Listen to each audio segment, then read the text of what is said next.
Boom! A clear sky. Not a single cloud in sight suddenly. A deafening thunderclap split the heavens above Beijing. Inside the coffin within the Hall of Imperial Supremacy Huangjidian, a figure shot upright. Zhu Youxiao opened his eyes, staring blankly at his surroundings. Where am I? Why am I in a coffin? This place seemed like a palace. Outside the door stood several guards, murmuring amongst themselves and glancing up at the sky. Instinctively, he called out to them. Hey, you lot, where the hell am I? The guards, still discussing why lightning had struck on such a clear day, froze mid-conversation. Slowly turning around, they laid eyes on Zhu Youxiao and immediately collapsed to the ground in terror. Oh my god, it's possessed. Help, quick, go fetch the monks from Fahua Temple. Zhu Youxiao was stunned. Was their reaction really that over the top? It didn't seem like an act at all. He stood up from the coffin, noticing that the neat workman's uniform head worn before was now replaced with a loose imperial yellow dragon robe. Bracing himself against the edge of the coffin, he jumped down and strode toward the door. Grabbing one of the guards by the collar, he demanded again, "What place is this?" The guard was practically pissing himself in fear, stammering, "Why, your majesty, this is the Hall of Imperial Supremacy." Hall of Imperial Supremacy? He just called me your majesty. Looking closely at the guard's clothing, Zhu Youxiao noticed unmistakable signs of the Ming dynasty. This couldn't be real. Could he have actually time traveled? What year is it now? Without hesitation, the guard answered, "Your majesty, today is the 24th day of the 8th month, in the 7th year of the Tianqi era. Tianqi 7, August 24th. Zhu Youxiao repeated the date in his mind. Something about it felt oddly familiar. August 24th. That was the day when Emperor Tianqi of the Ming dynasty passed away, and Chongzhen ascended the throne. The reason he remembered this date so clearly was because he shared the same name as Tianqi Zhu Youxiao. He quickly asked again, "Has Prince Xian already taken the throne?" "Your Majesty, the prince should currently be receiving officials' homage at the ceremony in the Hall of Constant Reverence Jianji. The guard began addressing him as Your Majesty, then caught himself and corrected. His answer confirmed Zhu Youxiao's suspicion. He was now the deceased Emperor Tianqi resurrected through some strange possession. That explained why the guards thought he had returned from the dead. Thinking back to what he knew of history, a thought took root in his mind. Under no circumstances could Zhu Youxiao be allowed to ascend the throne. That stubborn, suspicious, and fickle man would lead the entire Ming dynasty to ruin. That 300 years of darkness for China wasn't just the Zhu family's disgrace, it was the shame of the entire Han civilization. He asked for the third time, "Where is Wei Zhongxian?" "Your Majesty, Grand Eunuch Wei is also at Jianji. Lead the way." "We're going to Jianji." In the Hall of Constant Reverence, the coronation ceremony had reached its final stage, the reading of the enthronement edict. Zhu Youxiao held the decree in hand, standing atop the imperial steps. Facing the gathered ministers and officials, a faint smirk played on his lips. "Our nation has been blessed by the wisdom of past emperors, our culture flourishing, customs refined, and peace enduring across generations." The long edict was read aloud under the gaze of hundreds, reaching its climax. "The ministers, military, commoners, and elders have urged me to take the throne repeatedly. After declining many times, I finally submit and follow the late emperor's will. On the 24th day of the 8th month, I shall solemnly offer sacrifices to heaven and earth and ascend the throne." "Hold on." Before the final word throne could leave his mouth, a voice rang out, interrupting Zhu Youxiao. All present turned their heads in shock toward the entrance of the hall. There, standing tall, was a familiar figure. "Brother? Isn't he supposed to be lying in the coffin inside Huangjidian?" Zhu Youxiao saw Zhu Youxiao standing there, and his face twisted into 1,000 emotions. Ever since his brother's death, he had lived in constant fear, terrified of being assassinated before the ceremony. He hadn't even dared to drink a drop of water in the palace. After enduring endless anxiety, suffering every moment, until now, just as the ceremony neared completion, his dead elder brother suddenly reappeared. Standing at the door, Zhu Youxiao coughed lightly, then waved at Zhu Youxiao. "Ahem, brother, don't rush to ascend yet. Let me finish my resurrection first." Everyone in the hall was utterly dumbfounded. Finish his resurrection? Only one person remained unfazed: Wei Zhongxian. Pushing aside the officials blocking his path, Wei scrambled forward, throwing himself to the floor with a loud thud. Tears streamed down his wrinkled face, a mix of joy and horror. "Your Majesty, is it truly you? Have you come back to life? This servant deserves death. I should have stayed by your side." With those words, he slapped himself hard across the face again and again. His aged, wrinkled cheeks swelled instantly, smoother than a young girl's. Zhu Youxiao didn't need to ask who he was. Across the entire Ming Empire, only this man probably wished for his eternal life. Because as long as he lived, Wei Zhongxian would remain safe. "Rise," Zhu Youxiao said gently, helping Wei to his feet. Then he turned to Zhu Youxian and smiled. "Dear younger brother, long time no see." At those words, Zhu Youxian's heart churned with countless feelings. Truthfully, he wanted to be emperor. More than anything. As a child, he once climbed onto the throne and told the then-crowned Prince Zhu Youxiao, "I want to sit here too." And Zhu Youxiao had laughed, saying, "Don't rush. You'll sit for a few years, then it'll be your turn." Who would have guessed those words would come true? Except barely warming the seat here came his older brother, crawling out of the coffin. "A corpse has risen. Mother of mercy, help us. Don't push. I found this corner first." Finally, the ministers and officials snapped out of their shock. A group of cowards stampeded toward the rear hall. Some old official with white hair and beard even collapsed on the spot. Only a few generals managed to keep their composure, though their trembling limbs betrayed their fear. Zhu Youxiao ignored the pitiful crowd, stepping over the threshold and marching straight toward Zhu Youxian. Seeing this, Wei Zhongxian rushed ahead, slapping aside any official who got in the way one after another. They fell like bowling pins. Earlier, he had been worried that once Zhu Youxian took power, he would be purged. So he had kept his head low. But now his master was alive again. Screw it. Who's afraid of whom? Zhu Youxiao secretly enjoyed this behavior, though he had inherited the same name as the former emperor. Ruling these officials wouldn't be easy without Wei's ruthless support. Thus, under the accompaniment of resounding slaps and falling bodies, Zhu Youxiao ascended the steps and reached Zhu Youxian's side. Seeing the younger brother still frozen in disbelief, Zhu Youxiao pointed at the dragon throne and teased, "Brother, how about sitting just a bit longer?" Chapter 2. What enormous blessing is this? Zhu Youxian, startled by the words he heard, abruptly returned to reality, scrutinizing his elder brother before him with great care. That visage was unmistakable. "Brother, you truly have returned to life?" he exclaimed, his excitement palpable as he reached out, yearning to touch Zhu Youxiao's face. Yet, midway through, he hesitated and withdrew his hand, recognizing the impropriety of such an act between sovereign and subject. Observing Zhu Youxiao's silent smile, Zhu Youxian's naturally suspicious disposition began to spiral into wild conjectures. Had his elder brother genuinely perished, or was it merely a ruse? If he had indeed died, how had he come back to life? This query lingered unanswered. Conversely, if it was a feigned death, what could be the motive? Was it a test? A test of what? Could it be a probe into my ambitions for the throne? With his elder brother's sons having all met untimely fates, leaving him without heirs, might he be seeking to ascertain whether I harbored treasonous intentions? The more he pondered, the more convinced he became that this was indeed the case. Such a masterful performance. Such a ruthless mind. Reluctantly, he acquiesced, for upon seeing Wei Zhongxian behind Zhu Youxiao, he recognized his own vulnerability. The majority of the officials present were eunuchs. And as one with no foothold in the court, he found himself powerless in such a precarious situation. Plop. Zhu Youxian fell to his knees, his face awash with terror as he gazed upon Zhu Youxiao. "Brother, please, do not be angry. I should not covet the great treasure. Nor should I have heeded the counsel of the officials to hold the grand coronation ceremony. I willingly renounce my title and wealth, offering all my assets to the state. And I beseech you, spare my life." Seeing Zhu Youxian's reaction, Zhu Youxiao laughed, genuinely delighted. Historical accounts seemed to bear little error. This fellow's thoughts were indeed plentiful. "Enough. I was merely jesting with you. You are also acting in accordance with my last will.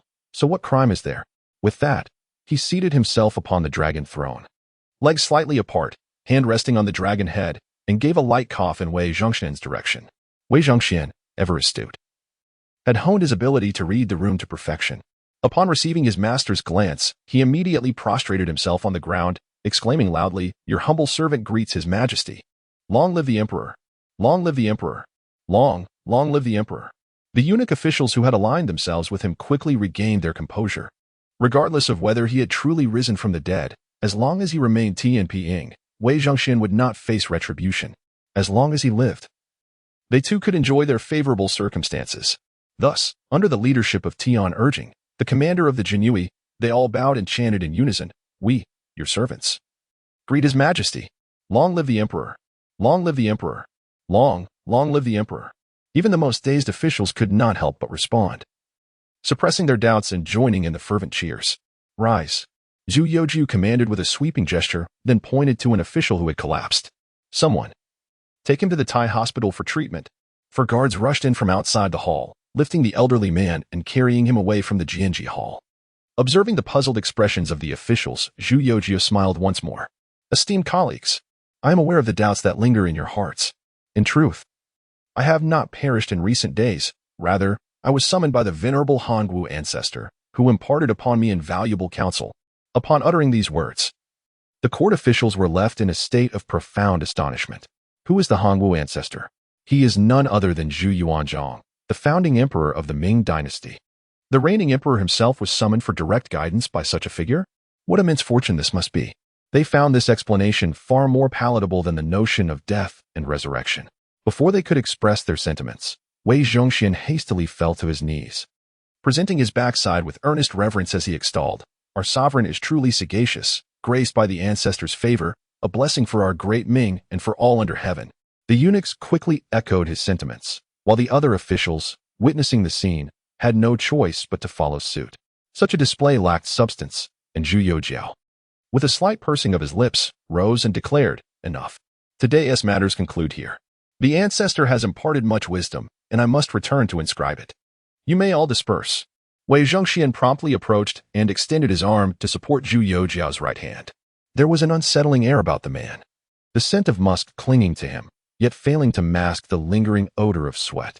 Zhu Youxiao frowned slightly, but quickly composed himself, pretending to be unaffected as he descended the steps with Wei Zhongxian's assistance. Exiting the Jianji Hall, they proceeded towards the Tianqi Palace. Along the way, several palace maids and eunuchs, upon recognizing Zhu Youxiao, were taken aback. Bound by propriety, they hurriedly lowered their heads and stood with hands at their sides along the pathway, offering their greetings.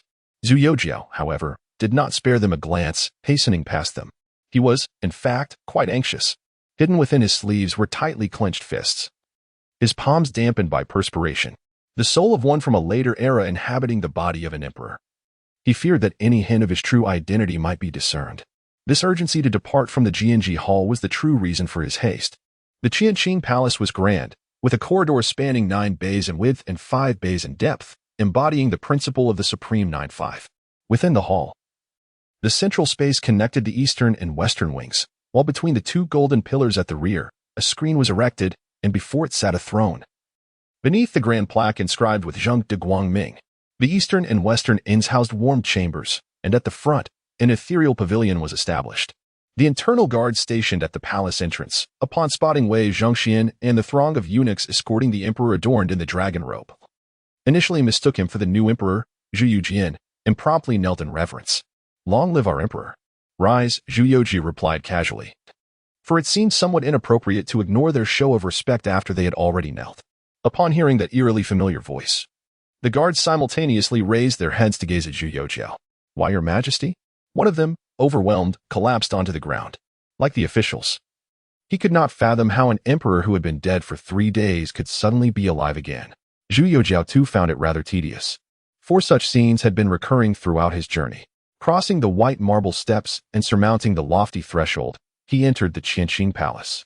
The imperial desk lay bare, devoid of towering memorials, with merely 2 or 3 calligraphy brushes scattered across its surface. After picking one up and inspecting it for a moment, it was cast back onto the table. This brush he could wield, yet only under the cover of night. To attempt writing with it during daylight was utterly beyond his capabilities, especially considering the abundance of traditional characters within the Ming script. Thus, he approached the chair and settled down, addressing Wei Zhongxian. "Prepare the ink. I command you to remember." "Your servant obeys." Wei Zhongxian slightly bowed and leaned towards the table, signaling a nearby young eunuch with a glance. The young eunuch promptly stepped forward to grind the ink. Once the ink was ready and Wei Zhongxian had positioned the brush, Zhu Youxiao slowly began to speak. "Li Hongji from Miji, Shangxi. Li Jin from Miji, Shangxi. Lu Zongmin from Lanian, Shangxi. Li Dingguo from Yulin, Shangxi. Zhang Xinzhong from Ningbren, Shanxi.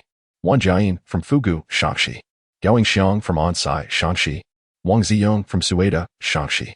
Dispatch someone swiftly to Shangxi to retrieve these individuals.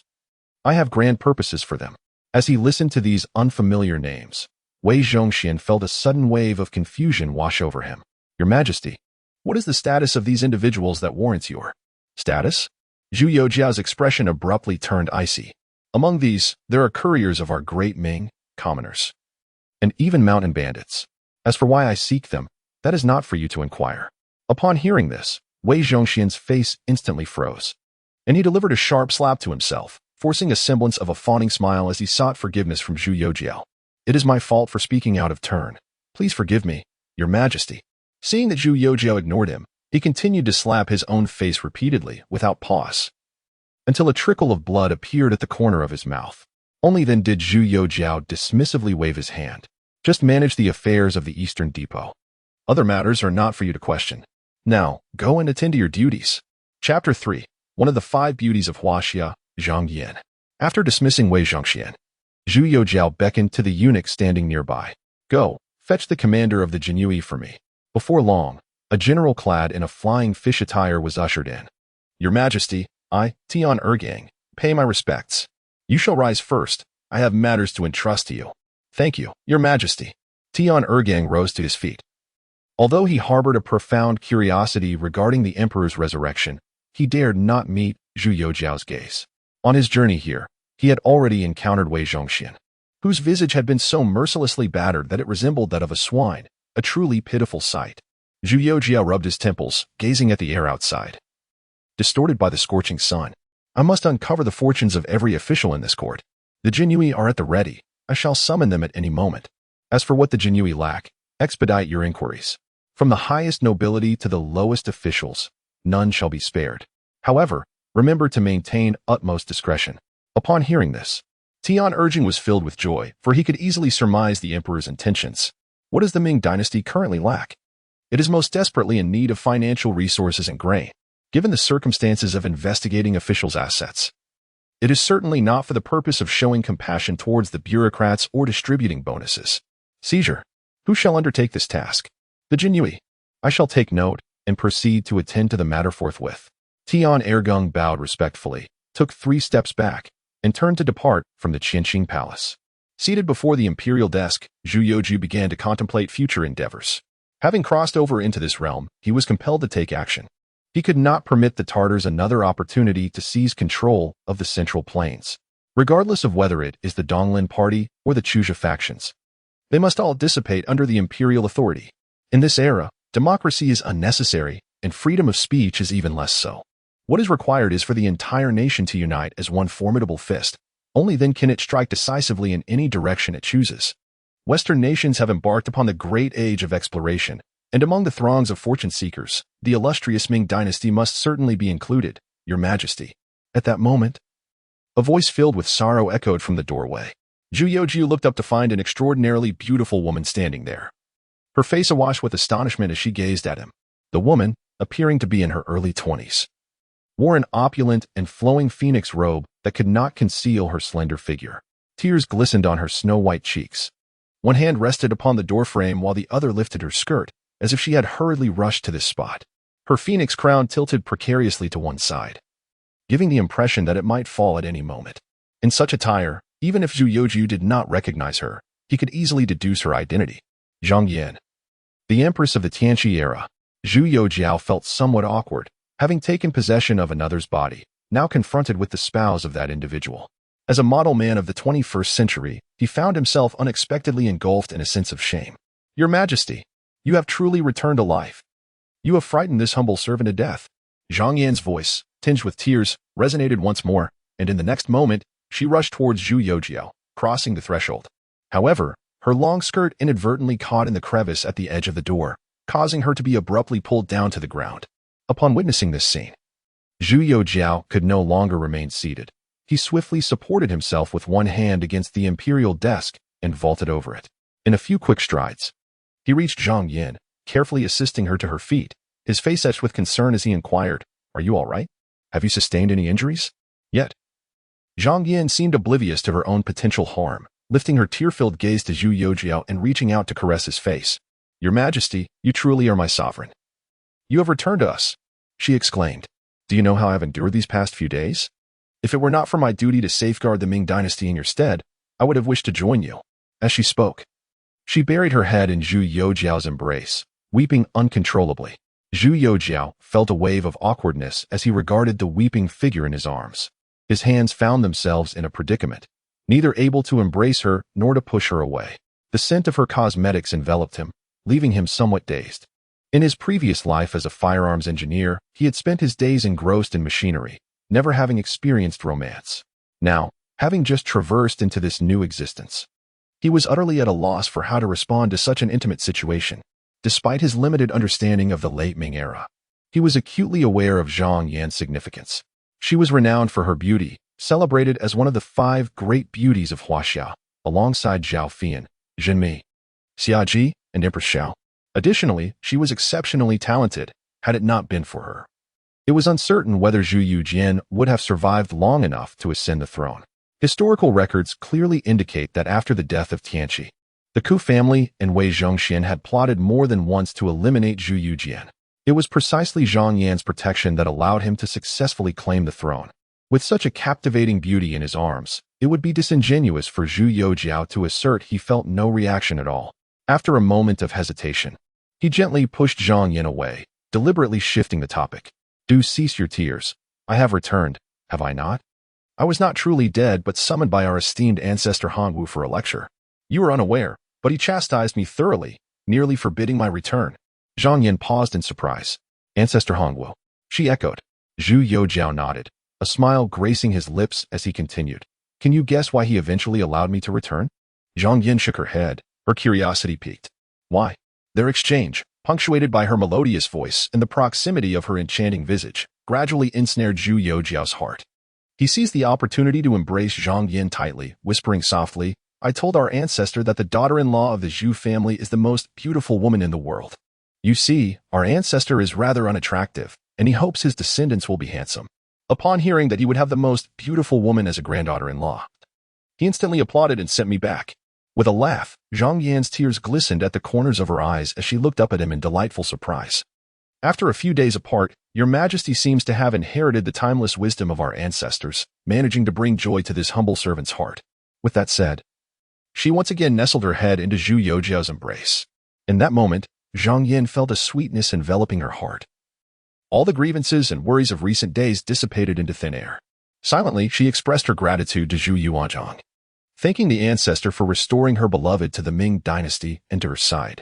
Outside the palace, the guards, ever perceptive, had discreetly closed the door. Within the expansive Qianqing Palace, only the sounds of their breathing and heartbeats filled the air. Even the birds perched upon the eaves ceased their chirping, wary of disturbing this tender scene. Chapter 4. The irresponsible Grand Minister. At this juncture, the peak of the Little Ice Age had yet to arrive. August days were still swelteringly warm, enough to elicit beads of sweat, even without movement.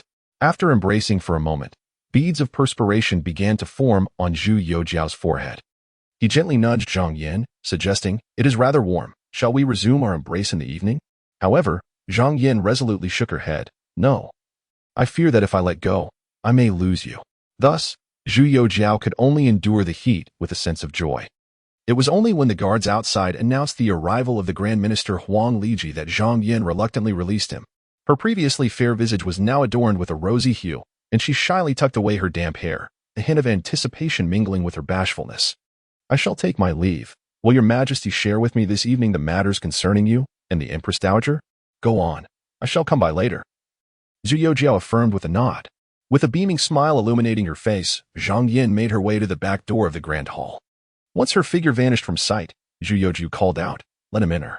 The guards opened the door, and the aged Huang Liji entered with his head bowed. Your Majesty, the ceremony has been interrupted. How shall we explain this to the people? Zhu Youxiao shot him an irritated glare. Did I not elucidate the reasons while in the Jianji Palace? Simply adhere to my words. To interrupt his intimate moment over such trivial matters, this old fellow exhibited not a shred of responsibility. Huang Liji was taken aback. The emperor rarely displayed anger. So what was amiss today? Before he could comprehend the situation, Zhu Youxiao reprimanded him again. Such trifles shall no longer disrupt my peace. The high officials of this dynasty are well compensated. If you are to consult me over every minor issue, what purpose do you serve? Panicking, Huang Liji hastily bowed in apology. I am incompetent. I deserve punishment. Please forgive me, Your Majesty. He then scurried away in embarrassment. Zhu Youxiao glared at his retreating figure, wishing he could deliver a kick to hasten his departure. At this advanced age, why not retire and enjoy the company of grandchildren? What purpose does his continued existence serve? As someone brought in recent memorials from the Sili Jian, he found an overwhelming number of boxes filled to the brim. Flipping open one, he discovered it was a condolence message addressed to himself. Another revealed yet another expression of sympathy. And again more. The cascade of memorials flew through the air as he tossed them towards the doorway in frustration. After considerable effort, he finally retrieved a legitimate memorial. Yet it was from the governor of Guangxi. The content rendered him speechless. I, Governor Wu Dao of Guangxi, bow in reverence. In June, there were 7 rainfalls in Nanning, totaling 9 inches. May your majesty be blessed. Zhu Youxiao. For 3 instances of rain to warrant a courier. Was this person not unwell? He discarded it and picked up another, only to find it was yet another missive from the same individual. In July, there were 2 rainfalls in Nanning, totaling 3 inches and 8 tenths. May your majesty be blessed. Zhu Youxiao. He reached for yet another document. In August, at the Nanning prefecture. How outrageous. He bellowed, summoning his attendants with fury. A guard rushed in at his command. Quickly, retrieve that old scoundrel Huang Liji for me. Yes, your majesty.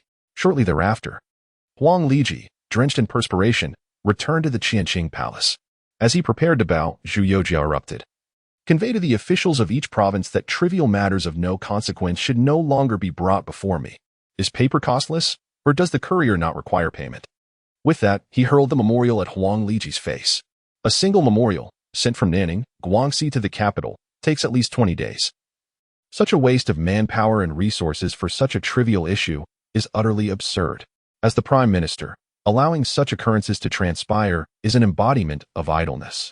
When Huang Liji stepped out of the Tianqi palace, he was utterly bewildered. Since when did the sovereign begin to scrutinize memorials?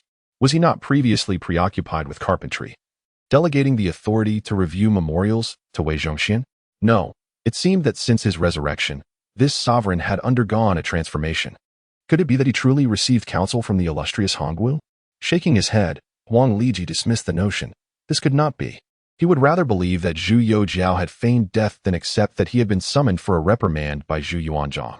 After all, while cases of feigned death among common folk are rare, never has he heard of anyone being called forth for admonition by their own ancestors. Upon returning to the cabinet, several ministers swiftly surrounded him. Minister, what were the results of your inquiry? Huang Liji shook his head. The emperor has indeed returned to life. But his temperament has changed remarkably. Look at our young sovereign. He has taken to managing state affairs, even reproaching the Guangxi governor for wasteful use of couriers. He tossed the memorial onto the table, massaging his temples, a frown etched across his face. Logically, such sentiments should never be expressed in public. Yet this cabinet is entirely comprised of Wei Zhongxian's allies. Even I, Huang Liji, am among them. Thus, he felt no need to conceal his thoughts from the others. Shurfolai waved dismissively. It is often said that while a nation may change, one's nature is difficult to alter. In my view, he is merely experiencing a fleeting whim. I have procured a fine set of carpentry tools at home and will send them to Lord Wei. I assure you, in no time, the emperor will revert to his former self. Zhang Ruitu and Li Guan nodded in agreement, sharing Shurfolai's perspective that the emperor's current fervor for reviewing memorials was merely a passing phase. Meanwhile, Zhu Youxiao sat cross-legged upon the carpet of the Tianqi palace, meticulously perusing each memorial. The greetings, condolences, and other inconsequential documents were cast aside. In the end, fewer than 100 remained by his side. These were his avenues for understanding the state of the Ming dynasty. Though few were entirely trustworthy, they were certainly preferable to having none at all. A severe drought had already begun in Shanxi. The governor of Shanxi, Grand Inspector Hu Tingyan, reported that the rebel Wang heir had incited a revolt, resulting in the fall of Chongqing. The scholar Lu Wanling, on behalf of Cao Dai, proposed the establishment of a shrine for Wei Zhongxian at the Imperial Academy, to honor him alongside Confucius. Additionally, a faction of officials criticized Wei Zhongxian for his public shrine and requested punitive measures from the court. In Nanjing, Inspector Lu Han urged the court to intensify the scrutiny of official conduct and to place greater emphasis on agriculture. After perusing the multitude of memorials, Zhu Youxiao felt a wave of dizziness wash over him.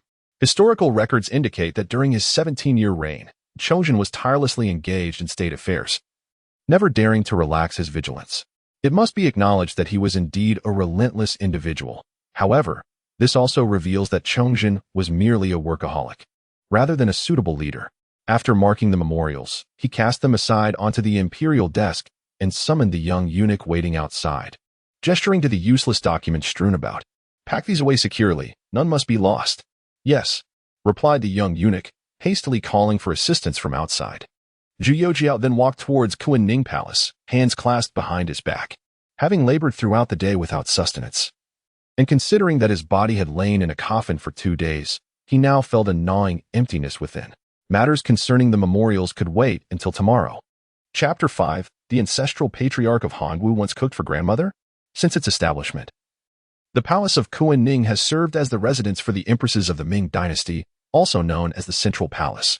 Its scale is only surpassed by that of the Palace of Qianqing, featuring a facade of 9 bays and a depth of 3, crowned with a yellow glazed tile roof with double eaves.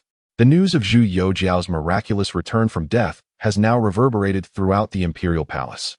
A guard stationed outside the palace of Kunning spotted him clad in a dragon robe and bellowed from a distance, "The emperor has arrived." After delivering this announcement, he knelt to pay his respects. The palace was enveloped in serene silence, and Zhu Youxiao, lost in his own contemplative world, was nearly startled out of his wits by the guard's shout. In a flash, he kicked the guard to the ground, exclaiming, "What are you yelling about? If you dare to do that again, I shall have you sweeping the streets for a month." The guard, trembling with fear, responded, "I am at fault. I humbly thank your majesty for your magnanimity." Observing the guard's demeanor, Zhu Youxiao couldn't be bothered to hold a grudge. In truth, he was not genuinely angered. Rather, he approached the guard with a casual, almost jesting attitude, reminiscent of his playful banter with colleagues before his extraordinary journey. Yet, the reactions of the guard, as well as those of Wei Zhongxian, Huang Liji, and Tian Urging, deeply impressed upon him the essence of solitude and isolation. Was he not indeed a solitary ruler? A mere jest could send others into a frenzy. At that moment, the grand doors of the palace of Kunning swung open, revealing Zhang Yan at the center, flanked by 10 palace maids and a throng of eunuchs who formed 2 lines to pay their respects, proclaiming, "We humbly welcome your majesty. Be at ease." Zhu Youxiao felt ill at ease with such formalities, yet he recognized that it was not within his power to alter them.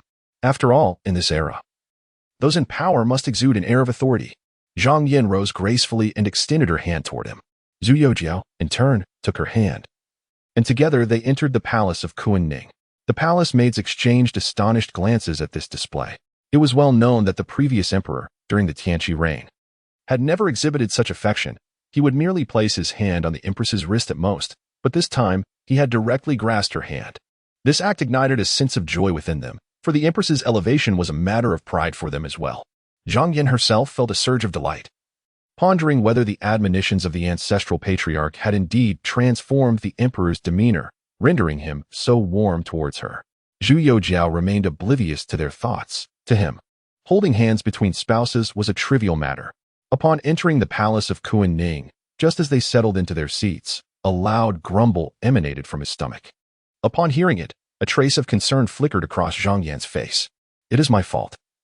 I completely forgot that the emperor has not had food or water for several days. You there, hasten to the imperial kitchen. No, prepare the small kitchen. I shall personally make some food for the emperor."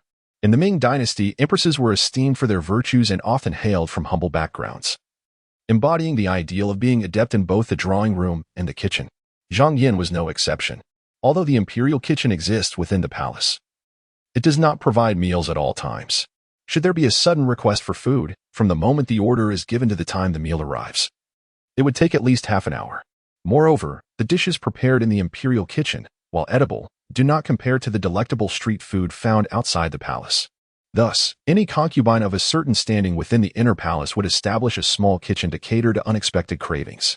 Upon hearing this, several palace maids promptly went to prepare. However, just as Zhang Yan was about to rise to cook, Zhu Youxiao reached out and stopped her. "There is no need for such trouble. Today, I shall prepare the meal for you," he declared. At this pronouncement, everyone, including Zhang Yan, was taken aback. Since when had the emperor learned to cook? Seeing their astonishment, Zhu Youxiao smiled. "What? Do you doubt my culinary skills?" Zhang Yan instinctively shook her head. "I am not boasting. My cooking skills were passed down by our esteemed ancestor, Hongwu. He once said, 'To win a woman's heart, one must first capture her stomach.' In his time, he often cooked for our grandmother." After uttering these words, Zhu Youxiao took Zhang Yan's hand and, guided by the palace maids, made his way to the small kitchen. Zhang Yin felt incredulous. The esteemed ancestor, Han Wu, had once cooked for their grandmother? When did that occur? Why was there no record of it in the Ming Shirlu? As she was pulled into the small kitchen, she only regained her senses to find Zhu Youxiao already chopping vegetables. She hurriedly rushed forward to stop him. Your Majesty, this is too much. I trust you. But if word gets out, those officials in court would drown me in their spittle. Who dares? Let them face my wrath. Zhu Youxiao exclaimed, his eyes narrowing. I cherish my wife. What do their opinions matter? Zhang Yin was momentarily stunned. And then 2 streams of tears cascaded down her cheeks as she bit her lip and shook her head vigorously. She could hardly believe it. Could this truly be the same Zhu Youxiao, who was often absorbed in carpentry and indifferent toward the inner palace? This considerate sight of him made her feel as though she were in a dream. Her tears left Zhu Youxiao at a loss. He set down the knife, wiped his hands on his dragon robe, and retrieved a handkerchief. Why are you still crying? I am merely overwhelmed with joy. I weep from happiness, Zhang Yin replied, burying her face in Zhu Youxiao's embrace, her tears flowing freely once more. After crying so heavily that morning, she was astonished at the volume of tears she could muster. Before long, her tears soaked the front of Zhu Youxiao's attire. A few palace maids, witnessing this, quietly exited the small kitchen, gently closing the door behind them. Zhu Youxiao thought to himself, I am still cooking. The vegetables are not yet prepared, and already she is moved to tears?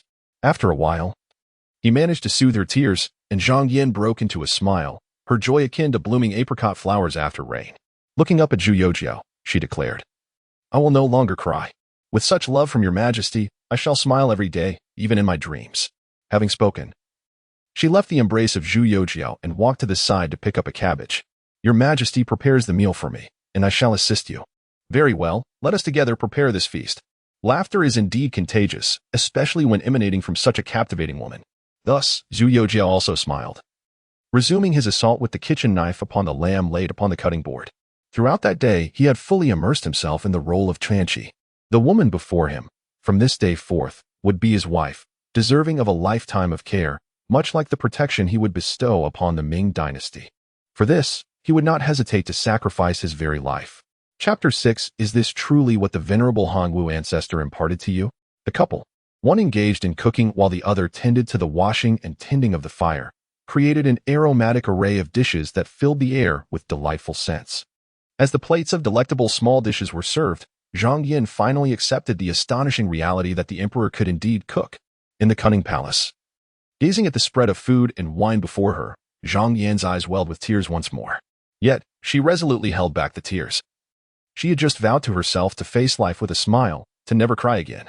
Your Majesty, is this truly what the ancestor taught you? She delicately placed a piece of braised pork into Zhu Youxiao's bowl. With a proud nod, Zhu Youxiao replied, Indeed. In fact, the ancestor's specialty is beggar's chicken, but alas, we lack the ingredients. Next time, I shall prepare it for you to savor. Zhang Yin ceased her inquiries, instead wearing a gentle smile as she continually served Zhu Youxiao more dishes.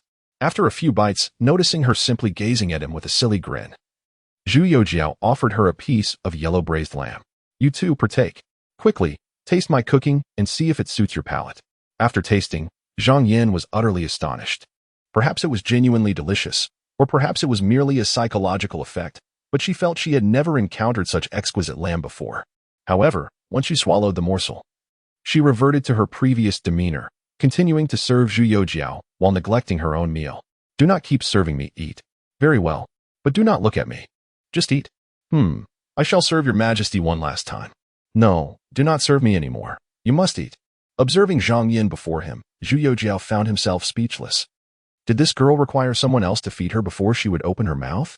Only when he served her a piece would she deign to eat, while otherwise, she simply smiled and served him. It was utterly perplexing. Feeling somewhat sated, he took up his chopsticks with determination, serving her piece after piece of yellow braised lamb. Sweet and sour cabbage, cold cucumber salad, and braised fish, continuously filling her bowl. Zhang Yin seemed to forget the limits of her own appetite, accepting every dish Zhu Youxiao offered without hesitation. Eventually, she lifted her head, a troubled expression adorning her face. Your Majesty, I can eat no more. A few grains of rice clung to the corner of her mouth, rendering her somewhat less regal, yet adding a touch of endearing earthiness, reminiscent of a mischievous neighbor girl. Zhu Youxiao couldn't help but exhibit a hint of indulgence, reaching out to push her bowl to the center of the table. If you cannot eat, then do not force yourself. We wouldn't want you to overindulge. Zhang Yin felt a pang of reluctance. But this is the first meal the emperor has prepared for me. With a grand gesture, Zhu Youxiao declared, as long as you wish to eat, whenever I am free, I shall cook for you. Yet upon hearing this, Zhang Yin withdrew her youthful demeanor, resolutely stating, in this lifetime, I would be content with just this one meal. You are the emperor of the Ming dynasty. Your heart should be with the common people. How could you waste precious time at the stove for my own desires? If that were the case, how would I differ from the likes of Daji or Bao Si? This sentence directly rendered Zhu Youxiao speechless and feeling somewhat awkward. He turned to the palace maid beside him. What are you still dawdling for? Quickly tidy up. The maids promptly cleared the table. And whether the leftover food was disposed of or consumed by them, Zhu Youxiao did not inquire further. As twilight descended, the candle holders flickered to life. In the vast Kunning Palace, only 4 palace maids remained to attend to their duties. Zhu Youxiao and Zhang Yin changed into silk robes and sat side by side in the courtyard, gazing at the multitude of stars and relishing the rare cool breeze. Both enveloped in an unprecedented tranquility. Your Majesty, could you share with me the tales of you and the venerable Hongwu? If it pertains to state affairs, then perhaps not. Zhang Yin inquired cautiously, leaning against Zhu Youxiao's shoulder. There is nothing that cannot be divulged, Zhu Youxiao replied casually, then began to weave a tapestry of fabrications. Yet, not all was untruth. Amidst his storytelling, he would occasionally unveil a glimpse of the Ming dynasty's future. For instance, he spoke of the impending drought in Shaanxi that would last several years, turning the land into parched earth littered with the bodies of the starving. He foretold a plague that would sweep through northern Ming, claiming the lives of millions in its wake. He mentioned the chaos that would engulf Shaanxi and the repeated incursions of the Jurchens. The once warm atmosphere was gradually shattered by the ominous prophecies he inadvertently shared, causing Zhang Yin to cover her mouth in disbelief. Your Majesty, did the venerable Hongwu truly impart this to you? Zhu Youxiao nodded, his expression heavy with unspoken burdens. He was uncertain why, but in the presence of this woman, he felt an uncontrollable urge to confide everything to her. Fortunately, he refrained from revealing his own usurpation, lest he be confronted with the gravity of that revelation. I am inadequate, unable to alleviate the worries of our revered ancestor as she did. Your Majesty, you should return to the Tianqi Palace, she said, despite her reluctance to part ways. She wished for Zhu Youxiao to be by her side at all times. Yet even more, she yearned for the prosperity of the Ming dynasty. The dire scenarios he painted sent shivers down her spine. As the mother of a nation, she bore her responsibilities. Country first, family second. Without a nation, what is a home? In the face of the Ming's future, her small family seemed insignificant. I shall not depart. These matters cannot be resolved overnight. And I am already preparing, Zhu Youxiao said, awkwardly laughing as he touched his nose. Leave? Only a fool would leave. To sleep alone on a cold mat in the Tianqi Palace? I would rather stay here, drenched in sweat. Seeing his resolute demeanor, Zhang Yin could not insist further, though her spirits remained low. Even nestled in Zhu Youxiao's embrace, her thoughts lingered on the subjects beyond the palace walls. As the night deepened and silence enveloped them, Zhu Youxiao suddenly heard a faint snore. Looking down, he discovered that the person in his arms had unknowingly drifted into slumber. This was indeed quite absurd. He gently lifted Zhang Yin and, with the assistance of the palace maidens, laid her upon the bed within the chamber. Sitting beside her, he gazed at the slumbering figure of Zhang Yin, an inexplicable pang of sorrow washing over him. At the tender age of 21, girls in later generations would be blissfully pursuing their ideals of love within the confines of an ivory tower. Yet, the Zhang Yin before him bore the unbearable weight of the crown, a burden too heavy for her to bear. Sighing deeply, Zhu Youxiao rose and made his way towards the exit of the Kunning Palace. Let this exquisite maiden rest peacefully.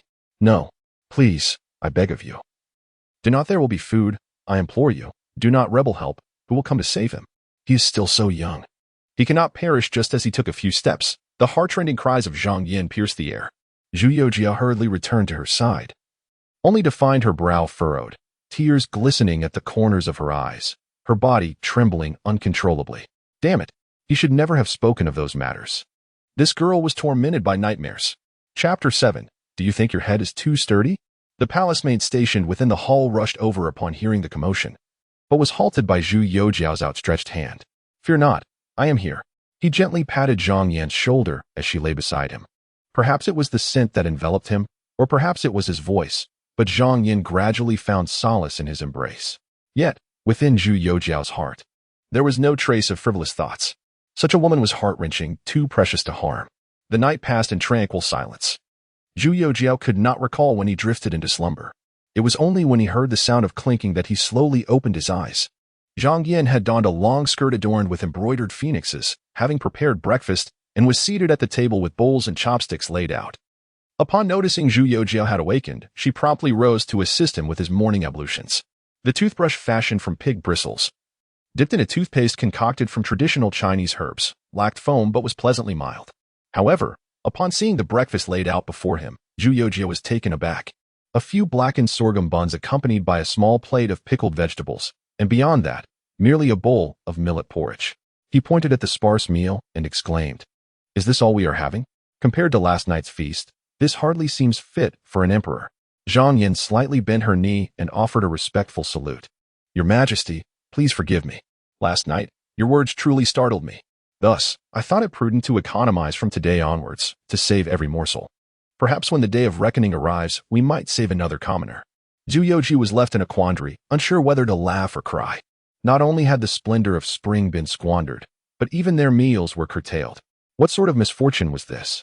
Faced with Zhang Yan's sincere gaze, he felt reluctant to voice any dissent, for her words rang true. With a heavy heart, he sat down and gnawed at the black bun. This fare was utterly unpalatable. The coarse texture scratched his throat as he swallowed. After finishing his meal, he hastily excused himself under the pretense of attending to state affairs, fearing that Zhang Yan might serve him yet another unappetizing dish at noon. While conserving food was indeed important, one ought not to endure such deprivation.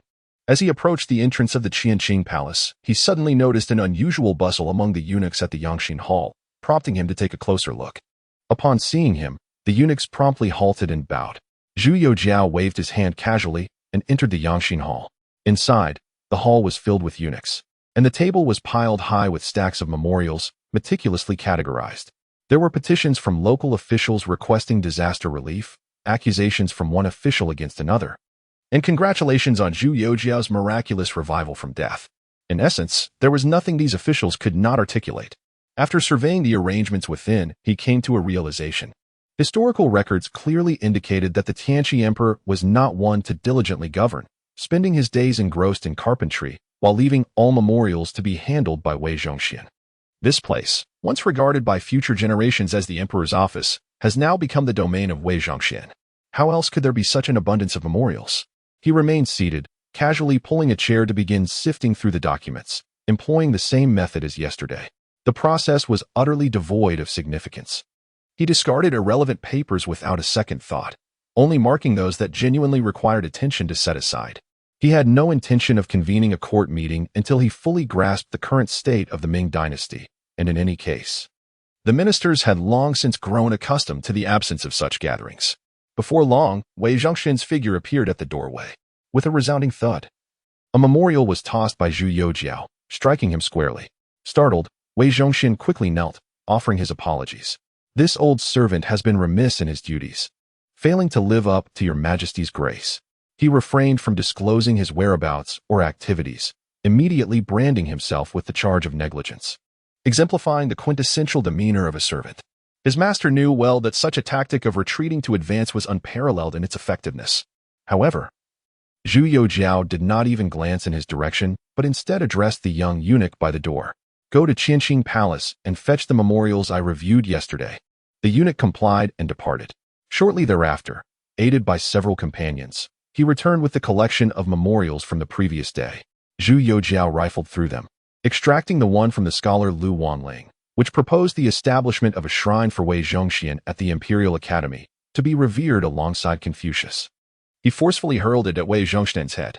"Take a good look. Do you wish for your head to be more resilient?" Upon reading the contents of the memorial, Wei Zhongxian was taken aback. "Your Majesty, they have framed this old servant. I am innocent. I would not dare to be placed alongside the sage Confucius." "Innocent?" Zhu Youxiao scoffed coldly.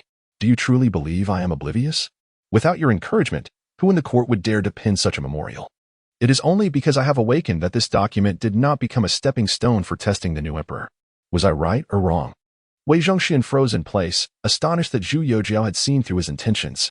As Zhu Youxiao stated, this memorial was not intended for him, but for Chongzhen.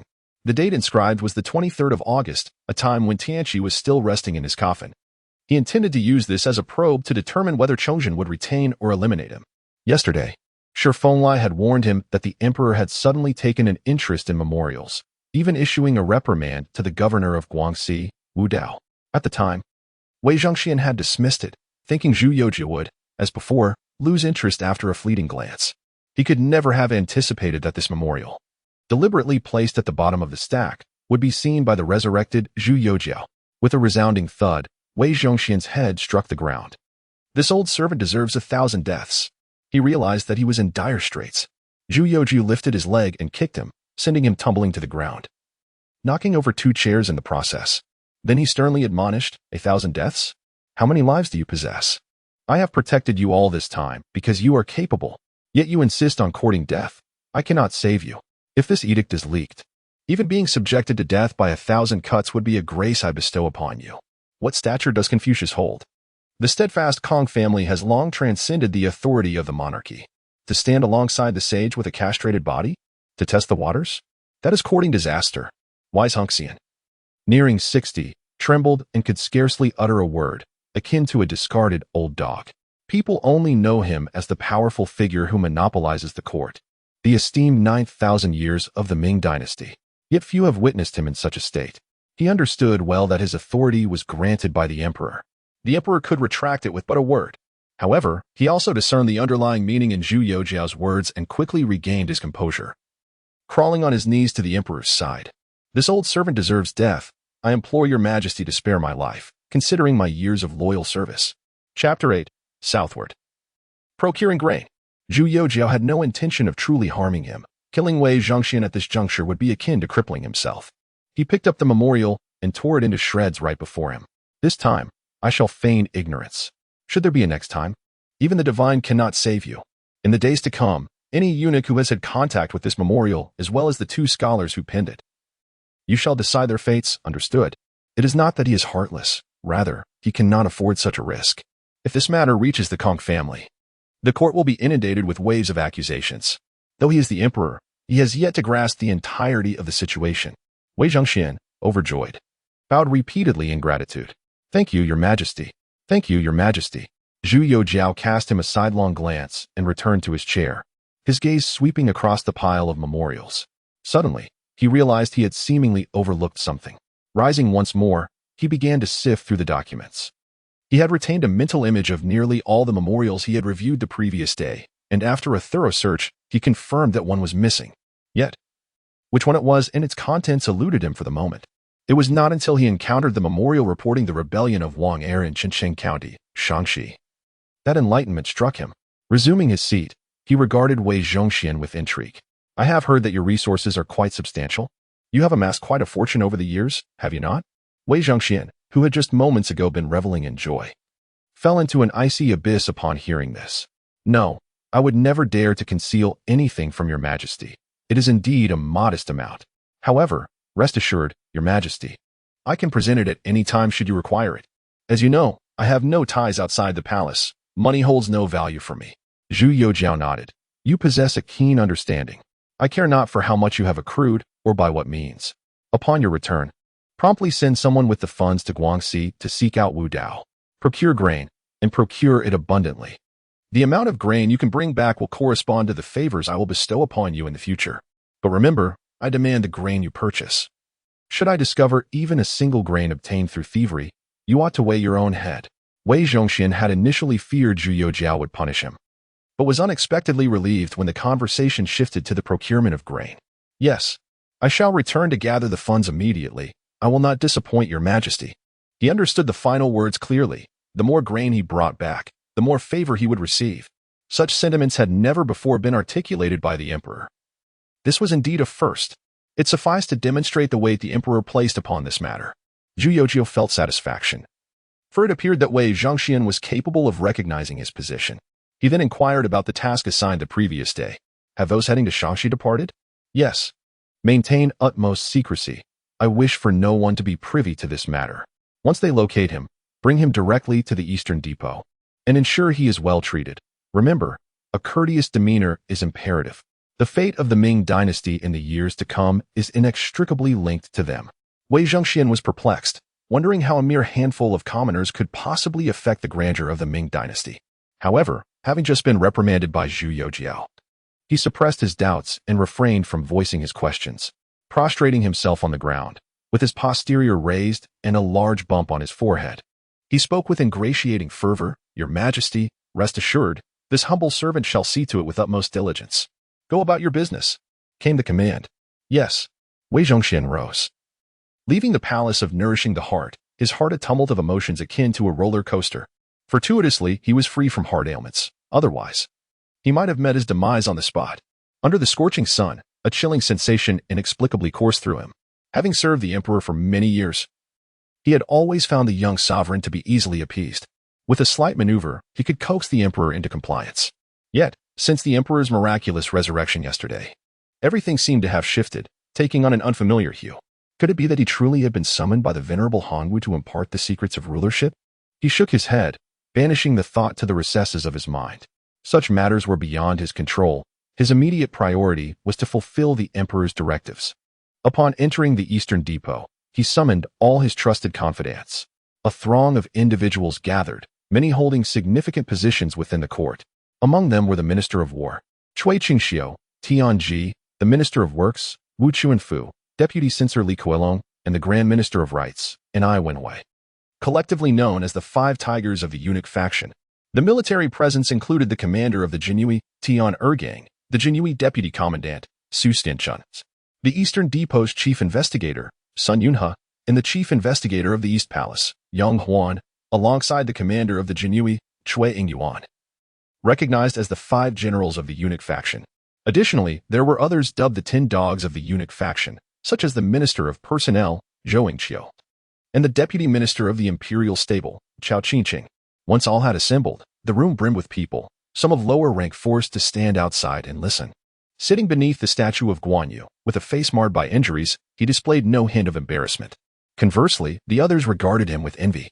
These wounds could only have been inflicted by the emperor. To be struck by the emperor was a mark of favor. Otherwise, one would be dragged out and executed. Just consider how few in the entirety of the Ming dynasty were deserving of such imperial attention. Tian Ergang stood and bowed, taking the initiative to inquire, "Might I ask, my lord, what is the purpose of summoning us?" Wei Zhongxian stroked his beard, his gaze sweeping over each face before he spoke slowly. "Just now, the emperor entrusted me with a task. We are to head south and procure grain." Minister Chui Qingxiao, somewhat perplexed, interjected, "But, my lord, as far as I know, the Ministry of Revenue is out of funds." Wei Zhongxian shook his head. "This grain procurement will not involve the Ministry of Revenue. We shall fund it ourselves. We will liquidate all our properties and estates outside the palace. We will utilize every last coin of silver for the purchase of grain." He had summoned them to ascertain who among them possessed surplus funds to assist him in this endeavor.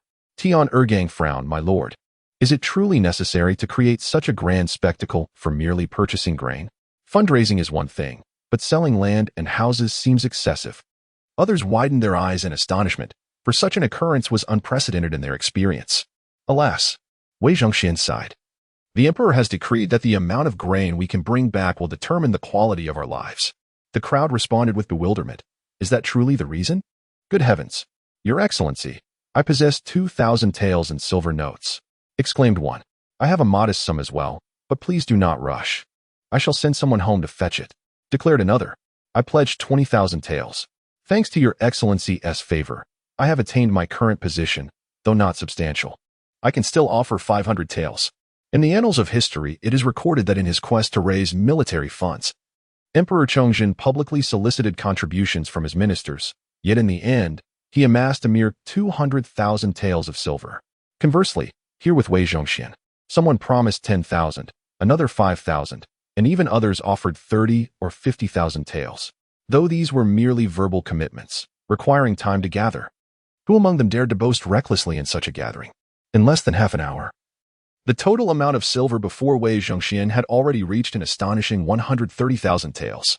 This was because each individual present understood with absolute clarity that their prosperity was inextricably linked to Wei Zhongxian's fortune. Should he fall from grace, they would inevitably face a reckoning, and at that juncture, no amount of silver would be of any consequence.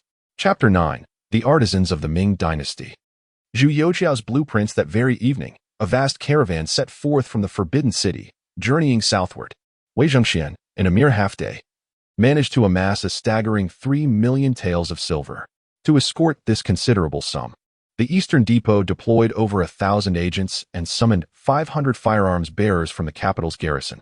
In the days that followed, Zhu Youxiao exhibited no inclination to attend court, preferring instead to remain ensconced in the Tianqi Palace, perusing memorials or requesting various documents to be brought to him. During such times, sketching and drafting were inevitable pursuits. However, he found himself inept with the brush. Thus he summoned several eunuchs and made his way to the Ministry of Works. Upon receiving word of the emperor's arrival, Minister Wu Chuanfu hurriedly greeted him. "We, your humble servants, pay our respects to your majesty. Long live the emperor." At the entrance of the ministry, a multitude fell to their knees, regardless of their business. All hastily summoned by Wu Chuanfu. Uncertain of the emperor's sudden visit, he hoped fervently it was not to summon trouble. "Rise. Attend to your duties," Zhu Youxiao proclaimed. "What is with this grand display? Should there be a next time, I shall dismiss you from your post." He was displeased with the pomp surrounding his arrival, believing that artisans should embody the spirit of their craft. Regardless of calamities above or below, the task at hand must remain paramount, at the very least. During his tenure as a designer, he maintained this principle. Even when superiors visited, he would dare to voice his dissent. "Go amuse yourselves elsewhere. Do not hinder my drawing." Upon hearing this, Wu Chuanfu quickly dismissed the unnecessary bystanders, leading Zhu Youxiao into the grand hall of the ministry. "I have come today to request the ministry's assistance in procuring certain items." As they entered the hall, Zhu Youxiao articulated his purpose directly. He required pencils. While the brush is a treasured gem of Chinese culture, the soul of calligraphy, he had a preference for pencils, for their convenience in writing and sketching, as well as their ability to conserve paper. After detailing his specifications for the pencils to Wu Chuanfu, he settled at a table to enjoy a cup of tea. Wu Chuanfu, fully aware of the gravity of the emperor's demands, did not dare to delay even for a moment. He promptly convened a multitude of artisans to deliberate on the creation of the pencils. Zhu Youxiao merely described the desired shape and function of the pencils, possessing no knowledge of their fabrication. However, the Ministry of Works was a hub of expertise, though not home to the most elite artisans in the realm. It housed specialists across a multitude of crafts. Blacksmiths, carpenters, masons, silversmiths, and others of renown could be summoned at a moment's notice. Wu Chuanfu gathered a plethora of artisans and conveyed Zhu Youxiao's requirements. The remainder of the task was left to these skilled craftsmen, who soon began to engage in spirited discussion. The emperor sought a novel writing instrument that would leave dark marks upon paper, with the core crafted from either graphite or charcoal powder. Alas, relying solely on graphite or charcoal powder complicates shaping, one artisan noted. "We must incorporate a binding agent. Perhaps resin, fish glue, or something similar. Yet glue is problematic, as it may encase the graphite, rendering it incapable of producing defined lines. Using a blend of clay and graphite powder, one begins by adding water to shape the mixture before sending it into the kiln for hardening." The artisans of Huaxia have always exhibited an unwavering spirit of exploration. Particularly after Zhu Youxiao delineated the direction, they swiftly devised a preliminary plan. A cylindrical wooden stick was halved, a task devoid of any technical complexity. The remaining challenge lay in determining the ratio of graphite powder to clay. It was essential to ensure that the resulting lead core possessed sufficient hardness while also allowing for smooth writing, a delicate balance to achieve. An excess of clay would render the lead too hard, leaving no trace on the paper. Conversely, too little clay would produce a visible mark. Yet the lead would be overly soft and prone to breakage with the slightest pressure. Material resources were abundant, under Wu Chuanfu's auspices. Any necessary items were readily provided by the storeroom. A group of artisans divided into several teams, each pursuing different proportional formulations. Within the span of an hour, 5 sample pins were presented to Zhu Youxiao. Each pin measured approximately 7 inches in length, crafted to his specifications, and were quite suitable. The pin shafts were made of pine, exuding a pleasant scent of pine resin. The sole distinction among them lay in the varying graphite content of the cores. Upon selecting one, he sharpened it with a knife and made an arbitrary stroke on the paper. The line was clear, yet the lead felt somewhat stiff, lacking fluidity. Trying another, he exerted the same pressure, but the line appeared lighter and was even less pliable. After testing all 5 samples, Zhu Youxiao nodded in satisfaction. These pins could easily be classified using later methods, such as 1H or 2B. Regrettably, there was no eraser at hand, though it mattered little. Grasping the pencil, he felt as though he had returned to his previous station, seated at a desk, tirelessly sketching. Before him lay a blueprint, the last drawing of his life prior to his journey through time, a design for the improved model of the Type 95 automatic rifle. Since his arrival yesterday, this thought had lingered in his mind. Such a firearm could not be produced with the current technological capabilities of the Ming dynasty. But that did not hinder him from sketching it down for future reference. One day, it would surely prove useful. Wu Chuanfu, standing nearby, cast a curious glance at the drawing. Filled with intricate lines, numerous Arabic numerals, and many unfamiliar symbols. He was bewildered. As the Minister of Works, he found himself utterly confounded. Could the legends be true? Was the emperor's feigned death merely a ruse to be summoned by the venerable Han Wu to impart knowledge? However, Zhu Youxiao's brow furrowed once more. The ruler was inadequate. The Ming dynasty possessed 3 types of rulers: the construction ruler, the land measurement ruler, and the garment cutting ruler. Even among these 3, their lengths varied. The construction ruler measured 32 centimeters, the garment ruler 34 centimeters, while the land measurement ruler fell in between at 32.7 centimeters. Regardless of the type of ruler, the smallest graduation is merely 1%. Take, for instance, the construction ruler, which has a minimum increment of 1 point, equivalent to 0.32 centimeters. Such a unit, when applied to the precision of firearms, is evidently insufficient. At that moment, a eunuch entered to announce that Tian Ergang sought an audience. After some contemplation, Zhu Youxiao tucked away the partially completed blueprint and, having issued a command to the craftsman for the remaking of the ruler, rose to depart from the Ministry of Works. Tian Ergang's request for an audience undoubtedly pertained to a matter of significance. Given its importance, discussing it within the ministry was clearly somewhat inappropriate. In the Hall of Heavenly Purity, Tian Ergang directed a cohort of imperial guards to present an entire array of boxes filled with documents before Zhu Youxiao. "Your Majesty," he proclaimed, "everything you requested is contained within." The boxes were replete with information regarding the entire court's civil and military officials, details concerning their landholdings, residences, concubines, and savings. In fact, the records were so meticulous that they included specific dates and amounts of silver received from various individuals, encompassing every conceivable detail. Zhu Youxiao was thoroughly pleased. This was precisely the information he sought. "Summon the officials. Tomorrow, I shall hold court beyond the imperial gate." Yes. Chapter 10. My esteemed minister. Take him out and execute him. On the 30th day of the 8th month in the 7th year of the Tianqi era, it marked the 7th day since Zhu Youxiao had traversed to this realm. As dawn broke, he donned a majestic dragon robe, assisted by the palace maidens. Unlike the dramatizations and films, the morning court assembly was not convened within the confines of a palace, but rather in the open space before the Huangji Gate. This gate, more akin to a grand hall that connected both front and back, welcomed Zhu Youxiao as the eunuchs had already arranged the chairs. Beside the chairs stood a table, laden with memorials he had perused over the past few days. Once he settled into his seat, Wei Zhongxian bellowed towards the meridian gate. "The emperor has decreed.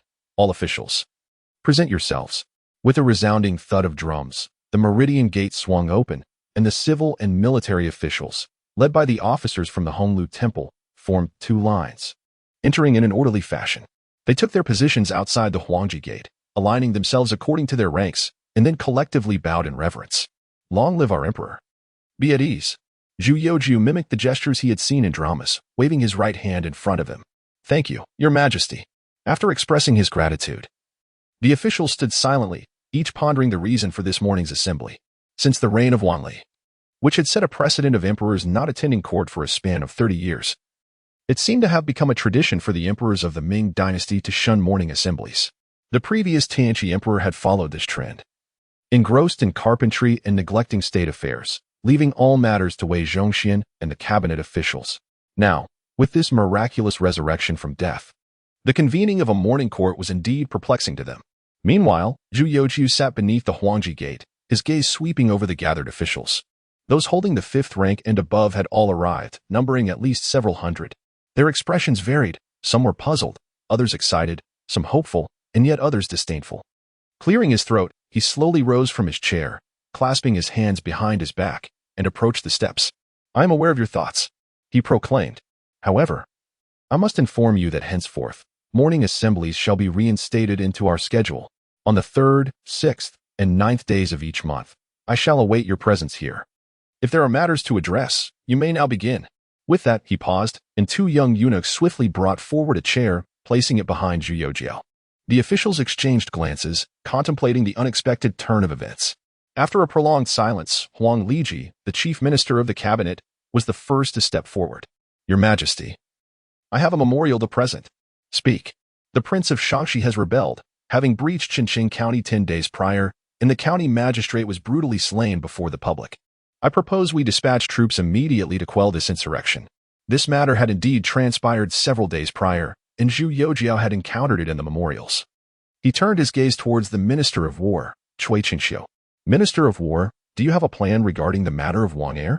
Cui Qingxiu appeared utterly bewildered. He was merely a sycophant who had ascended through flattery, entirely beholden to Wei Zhongxian, lacking any genuine ability. He was so ignorant that he did not even know where the troops were stationed in Shaanxi, so how could he possibly respond? However, with the emperor posing a question, silence was not an option. Reluctantly, he mustered the courage to say, Your Majesty, I believe we could mobilize troops from Yulin for a purge. Upon hearing this, Zhu Youxiao was incensed and immediately pressed him further.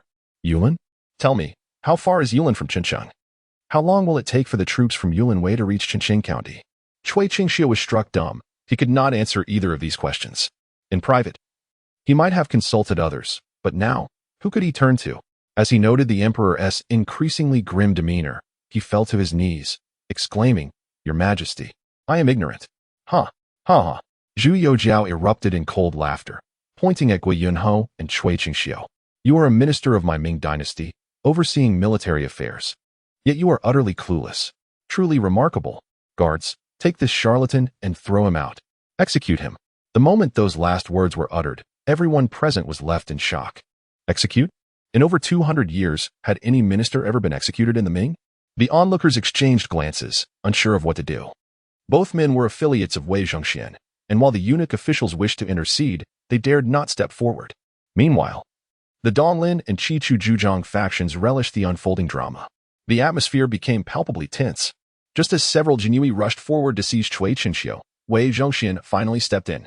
Your Majesty, I believe that while Minister Cui has indeed faltered, executing him would be excessively harsh. Perhaps a punishment of 50 strokes and removal from office would suffice. Zhu Youxiao turned to him, regarding him with an amused expression for a considerable moment. Yet the subsequent events astonished everyone. He approached Wei Zhongxian and, without warning, delivered a swift kick to his abdomen, sending the nearly 60-year-old man sprawling to the ground. Zhu Youxiao did not even explain his actions, but turned to the Jinui, barking, What are you waiting for? Shall I repeat myself? The guards shuddered and seized Cui Qingxiu, dragging him towards the woman gate. At this moment, Cui Qingxiu regained his senses and began to plead loudly for his innocence. Your Majesty, I am wronged. Your Majesty, please allow me to explain yet. No matter how fervently he called out, Zhu Youxiao showed no signs of halting. Those officials who had aligned themselves with Wei Zhongxian suddenly felt a chill at their throats. My heavens! Was the emperor truly about to turn on Wei? Wei Zhongxian was equally perplexed. What was the emperor thinking? Just days prior, he had entrusted him with matters. And now he was turning against his own subordinate? As the sun began to rise, the cool stone pavement felt frigid beneath him, yet his heart was even colder. However, for the officials of the Donglin party and the Qi, Zhe, and Chu factions, this event was indeed monumental news. Cui Qingxiu, holding the esteemed position of Minister of War, was akin to a right-hand man for Wei Zhongxian. The emperor's decision to target him signified a potential assault on the eunuch faction. Yet, the suddenness of this court assembly left most unprepared with memorials aimed at Wei Zhongxian, compelling them to suppress their impulses and observe the unfolding situation. Zhu Youxiao remained watchful, greatly pleased by the reactions of these officials, for this was precisely the outcome he sought. Moments later, he revisited the earlier inquiry, directing his gaze toward another quarter. Ministry of Revenue. How much grain remains in the imperial granary? Minister Gui Yunho stepped forth, his expression troubled, and bowed respectfully. Your Majesty, the ministry has no grain left. Chapter 11. Alas, the emperor seeks to extinguish our family. The Battle of Songjin has just concluded, and this conflict has nearly depleted the Ministry of Revenue's entire reserves. Now, it is not merely a matter of lacking provisions. Even the mice in the treasury have packed their belongings and departed. Yet, Gui Yunho refrained from voicing such sentiments. Nevertheless, Zhu Youxiao had anticipated this answer, though it did not hinder him from utilizing the situation for other purposes. As soon as Gui Yunho's words fell, he adopted a stern countenance. The illustrious Minister of Revenue, entrusted with the finances of the Ming dynasty at such a critical juncture. You are unable to produce the necessary funds. What purpose does your position serve? On hearing this, Guo Yuho collapsed to the ground, exclaiming, I am guilty. You are guilty. And your transgressions are unforgivable. However, the court is in dire need of talent. Thus, I shall grant you an opportunity to redeem yourself. Zhu Youxiao proclaimed. I have heard of a crop brought back from the southern seas known as sweet potato, which thrives in arid conditions and is adaptable to various soils, including hillsides and saline land. I grant you 3 years to promote this crop throughout our Ming lands, to alleviate the threat of famine. Initially terrified, Guo Yuho had feared he would meet the same fate as Cui Qingxiu, who was executed, but unexpectedly, he was met with such a fate. And he quickly bowed in gratitude. Thank you, Your Majesty, for your benevolence. I pledge my life to ensure its promotion. Yet, emboldened, he dared to request a person from the emperor. Zhu Youxiao furrowed his brow. Whom do you seek? Su Guangqi. Guo Yuho replied. This individual excels in agricultural and engineering sciences and had previously suggested the promotion of sweet potatoes, though progress stalled due to the difficulty in preserving the seeds. If I could secure his assistance, I would not fail to live up to Your Majesty's grace. At this time, sweet potatoes were not a rare commodity. They had been introduced to the Ming dynasty over 30 years prior by the Fujian merchant Chen Jinlong. However, as Guo Yunho noted, due to the challenges in seed preservation, they were only cultivated in certain southern regions. Zhu Youxiao was somewhat surprised. He had not expected to hear Su Guangqi's name. This man was indeed distinguished. Historical records indicate that Su Guangqi had served as the Minister of Rites during the reign of Chongzhen, though his current position was unknown. However, this was of little consequence. Zhu Youxiao nodded to Guo Yunho. Granted. From this day forth, Su Guangqi shall serve as your left vice minister. Overjoyed, Guo Yunho once again expressed his gratitude. This development, however, drew even more intrigued glances from the other officials. Both he and Cui Qingxiu had been under the patronage of Wei Zhongxian. Yet, while Cui had met his demise, Guo Yunho faced no repercussions. What was the emperor's true intention? After decades of factional strife, the political arena had long since grown accustomed to favoring individuals over principles, and many minds had thus become entrenched in their views. Only a select few discerned the underlying currents. Cui Qingxiu had been a sycophantic and incompetent figure, so his execution was inconsequential. Yet, Guo Yuho was a man of genuine action. Though similarly aligned with Wei Zhongxian, his allegiance was born of necessity. This select group exchanged knowing glances, promptly burying their speculations deep within. Some matters need not be spoken aloud. Self-awareness suffices. Yet, the situation regarding the breach of Chengcheng by rebellious forces still required resolution. Zhu Youxiao scanned the assembly of officials and, after a moment, spoke again. Sun Qingzong and Sun Chuanting, where do they currently reside? Wei Zhongxian swiftly rose to respond. Your Majesty, both have resigned from their official positions and returned home. Zhu Youxiao shot him a fierce glare, and it was evident that this was undoubtedly due to that eunuch. He immediately commanded the recall of both men to the capital, appointing Sun Qingzong as the Minister of War and assigning Sun Chuanting as the left Vice Minister of War, responsible for suppressing banditry in Shaanxi. Wei Zhongxian was taken aback. These two individuals had never been on good terms with him. Upon their return, they would occupy the two highest positions in the Ministry of War. He yearned to summon Huang Liji and Shi Feng to oppose them, yet feared that such an action might ignite his own demise. Especially since Zhu Youxiao had just executed Cui Qingxiu. Who could tell if the sovereign now harbored thoughts of eliminating him as well? Thus, he could only force a smile and bow, saying, "This old servant complies with your command." After which, he retreated back into the ranks of officials, inserting his hands into his sleeves and feigning a meditative posture. However, the actions of this master and servant sparked different thoughts among some officials. An inspector stepped forward, cupping his hands in respect. "Your Majesty, I have a memorial to present. I wish to impeach Wei Zhongxian." Zhu Youxiao's lips curved into a slight smile as he regarded him. "Oh, please elaborate on the transgressions of this old dog Wei."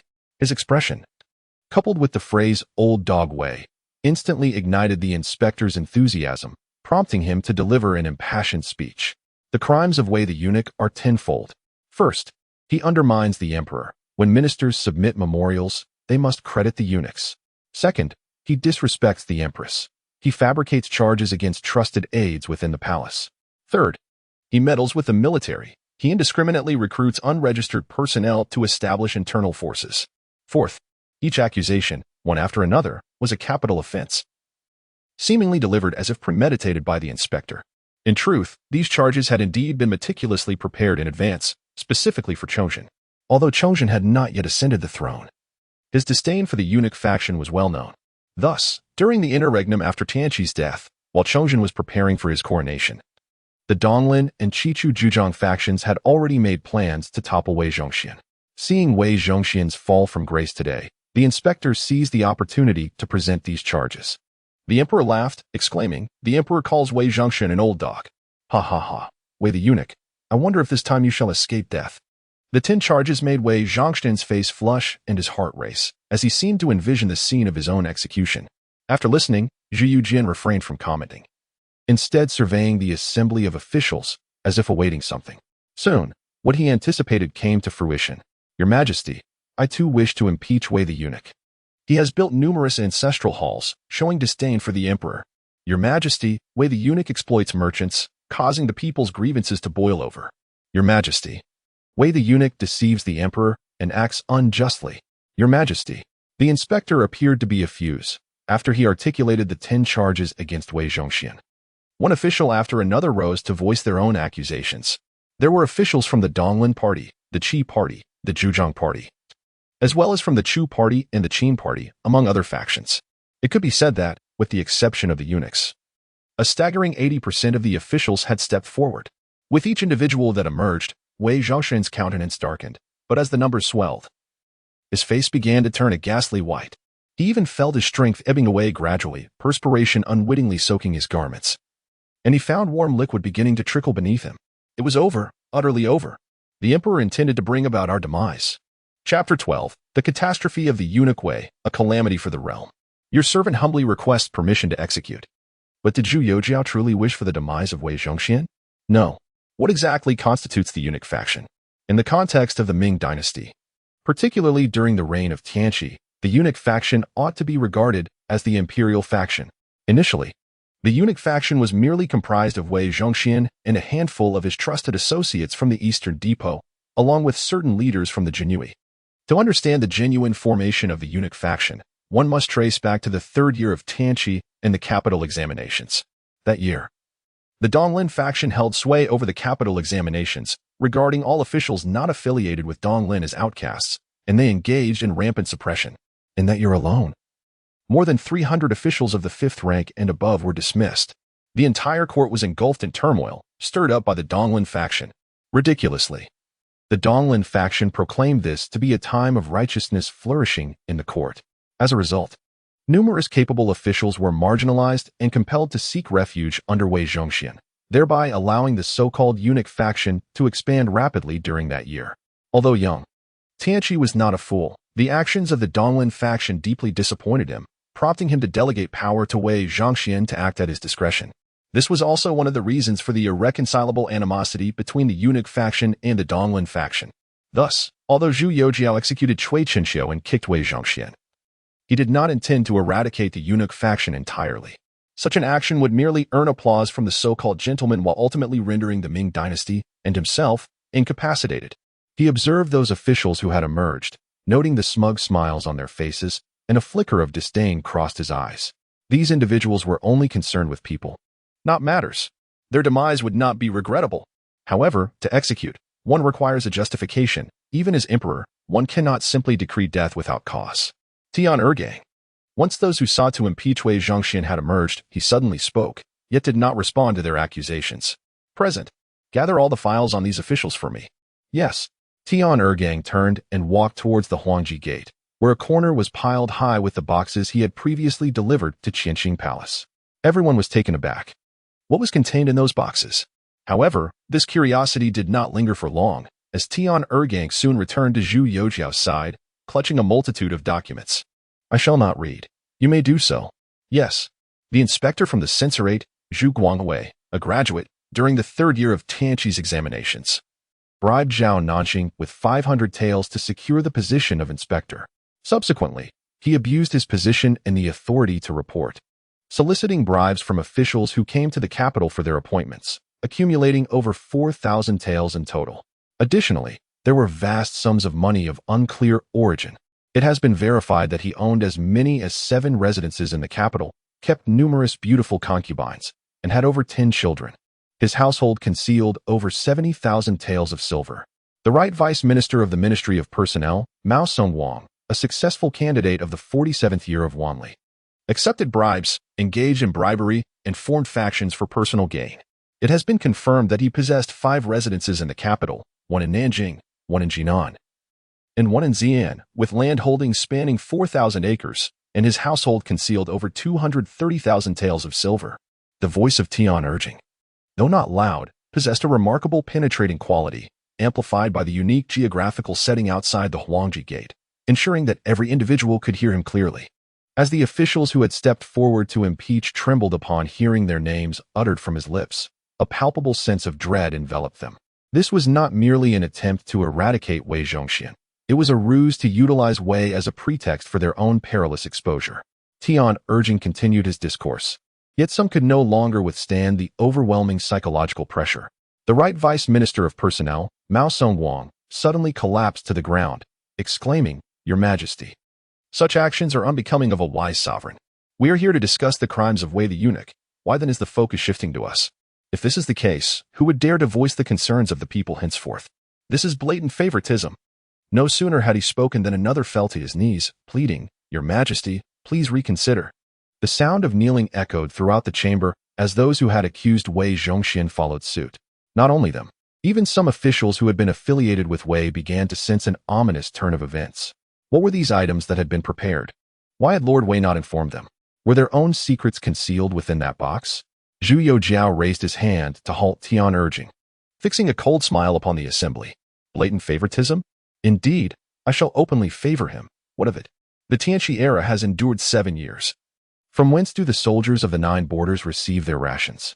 He could not help but emphasize his words, pointing towards the corner where the anxious Wei Zhongxian stood. It is he.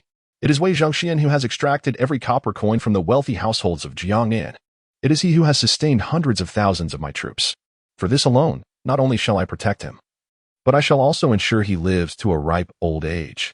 Remember this. I seek those who accomplish tasks, not mere idlers who squander their breath. I offer you an opportunity.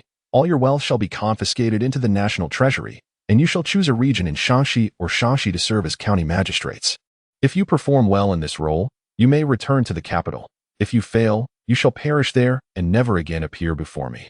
The officials were enveloped in despair. Had the Donglin party, at its zenith, possessed the capability to confront the emperor, what of the present? The Donglin party had just been purged by Wei Zhongxian, leaving behind only withered branches. The Qi, Chu, and Zhujiang factions were still in their infancy. And despite their dissatisfaction with Zhu Youxiao's decree, they could only acquiesce. The thought that the court would henceforth be entirely dominated by the eunuchs ignited a sense of rebellion in some. Your Majesty, I confess my guilt. The calamity of Wei the eunuch afflicts the realm. I beseech you to grant me the order for his execution. In the face of the irrefutable evidence presented by Tian urging, denial was no longer an option, and the right vice minister of personnel, Mao Song-wang, attempted one final struggle. A man knelt before Zhu Youxiao and with a resounding thud, bowed his head deeply. Your Majesty, without us, who in this court dares to speak ill of the Wei faction? I am willing to exchange the lives of my entire family of 54 for the demise of the Wei faction. I implore your Majesty to ponder this carefully. At these words, all eyes turned towards him. Zhu Youxiao was taken aback. The officials from the eunuch faction were utterly astonished, thinking, is this man mad? Yet the officials from the Donglin faction and other parties gazed upon him with admiration and respect. What a spirit, what audacity, what grand resolve. This is indeed the conduct befitting a gentleman. Your Majesty, add the 73 members of my family. Your Majesty, add the 84 members of my household. Your Majesty. Chapter 13. The Great Ming, a Shift in Power. Confronted with the reactions of these individuals, Zhu Youxiao was incensed. Initially, he had contemplated executing them all with a single stroke of his sword, yet the sheer number of dissenters, approximately 300, compelled him to reconsider, as half of them had risen to impeach Wei Zhongxian. Unlike Zhu Yuanzhang, he lacked the authority to decimate his adversaries. Thus, he was forced to take a step back, allowing these officials to buy their lives. However, he underestimated their tendency to seek fame at the expense of their lives. Execution was utterly out of the question. Such an act would only serve to fulfill their desires. These literati, devoid of true capability, excelled in exchanging their lives for reputation.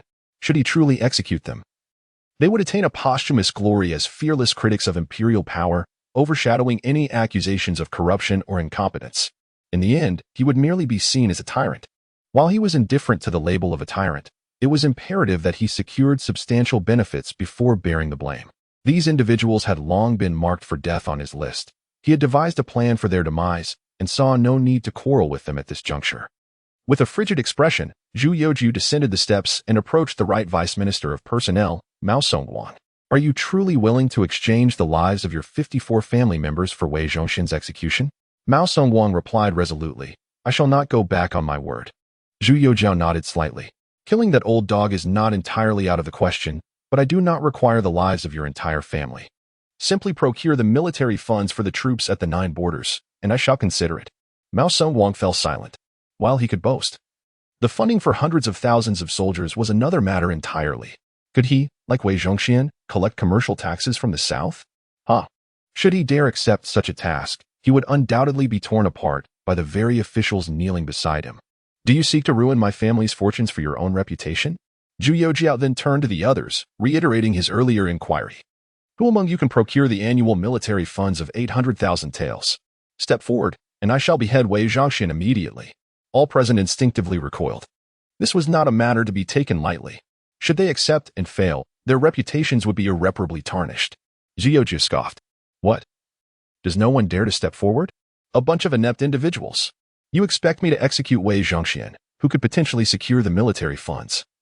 While you remain incapable of doing so, do you intend to wait until the soldiers of the 9 armies are left starving and destitute, allowing the Mongolian cavalry and Jurchen invaders to ravage the Central Plains? Are you not akin to national traitors? I shall reiterate. I seek capable individuals, not mere orators. He commanded, seize these men and deliver them to the Ministry of Personnel immediately. I wish to see no more of them. Yes, Tian urging bellowed, leading a pack of fierce imperial guards forward. Despite the frantic struggles of those officials, they were unceremoniously dragged away like fledgling chicks. At this moment, among the remaining officials, those who were not aligned with Wei Zhongxian were merely a handful of neutral factions. Ordinarily, they should have reveled in the misfortune of others, given the abundance of vacant positions that presented them with opportunities for advancement. However, the reality was that these individuals were gripped by fear and trepidation. Such a monumental shift. Nearly half of the capital officials had been replaced. It is essential to note that most of these officials held significant positions within the 6 ministries. Yet with a mere word from the emperor, they found themselves banished to the desolate regions of Shaanxi and Shaanxi, which had been plagued by calamities for several consecutive years. Who could say if they would ever return alive? It was entirely possible that they would be waylaid by refugees along the way, with men being slaughtered for their flesh and women subjected to unspeakable horrors before meeting the same fate. After dealing with these officials, would the next target be oneself?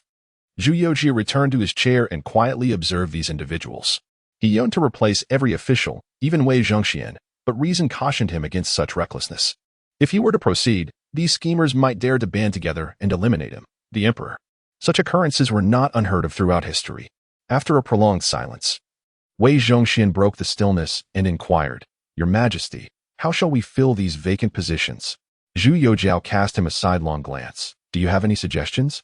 I dare not presume, Wei Zhongxian replied, hastily kneeling. In times past, he would have been exhilarated, as these positions could attract a multitude of officials seeking his favor. Yet now, he felt a pang of cowardice. The remaining officials present were predominantly his supporters. If he were to seize control of these vacancies, the Ming dynasty would truly become his domain. He was cunning, not foolish. No emperor would tolerate such a scenario. Zhu Youxiao nodded in satisfaction, pleased with his recent admonitions. This old dog still had some utility. For now, he decided to select interim officials from the existing ranks. Come spring of the following year, he would convene a special examination to finalize the appointments. Wei Zhongxian respectfully acknowledged this. After a brief pause, noticing no one else was prepared to present matters, Zhu Youxiao waved his hand decisively. This discussion concludes here for today. You may disperse. With that, he turned and strode directly out of the imperial gate. The officials promptly bowed in respectful farewell, and only after Zhu Youxiao vanished from their sight did they collectively exhale in relief. Goodness! Today's emperor was truly possessed by the spirit of Hangul. His gaze, his tone, and his methods were altogether transformed. In that moment, No one dared to question that the emperor before them had undeniably been tutored by the venerable Hangul. Your Majesty, we. Shi Fenglai approached Wei Zhongxian, eager to articulate something, but as he spoke halfway, Wei Zhongxian suddenly delivered a sharp slap. The sound echoed. Shi Fenglai was left utterly bewildered. Wei Zhongxian glared at him and declared, "From this day forth, should anyone dare to refer to our household as Eternal Lord, I shall silence them. Furthermore, all matters regarding the new vocabulary are to cease. Reflect on Zhu Youxiao. Those who wish to avoid demise should ensure stability in their duties and apply themselves diligently. Should anyone cause a blunder, do not seek our intercession. Instead, find a tranquil spot and dig a grave for oneself." Humph.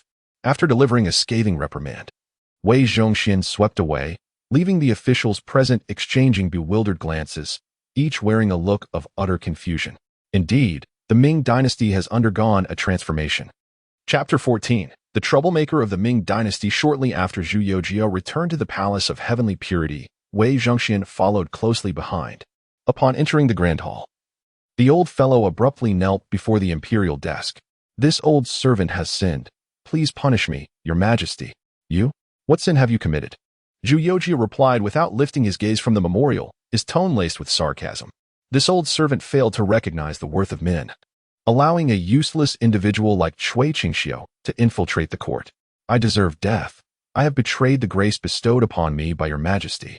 Wei Zhongxian bowed his head 3 times in reverence, then prostrated himself on the ground, falling silent. He was indeed quite anxious. Although Zhu Youxiao had used an iron-fisted approach to protect him at the court meeting, who could fathom the true thoughts of the emperor? In the past, he could read his master, but now he was utterly perplexed. Zhu Youxiao closed the memorial and crouched down beside Wei Zhongxian. "Do you know what a troublemaker is?" At this, Wei Zhongxian's body trembled involuntarily. Troublemaker was hardly a commendable term. He dared not rise, remaining prostrate, as devout as a worshipper. "This old servant is dull-witted. I beseech Your Majesty for enlightenment. If the filth in a latrine is left undisturbed for too long, it settles, appearing innocuous from above, concealing all manner of refuse beneath. But should one take a stick and stir it, no matter what vile creatures lurk below, they will inevitably surface. Now, do you comprehend my meaning?" Though Wei Zhongxian was not particularly learned, his age and innate cleverness soon led him to grasp Zhu Youxiao's intent. Hesitantly, he inquired, "Your Majesty means to say that this old servant is the troublemaker?" Zhu Youxiao chuckled and gave him a light kick on the rear. "At least you possess some wit, old fellow. However, you are not yet the true troublemaker of the Ming dynasty. Thus, you must exert greater effort. I want you to stir up the southern merchants, turning their world upside down. Do not fixate solely on those mine owners or silk merchants. The wealthiest are not necessarily them. Keep a vigilant eye on all maritime routes. I do not prohibit their voyages, yet the silver they acquire must not solely fill their coffers. They must realize that, regardless of their business dealings, I am the paramount shareholder. Do you understand?" Wei Zhongxian, now enlightened, timidly lifted his head. The emperor's intention was to subtly strike at the merchant fleets nurtured by those officials without overtly opening the seas. Zhu Youxiao nodded, a glimmer of anticipation gracing his countenance. "Precisely. I am eager to witness their expressions when they pay taxes." At this juncture, the maritime band of the Ming had become little more than a faude. The high-ranking officials, particularly those in the south, were clandestinely nurturing merchant fleets. They smuggled the exquisite porcelain, silk, and tea of the Ming dynasty overseas, reaping exorbitant profits without ever paying taxes. Should taxes be levied, these individuals would be the prime targets. A casual inspection of a single ship could yield tax revenue equivalent to that of a mine for half a year. However, Wei Zhongxian found himself in a predicament. "Your Majesty, it is not due to my incompetence. The sheer number of maritime outlets in Jiangnan makes it exceedingly challenging to apprehend them." To this, Zhu Youxiao was not surprised. If it were an easy task, he would not have needed to bring it up himself. Dispatch someone overseas and endeavor to establish contact with Zhang Zhilong.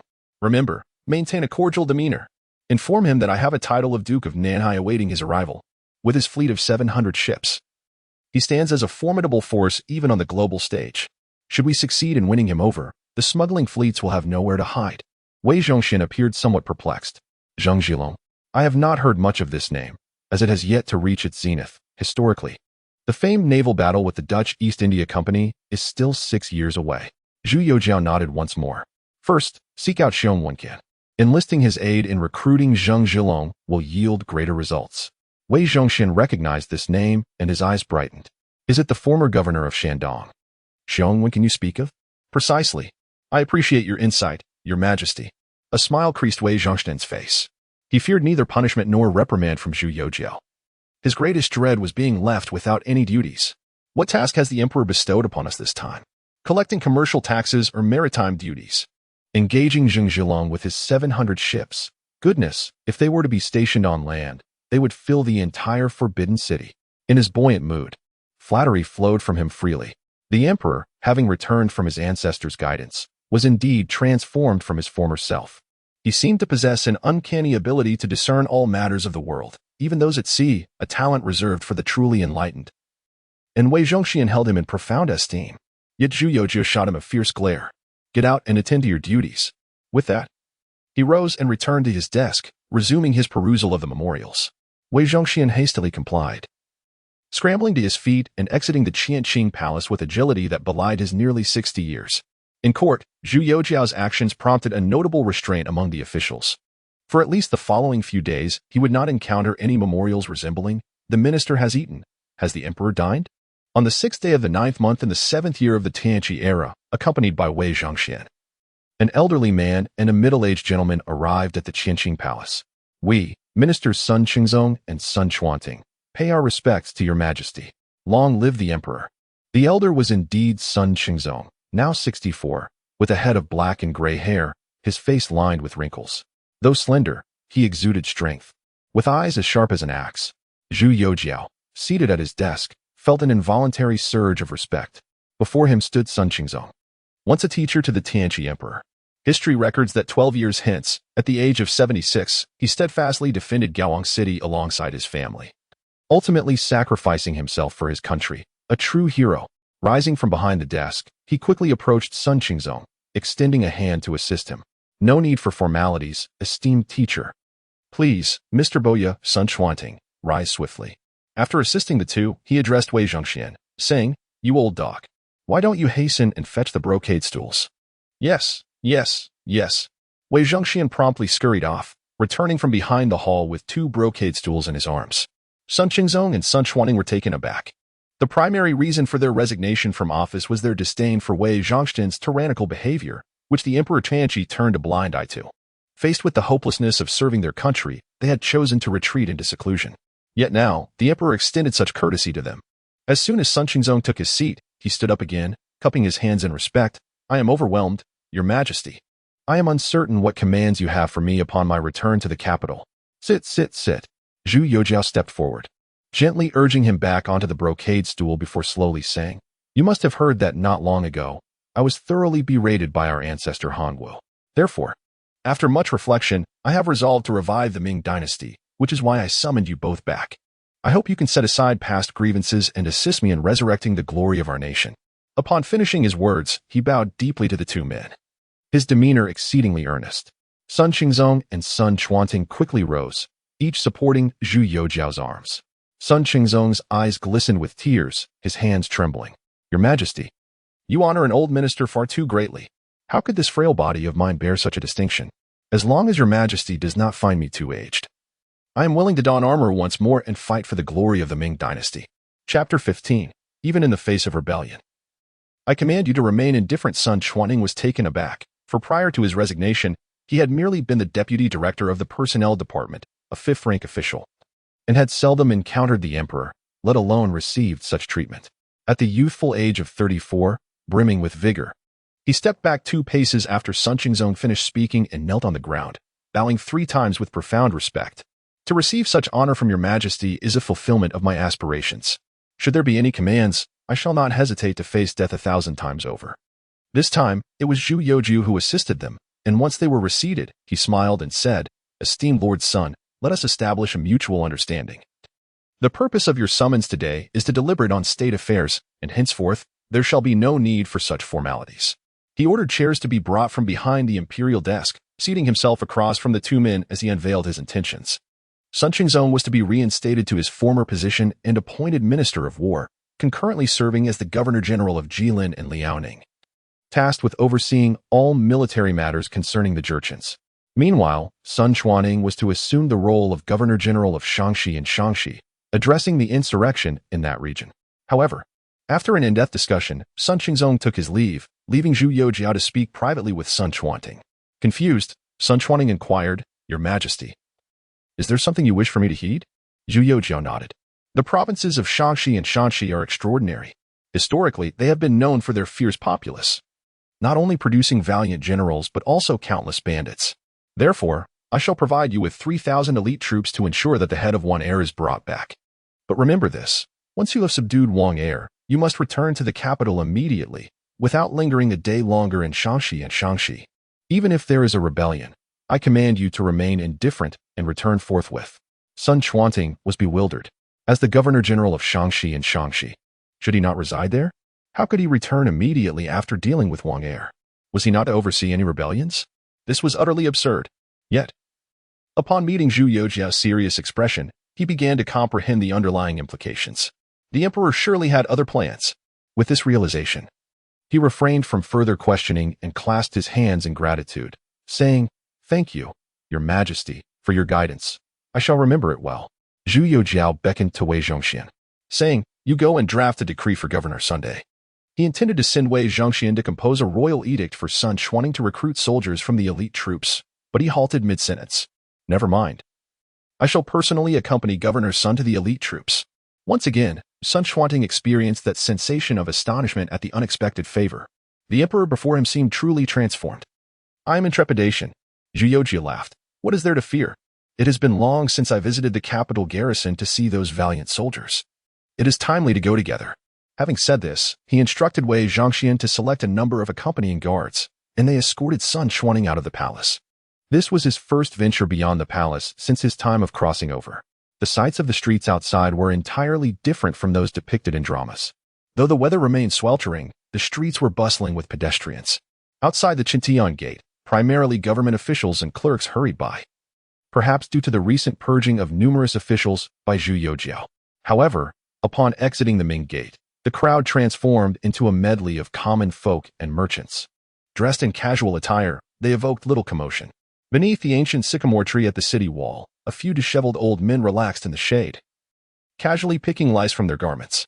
As Zhu Youxiao passed by, he could distinctly hear the crisp sound of lice being crushed. After traversing the streets, the group finally arrived at the encampment of the Divine Machine Battalion. The Divine Machine Battalion, along with the 5 armies and the 3,000 Battalion, constituted the 3 major military divisions guarding the capital, totaling an impressive count of 170,000 soldiers. Of course, how many remained was a mystery known only to the heavens. The grand gate of the Divine Machine Battalion stood resolutely closed, with 4 rather unkempt soldiers stationed at the entrance, leaning on their bronze 3-eyed guns. They fanned themselves with their unbuttoned garments. Upon witnessing this scene, Zhu Youxiao found it hard to believe that these were the so-called elite troops of the capital. "Halt! What is your purpose?" One of the soldiers, noticing the large group approaching, loosened his garment and aimed his weapon at Zhu Youxiao and his companions. "Impudent!" Wei Zhongxian's expression darkened instantly, and just as he was about to reprimand the soldier, he was restrained by Sun Chuanting. Surprised, Zhu Youxiao discreetly gestured to Wei Zhongxian to temper his reaction. The latter, looking quite aggrieved, stepped back, his sharp gaze fixed on the soldier, ready to spring into action at any moment. Sun Chuanting then approached the soldier with a genial demeanor. "My dear brother, even if that gun were to fire, it would likely do more harm to you than to anyone else." The soldier's expression stiffened, and he hastily stowed his cracked 3-eyed gun, scrutinizing Sun Chuanting with keen interest. "Oh, whose gate has been left ajar to allow such a character as you to emerge? Whether my gun can fire or not is none of your concern. Open your eyes and see where you are. Is this a place for lowly commoners like you?" Yet Sun Chuanting clasped his hands in a respectful gesture and replied, "I humbly serve the household of Duke Taikong, and I am here on my master's orders to select a few individuals for work." Upon hearing this, the soldier's demeanor immediately shifted to one of obsequiousness. "I beg your pardon, I was unaware of your esteemed connection. Please, do come in." He then turned and kicked his companions, urging them, "What are you lingering for? Quickly, open the gates for these distinguished gentlemen." He did not even entertain the thought of questioning Sun Chuanting's claim. It seemed unnecessary to do so. Who was Duke Taikong?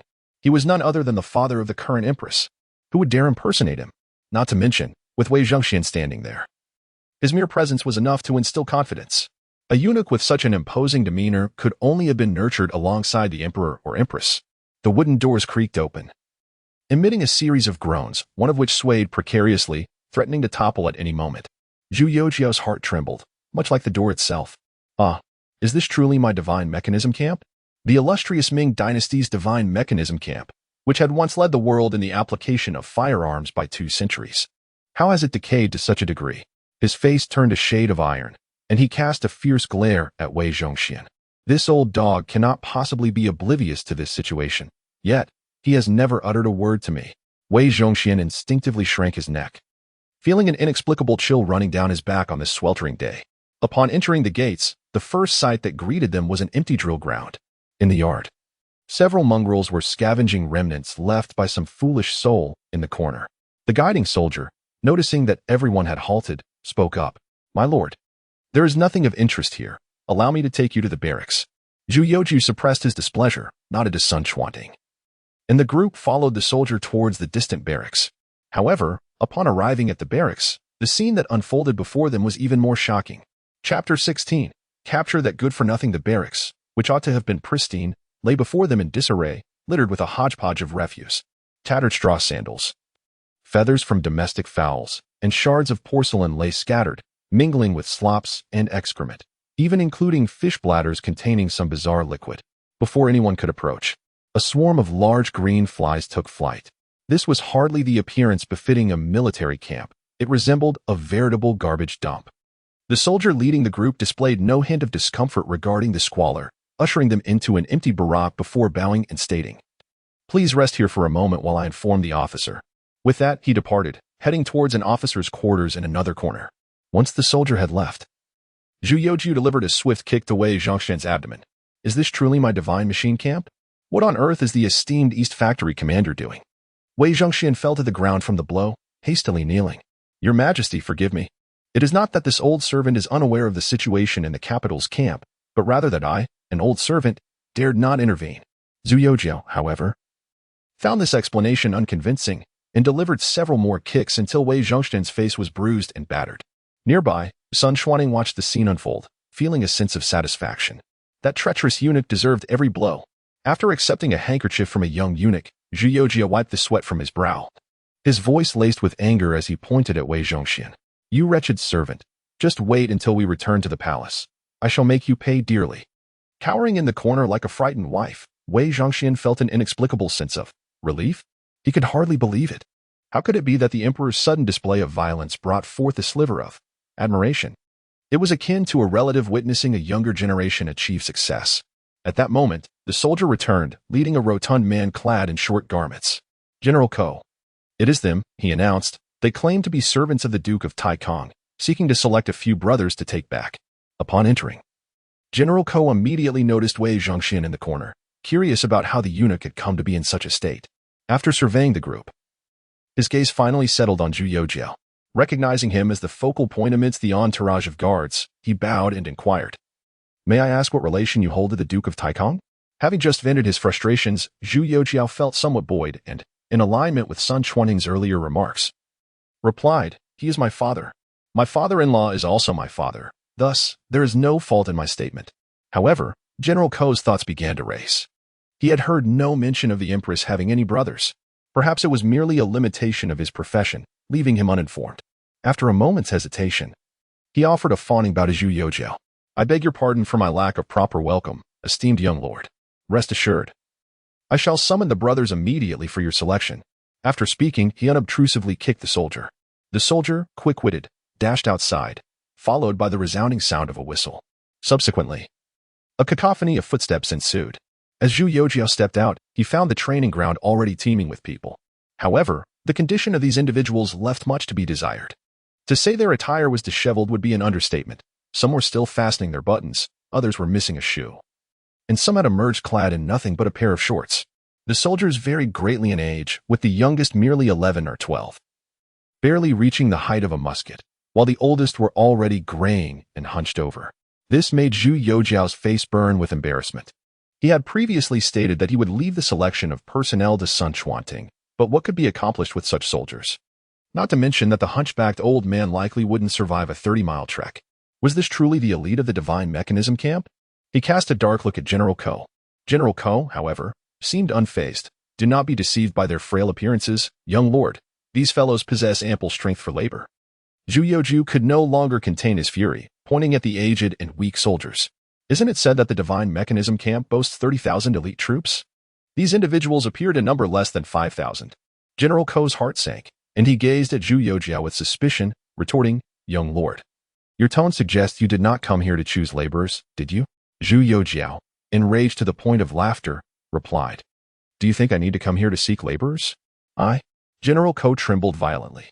Wei Zhongxian, upon realizing Zhu Youxiao had revealed his identity, rushed forward and slapped General Ko several times. You dare to stand before the emperor without kneeling. Damn it. Why should only I bear the brunt? General Ko fell to his knees with a thud, exclaiming, Ko Isho, a general of the divine mechanism camp, pay my respects to your majesty. Long live the emperor.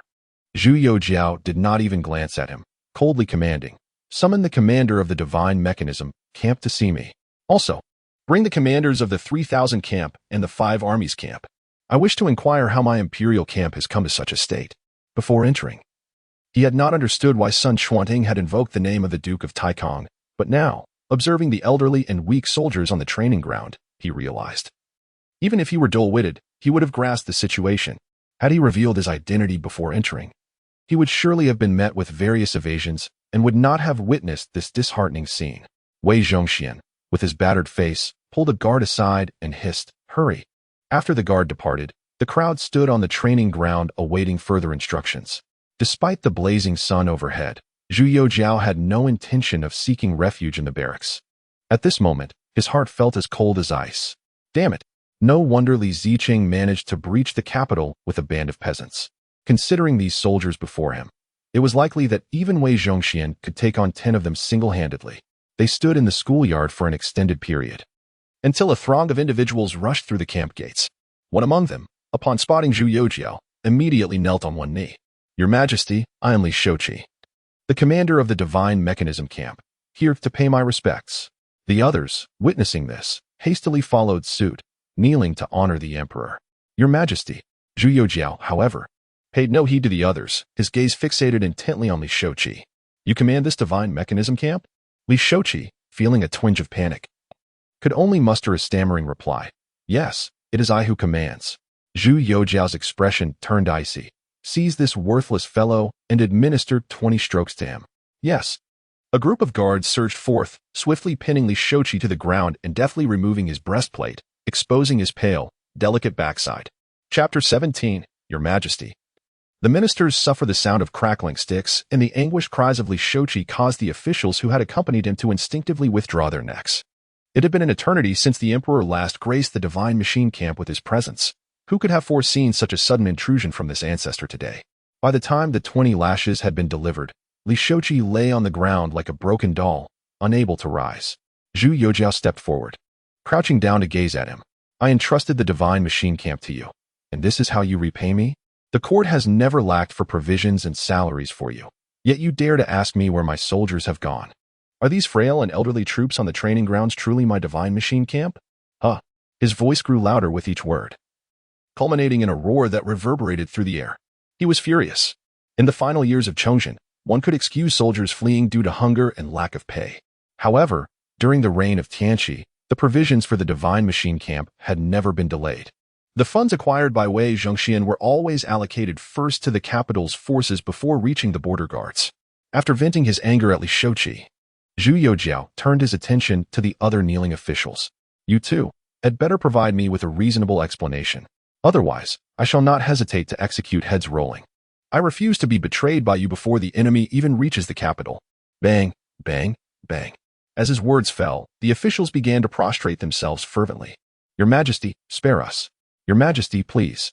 They begged, fully aware of the dire state of the divine machine camp. Even the glimpse Zhu Youxiao had at that moment was merely the tip of the iceberg. The reality was far graver. Zhu Youxiao's gaze swept over the group before fixing on one individual. You are the chief eunuch of the divine machine camp, are you not? According to regulations, the 5 armies and 16 divisions should consist of over 4,000 men each, yet this division before me scarcely has 800. Answer me, where have my soldiers gone? The chief eunuch trembled visibly, and a stream of liquid seeped from him, dampening the ground beneath.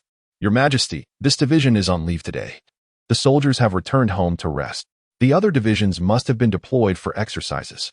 Oh, exercises? Very well then, get up. Accompany me outside the city to take a look. Zhu Youxiao's voice brooked no argument. He was acutely aware that this was merely a fabricated excuse from the chief eunuch. It was common knowledge that the 5 armies and 16 divisions could not all be dispatched for exercises on the same day, as a portion must remain to defend the capital. The chief eunuch fell silent, unable to articulate a response. Zhu Youxiao let out a cold snort and turned away, making his way toward the command platform. Wei Zhongxian, Sun Chuanting, and others hurriedly followed, while the guards fetched a stool from the barracks. Upon reaching the platform of commands and taking a seat upon the bench, Zhu Youxiao addressed Wei Zhongxian. Convey orders for Tian urging to bring the imperial guards hither. Additionally, notify the esteemed nobles residing in the capital to assemble here before me. Wei Zhongxian complied, summoning a multitude of guards, and after imparting specific instructions to each, they departed the divine mechanism camp. After the passage of half an hour, the nobles began to arrive in succession. However, upon entering the training grounds of the divine mechanism camp, they perceived an atmosphere that felt decidedly unsettling. The officials of all ranks within the camp were prostrate on the ground, trembling as if caught in a tempest. Meanwhile, many of the aged and infirm soldiers standing in the yard succumbed to the oppressive heat, collapsing to the earth. Yet, the emperor sitting upon the platform appeared as a stormy sea, indifferent to the scene unfolding before him. What calamity had transpired? Unable to discern the cause, they approached Zhu Youxiao to pay their respects. We humbly greet your majesty. We are uncertain as to the purpose of your summons. Zhu Youxiao cast a sidelong glance at them, followed by a disdainful snort. Since you are here, kneel and await my words. With that, he ceased to acknowledge them. Time trickled by slowly, from midday until the sun dipped below the horizon, and by then, the majority of the martial nobles had gathered. As darkness enveloped the sky, torches were ignited around the training grounds. The martial nobles, akin to the commanders of the divine mechanism camp, knelt before Zhu Youxiao, their bodies teetering on the brink of collapse, the leg that bore their weight feeling as though it belonged to another. At last, Zhu Youxiao rose slowly. Are you not curious as to why I have summoned you to the divine mechanism camp? Look behind you. This is the divine mechanism camp of our great Ming. Tell me, what distinguishes them from beggars? Who can inform me of the whereabouts of the missing soldiers? Who can reveal where the annual expenditure of over 1 million taels of silver for rations has vanished? How can I trust such a military to take the battlefield and triumph over our foes? His relentless inquiries rendered the assembly speechless, each question crashing down upon them like an unyielding mountain. Just days prior, they had reveled in the misfortunes of those officials dispatched by Zhu Youxiao to the regions of Shanxi and Shanxi. Little did they anticipate that after dealing with the civil officials, their sovereign would turn his ire upon the martial nobles. Seeing their silence, Zhu Youxiao's fury morphed into a sardonic smile. Ah, so none of you wish to speak? Very well, we shall remain here until dawn, with you kneeling and I seated. Let us see who falters first. As the moon reached its zenith, Wei Zhongxian sent food, yet Zhu Youxiao swept it to the ground with a dismissive wave. He had no appetite for such fare. Thud. One of the martial generals could no longer withstand the pressure and collapsed. Zhu Youxiao pointed at the fallen figure and commanded, bring water to rouse him. As long as they remain silent, let them kneel. Yes. Tian urging swiftly fetched a bucket of well water and drenched the general. At this moment, the weather is characterized by sweltering days, yet the nights have turned quite cool, with a temperature differential of no less than 15 degrees. As cool water is splashed upon him, the warrior swiftly opens his eyes, his complexion pale and his lips chapped. After laboriously swallowing twice, he observes that the others remain silent, compelling him to muster his strength and return to his original position to kneel. However, his drenched attire becomes the final straw that breaks him. Within half an hour, he can no longer endure and collapses once more. Yet this time, he does not lose consciousness. He pushes aside those obstructing him and crawls with determination to the feet of Zhu Youxiao. Your Majesty, I beseech you. Zhu Youxiao signals to Wei Zhongxian, and immediately, a bowl of ginseng soup is brought forth. The warrior greedily consumes the soup in one gulp, followed by a bitter smile. He knows this is the most exquisite ginseng soup he has ever tasted, yet it may very well be the last bowl he ever drinks. The emperor inquires about the whereabouts of the soldiers, and the warrior, trembling, declares, I dare not deceive your majesty. Almost every colleague present has soldiers at home. Some have dozens, while others have hundreds. Your majesty, we are suffering. With that, he collapses to the ground, weeping uncontrollably. Chapter 18. What you have consumed must be returned. Are you suffering? Zhu Youxiao sees the man's hair, compelling him to meet his gaze. Why does our dynasty lavish high positions and generous salaries upon you? This is a legacy earned by your forebears with their lives. Yet, look at what you have done. Can you still wield a knife, brandish a gun, mount a horse, and slay the enemy? You have all been hollowed out by indulgence, and yet you dare to set your sights on my imperial garrison.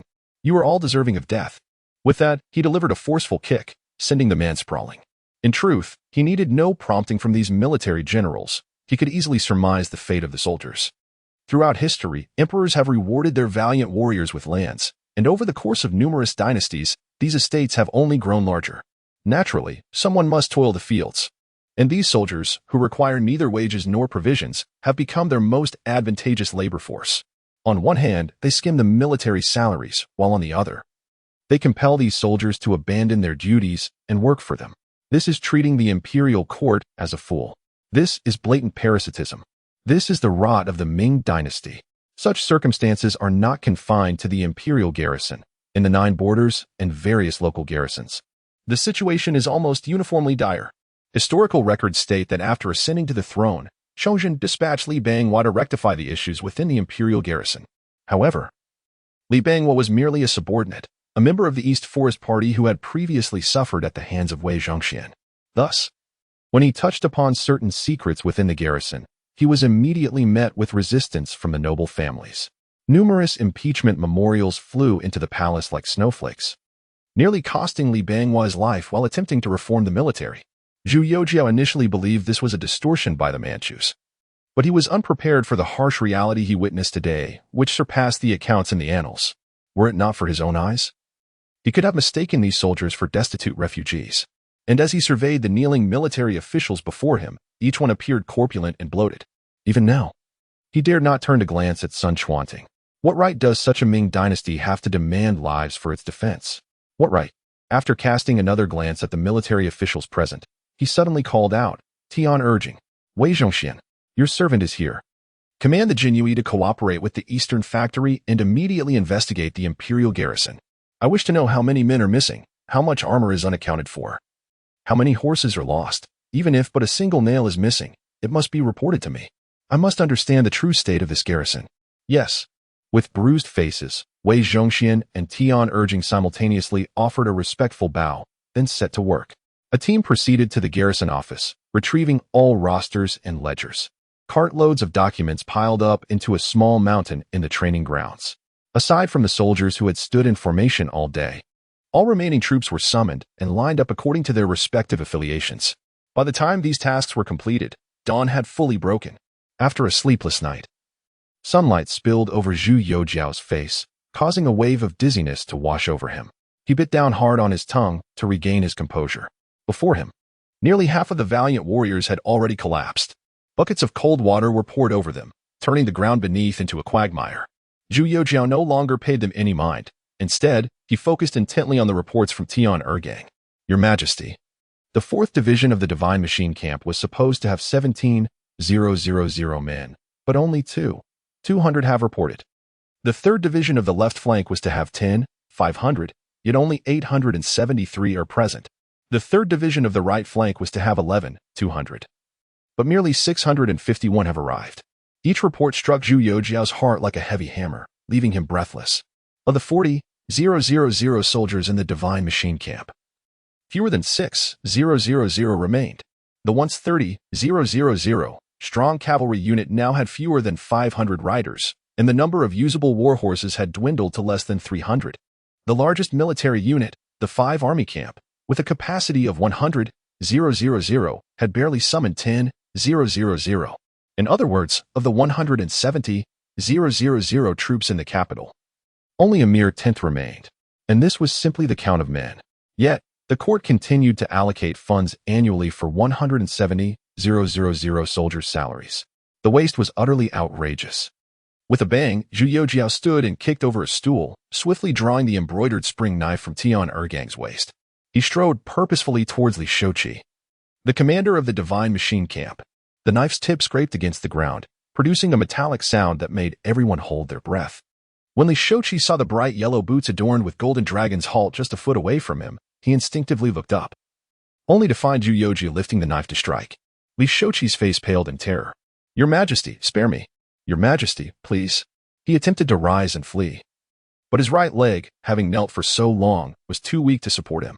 As he struggled, he collapsed onto the ground. He hurriedly raised his hands to defend himself. However, Zhu Youxiao showed no mercy. The embroidered spring knife glinted ominously in the sunlight as it came crashing down. Crack! Li Shouqi's right hand was severed at the elbow, but the knife's momentum, though diminished by his defense, did not falter and sank into his shoulder. He screamed in agony. Clutching the stump of his right arm with his surviving left hand, his head instinctively tilting to the right, resting against the knife's back. Everyone was stunned by the scene before them. This was the Earl of Xianqing of the Ming dynasty, a descendant of those who had loyally followed Zhu Di during the Jing'an campaign, and yet he had been so brutally struck down, although the blow had not been fatal. It was clear to all that this was far from over. Indeed, Zhu Youxiao delivered a swift kick to Li Shouqi's face, wrenching the knife from his shoulder. In the next moment, he thrust it forward. Li Shouqi attempted to defend himself once more, but the tip pierced through his left palm, driving deep into his throat. As Zhu Youxiao casually yanked the bloodied knife free and tossed it back to Tian Ergang, blood erupted from Li Shouqi's throat like a fountain. The dizziness that Zhu Youxiao had just managed to suppress surged upon him once more, compounded by the acrid scent of blood, causing turmoil within his stomach. This marked his inaugural experience of taking a life, and in such a gruesome manner at that. Yet, in the presence of his ministers, he could not allow himself the luxury of voicing his turmoil, forcing himself to endure. After a considerable time had passed, the sensation gradually receded, allowing him to speak. Tian Ergang, your servant is here. Zhu Youxiao's gaze pierced through the room as he addressed the distinguished military officials with deliberate clarity. Bring them forth. Visit the homes of the esteemed military families. For each soldier, 500 taels of silver. Whatever they take, return the equivalent to me. What you have consumed must be regurgitated. As for the soldiers, let them remain. Consider them as sold to you by me. Should there be any resistance, let there be no mercy. Understood. Tian Ergang summoned several members of the Jinyui to assist Zhu Youxiao in his orders, then departed with a contingent of men. Chapter 19. The minister, Lu Xiangshan, governor of the Ming dynasty, is summoned to an audience with Zhu Youxiao. Zhu Youxiao harbored no intention of departing from the divine machine camp. He understood that this matter must be resolved in one decisive breath. Presently, these military commanders had arrived alone, at most accompanied by a few personal guards. Under the watchful eyes of the Jinyui in the Eastern Depot, they could not stir up much commotion. However, once these warriors departed, who could predict the actions they might undertake? A cornered dog will leap over the wall. A frightened rabbit will bite. Should these commanders retaliate, given the current combat strength of the capital's garrison, he would surely be unable to withstand it. Yet, he was left with no alternative but to confront the situation head-on. Next year, Huang Taiji would enter the pass through Jishan, advancing until he reached the gates of Beijing. If he did not promptly restore the garrison's strength, he feared he would meet the same fate as Chongshan, forced to defend the city gates and await the loyalist army. The sun at noon was scorching, and after a sleepless night, he found it increasingly difficult to endure. However, the tasks at hand could not be completed in haste, so he had someone fetch a rocking chair. When Zhu Youxiao settled into the rocking chair and slowly closed his eyes, Wei Zhongxian astutely had someone return to the palace to retrieve a canopy, placing it over the training grounds to shield Zhu Youxiao from the sun's glare. Zhu Youxiao slept soundly, not awakening until evening. Yet, upon opening his eyes, his first command was directed at Wei Zhongxian. Immediately dispatch someone to leave the capital. Convey the edict for Lu Xianxing to enter the capital at once. Summon Qin Liangyu to hasten the White Pole army to the capital. Wei Zhongxian was taken aback. Your Majesty, this may not be appropriate. Demanding repayment from the military commanders had already struck a blow to their pride. If they were to summon local armies to the capital, it would blatantly convey the emperor's distrust in these military officials. It is worth noting that these commanders were the most esteemed nobles of the Ming dynasty. Their ancestors either followed Zhu Yuanzhang, the founding emperor, or served as loyal ministers to Zhu Di during the Jing'an campaign. Killing one or two might be acceptable, but if all were offended, there is nothing inappropriate about it. Zhu Youxiao waved his hand dismissively. If any of them dare to voice objections, I shall send them below to appeal to the ancestral spirit of Hongwu. I do not trust them now. Not a single word they utter do I believe. Also, have someone keep a close watch on their residences. If any unusual movements occur, report immediately. The exchange between the master and servant left the nobles on the ground feeling as if they were in an ice house. Was it not said that the law does not punish the masses? Why was this master not playing by the rules? Could it be that he truly intended to eradicate all the noble officials in the court? Suddenly, someone recalled Zhu Youxiao's earlier proclamation, "I have been summoned by the ancestral spirit of Hongwu to receive instructions." Indeed, only the ancestral spirit of Hongwu could raise such an emperor. The heavens of the Ming dynasty had irrevocably changed. Zhu Youxiao remained in the divine machine camp for a full 10 days, returning to the palace for morning court only every 3 days, while attending to all his needs right there. After 10 days, those valiant warriors had shed a layer of their own skin. Their daily sustenance consisted of a meager meal, a flatbread made from millet flour, a dish of simple pickles, and a bowl of thin porridge. Strangely enough, these once indulgent men, accustomed to copious feasts, seemed revitalized after this period of deprivation. One afternoon, a group of swift horses galloped into the camp, heading directly for the general's platform before halting abruptly. One knight dismounted gracefully and bowed deeply to Zhu Youxiao. "I am Lu Xiangxing, governor of the Ming dynasty, here by imperial decree to pay my respects." Zhu Youxiao scrutinized him closely. At 27, Lu Xiangxing was fair-skinned and slender, yet his arms were remarkably robust. His eyes were peculiar, one larger than the other. Such a gaze is said to be known as male and female eyes, and those who possess it are often calm, shrewd, and strategic. Among the most renowned with this trait was the Manchu leader, Kangxi. Zhu Youxiao regarded him with profound admiration. Indeed, this was a remarkable man. In just a few years, he had trained an army that could rival the famed cavalry of Guaning. In the 11th year of Chongzhen's reign, he faced 30,000 Tartars head-on with a mere 5,000 soldiers of the Tianqiong army. Clad in mourning attire, he fought valiantly until death. This was Lu Xiangxing. Zhu Youxiao stepped forward and grasped Lu's arm. "No need for formalities. Rise quickly." "Your humble servant is filled with trepidation," Lu Xiangxing replied, suddenly feeling bashful in the emperor's presence. Zhu Youxiao laughed heartily, patting his shoulder. "Fear not. I will rely on you greatly in the future." Lu Xiangxing paused, a flicker of unease crossing his face. "Might I inquire what command the emperor has for me?" Zhu Youxiao gestured toward the soldiers in the distance. "I wish for you to reorganize the capital's army. Are you confident in this task?" "What?" Lu Xiangxing's eyes widened in astonishment, his unique gaze becoming even more pronounced. He swallowed hard, incredulously clasping his hands. "You mean, you wish for me to reform the capital's army?" "Indeed." Zhu Youxiao nodded affirmatively. "You may find this hard to believe, but I understand you better than you think. Your talents are wasted as a mere county magistrate. Come to the capital's army, and I shall grant you the freedom to act. The journey of an individual's growth may take time to accumulate." Yet only 2 years remained until Lu Xiangxing would establish the Tianqiong army. With his innate talent, he could easily bridge this gap. Lu Xiangxing was momentarily stunned. He could hardly fathom the situation. Just days ago, he had been searching for a lost rooster for the villagers, and now he was to command a military force. He stammered, unable to articulate his thoughts. He feared he might fail. He feared he might not be worthy. This was the capital's army, the most elite force of the Ming dynasty. At only 27, what right did he have to take the helm? Seeing the myriad emotions flickering across his face, Zhu Youxiao empathized with his turmoil and offered a reassuring smile. "Do not worry too much. I shall be watching over you from the palace. Master Sun has just assumed the role of Minister of War. You may freely consult with him regarding military matters. I am confident that he will not withhold any insights. Furthermore, Lord Boya is now the governor of Shanxi and Shanxi provinces, and he will be available to assist you for some time." As he spoke, he gestured towards Sun Xuanting, who was standing nearby. Lu Xiangxing was taken aback. He could hardly believe that a mere county magistrate without any connections could be entrusted with such confidence by the emperor. He knew precisely who the title Master Sun referred to, the venerable Sun Chengzong, who had constructed the 200-mile defense line at Ningjing, commanded an army of 110,000, and successfully repelled the Jurchens beyond the Great Wall. With the pen, he could bring peace to the realm. With the sword, he could stabilize the cosmos. It was not an exaggeration to describe him in such terms. After all, he was the emperor's esteemed mentor. As Lu's wide eyes gradually returned to normal, a few glistening tears escaped. Such exceptional favor, to remain reserved, would be to fail to recognize the honor bestowed upon him. With a thud, Lu Xiangxing knelt to the ground, bowing 3 times. "Your servant is willing to heed your majesty's summons, even at the cost of 1,000 deaths." "Ha ha ha, splendid." Lu Guanchao, please rise quickly. Zhu Youxiao was quite pleased and extended his hand to assist him up once more. With Lu Xiangsheng at the helm, I can rest assured about the capital's defense. Chapter 20. The officials of the Ming dynasty are truly affluent.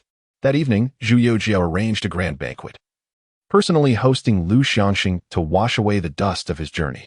Lu Xiangsheng, moved to tears, expressed profound gratitude. During the feast, Zhu Youxiao invited Sun Qingzong and introduced the two gentlemen to one another. For an entire 10 days, news from the capital garrison remained tightly sealed.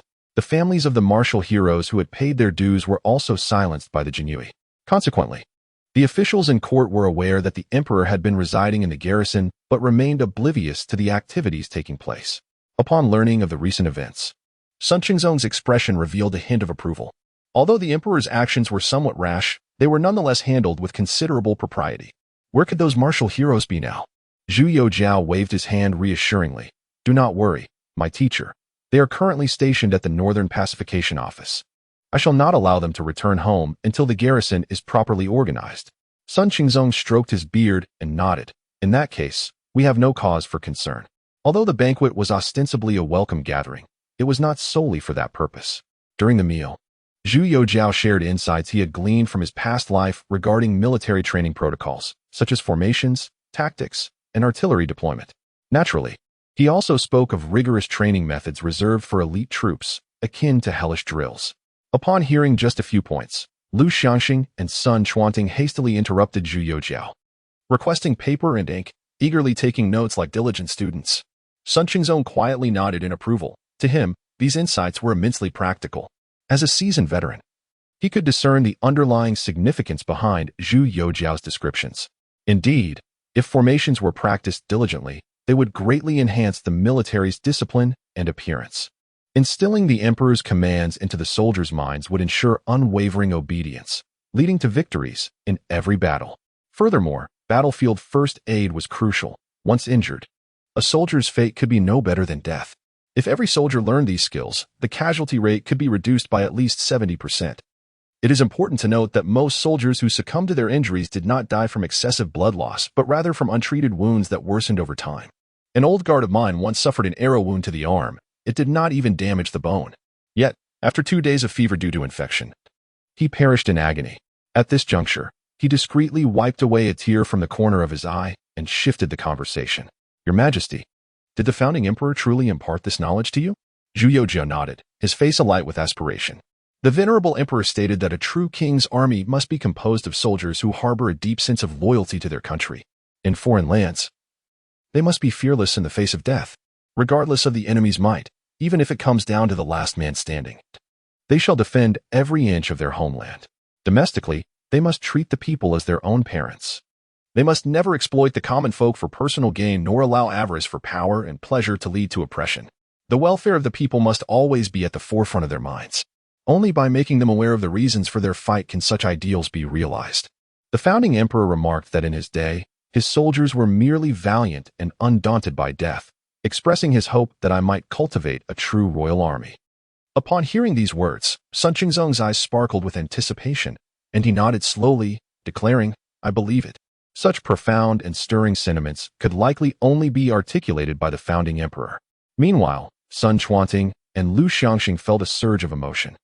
Although they had become military leaders, they still harbored the spirit of scholars within. This ideal royal army, it seemed, could only exist in dreams. Yet, no.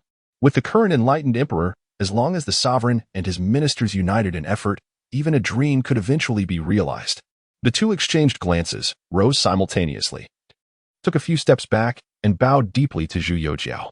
We, lacking in talent, are willing to assist your Majesty in training a true royal army.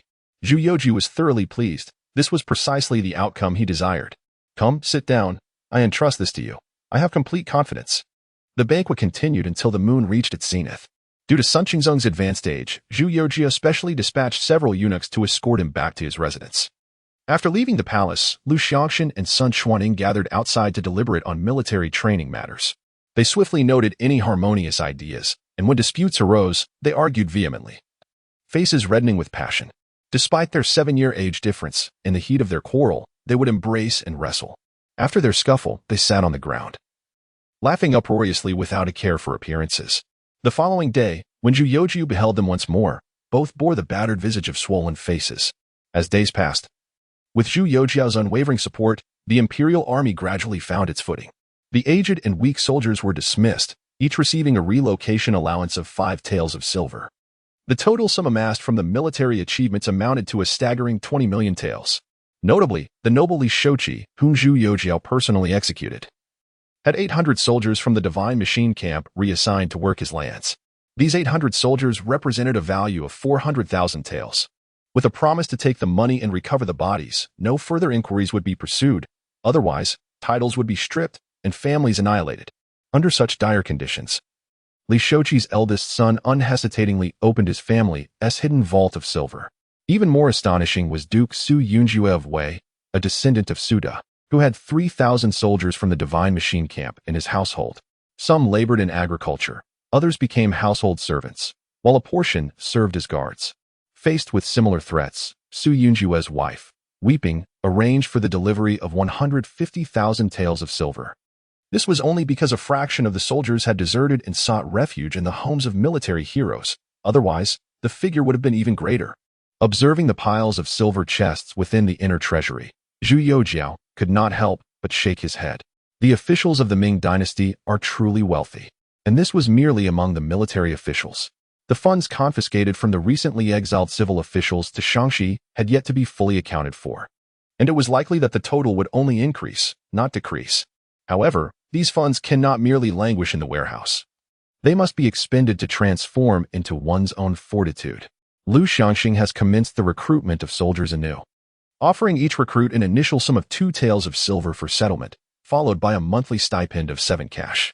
Should they exhibit exceptional performance and ascend to the ranks of the captain or squad leader, their remuneration shall be correspondingly increased. After a moment of contemplation, Zhu Youxiao waved his hand and summoned Wang Tiqian. This individual, once rebuked by Chongzhen during the coronation ceremony, now serves as the chief eunuch of the palace ceremony. Aside from Wei Zhongxian, he has spent the most time in Zhu Youxiao's company. Allocate 200,000 taels of silver for Lu Xiangxing. Inform him to diligently recruit and train the soldiers.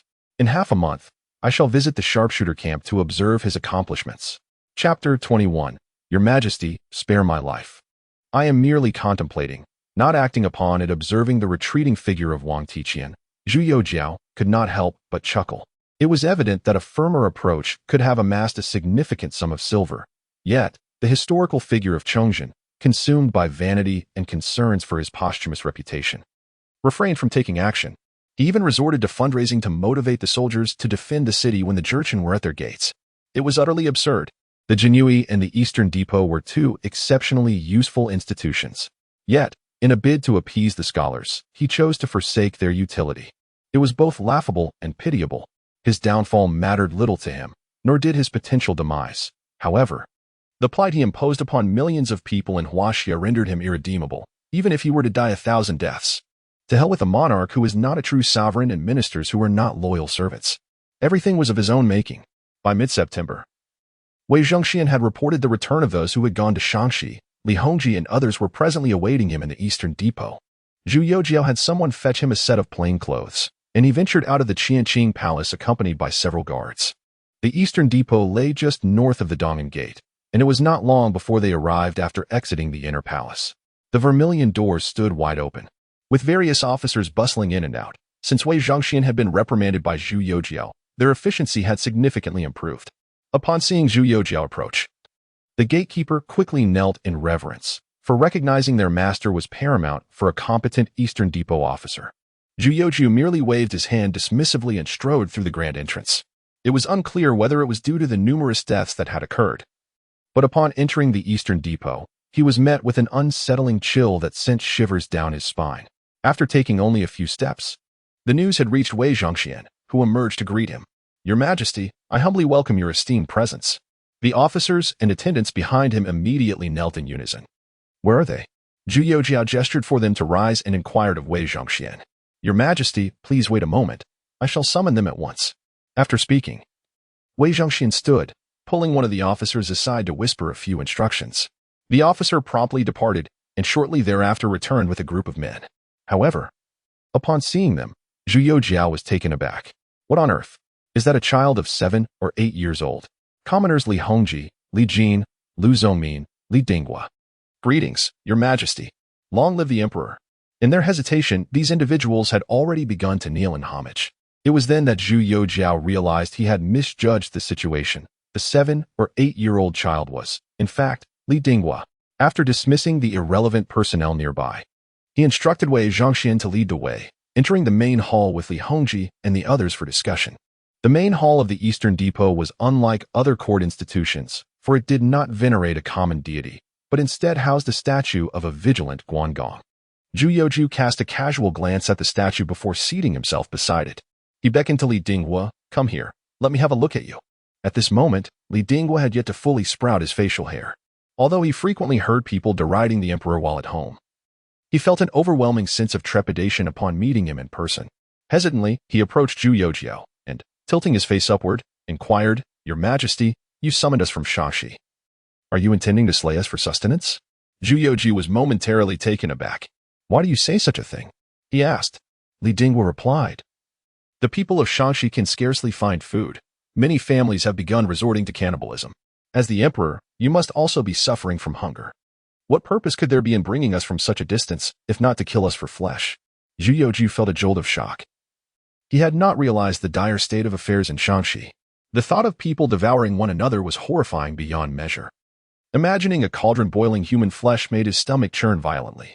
Noticing his grim expression, Li Hongji hastily rebuked, "Dinghua, cease your nonsensical talk." He then knelt to apologize to Zhu Youxiao. "Your Majesty, forgive him. Dinghua is still young and knows not what he speaks. I implore you, do not hold it against him." Wei Zhongxian, observing the scene, promptly ordered tea to be brought. After sipping the tea, Zhu Youxiao felt some relief in his stomach and turned to Li Hongji. "It is of no consequence. I shall not hold him accountable. Before your arrival, were you not a courier?" Li Hongji responded with a bow. "Indeed, I am but a humble courier from Yinchuan." Though his demeanor remained calm, his heart raced with confusion. How could the current emperor be aware of a lowly courier such as himself? Moreover, why had he traveled such a distance to summon him? Zhu Youxiao nodded, realizing that Li Hongji was still unaware of his wife's infidelity. With a deep sigh, he slowly revealed the true purpose of summoning these individuals to the capital. "Among you, there must be those contemplating rebellion." The moment he uttered these words, a wave of shock washed over everyone present. Wei Zhongxian sprang forward, eyeing them warily, while the accompanying guards swiftly unsheathed their blades. Li Hongji was left utterly bewildered, as was his nephew, Li Jin. Li Dinghua blinked his large eyes, unsure of whom Zhu Youxiao referred to. However, Lu Zongmin, Zhang Xianzhong, and Gao Yingxiang felt a tempest of turmoil within. They had merely entertained rebellious thoughts. They had not yet acted upon them. How could the emperor have known? Zhu Youxiao continued to observe their reactions, and upon seeing the three men's anxious expressions, he surmised he was on the right track. After all, rebellion was not a matter to be taken lightly. These individuals had undoubtedly prepared for a considerable time prior. With a slight smile, he pushed Wei Zhongxian aside and pointed at Gao Yingxiang. "You wish to rebel. Moreover, you have even designated yourself a title, the King of Breakthrough, Gao Yingxiang. Am I correct?" With a thud, Gao Yingxiang fell to his knees, repeatedly bowing his head. "Your Majesty, spare my life. I have merely contemplated it. I dared not act upon such thoughts. This year, a severe drought has beset Shaanxi, resulting in a complete failure of summer grain harvests, leaving the common folk in a state of desperation. It is under such dire circumstances that thoughts of rebellion have occasionally crossed their minds. However, the commoners solemnly swear that these fleeting ideas of insurrection are mere whims, never to be acted upon. This emperor is truly terrifying. It is said that the secret police, the Jinyui, are omnipresent, and surely they have overheard his murmurs in the night, reporting them to the emperor. Before contemplating rebellion, he was merely an ordinary citizen, endowed with a bit more strength than others. Faced with Zhu Youxiao, he retained a modicum of courage, but upon encountering Wei Zhongxian's sinister gaze, all his bravery evaporated completely. He could scarcely entertain even the notion of deceit. Chapter 22. Those who dare to rebel will face death. Gazing upon Zhang Xianzhong, Wei Zhongxian felt an overwhelming urge to strike him down. To dare to rebel is to court death. Yet, as Zhu Youxiao remained silent, he could only stand by and wait. The hall was so quiet that one could hear a pin drop. Lu Zongmin and Zhang Xianzhong began to feel uneasy. And before long, both knelt down, uttering justifications for themselves. This was the Eastern Depot, infamous for its notoriety. It was said that even the highest officials, once captured here, could scarcely hope to emerge unscathed. There was no secret that the Eastern Depot could not unveil. A smile played on Zhu Youxiao's lips as he observed their silence. After sensing that the moment was ripe, he finally spoke. Well, since I have summoned you to the capital, I had no intention of harming you. Hearing this, the three felt an involuntary sigh of relief, yet their curiosity regarding the true purpose of their summons only intensified. Without making them wait long, Zhu Youxiao uttered a more shocking statement. The sole purpose of your summons is to incite you to rebel. Boom. Upon hearing these words, it felt as though a bolt of lightning had struck their heads. Indeed, it was as if they had been struck by thunder. How could they possibly hear the emperor himself urging them to revolt? This realm belonged to him. Even Wei Zhongxian gazed at Zhu Youxiao in disbelief, momentarily forgetting the impropriety of such a suggestion. Ignoring him, Zhu Youxiao continued addressing Li Hongji and Zhang Xinzhong. I am aware that Shaanxi has been suffering from drought for several years. However, it is unfortunate that the court is not governed solely by my decree. The people of Shaanxi have long harbored enough grievances, and these grievances cannot merely be alleviated by distributing relief supplies. I have heard that Wang Ziyong and Wang Jiayin in Fugu have gathered tens of thousands of commoners, and the city of Chengcheng has already been breached by Wang Erlian. Such occurrences will undoubtedly continue, and not just in one location. Rather than allow them to wreak havoc in Shaanxi, it would be better for you to lead a rebellion on my behalf to restore the Ming dynasty. The group was left even more perplexed. So, you believe that sooner or later someone will rebel, and thus you want us to find a few individuals to instigate a rebellion in Shaanxi? What kind of logic is that? The eldest among them, Gao Xiang, furrowed his brow and inquired, Your Majesty, pardon my boldness, but may I ask what your true intentions are in sending us back to incite rebellion? Zhu Youxiao shook his head with a smile. Do you truly believe that mere natural disasters can bring the people of Shaanxi to such destitution? It is not solely the calamities. There are also the various exploitations and oppressions by the landlords. At this point, Gao Xiang cast a discreet glance at Zhu Youxiao, noting that he remained in good spirits, emboldening him to continue. Moreover, there are also the numerous levies imposed by the government. Otherwise, if even one morsel of food were available, no one would tread the path of rebellion, for that is a crime punishable by the annihilation of one's entire clan. Zhu Youxiao nodded in approval, giving him a thumbs up. Indeed, you are a perceptive individual. You may have also heard the adage, imperial authority does not reach the countryside. Logically, my imperial decree should reach the local magistrate. Yet how can I ascertain his actions from 1,000 miles away? Those local gentry hold sway over the villages, their sons attaining honors and wielding power at court. Do you truly believe that I alone govern this realm? No. At its core, it is those local gentry who hold the reins. Therefore, I urge you to return and rebel fiercely, to rise against not me, but against those tyrannical gentry, those avaricious landlords, and the corrupt officials who speak on their behalf for a price. Rebel against them, seize their wealth, and use it to aid the suffering people of Shaanxi. Rise against them, and their lands shall be divided among all. I am confident that your ranks will swell, and within half a year, a 1,000,000-strong army can be mustered. You are the generals among this 1,000,000-strong host. I desire a pristine Shaanxi. Should you succeed in this endeavor, I shall not hesitate to bestow upon you titles of nobility. Now answer me. Do you possess the courage to undertake this task? This is the true reason he summoned these individuals through Wei Zhongxian. Shaanxi is merely the starting point. Next will be Shaanxi. Particularly, not a single one of the 8 great merchant princes of the Manchu dynasty shall escape, since heaven has decreed that this is an era of chaos. I shall take the reins of this turmoil. I shall dictate the chaos. He fears neither disobedience nor the loss of control once they taste the sweetness of power. To mitigate such eventualities, he has further arrangements. Wei Zhongxian feels trepidation. He has never perceived his sovereign as so formidable. He is willing to plunge an entire province into the flames to achieve his goals. Heaven knows how many lives will be lost in this rebellion. Even though lives are extinguished daily within the Eastern Depot, he dares not envision that scene. 1,000,000 chaotic troops, like locusts, sweeping over one city after another. Countless tyrannical landlords cut down by the blades of the rebellious, their wives and concubines ravaged by the bloodthirsty insurgents. At this thought, he cannot help but feel overwhelmed. Similarly, Li Hongji and the others are struck with fear. To rebel by imperial decree. Who has ever heard of such a thing throughout history? It is absurd. Gao Xiang, the eldest and most experienced among them, quickly comprehends the situation. This matter must be accepted today. Otherwise, the emperor will undoubtedly silence them. After all, this is a clandestine affair. Should it reach the court, it is likely that even this emperor will find no peace. Thus, they must acquiesce, return, and rebel, yet must not reveal that they are rebelling by imperial command. Otherwise, they too will meet their demise. With this thought, he resolutely kneels and bows his head. The humble Gao Xiang is willing to heed the emperor's command. Those daring to entertain thoughts of rebellion are no fools, upon witnessing his reaction.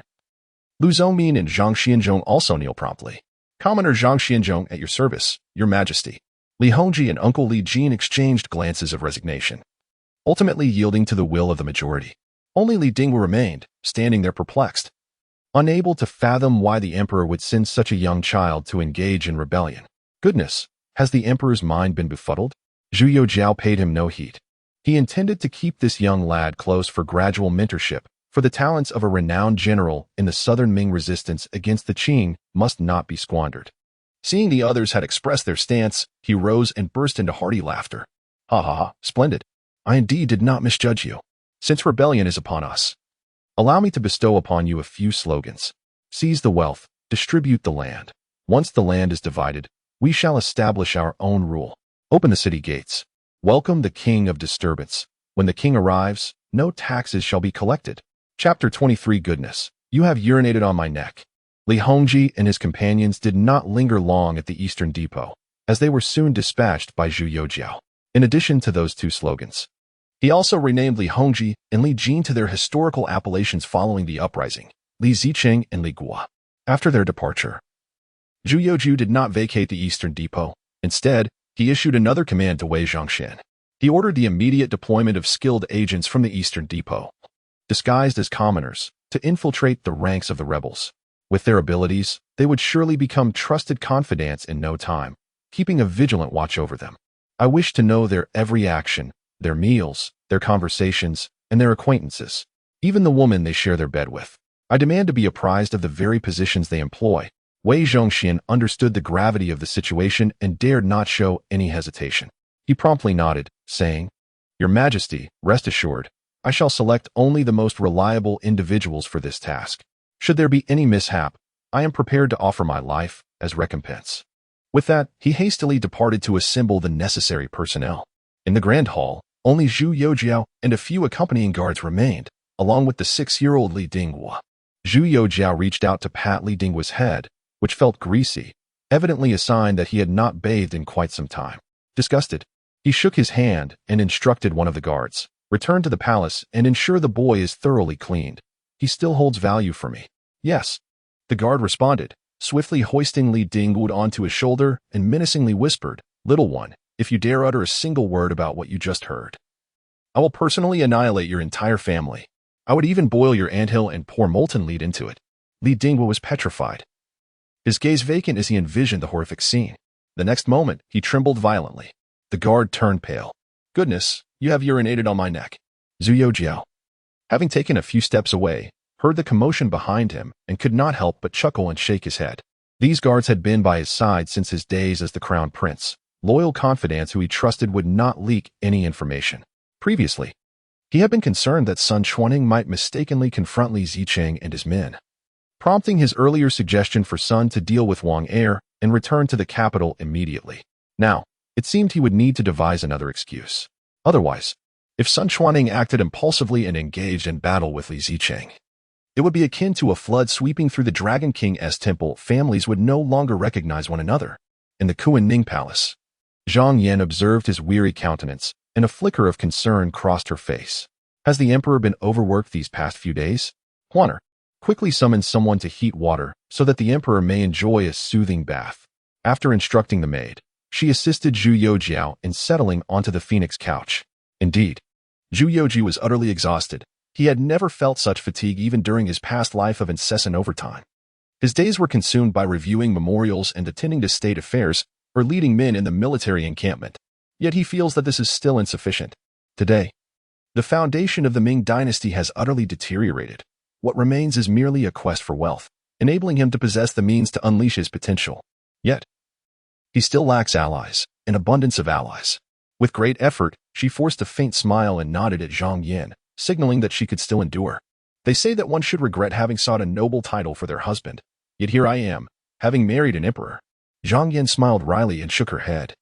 Removing her shoes and kneeling on the couch behind Zhu Youxiao, beginning to massage him. There's no need for that. You may simply sit beside me. Allowing the palace maids to handle such matters, Zhu Youxiao remarked, grasping her delicate wrist. For reasons unknown. The mere sight of Zhang Yan instilled in him an unparalleled sense of tranquility. Perhaps it was the fragrance that enveloped her, or perhaps it was her innate charm. Those palace maids are clumsy and unrefined. I cannot help but worry. What if they inadvertently caused the emperor discomfort? Zhang Yanjiao playfully pouted, prying open Zhu Youxiao's hand, and resumed her tasks.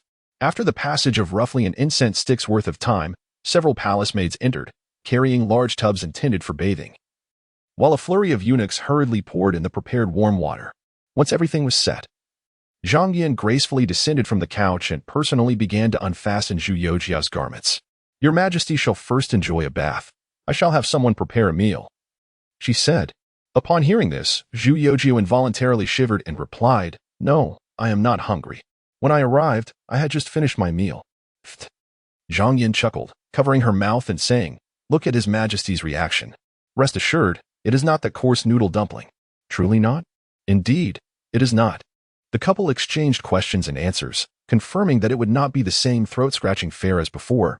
Only then did Zhu Youxiao set his mind at ease. Then have it brought in, he said, while personally peeling off his last pair of loose underpants. Under the watchful eyes of Zhang Yan and the assembled palace maids, he flipped himself into the wooden bathing tub. The water was pleasantly warm, just shy of scalding, with a layer of fragrant petals floating atop its surface. The moment he submerged, an intoxicating aroma enveloped him. Zhu Youxiao couldn't help but narrow his eyes slightly, savoring this rare moment of tranquility. Zhang Yan leaned against the edge of the tub, gazing at him with a smile, idly teasing his face with a cat toy. The long feathers brushed against his skin, ticklish, yet undeniably soothing. Before he knew it, Zhu Youxiao had begun to snore softly in the water. Your Majesty, the meal is ready. A palace maid approached and whispered discreetly into Zhang Yan's ear. Set it aside for now. Don't disturb His Majesty. Zhang Yan rose, then after a moment's thought, instructed the maids to prepare the bed and light precious sandalwood incense at the bedside to soothe the spirit. Only when Zhu Youxiao had fallen into deep slumber did she command the maids to lift him from the tub, dry him gently, and tuck him beneath the embroidered quilt. Oblivious to it all, the exhaustion of recent days had fully overtaken him during the bath. Once settled onto the bed, he instinctively turned over, pulling the quilt into his embrace. Two pale mounds of his backside peeked out, prompting stifled giggles from the maids, who covered their mouths to suppress their mirth. Zhang Yan possesses a kind disposition and is generally not harsh towards the palace maids. Upon witnessing the situation, she merely shot them a fierce glare before personally walking to the side hall to retrieve a splendid embroidered quilt, which she gently draped over Zhu Youxiao. Chapter 24. The Dog and the Bitch. Die already as Zhu Youxiao succumbed to slumber. 5 swift steeds galloped forth from Guangning Gate. Upon their backs sat Li Zicheng, Li Guo, and others. They pressed on without pause until they reached the borders of Feng's Han, where they sought a flat slope to rest. As they munched on flatbreads accompanied by cool water, they engaged in casual conversation. Yet, just as they were about to resume their journey, Li Zicheng produced a stack of silver notes from his bundle. Brother Gao, Brother Zhang, Brother Liu. These are the silver notes the emperor bestowed upon us before we left the palace, intended for recruiting soldiers and procuring supplies. Each of you shall receive 10,000 taels. And after this, we shall part ways. Gao Xiang furrowed his brow, feeling a sense of surprise. While it was not unexpected for the emperor to provide funds, it was astonishing that such wealth was now in Li Zicheng's possession. Zhang Xianzhong and Lu Zongmi mirrored his expression, perplexed as to why the emperor would entrust silver notes to someone who had no intention of rebellion. However, acknowledging that the money was given by the emperor, they could do little but suppress their discontent for the time being. Gao Xiang collected his thoughts and feigned a hearty laugh. Ha ha. Had it not been for Brother Li's words, I would have been unaware of this matter. In that case, come, brothers, let us accept our silver notes, and we shall meet again in the future. With that, he stepped forward, taking his allocated 10,000 taels from Li Zicheng's hands. Zhang Xianzhong and Lu Zongmin followed suit. While provisions could be seized from wealthy merchants, war horses and weaponry required genuine funds. With this newfound wealth, their confidence in the rebellion grew. After parting ways, Li Zicheng and Li Guo hastened towards Miji. At each checkpoint, they presented the travel pass personally arranged by Wei Zhongxian. After several days of travel, Li Guo began to feel fatigued. "Uncle, why the haste to return?" Li Ziqing, his face darkened, refrained from responding, instead urging his steed with a firm whip. "Go." The horse's speed increased yet again. It was not that he wished to remain silent. Rather, he was uncertain how to articulate his thoughts. This was due to a message relayed by Zhu Youxiao through Wei Zhongxian. "Beware of your wife and a bachelor named Gaihu from your village." Beware of what? What danger could lie between a married woman and a single man? Clearly, there must be some illicit affair. Thus, after distributing their operational funds, he had been relentless in his journey back. The distance from Beijing to Meiji County in Shaanxi was a staggering 1,600 li, a figure from a later era. At this time, the roads were far from developed, with winding paths and official roads exceeding 2,300 li, traveling 200 li each day. By the time the uncle and nephew reached home, it was already early October, perhaps due to the little ice age. Snowfall in the Guangdong region had arrived particularly early in recent years. While the weather had been somewhat warm during their journey to the capital, it quickly transformed, adorning the world in a silvery sheen. The sound of hooves crunching upon the snow filled the air. Li Jiqian's village is said to be inhabited by descendants of Li Jiqian, the founding emperor of the Western Xia dynasty. This is the ancestral home of Li Ziqing. The roads within the village are desolate, with impoverished villagers huddled at home to ward off the cold. Rather than returning to his own residence, Li Ziqing made a beeline for Li Gaihu's house. Observing the dilapidated courtyard and the rickety gate that seemed on the verge of collapse, he signaled for silence to Li Guo. With a swift run, he vaulted over the wall and stealthily approached the door of the main hall, straining to listen. The conversation inside was thin and sparse. "Go fetch some lard to grease it." Within the house, the voices of a man and a woman ignited Li Ziqing's fury. The woman's voice was unmistakably that of his wife. And the man, in Li Gaihu's home, could only be him. What man could endure such a betrayal? With a forceful kick, Li Ziqing burst through the door and strode into the inner room. On the bed lay an unremarkable woman, bundled in a tattered quilt, his wife, Han Jiner. The quilt was raised in a mound, with Li Gaihu concealed beneath it, engaged in unspeakable actions. "Yellow brat." Upon seeing Li Ziqing, Han Jiner gasped in shock. The quilt at her feet was flung aside, revealing Li Gaihu's head emerging from beneath. Caught in the act, he was thrown into a panic. You were captured and taken to the capital." Li Ziqing's eyes blazed with fury, particularly directed at Li Gaihu.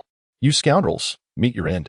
With a thunderous roar, he drew a dagger from his waist and lunged at Li Gaihu. Startled, Li Gaihu hastily dodged. However, the bed was small, and as he attempted to rise, he stepped on Han Jiner's foot, losing his balance and tumbling backward off the bed. With a flash of cold steel, the dagger that was meant for his throat plunged deep into Li Gaihu's side. "Ah!" The fallen Li Gaihu emitted a muffled groan, beads of sweat instantly soaking his forehead. Han Jiner, witnessing the scene, widened her eyes and screamed in terror. "Murder! Please, don't kill me," she cried, wrapping the quilt around herself and retreating to a corner. Li Ziqing, however, paid her no heed. He placed a foot on Li Gaihu's neck, yanked the dagger from his side, and swung it with force.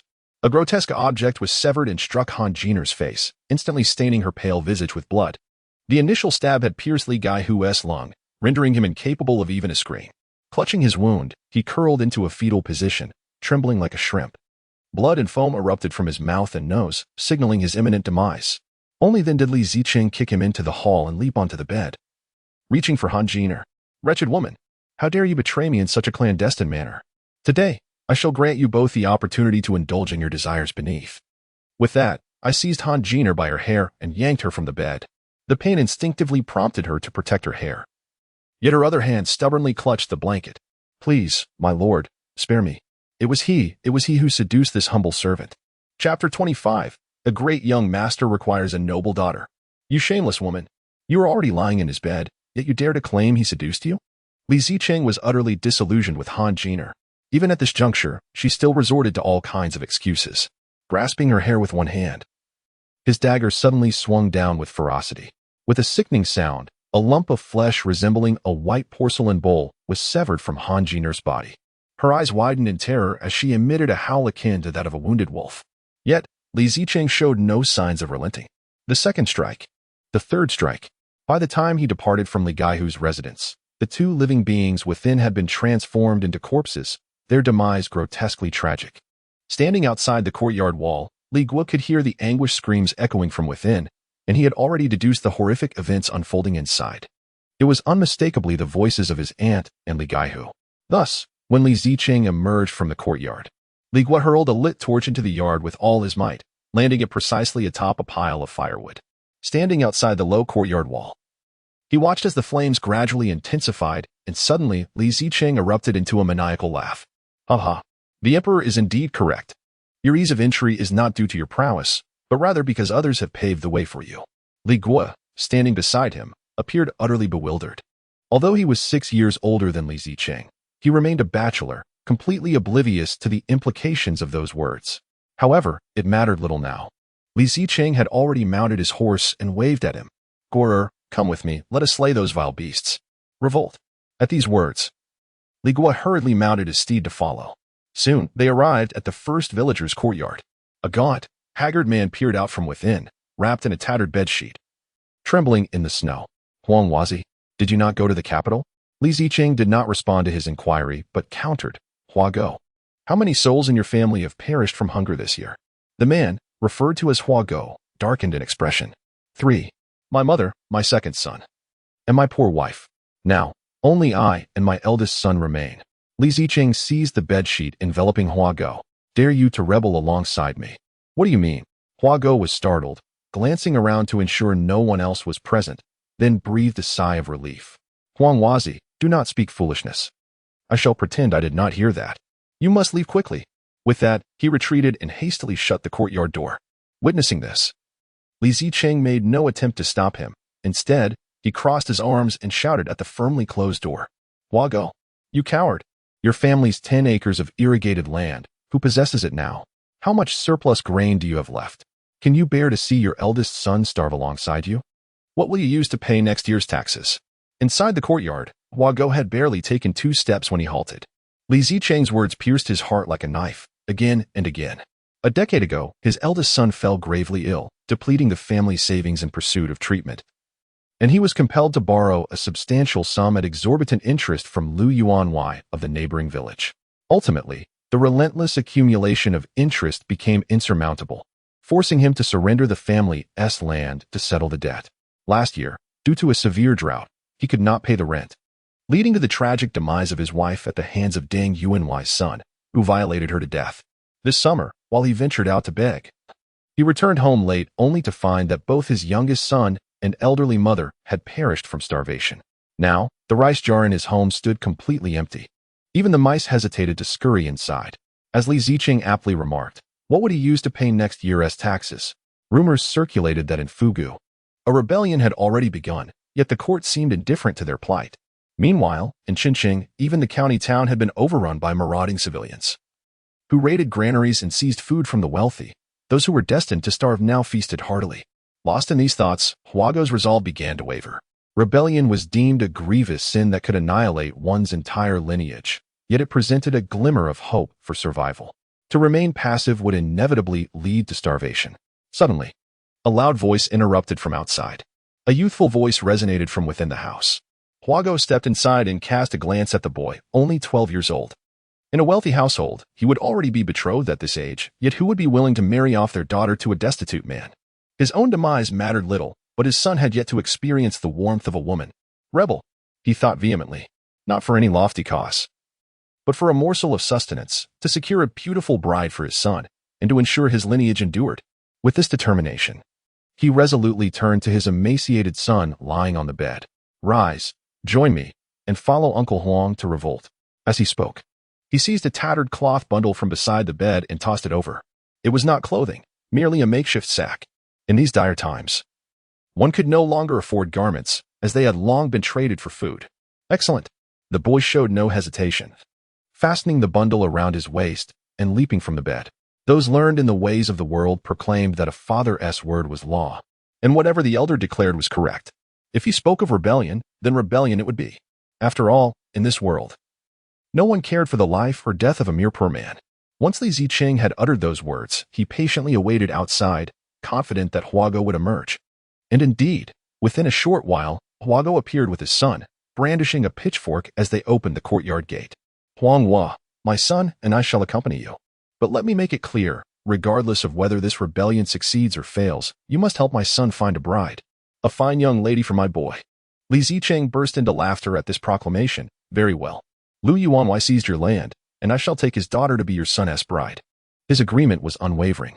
However, mere numbers would not suffice for this rebellion. Thus, Li Zicheng led the trio to the center of the village, remaining behind to await their return while instructing Li Guo and Huago to mobilize the villagers, house by house. Within the span of a single incense stick, individuals began to arrive, armed and ready to report for duty. In the face of rebellion, although the flames engulfing Li Gaihu's home cast a crimson hue across the sky, the cause of the fire had become a matter of indifference. The crowd grew larger, converging at the village center, or at the entrance of the Li Ancestral Hall. Li Zicheng sat astride a steed, exuding the aura of a great commander. It was not long before Li Guo rushed over to inform him, "Uncle, every household in the village, totaling 54 families, has gathered here, except for the Ding family." Li Zicheng nodded, his gaze sweeping over the ragged men and women before him, igniting an inferno within his heart. This flame, though intangible, burned with a fervor surpassing that of the fire consuming Li Gaihu's abode. Chapter 26. It was said that a new magistrate had arrived in Meiji, one more avaricious than even the dung beetle. He suddenly rode forth and proclaimed loudly, "Relatives, the heavens have left us no path to survival. The corrupt officials leave us no means to live. Even the wealthy landowners are devising ways to seize our lands. What meaning does life hold in such a world? From this day forth, I, Huang Liar, shall be known as Li Zicheng." At this point, he raised his voice, shouting the slogan taught to him by Zhu Youxiao: "Seize the landlord's wealth, distribute the land, and establish our own authority." Over 100 villagers, who had been persuaded by Li Guo and others earlier, now widened their eyes at this stirring call. Seize the landlord's wealth, distribute the land, and establish our own authority. Unable to contain himself, someone echoed Li Zicheng's words.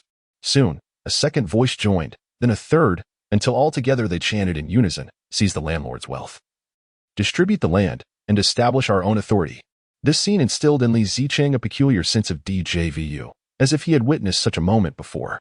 Seeing the villagers' spirits rise, their faces flushed with fervor, he suddenly drew his dagger and cried, "Relatives, follow me. Let us first raid the home of Master Deng, take his silks to clothe our children, and open his granary so that our families may feast. Those unafraid of death, come with me." With that, he spurred his horse, tugging at the reins, charging towards the home of Master Deng at the other end of the village. In the face of survival, all notions of propriety were cast aside. The villagers hesitated but for a moment before they surged after Li Guo, following Li Zicheng. At the other end of the village, Master Deng's household was already alarmed by the escalating shouts.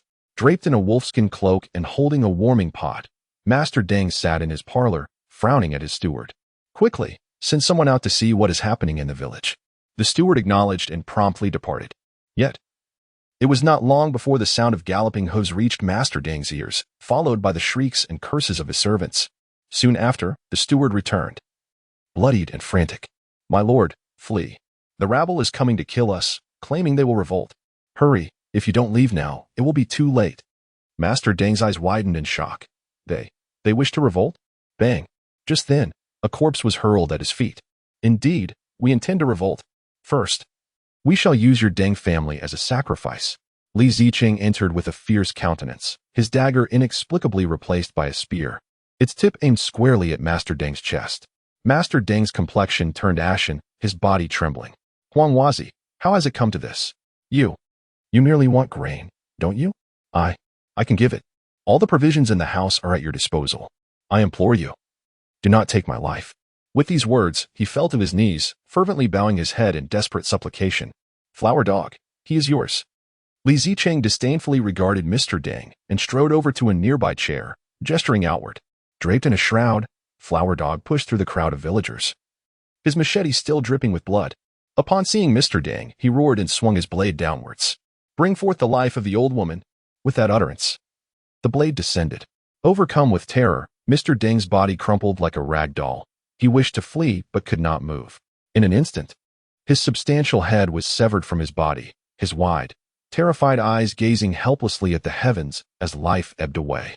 Flower Dog did not pause. After dispatching Mr. Deng, he beckoned his son to rush to the backyard.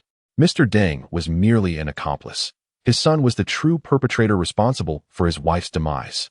Li Zicheng, however, remained indifferent, seated in the hall, directing others to take action. Plunder the money and provisions. That is our primary objective. Half an hour later, the entire Deng family was sent to join the underworld. Outside the hall, a large pot was set up, filled with steaming buns and fragrant cured meat, causing every rebel villager to swallow hard with anticipation. Such a sumptuous feast was something they felt they had never experienced in their lives. Rebellion is indeed splendid. After the meal, Li Ziqing ordered the confiscated wealth from the Deng residents to be transported directly to Mr. Lu's home in the neighboring village. He had not forgotten the promise made to Flower Dog. Yet, shortly after setting off, he halted the procession, pulling his horse to a stop, and addressed the crowd. Having plundered the Deng household, we are now all in this together. I must establish a rule for you all. We have risen in rebellion due to the unbearable weight of our existence. Therefore, in the future, if anyone dares to bully the impoverished, do not blame me for taking your head first. Furthermore, no mistreatment of women is permitted, as I lack eunuchs to serve me. Anyone who dares to harm a woman shall find themselves castrated. He was acutely aware that he was merely acting under imperial orders to rebel, and that one day, he would need to cleanse himself of this stain. Thus, while it was permissible to slay the oppressive gentry, to strike down the wealthy, and even to eliminate a few corrupt officials, the oppression of the innocent was absolutely intolerable. Such actions would not escape the emperor's wrath. The villagers, or rather, they should now be called the righteous army. The righteous army had no objections. They were the good-hearted who had been driven to desperation and had just raised their banners in rebellion. To compel them to oppress others who shared similar fates would weigh heavily on their conscience. Certainly, had Li Ziqing not established these rules at this juncture, in the future, should they indulge in such behavior and savor the sweetness of it, he would find it impossible to rein them in. Half an hour later, Mr. Lu from the neighboring village met his end at the hands of the righteous army. The only survivor was Mr. Lu's daughter, who was cast into the care of Flower Dog's son. This was both a means of repaying a debt and a chance for her to survive. Lu, possessing a keen sense of propriety, understood the gravity of her family's actions over the years in the face of these fierce rebels. Thus, she obediently followed the throng. Upon departing from Lu family village, the group underwent a remarkable transformation. Those without clothing donned new garments pilfered from the homes of two wealthy families, while those lacking weapons now wielded pitchforks and hoes. Furthermore, the ranks of Li Ziqing's followers swelled from around 100 to nearly 400. Hua Go, riding a mule, quickly caught up from behind and smiled at Li Ziqing. Master, I have heard that a new county magistrate has arrived in Meiji, more avaricious than a dung beetle. Shall we not seize him? New magistrate? Li Ziqing inquired, casting a puzzled glance at him. What of the former one? Without a moment's hesitation, Hua Go replied. I heard he was recalled to the capital. This new magistrate, seemingly named Mao Songguang, was originally an undersecretary in the Ministry of Personnel. It remains a mystery why he has suddenly been demoted to a magistrate, though Mao had only been in Meiji for less than a month. Rumors suggested that he had already taken 2 concubines during this brief period. Furthermore, the Mao Songguang he referred to was indeed one of the officials exiled from the capital by Zhu Youxiao, perhaps due to the confiscation of his wealth. Mao Songguang revealed his greedy disposition upon arriving in Meiji. Through various pretexts for taxation and extortion, his notoriety had spread, despite the short duration of his tenure. At this, Li Ziqing's eyes lit up with sudden realization. The emperor had just appointed a new magistrate, and now he beckoned us to return and revolt? Could it be? Chapter 27. The mad expansion of Li Ziqing is the emperor wielding his power to eliminate those disobedient officials? Why else would he hastily replace the magistrate of Meiji? There can only be one reason. The newly appointed magistrate is even worse than the previous one. If that is the case, then I shall not hold back. Curse him. With this thought, Li Ziqing beckoned to Li. Bring forth the land deeds we seized from the homes of the Lu and Deng families. Upon hearing this, Li quickly retrieved a bundle from behind him, revealing a collection of weathered land deeds. Li Ziqing addressed the 400 individuals behind him, raising a stack of deeds high above his head. My dear relatives, I have proclaimed before, we shall seize wealth from the corrupt and redistribute the land. Now is the moment to distribute the land. Whoever among you is educated, step forward and assist me in this task. At this proclamation, excitement surged through the crowd, and 3 somewhat scholarly-looking men emerged, bowing to Li Ziqing. I have studied for 2 years. I studied for 6 months. I studied for 3 years. Li Ziqing promptly thrust the land deeds into their arms. I come from a poor family and have not received formal education. Thus, I entrust this matter to you. Calculate the total area, and everyone present shall receive their share. You 3 shall each receive an additional 5 acres. Upon hearing this, the three men were so exhilarated that they nearly burst into tears. The others fell to their knees, expressing their profound gratitude to Li Zicheng. Although the land from the two villages was not vast, each individual would still receive 3 acres of irrigated land and 2 acres of dry land. As soon as the deeds were in hand, the crowd erupted in ecstatic cheers. However, at that moment, Li Zicheng suddenly interrupted. "My dear relatives, the land has been allocated to you, but do you truly believe it is yours? To safeguard your land, we must continue to revolt. We shall seize the market town in Meiji and set fire to the archives. Without official records, these lands will genuinely belong to you." Reality dawned on everyone as they snapped back from their euphoria. Indeed, every transaction of land is recorded in the government archives. If the government does not acknowledge the changes, the deeds in our hands are mere scraps of paper. By burning down the archives, there will be no evidence to contest our claims. With this understanding, someone stepped forward and spoke. "Huang, what do you propose we do next?" Others began to chime in. "Yes, as long as we can protect our land. We will follow your lead. Command us, young master." Seeing the momentum had shifted in his favor, Li Zicheng declared, "The day is still young. We shall split into 2 groups. One will head to Maojia village, while the other goes to Zhangjia village. After we rid these 2 villages of their oppressive gentry and village heads, we will regroup in the market town tomorrow to secure the land we have acquired. These common folk are prepared to sacrifice everything." The group swiftly divided into 2 factions. One followed Li Gua towards Zhangjia village, while the other accompanied Li Zicheng. Advancing towards Majiabao, the strategy of surrounding the city from the countryside was decreed by the emperor, as long as the actions were prompt. By the time the people of Meiji reacted, they would have amassed a substantial force. This tactic proved to be exceedingly effective.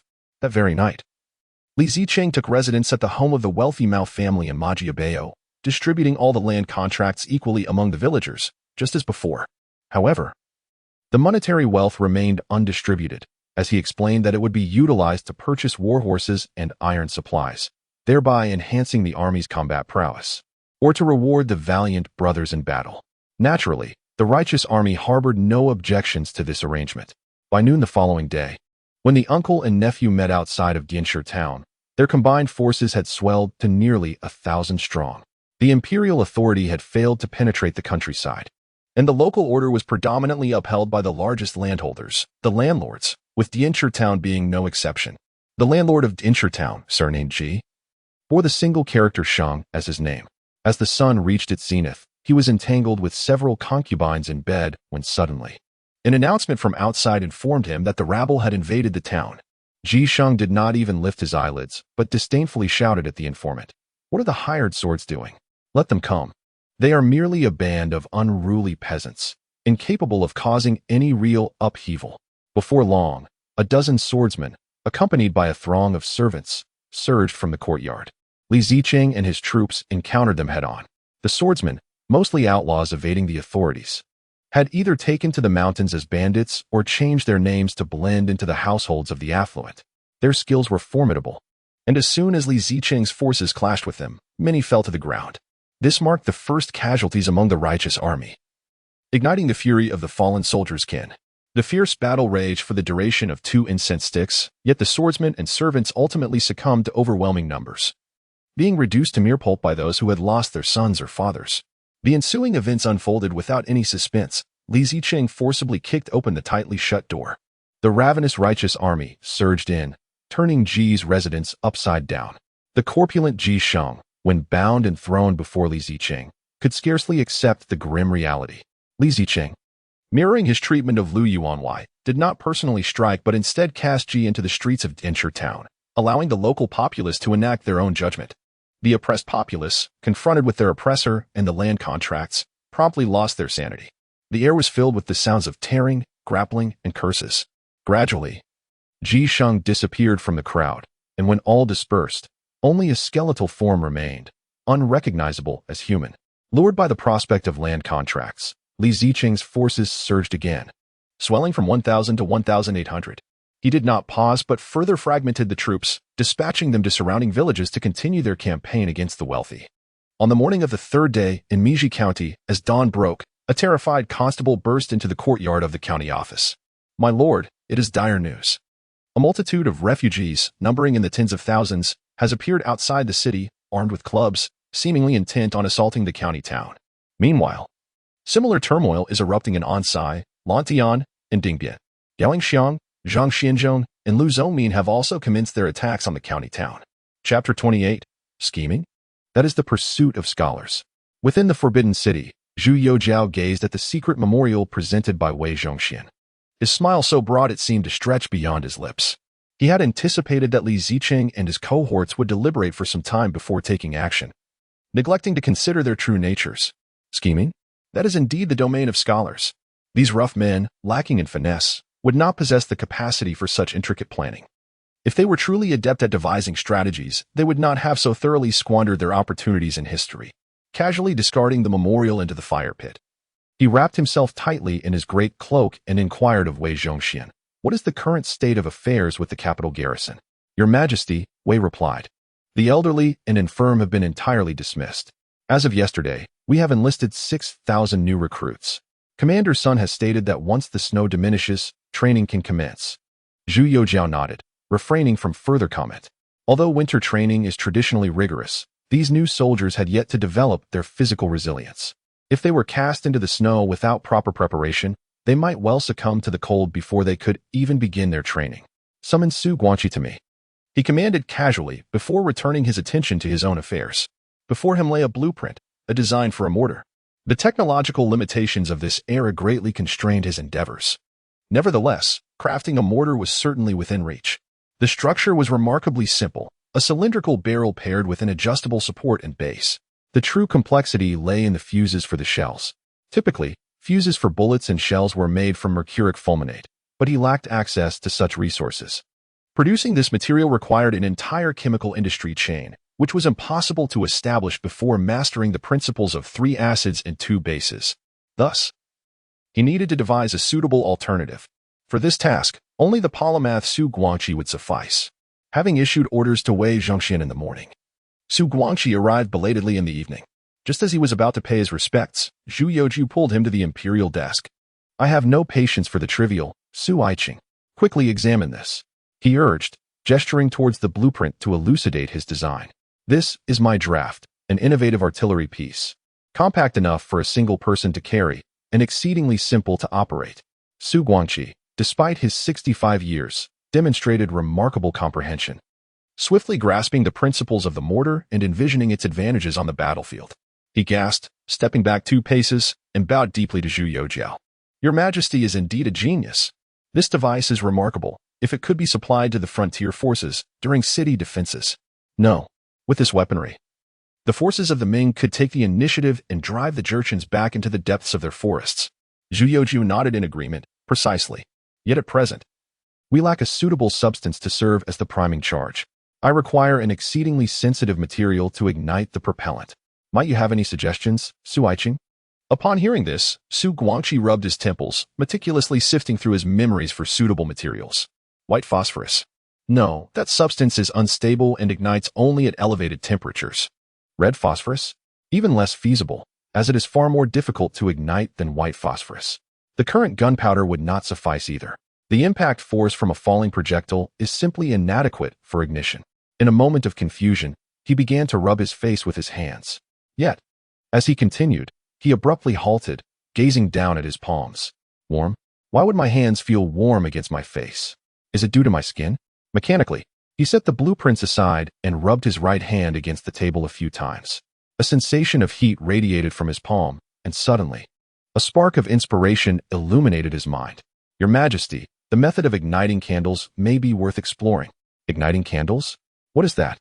Zhu Youxiao had never heard of such a thing, and his curiosity was piqued.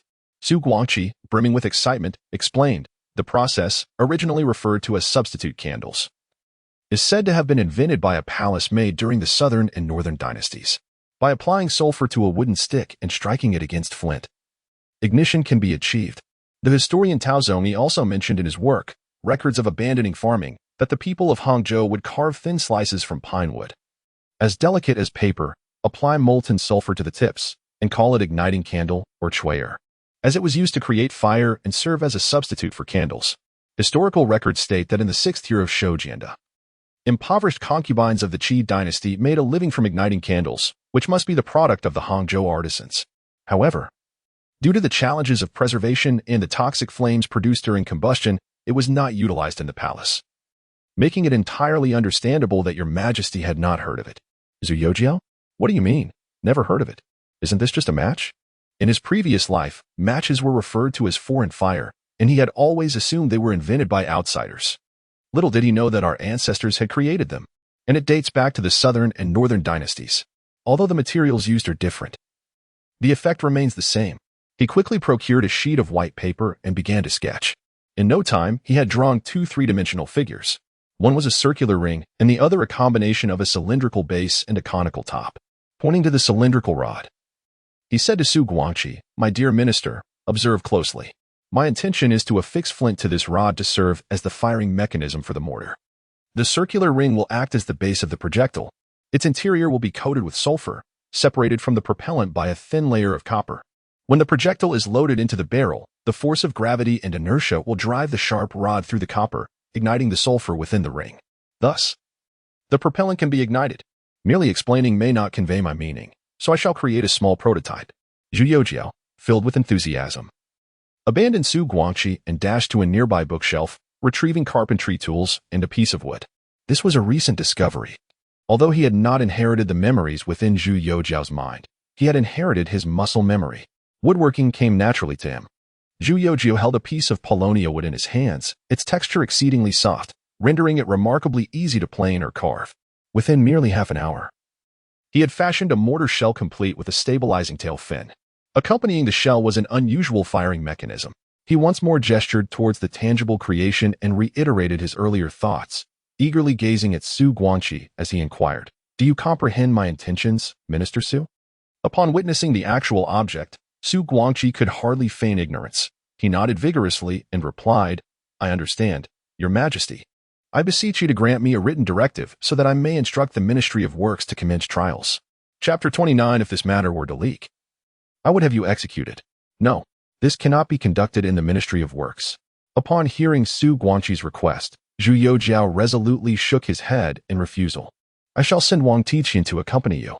Identify whom you deem suitable and bring them to the palace tomorrow.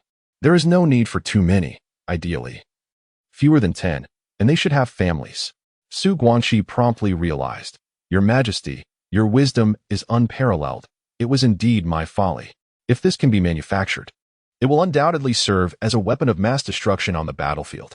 Currently, the artillery stationed at the 9 borders consists of the Red Coat Cannon, the Francois Cannon, and the Tiger Squat Cannon.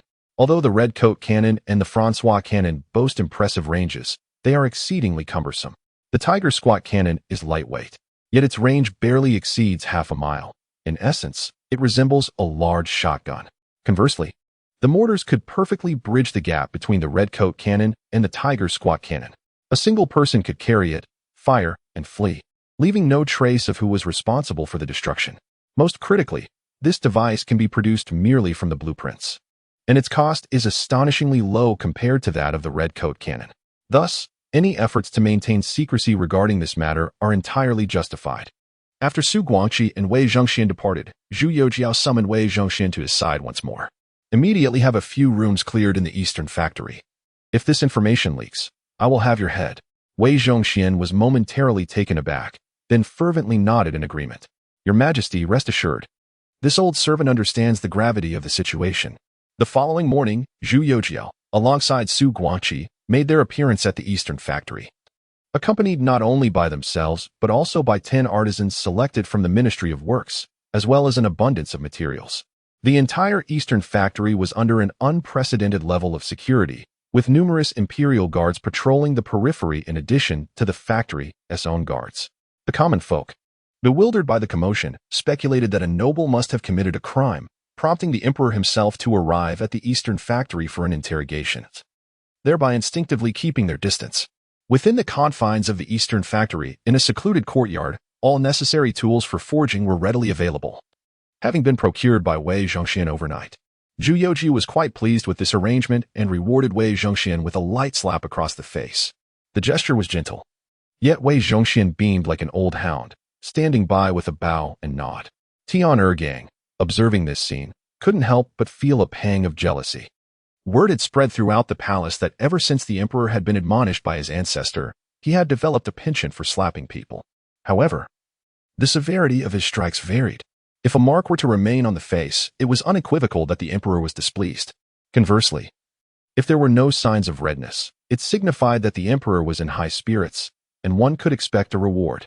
After rewarding Wei Zhongxian, Zhu Youxiao gestured towards the array of tools and inquired of Su Guangqi and the craftsman. What say you? Are these tools suitable for use? Su Guangqi may not be a blacksmith, yet he understood the matter at hand. After a thorough discussion with the craftsman, they unanimously concluded that Wei Zhongxian's preparations were indeed thorough. The necessity for secrecy was apparent, and there was no need for Zhu Youxiao to reiterate.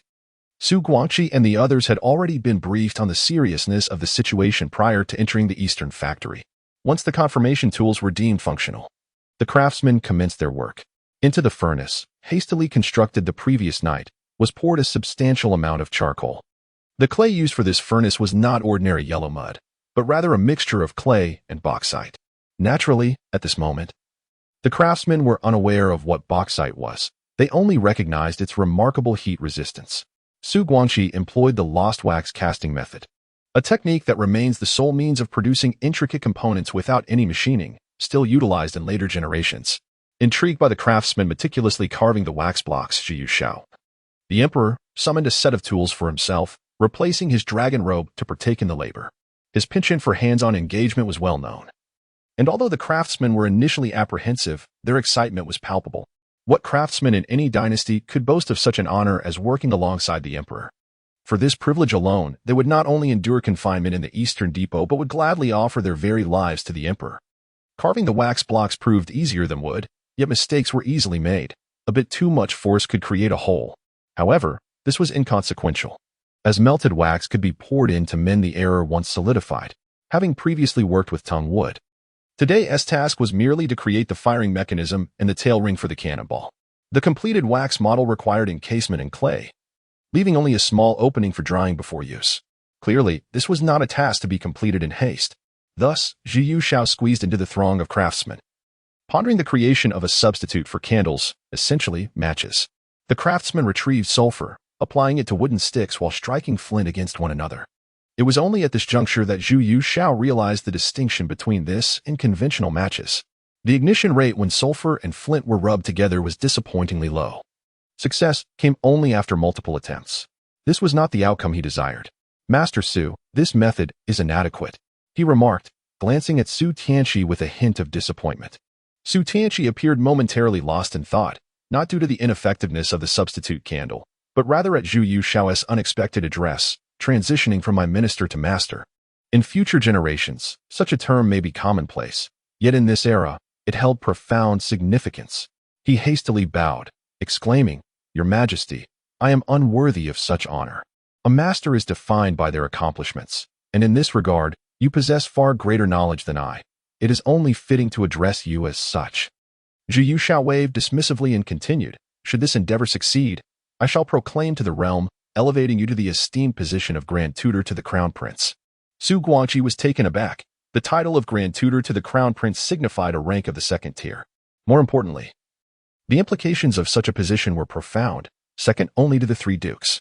Typically, only cabinet officials could attain such a distinction. For scholars, reputation was of utmost importance. He promptly bowed deeply, expressing, "I am grateful for your Majesty's graciousness.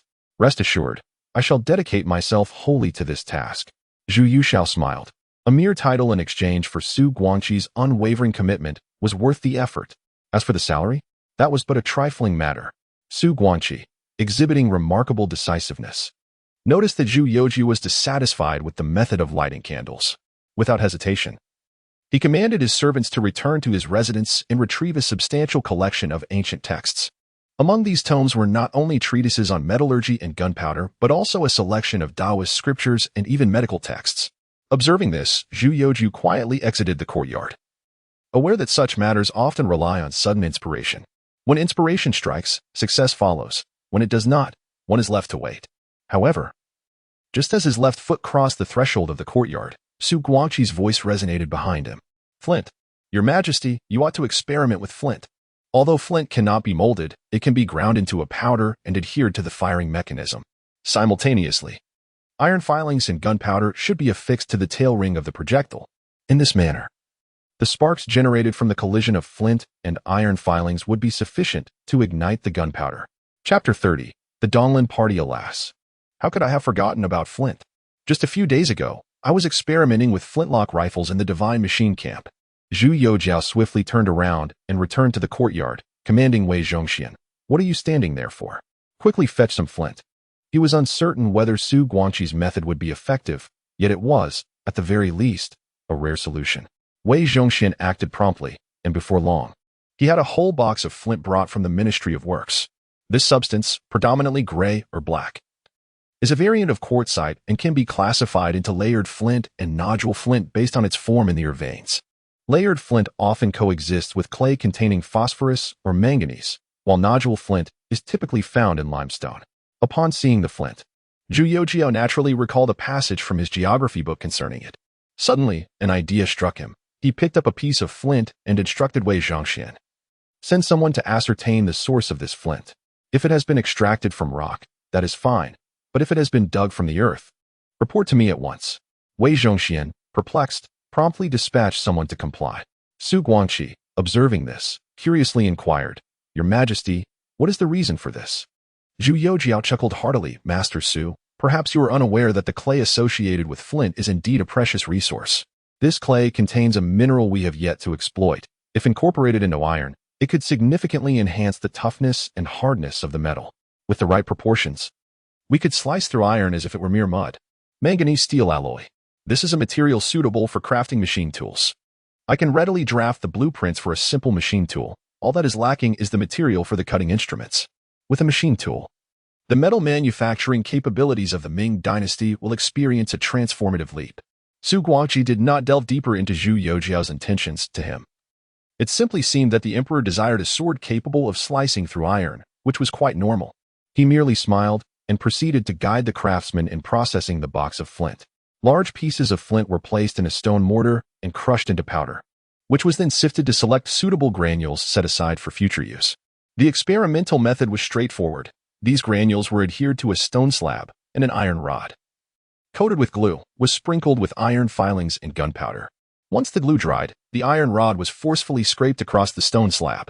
With a spark, the rough iron filings and flint granules ignited instantaneously, and the gunpowder particles mixed within the filings were ignited at the same moment. Success! Zhu Youxiao and Su Guangqi exclaimed in unison. The nearby craftsmen also erupted into cheers. Quickly, process all this flint. We must be thoroughly prepared before the clay molds dry. Among the craftsmen, an elder was the first to regain his composure, directing the others to continue their work. The successful ignition meant that the production of cannonballs was now firmly on the horizon. Although this method was somewhat cumbersome, every effort was worthwhile.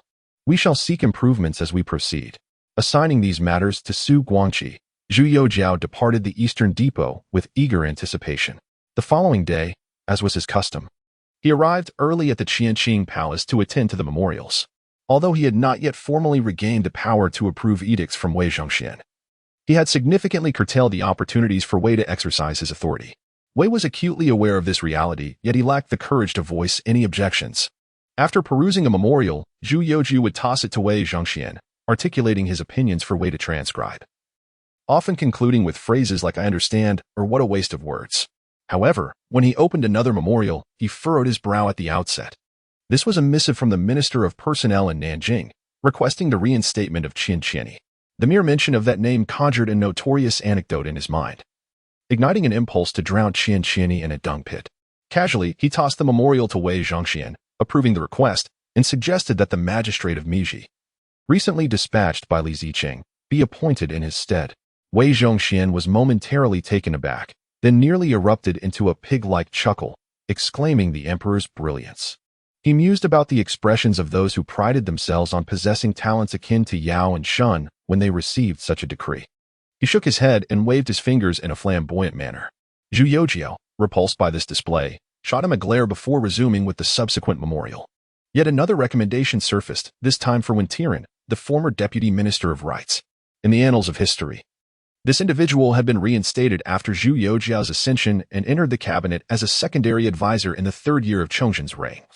eventually ousting Zhou Yinru from the position of chief advisor in the 6th year, remaining in office until his retirement in the 10th year. Over the course of Chongzhen's 17-year reign, a staggering 19 chief advisors had come and gone, making Wen Tiren the longest-serving among them. A capable individual indeed. Currently, Wen Tiren had returned from mourning the loss of his family 3 years prior, and the term of his mourning had just concluded, making it the perfect time for his reinstatement. This particular memorial had been submitted by Wu Zongda, the Grand Scholar of the Imperial Academy. Interestingly, he too appeared on the list of cabinet members in the 3rd year of Chongzhen's rule, although his reputation was less distinguished. Zhu Youxiao, unfamiliar with Wu Zongda's character, tossed the memorial in front of Wei Zhongxian and commanded, reassign Wen Tiren to the capital, let him enter the cabinet and participate in governance. Yes, Wei Zhongxian had little personal sentiment regarding Wen Tiren, as the latter had never publicly declared his allegiance, maintaining a respectful distance from both the eunuchs in the Donglin faction, as well as the Qi Chu and Zhejiang cliques. Furthermore, since Zhu Youxiao had requested mere participation in governance, Wei Zhongxian swiftly inscribed his remarks on the memorial. Strangely enough, today's memorials featured numerous recommendations for reinstatement, predominantly from southern officials. Initially, Zhu Youxiao felt no sense of unease. But as he continued to receive a dozen or more such recommendations, even his dull perception could not ignore the emerging issue. Who were these individuals? He furrowed his brow, setting down the memorial, and turned to Wei Zhongxian to inquire. Wei Zhongxian promptly reopened the reviewed memorial, meticulously cross-referencing the names listed, and after a brief moment, his countenance grew grave. Your Majesty, among these names, there are several that I have never heard of. Perhaps we should summon Elder Huang for further consultation. Zhu Youxiao nodded in agreement. After the burning of an incense stick, Huang Liji arrived at the Qianqing Palace. After exchanging formalities, he was swiftly brought to the imperial desk by Wei Zhongxian. Minister Huang, please examine these individuals and discern their backgrounds. Initially perplexed, Huang Liji perused a few memorials and quickly reached a conclusion. Your Majesty, amongst these individuals, all but Wen Tiren are former members of the dismissed Donglin faction. Upon hearing this, Zhu Youxiao chuckled. This group of calamity-bringing scoundrels truly knows how to scheme. As soon as they perceive vacancies in the court, they all leap forth. What do they expect? To orchestrate another Zhang Chao for me? Chapter 31. Awaiting my examination before allocation. Had it been the previous Wei Zhongxian, he might have boldly advised Zhu Youxiao to disregard these memorials, or even directly penalize those who made the recommendations. However, at present, he was hesitant to act thus, opting instead to stand by with a retracted neck, observing the proceedings. It was Huang Liji, as the Prime Minister of the Cabinet, who was inherently tasked with devising strategies for the selection of officials. Noticing Wei Zhongxian's silence, he steeled himself and stepped forward. Your Majesty's wisdom is unparalleled. In my humble opinion, these memorials are merely a test. Should we open the floodgates, future recommendations will inundate us like snowflakes. Conversely, outright rejection would portray the court as incapable of accommodating talent. Thus, he proposed to dismiss the majority while approving a few insignificant positions.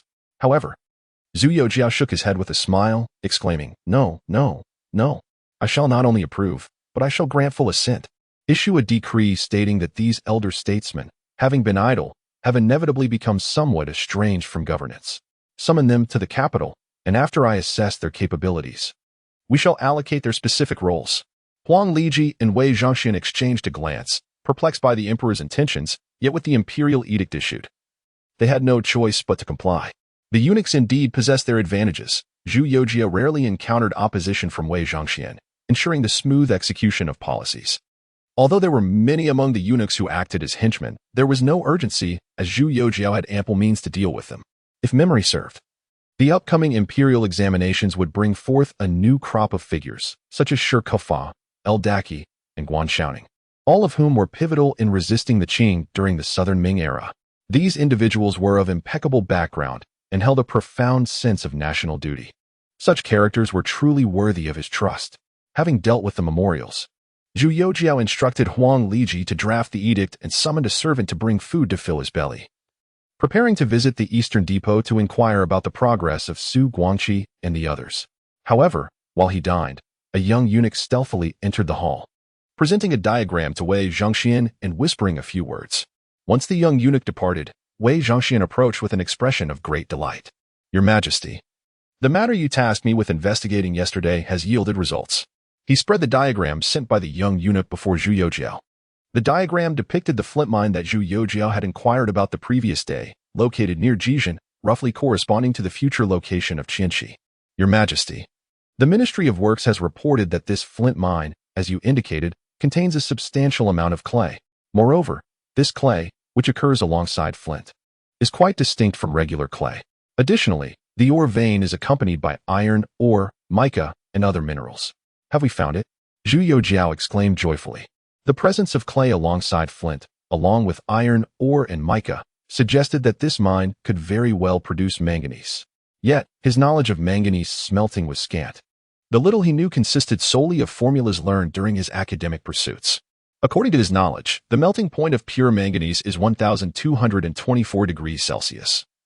While the predominant component of this manganese clay is manganese oxide, which has a melting point of 1,650 degrees.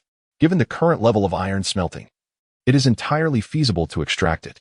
Although the purity may not reach the standards of future generations, it is certainly usable. He immediately commanded, "Dispatch someone to Jizhou at once. I require the clay from that mine."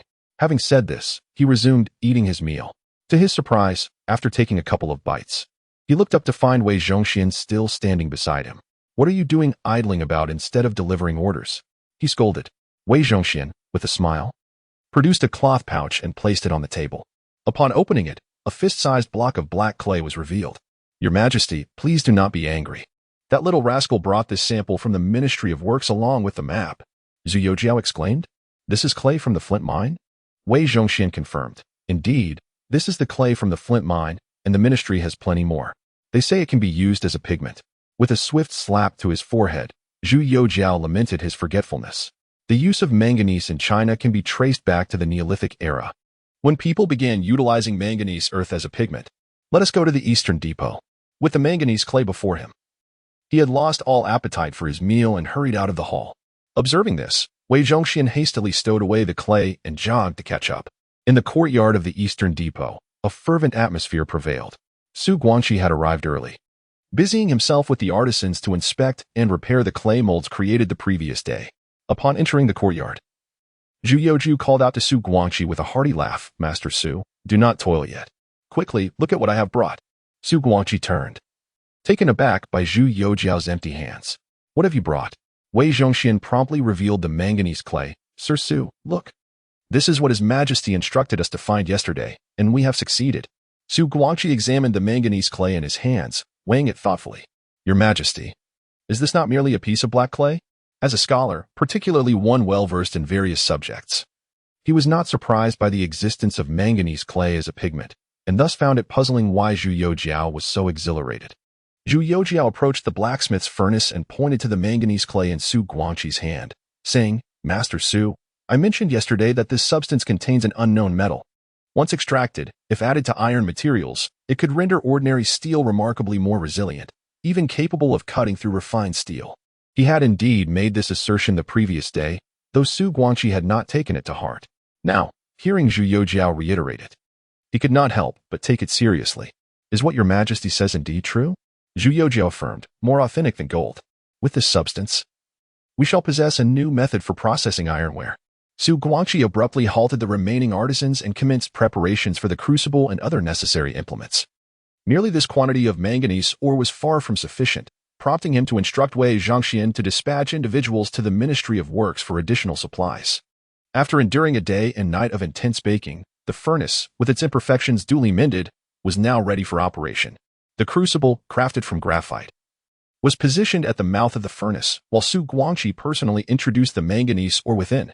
Two artisans collaborated to operate the bellows, causing the flames within the furnace to surge dramatically, enveloping the entire crucible in less than the time it takes to burn a stick of incense. The base of the crucible glowed a brilliant red, and the manganese ore inside began to undergo transformation. A portion of the impurities ignited under the high temperatures. At this moment, the furnace remained open, but after Su Guangqi added 2 iron ingots to the crucible, he had a heavy cover, weighing several hundred pounds, hoisted into place to seal it. Chapter 32. The intricacies of geometry. The bellows roared as time gradually slipped by, and the ambient temperature began to rise steadily. The artisans ignited incense sticks to measure the passage of time. Seizing this interval, Zhu Youxiao led his team in crafting the mold for the drill bit. Once the 2 incense sticks had burned down completely, Su Guangqi instructed the workers to raise the furnace cover again. With a thunderous roar, a dragon of fire surged into the air, only to retract back into the furnace in an instant. Through the flames, it was evident that the manganese ore and molten iron within the crucible had transformed into a vivid crimson liquid. The craftsman approached, employing the steel frying method for the final treatment of this liquid, meticulously adjusting the carbon content of the molten iron to an appropriate ratio. This step relied solely on the artisan's exceptional expertise, as no specific data could substantiate their measurements. Upon completing this process, Zhu Youxiao commanded, "Cast it." Yes. The steel artisan stepped back, and 4 other craftsmen advanced, using large iron tongs to lift the crucible and collectively extract it from the furnace, pouring it into the drill bit mold. Alas, due to insufficient preparation, the first mold cracked shortly after the liquid was poured in. Subsequently, the second and third molds also failed in succession. However, Zhu Youxiao had prepared an ample supply of more than 20 molds. After the 13th mold shattered, perhaps due to a slight decrease in the alloy's temperature, or perhaps because the 14th mold had thicker walls, this particular clay mold managed to withstand the intense heat without showing any signs of cracking. The artisans continued pouring the remaining molds, while Zhu Youxiao and Su Guangqi kept their gaze fixed on the 14th mold. The excess material exposed to the outside revealed a rapid transformation in the color of the liquid alloy, shifting from red to gray and then to black. Sensing that it was nearly ready, Su Guangqi tossed the mold, along with the forming bit, into the pre-prepared rapeseed oil. Quenching in oil, compared to water, is gentler and induces less stress, thereby minimizing the risks of deformation and cracking. With a puff, a cloud of thick smoke erupted from the wooden barrel, and the oil began to churn. The clay mold could not withstand the rapid temperature change, shattering into fragments that sank to the bottom of the barrel. Su Guangqi, wielding tongs, rummaged through the barrel and retrieved the newly formed drill bit. Before him lay the drill bit, glistening with a bluish hue amidst its dark exterior, still adorned with uneven protrusions. A couple of light taps produced a crisp ringing sound. It seemed that something had indeed changed. Su Guangqi nodded thoughtfully and then requested an iron ingot to be brought forth. He forcefully scraped the drill bit across its surface. With a screeching sound of friction, a distinct mark was left upon the iron ingot. Zhu Youxiao leaned in for a closer look, and his heart surged with excitement. A tool. While it might not yet be perfect, its quantity could easily compensate for its imperfections, even if one were to drill a single gun barrel. Replacing it with 10 drill bits would suffice. The original plan to experiment with cannonballs today was instantly transformed into the endeavor of crafting machine tools. The most primitive of machine tools. The workbench, hastily assembled from fine hardwood, featured a fixture for securing the drill and another for holding the workpiece, complemented by a simple transmission mechanism. It was that straightforward. He requested paper and pencil, sketching diagrams on the spot to hand over to the craftsman. Although the new ruler could only measure to the millimeter, it sufficed for the present circumstances. Su Guangqi stood beside Zhu Youxiao, observing as he deftly rendered lines with a pencil on paper, a flicker of curiosity crossing his gaze. Whence had the emperor acquired such knowledge? And those letters and symbols? Occasionally lifting his head, Zhu Youxiao met Su's inquisitive eyes and smiled, saying, "Master Su should be familiar with these symbols, no?" Yet Su Guangqi shook his head in denial. "I have seen them, but I do not comprehend what your majesty intends by their arrangement." As he spoke, he pointed to the symbols for CM and MM. Zhu Youxiao was taken aback. "How can this be? Did you not translate the elements of geometry?" Translation? This time, Su Guangqi was the one left speechless. The elements of geometry were merely a synthesis of ancestral works. How could one speak of translation? Clatter. Zhu Youxiao ceased his drawing, casting the pencil aside. In light of this inquiry, the machine could wait. "Master Su, you cannot be jesting. Did you not collaborate with Matteo Ricci to produce that translation?" "Impossible. It was Ricci who sought my counsel and translated it himself. He intended to take it back to teach his compatriots." "So you mean, the contents of the elements of geometry are truly the essence of our ancestors, and you merely summarized them?" "Precisely." Su Guangqi nodded affirmatively, but in the next moment, his eyes widened in astonishment. "Your Majesty, surely you do not believe that the elements of geometry were translated from foreign texts?" Zhu Youxiao replied, "This is not merely my belief. It is the consensus of future generations." Noting his acquiescence, Su Guangqi grew anxious. In the face of literary integrity, he discarded the distinction of sovereign and subject. pulling up a chair to sit opposite Zhu Youxiao, seizing paper and pencil to elucidate. Your Majesty, observe. Points, lines, surfaces, and solids are all documented in the Hanshu. Furthermore, the laws of the Shang and Zhou dynasties, along with the methods of Qinzime for solar measurement, are all recorded in the Zhou by Xuanjing. The esteemed Lu Hui from the Three Kingdoms period clearly noted the method of slicing circles in his commentary on the 9 chapters on the mathematical art, which later influenced the work of Zhu Chengji. The laws of the Shang and Zhou, specifically the ratios of 3, 4, and 5, date back to the time of Duke Zhou. He meticulously detailed the contents of the elements of geometry, and the more Zhu Youxiao listened, the wider his eyes grew. By heavens, is the truth truly so? Those so-called mathematical axioms and formulas from Europe were, in fact, pilfered from our great land? He suddenly recalled something. According to convention, foreign concepts entering the realm of Huaxia must first be bestowed with a name reflective of the local culture. The most straightforward approach would be phonetic transliteration. However, the term geometry cannot be phonetically matched with either the English geometry or the Latin geometria. This does not align with the habits of the Chinese people. Furthermore, Su Guangqi clearly stated in his work on geometry that it is the foundation of all measurements, asserting that geometry serves as the bedrock of the entire mathematical discipline. In contrast, Western geometry evidently appears to be far more limited. The more he pondered, the more Zhu Youxiao felt the weight of this realization, a surge of indignation rising within him. With a resounding clap, he sprang to his feet and turned to Wei Zhongxian, informed Tian urging to apprehend all foreign missionaries in the capital. Should even one escape, I shall demand his head. Chapter 33. God? What is that? Zhu Youxiao has always been perplexed. Why does Pythagoras' theory reference Zhuangzi's original words, a 1-foot rod, have daily? Will never be exhausted through the ages. It is essential to note that Pythagoras was born 2 centuries after Zhuangzi.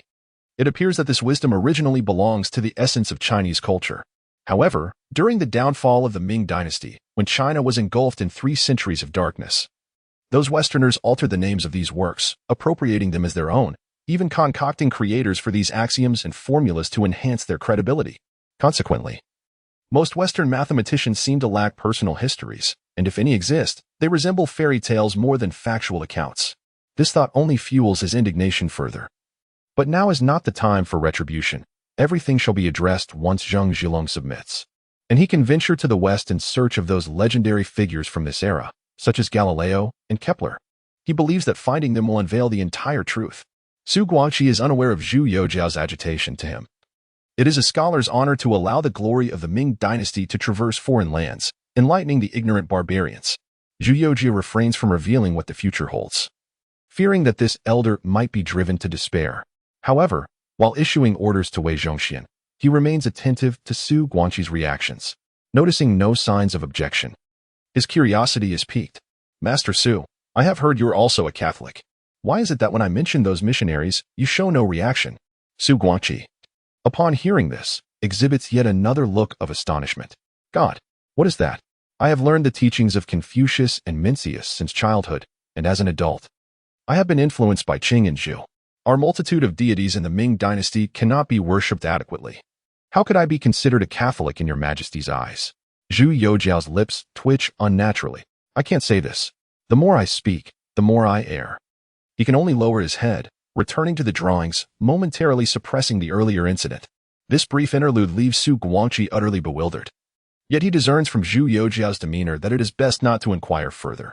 The schematic of a simple machine tool is quite straightforward for Zhu Youxiao.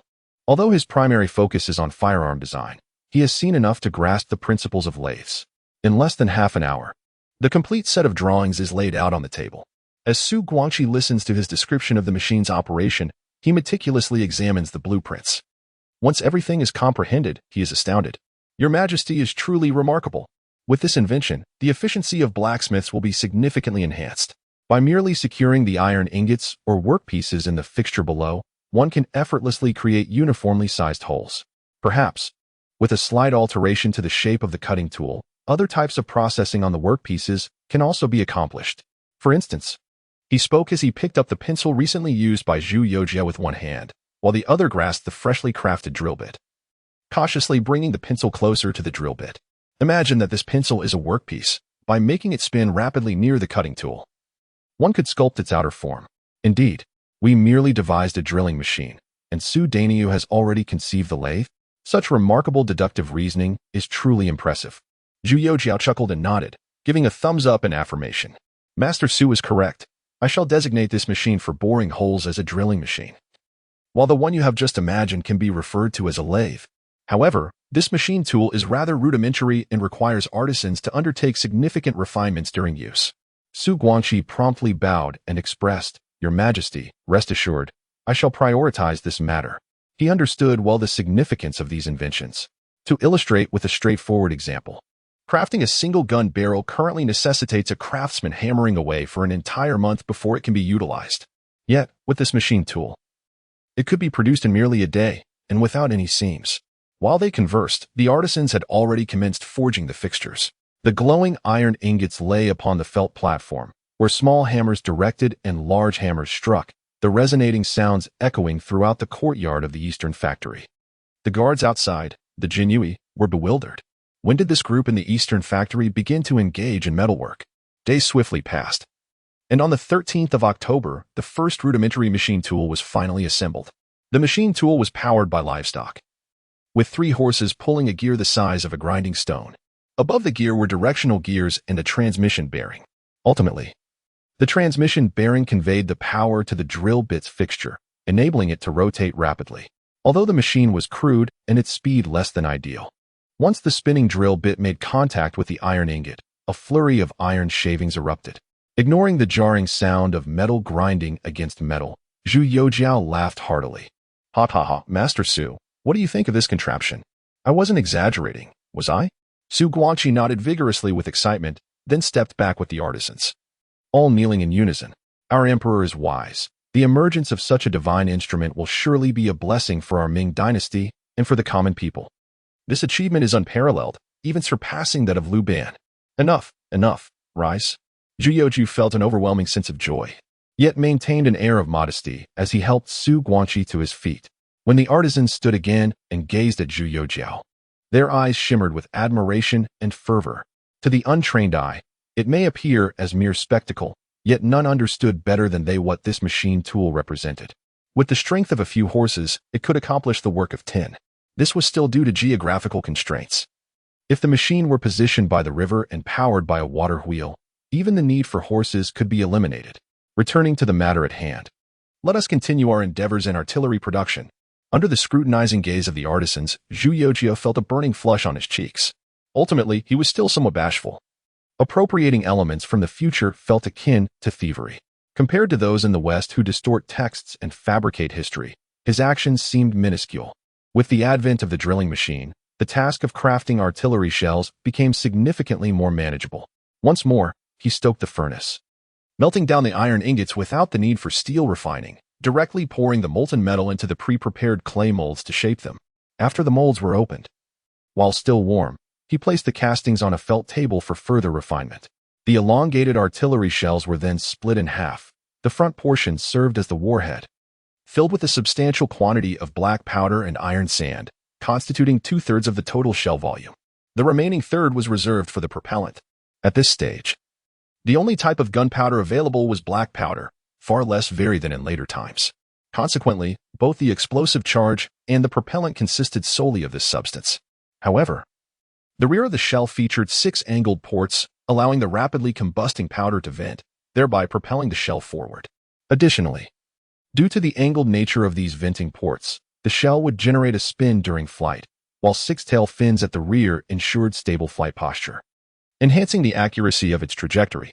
Chapter 34, 3,000 meters away, taking the enemy's life 3 days later, on October 23rd of the 7th year of the apocalypse. The first mortar shell of the Ming dynasty was assembled. Zhu Youxiao gazed upon his creation, a flicker of pride illuminating his eyes. This was, indeed, the most significant transformation he had brought to the Ming dynasty. Wei Zhongxian, select 300 attendants to accompany us. Let us exit the city to test the cannon. Yes, there were numerous components, and during the interval, while Wei Zhongxian departed to choose his entourage, another 10 mortar shells were assembled. A grand procession emerged from the eastern depot, passed through the eastern Hua Gate into the outer city, and navigated to Choingmen Street, finally arriving outside the city walls. After traversing a distance, They ensured that no signs of human presence existed within a 10-mile radius before commanding the cannon tube to be erected. The technical aspects of the cannon tube were straightforward and had been prepared well in advance of the shell's completion. Zhu Youxiao was eager to fire the inaugural shot himself, but was halted by Wei Zhongxian. "Your Majesty, it is absolutely inadvisable." Su Guangqi stepped forward to dissuade him, saying, "Your Majesty, such firearms are exceedingly perilous. Your esteemed life cannot be risked." Disheartened yet understanding the wisdom in their words, Zhu Youxiao reluctantly stepped back, seated himself upon an abandoned stone mill left by the common folk, and awaited the proceedings. For attendants approached, and under Su Guangqi's guidance, they assembled the cannon tube and its base, adjusting the angle meticulously. "Prepare," Su Guangqi commanded. One of the attendants retrieved a shell from a wooden crate and loaded it into the cannon. "Fire." Upon hearing this command, the attendant swiftly released his hands, and the shell plummeted downward under the force of gravity. As the shell reached its designated position, the rear circular ring was violently pierced by the firing pin embedded with flint particles. The friction between the flint and the iron shavings within the shell's rear generated sparks, igniting the gunpowder granules. In the next moment, the firing pin ruptured the powder bag, and the contained gunpowder was instantaneously ignited. Boom! With a resounding and powerful explosion, the shell that had just been loaded into the cannon erupted forth, soaring into the distance. The shockwave from the cannon's discharge kicked up a substantial cloud of dust, which, along with the smoke, was swept away by the wind. The attendants on guard, hearing the sound, instinctively looked up to the sky. Bayou, a dark dot, trailing a piercing sound, streaked overhead before crashing to the ground ahead. Boom! A burst of flame erupted, accompanied by the sound of the explosion. "Let us inspect." The sentry, upon witnessing this, hastily signaled his subordinates to mount their steeds and gallop towards the impact site. With a range of 800 zhang, the crater measured 6 paces wide and over a foot deep. Before long, a rider returned, reporting the results of the cannon test to Zhu Youxiao. 800 zhang, which is 2,400 meters. This was achieved by deliberately elevating the cannon's angle. Su Guangqi approached, disassembling the cannon to inspect the firing pin, confirming its readiness for subsequent use, and instructed the attendants, lower the cannon's mouth by 2 inches and fire again. Yes. Before long, a second shell was loaded into the cannon. Boom! Another dark dot soared into the distance.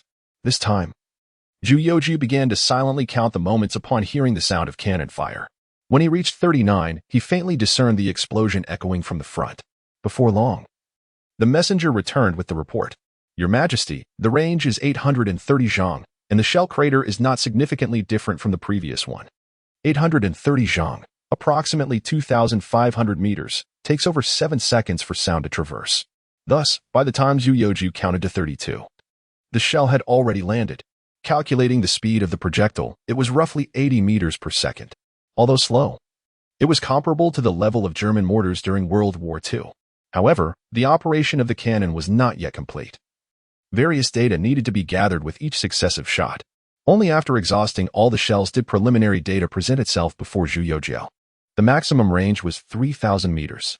Due to the absence of lead-azide mercury as a primer, the ignition method relied on flint, resulting in a very short lifespan for the firing pin. After 10 shots, the sharp edges of the flint fragments would wear down significantly, diminishing the ignition rate. This meant that the firing pin could only be used for 10 shots before requiring replacement. Zhu Youxiao rose with a smile, pointing towards the mortar. "Ha ha. From 3,000 meters away, we shall take the enemy's life. All of you are deserving of great credit. Your Majesty is wise. It is all thanks to your guidance." Su Guangqi and the 10 craftsmen, including Wei Zhongxian and accompanying personnel from the Eastern Depot, all knelt in reverence.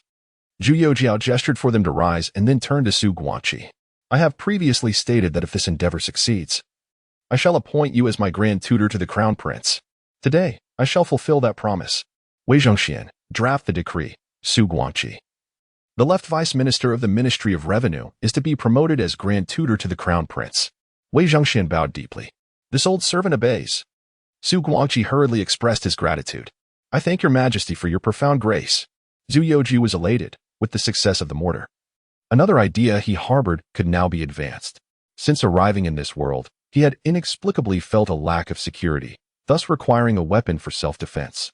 Upon returning to the Qianqing Palace, he casually picked up several blueprints from the bookshelf and handed them to Su Guangqi. "Master Su, do not publicize the mortar matter for the time being. Produce many, at least 2,000 of them initially. Moreover, to ensure precision in firing this cannon, calculations are essential. Study this thoroughly. I shall later select some promising candidates from the Divine Machine Camp for you to instruct. Additionally, expedite the experimental production of the items depicted in these blueprints and report any progress immediately. Su Guangqi exhibited a hint of concern. Your Majesty, regarding the promotion of sweet potatoes. Zhu Youxiao waved his hand. Grain is vital, but weaponry is equally crucial. I have dispatched someone to locate Song Yingxing. You shall oversee the manufacturing matters henceforth. As for the promotion of sweet potatoes, leave it to the Ministry of Revenue. Understood. Only then did Su Guangqi feel relieved. Accepting the blueprints and examining them carefully, Zhu Youxiao stood nearby, articulating the original intent behind his designs, elucidating them for Su Guangqi. The contents of the drawings were rather eclectic. They comprised numerous individual components, each representing items that are quite challenging to fabricate with contemporary technology. However, with the advent of manganese, it is indeed possible to attempt their creation. For instance, springs. Chapter 35. Has the emperor been frightened away? The following morning marked another day of court assembly. Before the Huangji Gate, the new Minister of War, the aged Sun Qingzong, stepped forward to commence the proceedings. Your Majesty, the governor of Liaodong, Wang Zhiqing, has submitted a request for funds to refurbish several cities beyond the pass, along with a demand for silver, totaling 2 million taels. Zhu Youxiao felt somewhat overwhelmed. The first matter of the court was to request money, which was rather disconcerting. He turned to the Minister of Revenue. Minister Wu, has the silver seized in the recent investigations been accounted for? Wu Chuanfu stepped forward, responding, Your Majesty, it was tallied yesterday. Officials including Mao Songwang and Lu Jizhu have collectively remitted 5,830,000 taels to the National Treasury. Additionally, other assets such as land, residences, and artifacts have been converted into over 7 million taels in silver, but these will only be realized upon sale. Zhu Youxiao waved his hand dismissively. Then provide Wang Zhiqing with the 2 million he requested. However, before he could collect his thoughts, Sun Qingzong spoke again. Your Majesty, the Governor-General of Jilin and Liaoning, Yan Mingtai, has requested military funds totaling 800,000 taels. Zhu Youxiao retorted, Is there anyone else seeking funds? Speak all at once. A wry smile emerged on Sun Qingzong's face, yet he pressed on. Your Majesty, as the year draws to a close, regions such as Xianzhou, Datong, Ningxia, and Guyuan are all reaching out for money. In total, the demand amounts to 365,000 taels. The corners of Zhu Youxiao's mouth twitched involuntarily. Good heavens! We seized 580,000, and these soldiers immediately demand 645,000? So there's a shortfall of 65,000 taels? He turned again to Wu Chuanfu. Minister of Revenue, is there sufficient silver remaining? Wu Chuanfu felt despair. Your Majesty, even if I were to sell my skin and bones, I could not procure such an amount. Unless we were to sell off the confiscated items from Mao Songwang and the others at a loss. But even then, it would not be resolved in a day or two. Zhu Youxiao sighed deeply. He understood that corruption plagued the frontier. From the generals to the common soldiers, all engaging in the disgraceful practice of embezzling military funds, yet he felt powerless to intervene. Otherwise, should a military revolt occur, it would certainly require an even greater expenditure to quell. Wei Zhongxian, I will temporarily allocate 800,000 taels from my private treasury to the Ministry of Revenue to cover the shortfall. After stating this, he fixed his gaze on Wu Chuanfu. Minister Wu, remember, this is merely a loan from my treasury. Ensure it is repaid. Wu Chuanfu was taken aback. Why, Your Majesty, a loan? It must be repaid? Zhu Youxiao glared at him, speaking with utmost gravity. What other option is there? The imperial treasury is, after all, my personal funds. Why should it not be returned? All the officials were stunned. Such an approach was unprecedented. Never had an emperor utilized personal funds and demanded repayment from the Ministry of Revenue. How brazen! Just as the issue of military funds was resolved, an imperial censor stepped forward, bowing respectfully. Your Majesty, I have heard that after the demise of the Prince of Shanxi, Wang Er, Wang Ziyong, and Wang Jianyi, 5 factions of rebels including Li Ziqing and Gao Yingxiang have emerged. Now they are causing turmoil in Shanxi, having successively breached the county towns of Miji and Ansai. The 5 county magistrates, including Mao Songwang and Lu Jizhu, met a tragic fate at the hands of the unruly populace when the city fell. I believe we must promptly dispatch troops to quell the rebellion, lest the insurgents grow in strength, making future confrontations increasingly arduous. Zhu Youxiao scratched his head. Aware that this matter would inevitably be raised in court, it was certain that a crackdown was necessary. However, the targets of this crackdown could only be Wang Heir, Wang Ziyong, and Wang Jiayin. Li Zicheng and his followers must remain untouched. Thus, it was imperative to send a compliant individual for this task.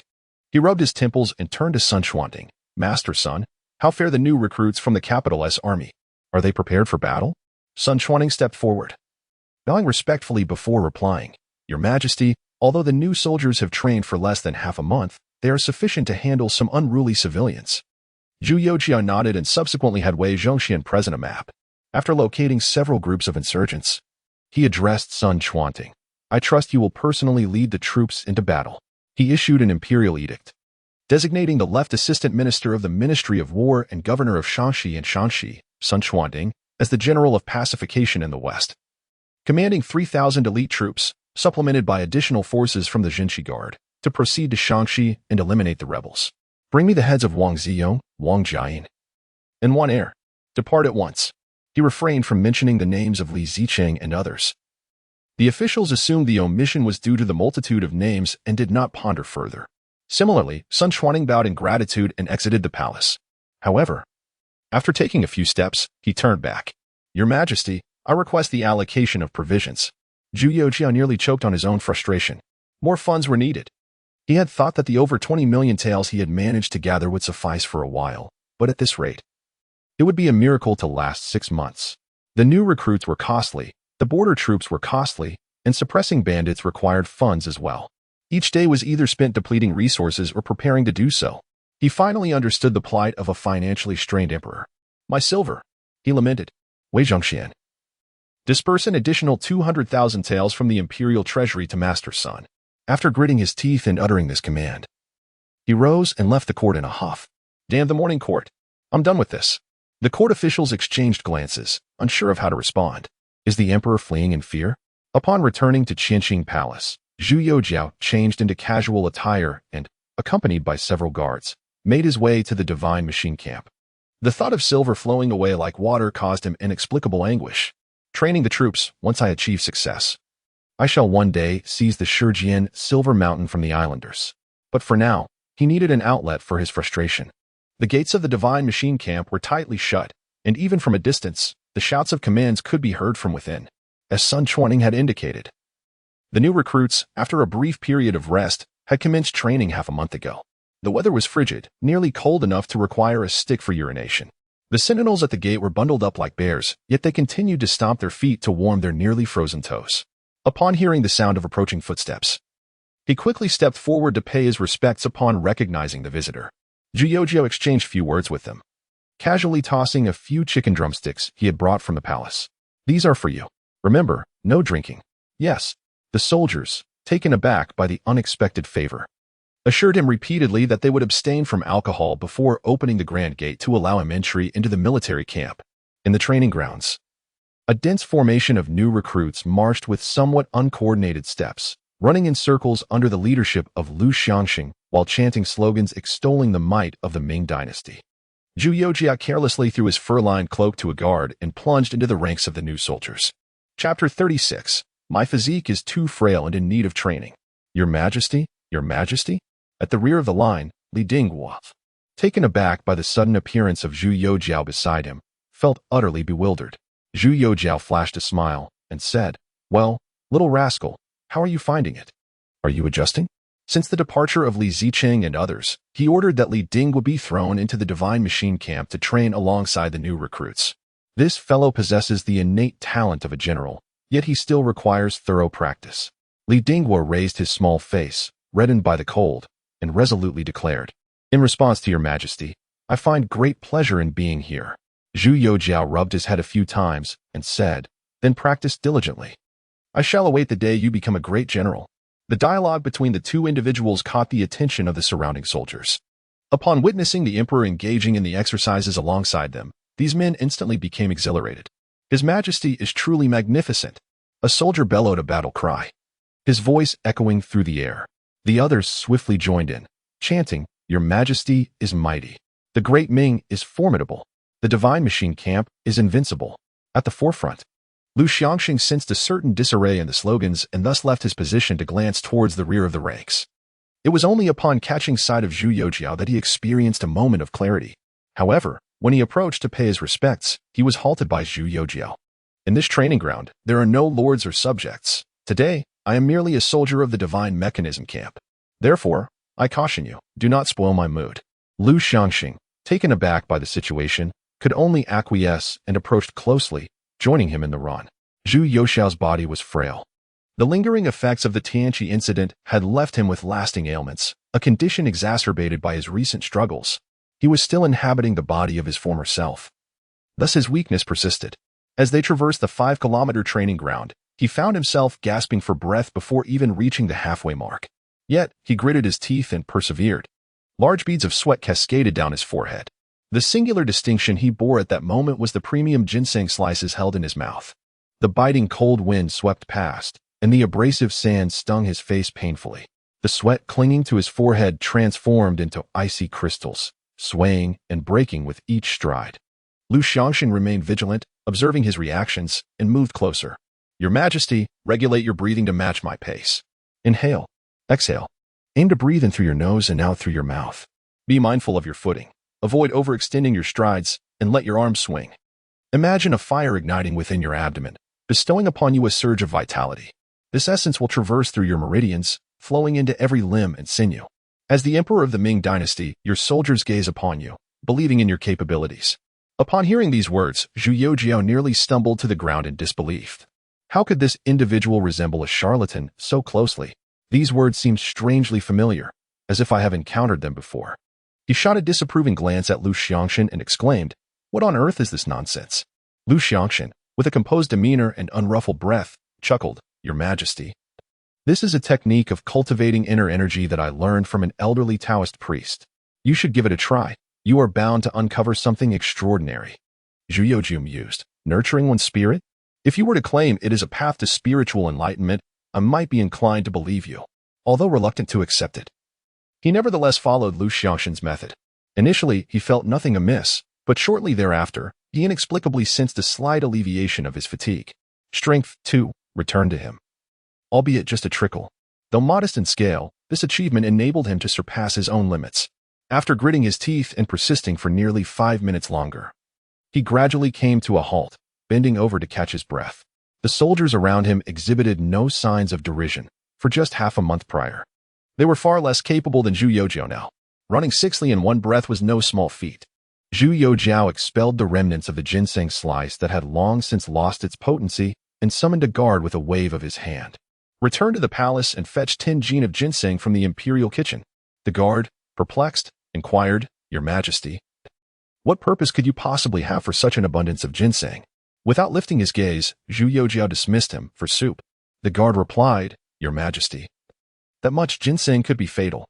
Spare me your prattle. Everyone present shall partake." The guard was taken aback, but a li of ginseng cost a li of gold. Everyone present. The very thought of it caused him a pang of regret. However, he soon broke into a grin. Being present meant there was a chance for him to enjoy a bowl as well. After acknowledging the command, he dashed off, not forgetting to instruct the other guards to inform the cooks to prepare the ingredients.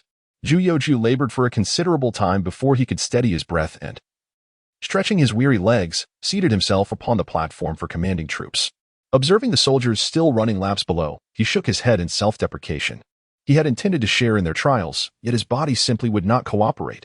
The training ground spanned 5 kilometers. And those soldiers had run 2 full laps before pausing, resembling panting bulls, exhaling clouds of mist from their mouths and noses. They were then dismissed to rest, awaiting the midday meal. Initially, the divine machine camp, like ordinary citizens, did not partake in lunch. However, Zhu Youxiao resolutely demanded that this meal be included, reasoning that the rigorous training necessitated adequate nutrition.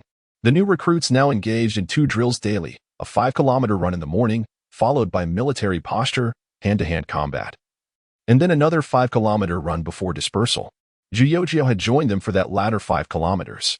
In the afternoon, after their meal, they would undergo shooting practice and formation drills, naturally to ensure they had a restful night.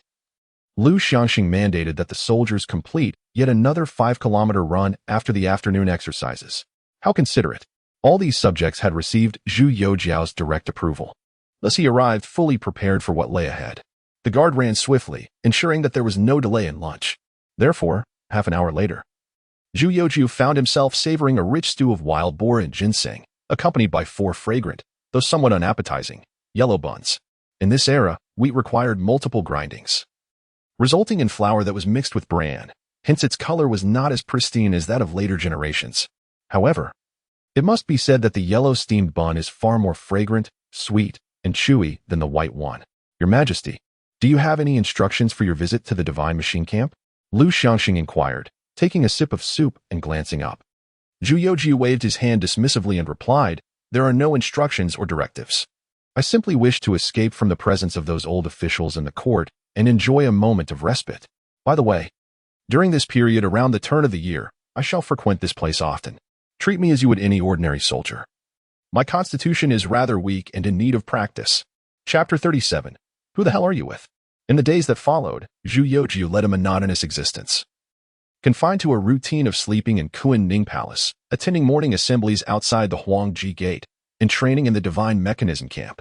Such predictable movements were hard to conceal from those with ulterior motives. On one particular day, the British Duke's residence was bustling with guests. Nearly all the martial nobles of the capital in attendance. Zhang Weixian, seated in the prominent position with a pair of jade balls in hand, surveyed the crowd with evident displeasure and admonished them sharply. "Gentlemen, in this frigid weather, instead of staying at home with your wives to conceive children, what brings you all to my abode?" Duke Qing, Zhu Chunqing, clasped his hands in apology. "Do not take offense, British Duke. We have no choice but to seek you out." He continued, "The Emperor has cleared out the entire capital army, and while we have invested a considerable amount of silver into it, we remain utterly in the dark regarding its current state. Shouldn't you be a tad concerned?" Upon hearing this, Zhang Weixian's temper flared. He slammed his palm down on the table and rose, pointing an accusatory finger at the nobles, berating them fiercely. "So now you remember you're a noble? When I warned you not to extend your greedy hands too far, how did you respond? Now that you're afraid, it's too late. Have you forgotten how you've ravaged the capital army? You've taken the strong back to your homes, leaving the emperor with a bunch of frail and elderly. You've embezzled military funds, falsified troop numbers, and trafficked weapons. Do you think I'm oblivious to your schemes? If it weren't for the sake of our ancestors, I'd have a mind to end you all. Get out. All of you get out. If you continue to wreak havoc, how can the capital army bear the weight of defending the city?" Though Zhang Weixian himself was a noble, being a descendant of the British Duke Zhongfu, he was entirely at odds with those present. He understood that his position was earned through bloodshed on the battlefield. To secure a stable future for his descendants alongside the nation, he would employ every means possible to serve the realm.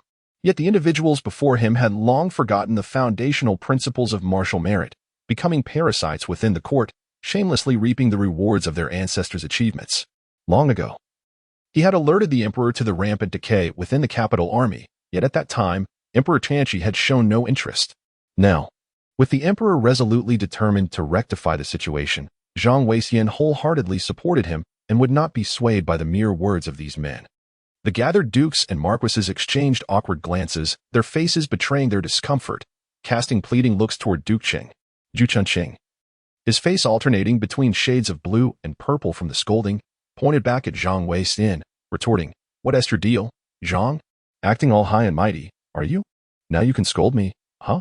You slyly sent people to Jiangnan for business, thinking we wouldn't notice, right? And you've secretly opened a brothel, purchasing women from the Ministry of Rights to serve your clients. You've been raking in silver while we, trained from a young age in the art of killing, are left to fend for ourselves. Now that His Majesty has severed our connection with the capital's army, what use are all our skills?"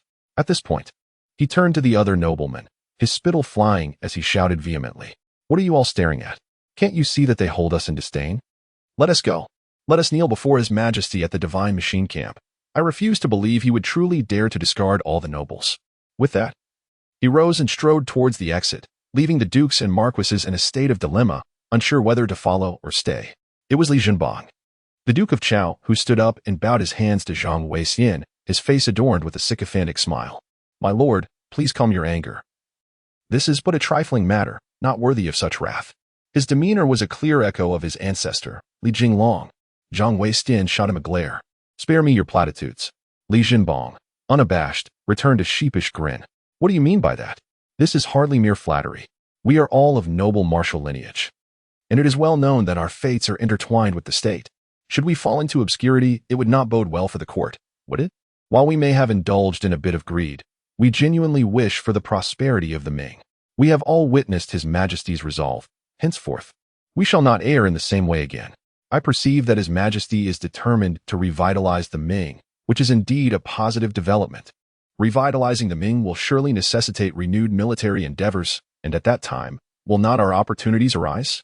Therefore, I implore you, my lord, to intercede on our behalf with His Majesty. Although I may not excel in military affairs, I am prepared to pledge my commitment.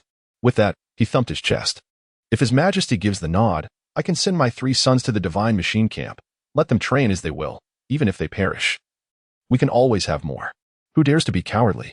Zhang Wei-Stin regarded him with suspicion, seemingly weighing the sincerity of his words. Li Zhenbang, sensing that his words had made an impact, seized the opportunity and pulled the Marquis of Wucheng closer, whispering urgently in his ear. Why are you still lingering? Hurry and fetch Duke Cheng back. If this reaches His Majesty, we are doomed. With that, he gave him a shove, sending him stumbling out. The Marquis of Wucheng dared not delay, scrambling out of the hall. Zhang Weixian ignored their antics and turned to the others. Do you share this sentiment? The crowd brightened at his words, and soon, someone stepped forward. My lord, it is clear that many among us have been remiss in our martial duties. Yet among our descendants, there are numerous heroes. Now that His Majesty personally oversees the training of the new troops, it is most fitting to send them forth for service. Should this come to fruition, we shall forever be grateful to you, my lord. Zhang Wei-Stin stroked his beard, returning to his seat with a deep sigh. After a lengthy pause, he finally spoke. You all, had you possessed such awareness earlier, we would not have found ourselves in this predicament. Very well. I shall put forth my old face and plead with His Majesty on your behalf. Zhu Chunqing was pursued back by the Marquis of Wucheng. Upon entering the door, he heard this remark, and his furious expression instantly froze on his face. Although he realized he had wronged Zhang Wei-Stin, he felt too proud to offer an apology. However, with so many eyes upon him, remaining silent would be inappropriate. Thus, he cast a somewhat guilty glare at Zhang Wei-Stin, thinking, don't assume that I will forgive you just because of this. Zhang Weixian was bewildered, questioning, who are you talking to? With a belly full of suppressed anger. Zhu Chunqing's words provoked him entirely. After a fierce outburst, he launched himself forward and delivered a kick. Following his outburst, Zhu Chunqing, in a haughty manner, turned away, completely unprepared for such an unexpected turn of events. It felt as if he had been struck by a bull, and he was immediately sent flying out of the hall, landing directly in the koi pond. Headfirst, a splash erupted. When Li Zhenbang and his companions pulled him out from the water, he still had a yellow eel clutched in his mouth. Heaven knows how that eel ended up in the koi pond. Chapter 38. The Nobility of the Great Ming, Machines for Childbearing?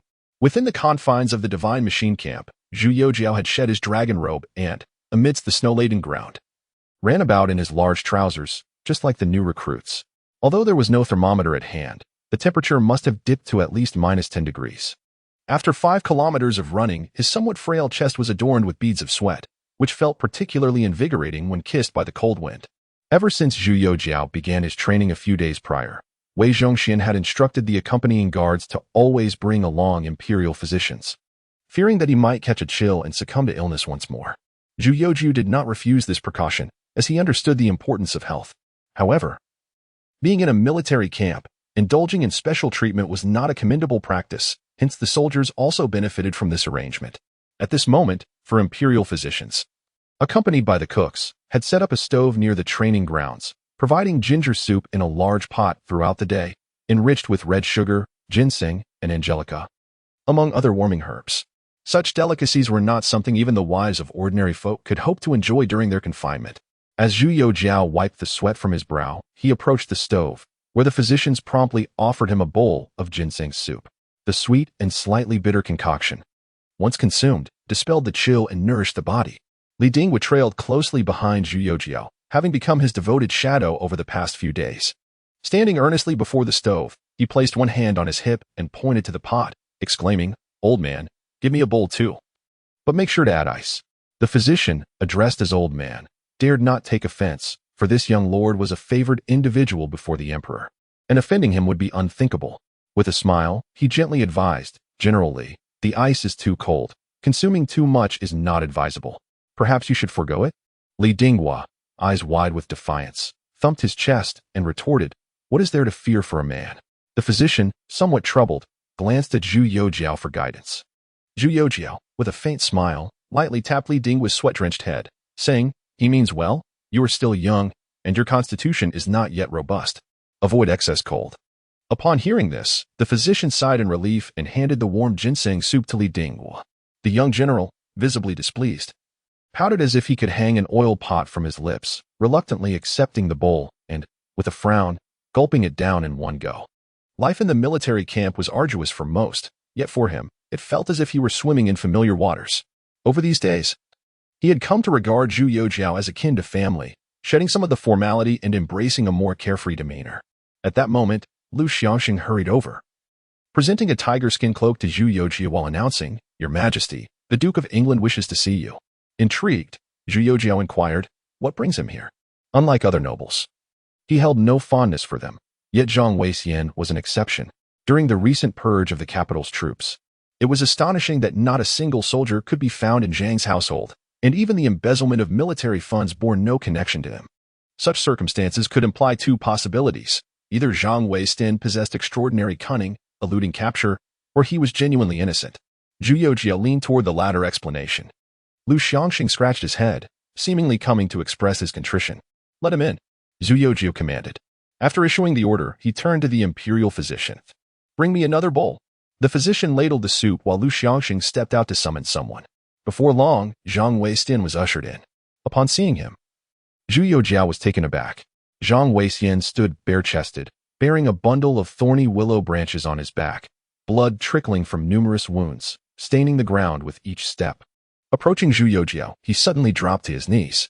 I, Zhang Weixian, implore your majesty to spare a path for the military heroes. We acknowledge our previous transgressions and accept our punishments. With that, he produced a wooden plank from his waistband, placing it on the ground, and bowed 3 times with resounding thuds.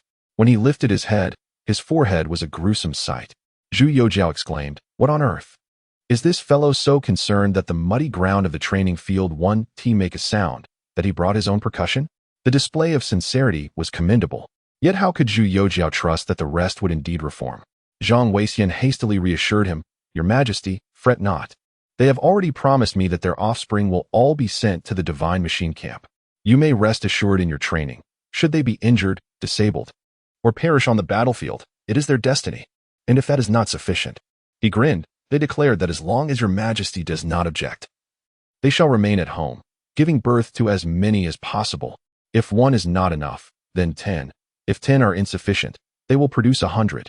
With nearly 1,000 noble families in the Ming, each with numerous wives and concubines, they could potentially muster a 1,000,000-strong army to atone for their past misdeeds. Zhu Youxiao had to admit he was taken aback by the audacity of their claims. Remarkable. However, he still harbored doubts. Noble youths traditionally served in the capital's military or took on palace guard duties, a custom that had persisted through the ages. Yet by the late Ming dynasty, these noble offspring had devolved into mere idle members of the Jianji. Even within the palace guards, few noble youths were seen. With Zhu Youxiao having dismissed those noble youths from the capital's military under the guise of withholding their stipends, the nobility had effectively severed their ties to martial pursuits, which inevitably caused their anxiety. Thus, he worried that upon their return to the capital's military, they might revert to their old ways and corrupt the very institution he had painstakingly guided back to virtue. Seemingly sensing Zhu Youxiao's hesitation, Zhang Weixian spoke again. Your Majesty, rest assured, should these noble youths return to the capital's military, treat them as ordinary soldiers. They shall charge into battle at the front, while those who survive shall follow behind. Whether they live or die, it is all in the hands of fate. Upon finishing, 3 more respectful bows were made. Zhu Youxiao acknowledged that he had been touched, not for the sake of those noble families who willingly regarded him as a mere vessel for procreation, but rather due to Zhang Weixian's stance. The purging of the capital's military did not reach him. He could have remained aloof. Yet he chose to stand up and advocate for those aristocrats. Aware that this matter might lead to his own displeasure, he still chose to intervene. This signifies that he possesses a sense of public duty. Such a quality is exceedingly rare among the officials of the present Ming dynasty. Chapter 39. This is the military. Just as I have overpowered you with my fists, loyalty is rarer than devotion. Zhu Youxiao, having come to a resolution, addressed Zhang Weixian. Have them brought forth? I shall assess them first. If they can withstand the scrutiny, I shall grant the nobility another chance. If not, let them continue their frivolous ways. I will not support the inept. Moreover, do not remain idle at home. Lu Xiangxing has been appointed the commander of the Divine Mechanism Camp, and I entrust you with the 5 armies camp. As for the 3,000 camp, I have other candidates in mind. Zhang Weistin was elated. This outcome exceeded his expectations. Not only resolving the issue with the nobility, but also securing a position of command for himself, a most unexpected boon. Your humble servant is grateful for your majesty's immense favor. After bowing once more, he unfastened the rattan strap from his body and strode purposefully towards the camp's exit. His movements were swift, and by that afternoon, he had returned with several hundred recruits. These young scions of noble families appeared to have already endured a thorough beating at home, presenting themselves before Zhu Youxiao with bruised and battered faces. Among them, the youngest looked merely a little over 10 years old, scarcely older than Li Dinghua, while the eldest was no more than around 30. Zhu Youxiao stood upon the training grounds, surveying the assembly with a disdainful smirk. A bunch of useless wretches. The reactions of the noble youths varied. Some bowed their heads in submission, while others defiantly raised their chins. You there, what is your name? And from which family do you hail? Zhu Youxiao pointed at one individual. The young man stepped forward from the crowd, clasping his hands in greeting. In response to your majesty, I am Ding Dashan, son of Duke Ding Xiaoyu of Wei. Zhu Youxiao regarded him with a bemused expression. You harbor discontent? Indeed. Pray tell. Why is that? Despite my youth, I am a scion of the nobility, having studied military treatises. How can it be that we, who are of noble birth, must begin as common soldiers? Zhu Youxiao's expression darkened at his words, and he turned towards Li Dinghua. Boy, can you handle this? Li Dinghua clenched his right fist, his thumb brushing across his nose, emitting a dismissive snort. A man must not declare defeat. It is what you have taught me. Zhu Youxiao pointed at Deng Dashan. Then I entrust this fellow to you. Immediately, Li Dinghua turned to face Deng Dashan, circling him momentarily before placing his left hand behind his back. Big man, I challenge you with one hand. Come, let us begin.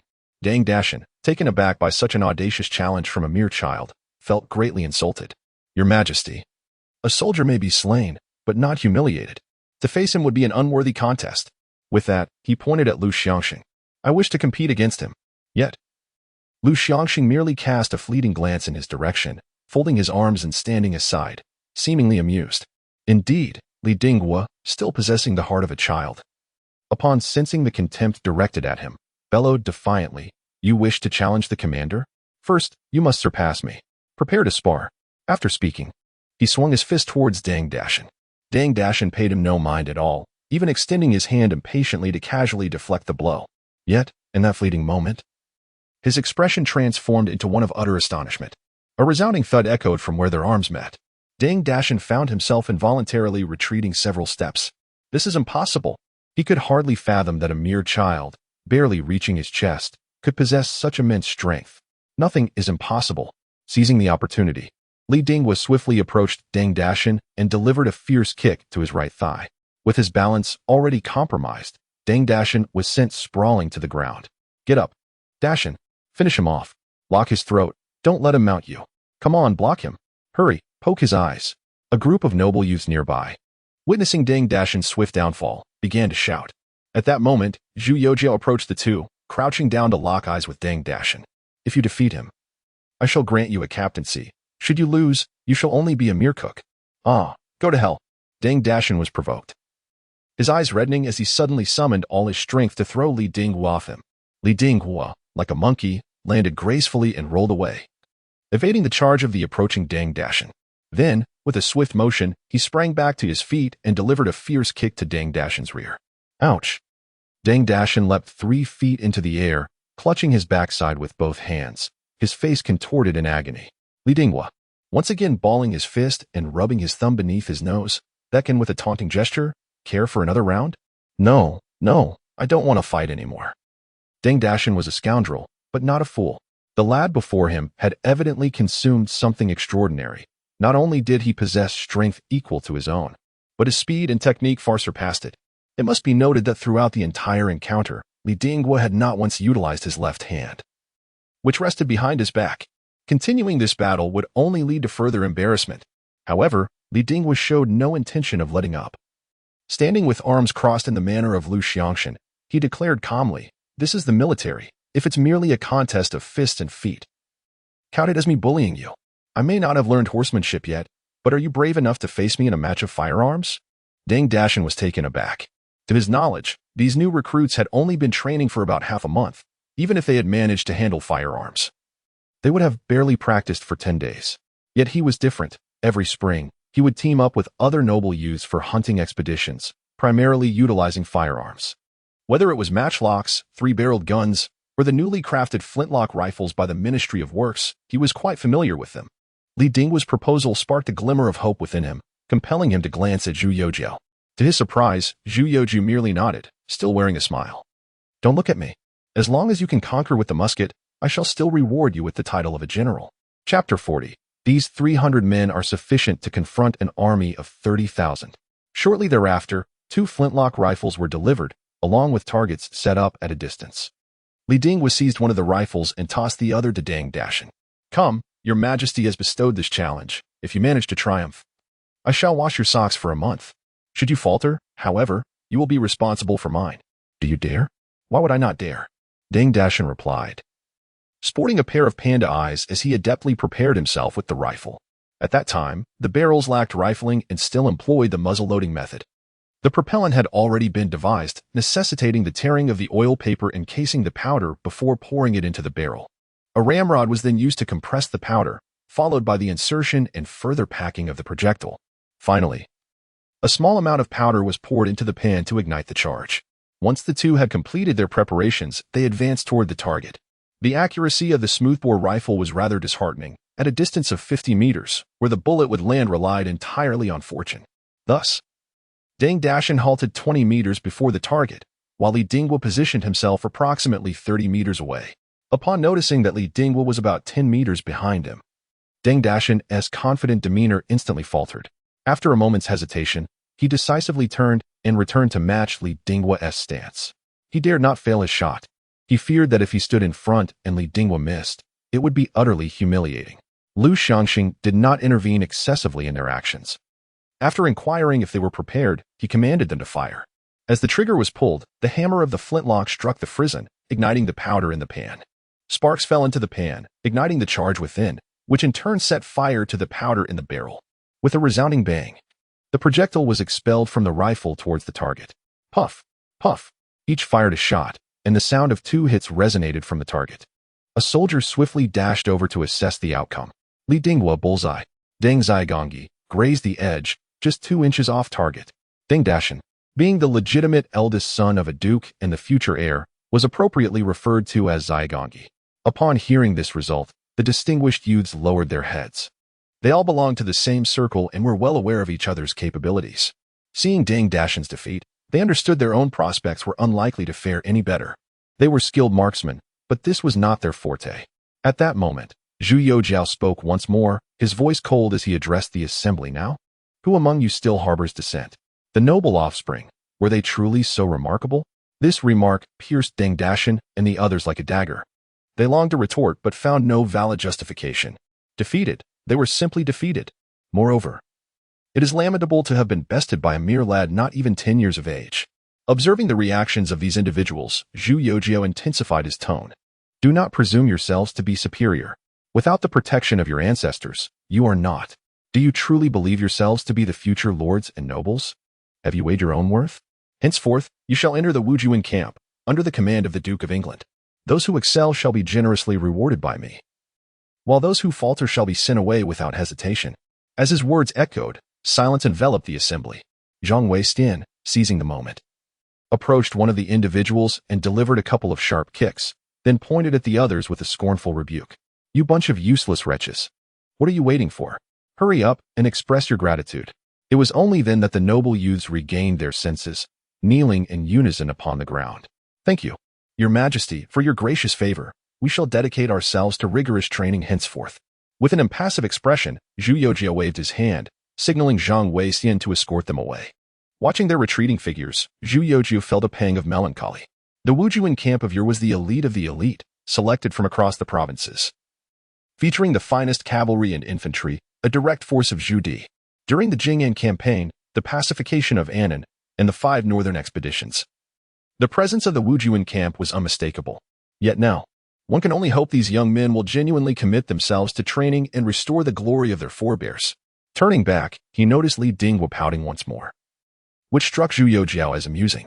"What troubles you now, young lad?" Li Dingwa replied. "I triumphed over Deng Dashan, and he promised to wash my socks for a month. But you've sent him to the Wujuan camp. Now, I must wash my own socks again. Haha. If you wish to avoid washing socks, then grow up quickly. When you are of age, I shall arrange a wife for you, and she shall take care of that for you." Zhu Youxiao chuckled, ruffling the boy's hair. Before turning toward Lu Xiangxing, Su Guangqi had gathered some data, and they were now poised to select individuals to study the theoretical knowledge of mortars. Presently, the Ming dynasty teetered on the brink of explosive change. Although Shangxi had been secured through opportunistic measures, leveraging the hand of Li Zicheng, preparations had been made for potential military upheavals across the regions in the coming year. However, places like Jiangnan, Shandong, and Hunan were likely to witness numerous peasant uprisings in the year ahead. The leaders of these revolts were scarcely documented in history, leaving him at a loss for how to guard against them.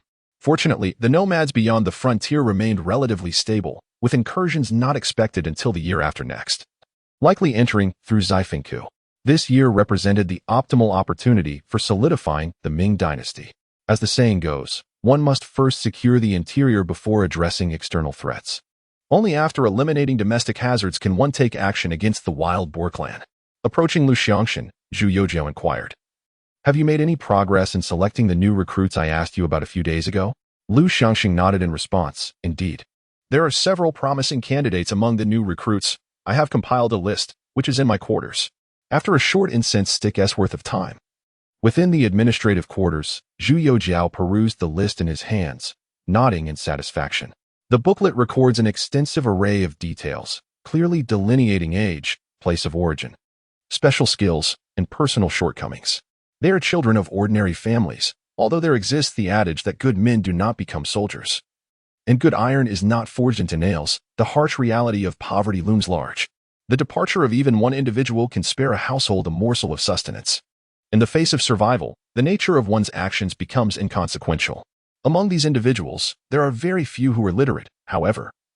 Their quick wit allows them to swiftly grasp new concepts. Whether in drills or artillery training, they consistently rank among the top performers. Zhu Youxiao confidently pushed the list back toward Lu Xiangxin, smiling assuredly. Sending them to the Eastern Depot would provide them with the opportunity to learn about new artillery. Once they return, these 300 men would be sufficient to confront an army of 30,000. Lu Xiangxin was astounded. 300 against 30,000? Even the legendary elite forces like the Xianying and Beihui troops would struggle to achieve such a feat. Wait. New artillery? Your Majesty, has the Ministry of Works produced new cannons? What are they like? Might I be privy to a few details? Zhu Youxiao, with an air of mystery, shook his head.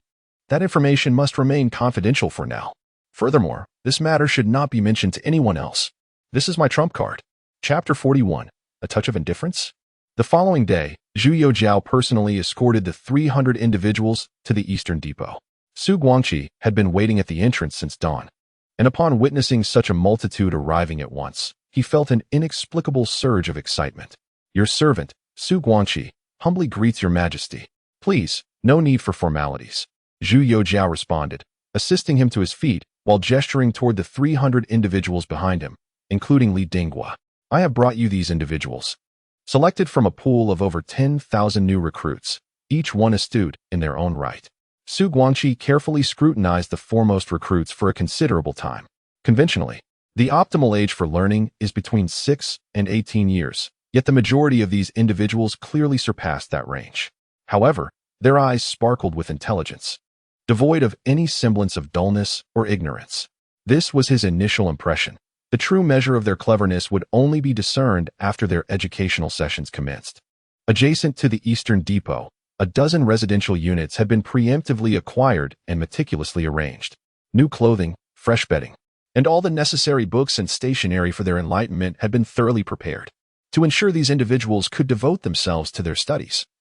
Zhu Youxiao even dispatched a group of eunuchs from the palace.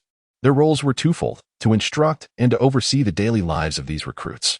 It could be said that such treatment was unparalleled throughout the Ming dynasty. After the distribution of accommodations, the recruits assembled once more in the courtyard nearest to the Eastern Depot, their faces radiating boundless excitement. Zhu Youxiao stood on the steps, observing them with a faint smile curving his lips. All right, quiet down. How do you find your new quarters? Are you satisfied? Very satisfied, Your Majesty. Thank you for your great kindness. One recruit promptly stepped forward to bow, his expression one of utmost respect. They were all children of impoverished families, many of whom could scarcely fathom the experiences they were currently undergoing. New homes, fresh garments, access to education, and even military pay from the emperor. If they were to relay this to their parents, they would likely awaken from dreams filled with laughter. Seeing this, the others quickly bowed in gratitude, and in an instant, all knelt before him. Rise and speak. Zhu Youxiao waved his hand, but his expression soon turned grave. I have ensured your comfort in residence and sustenance. Yet you must commit yourselves to learning with diligence and fervor. Let me assure you, the knowledge you will acquire is capable of swaying the tides of battle. Therefore, should any of you exhibit half-heartedness or divulge this knowledge to outsiders, I will show no mercy in meting out punishment. As these words echoed, the recruits immediately withdrew their smiles, each one falling silent as if chilled by the weight of his pronouncement. Even Li Dinghua's youthful face grew serious. What manner of knowledge could warrant such gravity from the emperor? Su Guangqi stood quietly behind Zhu Youxiao, observing the scene without comment, occasionally whispering to the instructor who took on the role of a eunuch. The instructor then retrieved a booklet from his bosom and swiftly inscribed something upon it with a pencil. Although this instructor was a eunuch, he was well educated, having studied in the inner academy like Wei Zhongxian, thus possessing the ability to read and write, which was hardly remarkable. After a brief admonition from Zhu Youxiao, he departed from the premises, leaving the remaining matters to Su Guangqi. Prior to his time travel, while watching dramas, he had thought that being an emperor was exceedingly comfortable. With 3 palaces and 6 courtyards, and 72 consorts, evoking envy in others. However, upon actually occupying this position, he realized it was far from his imagination. The myriad of complex governmental affairs overwhelmed him, leaving no time to indulge in the harem. Thus, he found himself in need of someone who could allow him to delegate responsibilities. The remaining figures in the cabinet, be it Huang Liji, Shi Fenglai, or Li Guo and Zhang Rui too, were merely a group of sycophants lacking any real capability. Yet now, a suitable individual had arrived in the capital, awaiting his attention. That individual was Wen Tiren. At the entrance of the Qianqing Palace, Wen Tiren had been waiting for over an hour. And although the palace offered some shelter from the biting northern wind, he still found himself shivering uncontrollably, with icicles adorning his long goatee. Upon hearing footsteps, he quickly turned. And upon seeing Zhu Youxiao approach, his expression brightened, and he hastened to greet him. Commoner Wen Tiren pays his respects to your majesty. Zhu Youxiao nodded in acknowledgement and gestured towards the palace doors, saying, Wen Aiqing, no need for formalities. Let us converse inside. With that, he entered the grand hall unceremoniously. Wen Tiren's smile froze on his face. Zhu Youxiao's demeanor surprised him. Was it somewhat aloof?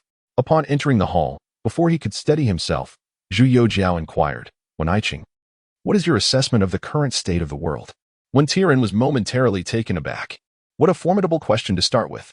His brow furrowed as he nervously fidgeted with his thumbs in his sleeves. This inquiry made him anxious. Despite having keenly observed court affairs during his 3 years of serving as a household steward, his focus had only been on who rose and who fell in the hierarchy.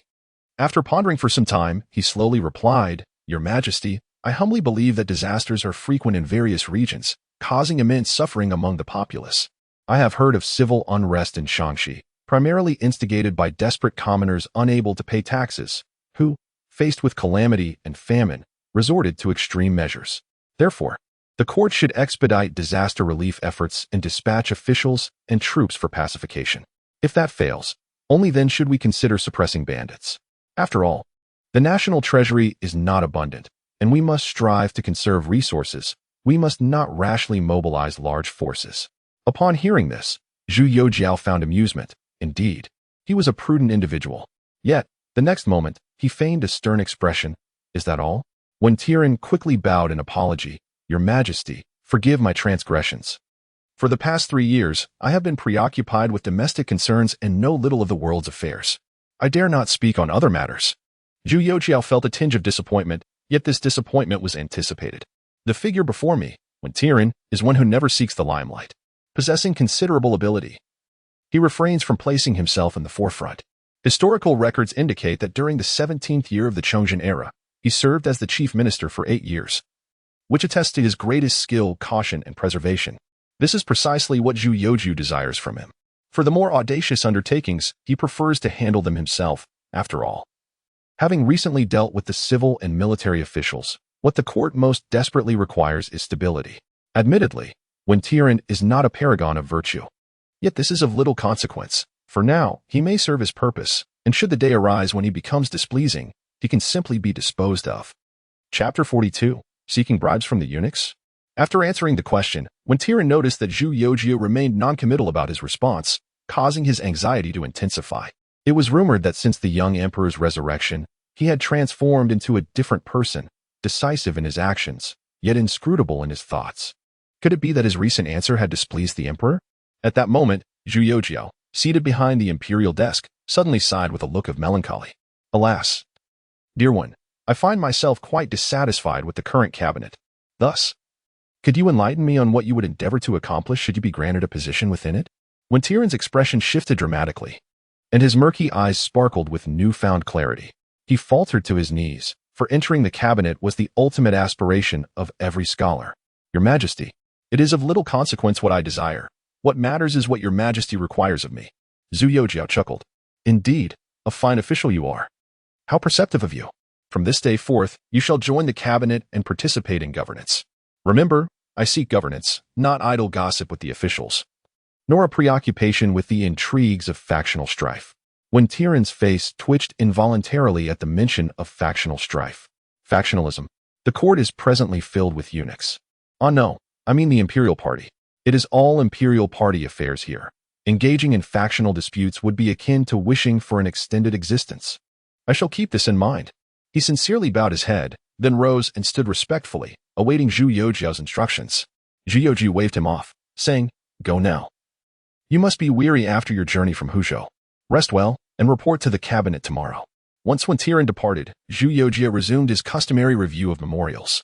The first document was a letter of gratitude from Wang Zhiqing, stating that the supplies had been received, and he assured the emperor that he would safeguard the borders on behalf of the soldiers. The second was a similar letter of thanks from Mao Wanlong. After reading Mao's memorial, Zhu Youxiao furrowed his brow, feeling as if he had overlooked something important. He hastily reopened the document and laid it out before him, scrutinizing it once more. Moments later, he suddenly slapped himself across the face, startling several young eunuchs in the hall, who promptly fell to their knees. Your Majesty, forgive us. We are at fault. What has that to do with you? Zhu Youxiao retorted, both exasperated and amused as he glared at them, then commanded, Go fetch Tian urging for me. At once. The young eunuchs, visibly relieved, scrambled to their feet, one hastening outside to relay the order to the guards. A fragrant stick of incense later, Tian urging rushed in with great urgency. Upon hearing his greeting, Zhu Youxiao lifted his gaze to him. Immediately send a trusted confidant to Pidao, and convey a few words on my behalf. Tian urging promptly retrieved a notebook from his pocket. The infamous Wuchang book that struck fear into the hearts of officials, now serving as a vessel for recording the emperor's edicts. General Mao, your efforts are commendable, as are the valiant soldiers of Pidao. I have heard. As Zhu Youxiao spoke, he swiftly recorded every word in his notebook, filling a page before hastily turning to a new one, his pencil gliding across the paper, producing a soft rustling sound. Once Zhu Youxiao finished his discourse, Tian Ergang respectfully presented the notebook on the imperial desk. Please, Your Majesty, take a look. Zhu Youxiao glanced over it, and, seeing that the content matched his speech perfectly, could not help but commend. A good memory is not as valuable as a poor pen. You have excelled in this regard. Maintain it. Tian Ergang, pleased by the praise, immediately brightened. Thank you for your commendation, Your Majesty. I shall strive to continue my efforts. That will be all. You may go. Zhu Youxiao waved his hand, then lowered his head to continue perusing the memorials. This particular one was from Sun Chuanting, stating that the army had entered Shaanxi and would reach Fugu within 5 days. Upon reading this, Zhu Youxiao's heart sank. He cursed his declining memory and quickly summoned Tian Ergang back. Just as Tian Ergang exited the Grand Hall, he was called back, somewhat perplexed. Upon his return, he found Zhu Youxiao fervently writing, so he stood by, waiting. After quite some time, Zhu Youxiao stuffed the completed letter into an envelope and sealed it with wax before looking up at Tian Ergang. You must immediately send someone to Shaanxi to deliver these letters to Li Zicheng and others. They must arrive within 5 days. Can you manage that? Tian Ergang was aware of the situation concerning Li Ziqing and knew that among the spies sent to monitor him by Wei Zhongxian, some were from the Jinyue. Thus, Zhu Youxiao had no need for concealment. Upon hearing this, Tian Ergang quickly grasped the gravity of the matter. With Li Ziqing rebelling by imperial decree and Sun Chuaning tasked with suppressing the bandits, failing to inform them in advance would lead to chaos. Understanding the importance, he promptly assured, "Your Majesty, rest assured, I will dispatch a courier with utmost urgency. I will not jeopardize this significant matter." With that, he dashed out of the Grand Hall to arrange for the necessary personnel. Zhu Youxiao shook his head in self-deprecation, grateful for having seen Sun Chuanting's memorial. Otherwise, he would have completely forgotten about the matter. No, he needed to find a secretary for himself. Wei Zhongxian would not do. That old fellow was too flamboyant. A female secretary would be preferable. With thoughts swirling in his mind, he suddenly had an idea, but there were still memorials to address. So he tucked the thought away for the moment. The remaining memorials mainly consisted of reports from various officials regarding local conditions. Suddenly, another memorial caught Zhu Youxiao's attention. Minister Wu Daobai of Guangxi reports, "This month has seen 4 instances of rain, totaling 7.5 rains. Furthermore, I wish to congratulate your Majesty on your longevity." Longevity? What day is it today? He abruptly lifted his head and inquired of a nearby young eunuch. The eunuch hastily responded, "Your Majesty, it is the 3rd day of the 11th month." It was then that Zhu Youxiao realized that the mention of longevity in the memorial had nothing to do with today. This fellow must be apprehensive that the congratulatory tribute may not arrive on time, hence he sent the birthday wishes in advance. However, when is the birthday of Tianqi? After pondering for quite some time without arriving at a conclusion, he inquired once more with the young eunuch, "Is my birthday approaching?" The eunuch was taken aback, and soon his expression became quite convoluted. Moments later, under the astonished gaze of Zhu Youxiao, the eunuch retrieved a handful of silver coins from his bosom and placed them upon the imperial desk, then retreated a few steps and prostrated himself on the ground. "This servant humbly congratulates your Majesty on a long life, wishing your Majesty 1,000 years, 1,000 years, and a myriad of years." Zhu Youxiao could not help but feel a wave of frustration wash over him. So this is how he interprets my inquiry as a demand for a birthday tribute. Chapter 43. How much silver for a single egg? As Zhu Youxiao gazed upon the silver before him, a sudden spark of inspiration illuminated his mind. A faint smile graced his lips as he addressed the young eunuch.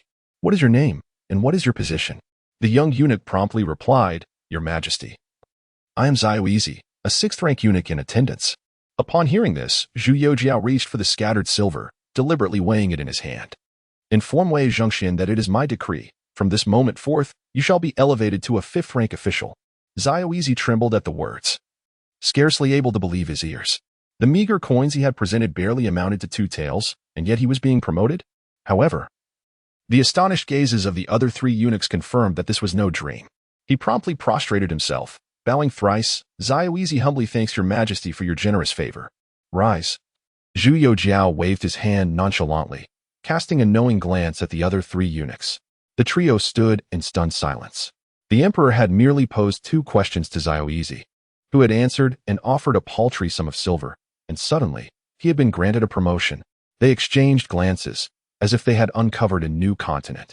Emboldened, one of them knelt and drew from his bosom a jade pendant, raising it high above his head, his voice piercingly sharp.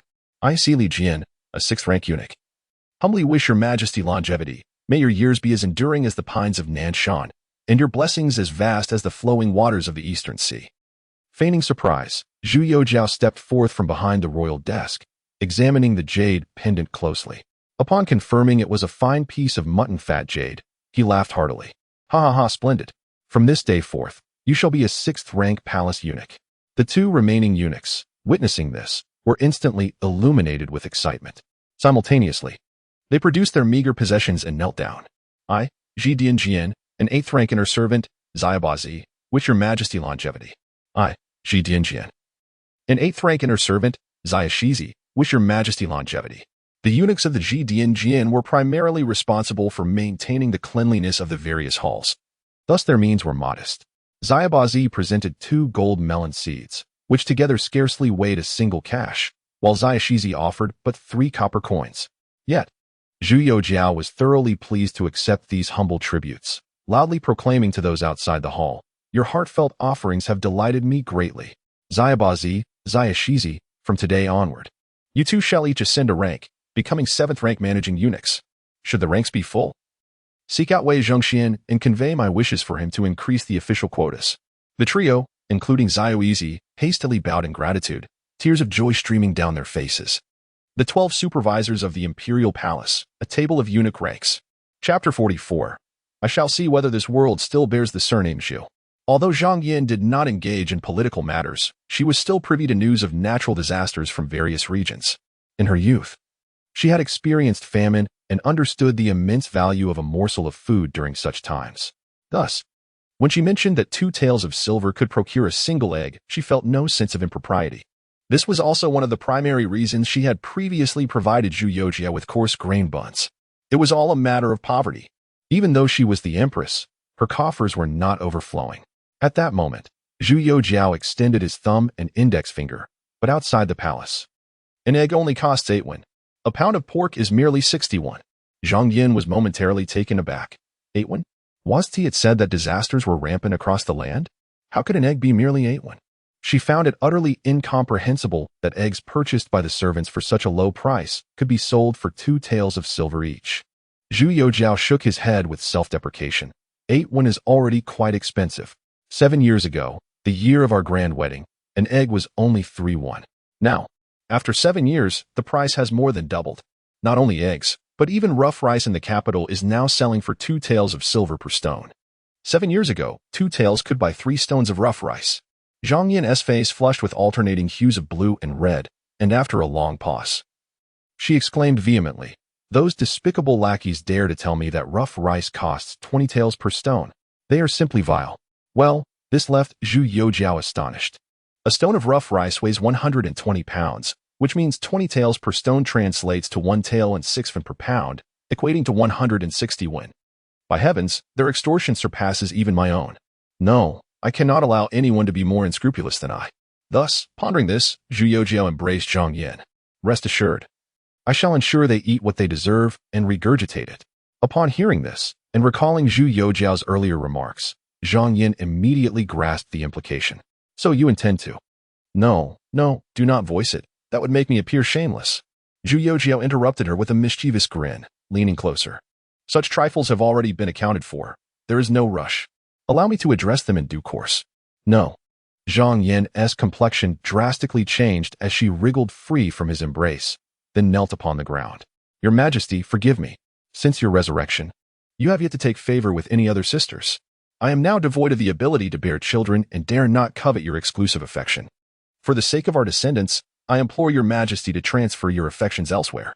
Her resolve was unwavering, yet her words were laced with profound sorrow. Before she could finish speaking, tears streamed down her cheeks. Upon witnessing this, Zhu Youxiao felt as if his heart had been pierced by a sharp blade. The historical accounts regarding the heirs of the Tianqi era surged to the forefront of his mind. 3 sons and 3 daughters, all perished in their infancy. The Crown Prince Huaichong, Zhu Siren, was stillborn. The Crown Prince Huaichuan, Zhu Qihan, met an untimely demise. The Crown Prince Xianhui, Zhu Zijiang, also passed away prematurely. Princess Yongning, Zhu Shu, died young. Princess Huaining, Zhu Shumuo, suffered an early death. The 3rd princess's name and title are even omitted from historical records. Only the phrase died young remains. The pain in his heart intensified. And suddenly a sweet taste filled his throat. Zhu Youxiao, in a violent spasm, expelled a pool of glaring blood. Your Majesty! Zhang Yin, alarmed, rushed forward to embrace his faltering form, then shouted loudly towards the outside. Someone quickly summoned the imperial physician. At that moment, Zhu Youxiao's visage was contorted with rage. A wave of fierce resentment and fury surged through his mind. He could not fathom why he felt this way. It was clearly a matter of the Tianqi era. Yet upon reflecting on these records, he felt an inexplicable connection. The palace maid soon fetched the imperial physician, who, after taking his pulse, merely attributed it to excessive worry and prescribed a soothing remedy. Only then did Zhu Youxiao slowly open his eyes and fix a piercing gaze upon the physician. I am fine. Go and bring me the medical records pertaining to the empress and the concubines during their pregnancies. If even a single word is missing, I shall have your head. The physician, bewildered, instinctively nodded in agreement, leaving the prescription behind as he departed from Kunning Palace. Zhang Yin, upon hearing this, felt a pang in her nose, and tears flowed uncontrollably like a burst dam. Perhaps not wishing Zhu Youxiao to witness her distress, she deliberately turned her gaze elsewhere, choking back her sobs. Your Majesty, why must you delve into those past events? Huh? Zhu Youxiao scoffed coldly. Why should I not? If even the royal offspring are subject to harm, I must ascertain whether the surname of this realm still bears Zhu. 3 sons and 3 daughters, none survived. There must be something amiss. If this remains unresolved, would not his own flesh and blood suffer the same fate? He could not allow such a calamity to transpire. Absolutely not. The physician soon delivered the medical records, yet they were filled with archaic phrases that left him in a haze, and he carelessly set them aside. After a moment's contemplation, he turned to Zhang Yin and instructed, issue a command. Summon the other concubines. I have words to impart to them. Zhang Yin's expression grew complex. She surmised Zhu Youxiao's intent in calling the concubines, yet it only deepened her confusion. She was acutely aware of how her child had perished, and knew Tianqi was also privy to this knowledge. Thus, she was uncertain of Zhu Youxiao's current motives. Did he genuinely wish to investigate the past, or was it merely for show? Rising, she instructed the palace maid before returning to Zhu Youxiao's side, her demeanor now markedly more aloof. Though respectful, she no longer exuded warmth. Her son had died at the hands of the Ku family. That was the wet nurse of the man before her. Zhu Youxiao remained oblivious to her transformation, believing her sorrow stemmed from memories of the stillborn child. After a stick of incense had burned, the palace maid returned, followed by a throng of women. Your Majesty, we pay our respects. Long live the Emperor. Upon entering the hall, they first bowed in unison, then rushed forward like a swarm. Your Majesty, how are you? We heard you coughed up blood. What has transpired? Please do not frighten us. Your Highness, what has happened? Why is it like this? They did not mention the fact that Zhu Youxiao had not visited them. Instead, they approached him and Zhang Yin, their faces filled with alarm.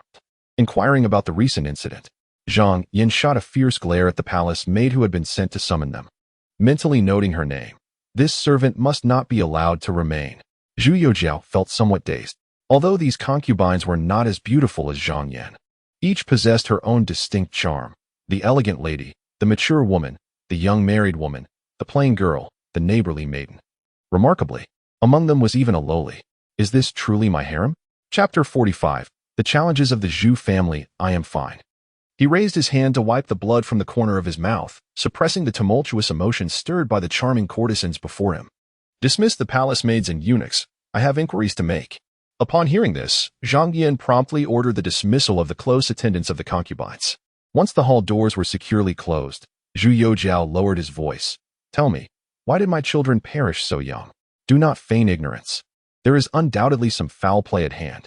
At these words, the expressions of the concubines froze in shock. Such inquiries had long been taboo within the palace. One of the concubines sank to her knees, her eyes brimming with tears as she choked on her words. Your Majesty, it is all my fault. I failed to care for the royal offspring. Please, punish me. Before Zhu Youxiao could even ascertain her identity, 2 other concubines fell to their knees in unison, pleading, please. Punish us, Your Majesty. Zhu Youxiao, eyes wide with indignation, slammed his hand on the table, exclaiming, punish for what? You, as my consorts, had the chance to be mothers. Who among you would deliberately snuff out the lives of your own children? Speak the truth. How did they meet their untimely ends? One by one, no one shall conceal anything. I wish to uncover the vile soul who would seek to extinguish my lineage. 6 children, all lost in succession. If they had been born of a single consort, one might attribute it to genetic issues. But these 6 children were born of different concubines. The women exchanged glances, and ultimately their eyes converged on Zhang Yin, revealing a hint of desperation. They were uncertain whether Zhu Youxiao truly intended to investigate. Yet the innate desire within them as women to embrace motherhood was undeniable. With the royal line extinguished, the birth of any prince, regardless of character or ability, would undoubtedly secure his position as the future heir. Yet, for the Zhu family, it was exceedingly challenging. Zhang Yin's expression was one of deep sorrow. The emperor and the wet nurse. Noticing their silence, Zhu Youxiao felt compelled to take the initiative, pointing at one of the concubines. You, speak first. As his words fell, anxiety crept into his heart. The concubine he had singled out appeared anxious, and Zhang Yin, as the empress, remained noncommittal, unsure whether to reveal the truth. Zhu Youxiao glared at her in frustration. Why do you stutter? Speak plainly. The concubine shivered, instinctively responding, Your Majesty. It was the holy consort. I am unaware of others, but during the time of Prince Huaicheng, It was indeed the holy consort who ordered someone to massage the empress's back, which led to her miscarriage. The holy consort? Lady Ku? Zhu Youxiao was taken aback. He recognized her as the wet nurse of Tianqi, who had a dubious connection with Wei Zhongxian, sanctioned by Tianqi himself.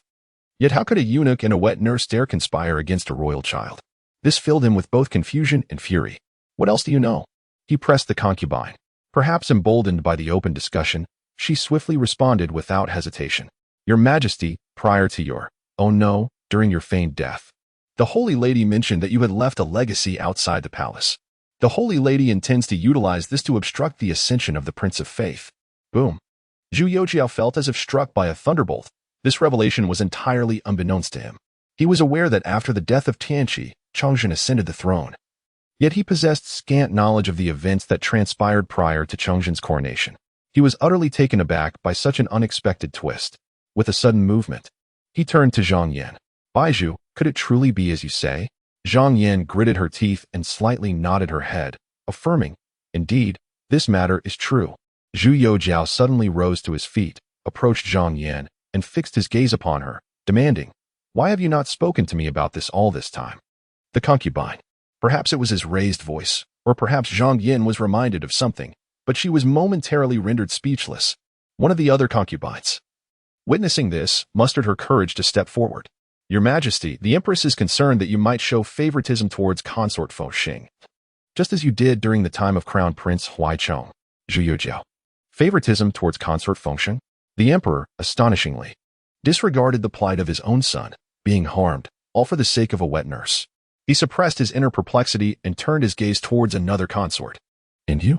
The reaction of the consort was even more pronounced. She collapsed to the ground, weeping uncontrollably. Your Majesty, Yenner met a most tragic fate. Despite suffering from nothing more than typhoid, the illness proved intractable. After enduring a relentless cough for a full fortnight, the individual succumbed. Their body reduced to mere skin and bones. A 9-month-old child weighed less than 5 pounds at the time of confinement. It was only later that I realized the Empress had meddled. Your Majesty, I am in pain. Bang. Upon hearing those words, Zhu Youxiao slammed his fist onto the table, causing the flesh to split and blood to surge forth between his fingers. Yet, the pain in his hand was overshadowed by the anger raging within his heart. Ever since his arrival in this era, he had not rested for a single day. He was either engrossed in state affairs or immersed in the training of his body within the divine machine camp, rarely finding moments of respite within the palace. In passing, he had heard from the eunuchs accompanying him that the Empress Dowager had come to see him but left upon not finding him. At that time, he had given it little thought, but now it seemed he had underestimated this wet nurse. This woman is merely a consort of Wei Zhongxian, and it is essential to deliberate carefully, to conduct matters with utmost transparency, leaving the world unable to discern any semblance of impropriety. The mere words of the imperial concubine are insufficient. The Ming dynasty is founded upon filial piety. After all, my very existence has been nurtured by her care. Of course, it remains uncertain whether this nurturing continued into adulthood or where it might have led. Hence, it is perplexing how Tianqi so fervently protects her, enabling her to commit such outrageous deeds. Upon reaching this thought, Zhu Youxiao gasped for breath, vehemently suppressing the fury within his heart, and cast his gaze towards the other concubines. Could it be that the third prince and the 3 princesses were also victims of that malevolent matron from the Ku clan? Zhang Yan stood by, observing intently. Upon hearing Zhu Youxiao refer to the guest as a wicked woman, a glimmer of hope flickered in her eyes, and she quickly bowed, saying, Your Majesty, I believe she is undoubtedly involved. Since the day you feigned your death, I have discerned her growing discontent with merely being a wet nurse. Her so-called dragon seed left outside the palace is but a ruse to usurp the throne. This is a blatant attempt to seize power. Zhu Youxiao, after a prolonged silence, gently embraced Zhang Yan, his gaze sweeping over her and the other consorts. In the past, I was blinded by my own ineptitude, allowing you sisters to endure such great humiliation. Fear not, for I shall provide you with a satisfactory resolution. Your Majesty is wise, the consorts exclaimed, collapsing to their knees, their cries resounding as they finally released their long-suppressed anguish. Chapter 46. You, elevated 3 ranks. The anguish of losing a child cannot be disclosed to outsiders, not even to their own husbands. For many years, they have endured this torment without fully comprehending how they managed to persevere. It is not only the concubines who have suffered through such tragedies. There are also several others who have yet to conceive, and their trepidation is even more profound. They fear that, should they become pregnant, They too may face the harrowing fate of miscarriage, which in this era could tragically result in the loss of both mother and child. Zhu Youxiao made every effort to comfort them. Yet the sight of their sorrow only fueled the anger simmering within him. He admonished them to remain discreet and to wait for a more opportune moment to speak. As they were not currently pregnant, there was no immediate concern about any malicious actions from the guest consort. After a lengthy period of reassurance, their emotions gradually stabilized. Some had eyes swollen like peaches, while others spoke in hushed, hoarse tones, lost in their thoughts. One concubine, as if exhausted from her weeping, had even slumped over on the phoenix couch and fallen into a light slumber. Under normal circumstances, such a breach of decorum would have warranted severe punishment from Zhang Yan. However, today, she summoned a maid to bring a blanket to cover her.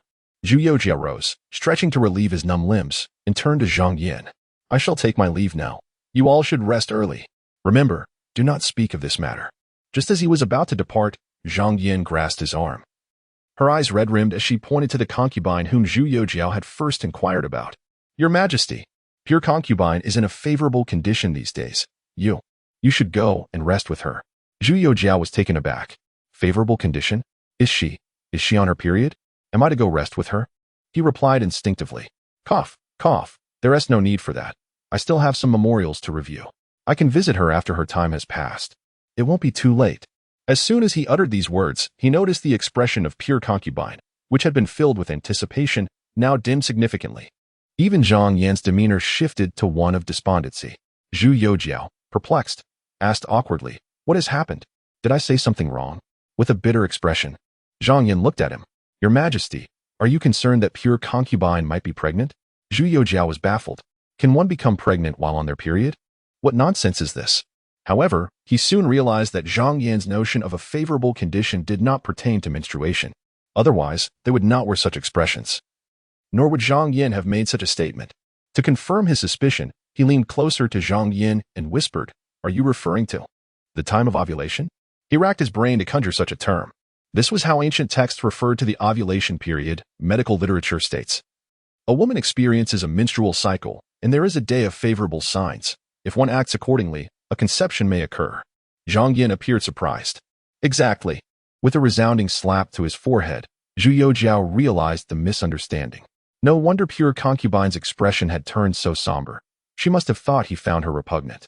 Repugnant? What nonsense! Before me stands the elegant consort Chun, tall and shapely, with an exquisite visage that captivates the eye, coupled with her unique grace as a married woman. How could I harbor any disdain when I am so enamored? Ahem, my mind has been somewhat disordered these past few days, and I momentarily failed to react. Consort Chun. Come, I shall visit you today. After clearing my throat awkwardly twice, I stepped forward, taking her hand and leading her out of the Ning Palace. Consort Chun appeared momentarily dazed, only coming to her senses once we exited the hall. The shadow of melancholy vanished from her countenance, replaced by a flicker of joy as she shyly glanced at the small hand held by Zhu Youxiao, a smile unconsciously gracing her lips. Consort Chun resides in the Jingren Palace, located to the east of Ning Palace. Although Zhu Youxiao was unaware of this, he felt no apprehension about losing his way, for at that moment, Consort Chun's personal maid was leading the way ahead. Meanwhile, as Zhu Youxiao and Consort Chun engaged in deeper conversation, a wave of gossip swept through the imperial palace. In nearly every corner, eunuchs congregated, fervently discussing the news. Have you heard? The 4 eunuchs who accompanied His Majesty today have all been promoted for presenting birthday gifts early. One named Xiaoxi, a poor fellow, offered merely 3 copper coins and ascended from an 8th rank attendant to a head eunuch. Really? Is that true? 3 copper coins for a promotion? Surely, you jest. Another exclaimed. If you are deceiving me, may my line be cut off. Could it truly be so? Suddenly, someone proposed, why don't we also present His Majesty with a birthday gift? Promotions aside, we ought to express our good wishes for His Majesty's longevity, shouldn't we? The others exchanged glances and nodded in unison. Soon after, the group of eunuchs dispersed, some returning to their quarters to gather their savings, while others took leave to venture outside the palace. The next morning, as Zhu Youxiao emerged from Jingren Palace, he noticed a small eunuch standing by the roadside. It was none other than the newly promoted 5th-rank eunuch, Xiaoxi. Long live your Majesty. Upon seeing him, Xiaoxi quickly bowed in respect. I report to your Majesty that various guards from the palace have sent birthday gifts, and they are currently awaiting outside Tianqi Palace. Your Majesty, shall we meet with them? Upon hearing this, Zhu Youxiao's face lit up with delight. These fellows are remarkably swift. Let us go and take a look. He walked ahead, with Xiao Easy-Eye closely following, flanked by several eunuchs forming two lines for protection. As the procession arrived at Tianqi Palace, it was indeed bustling with many eunuchs awaiting their presence. From the highest-ranking head eunuchs to the lesser-known attendants, all were present. However, the lesser attendants could only shrink into corners, too timid to vie for attention with the others. Long live your majesty. We, your humble servants, extend our heartfelt wishes for your majesty's longevity. Upon the sudden appearance of Zhu Youxiao, the eunuchs fell to their knees in unison, presenting their prepared gifts. Holding them aloft above their heads, with bowed heads, too shy to meet his gaze. Ha! Excellent! Excellent! Your thoughtfulness is truly commendable. Zhu Youxiao did not allow anyone else to act on his behalf, but rather chose an individual at random and approached him. He picked up several pieces of silver from the man's palm and weighed them in his hand. They amounted to approximately 20 taels. A generous sum compared to the modest offerings from the Xiao Easy-Eye group the previous day. He tossed the silver into Xiao Ezi's embrace and playfully patted the top of the eunuch's head twice. You shall be promoted 2 ranks. Upon hearing this, the eunuch expressed his heartfelt gratitude, his joy evident. Zhu then moved to another individual, who was even more generous, producing 2 pieces of gold that weighed over 10 taels. Given the current exchange rate between silver and gold, this was nearly equivalent to 70 taels of silver. You shall be promoted 3 ranks. Chapter 47. Shall we simply seal off the Eastern Depot commander as well? The tribute presented by these eunuchs was relatively modest in quantity, yet when amassed, the gifts became quite substantial. After casually surveying the individuals, Zhu Youxiao instructed Xiao Easy-Eye to collect the offerings and meticulously compile a list correlating each donor's name with their respective gifts. He merely required to sit within the Tianqi Palace, inscribing a numeral next to each name on the list, denoting the rank of promotion for the eunuchs. Just yesterday, Xiao Easy-Eye and his companions had been elevated by 1 rank, yet today, some ascended 2 ranks. This incited a flurry of ambition among the eunuchs outside, for they were acutely aware that the individual who received a 2-tier elevation had presented the most valuable gift. Thus, the notion that promotions were contingent upon the worth of the tributes naturally permeated the minds of many. Eager for advancement, they were willing to sacrifice anything. Consequently, by afternoon, the number of kneeling eunuchs outside Tianqi Palace had significantly increased, alongside the heft of their offerings. Zhu Youxiao remained seated in the palace, perusing the list of gifts. Even casting aside the day's memorials, he casually inscribed the character 5 beside one name before tossing the list to Wang Tiqian. Upon seeing the numeral, Wang Tiqian's eyes widened in disbelief. Your Majesty, an elevation of 5 ranks? Zhu Youxiao chuckled. Is that not permissible? Wang Tiqian, somewhat reluctant, replied. But it was merely 5,000 taels of silver. Is this not a tad too inexpensive for such a promotion? With a hint of reluctance, he clasped his hands, adding, Your Majesty, if you find yourself in need of funds, you need not resort to such measures. Zhu Youxiao maintained his cheerful demeanor as he gazed at him. Do you presume I am selling official titles? Wang Tiqian felt a surge of frustration within, his heart nearly crushed by the weight of the situation. Was this not akin to selling positions? However, Zhu Youxiao soon reassured him, Fear not, I possess my own discernment. Proceed to announce the results. Resigned, Wang Tiqian stepped outside the hall to declare the outcomes of the promotions. The news of the 5-tier elevation sent ripples of excitement through the eunuchs outside. Decades of diligent service could not compete with a few thousand taels of silver. The rapidity of these promotions was akin to riding a rocket, utterly absurd. As anticipated by Zhu Youxiao, the entirety of the palace's eunuchs mobilized. They began to retrieve their savings, with some even venturing beyond the palace walls to sell their possessions. After all, items such as jewels or other valuables, while precious, could never compare to the immediate allure of hard currency that conveyed their worth at a mere glance. When Wang Tiqian returned to Tianqi Palace once more, he bore another list of gifts.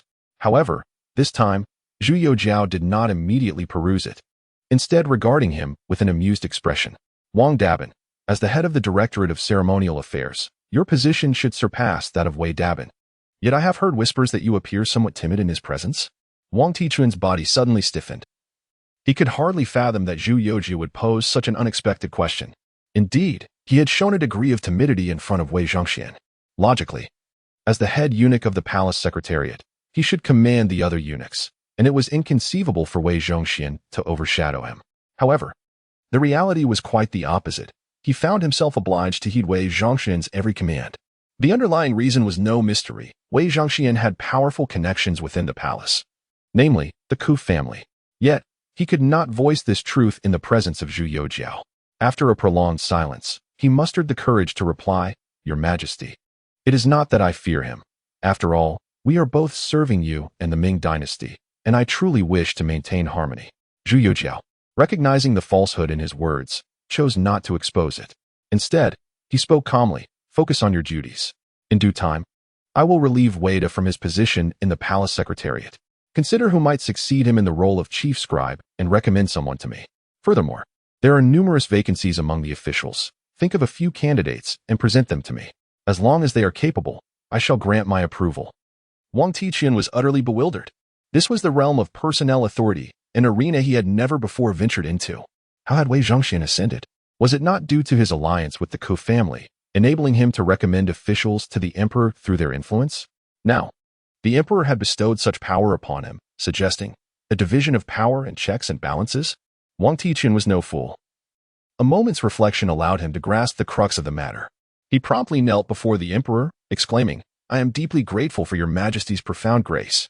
Zhu Youxiao nodded, picking up a new list of gifts to peruse.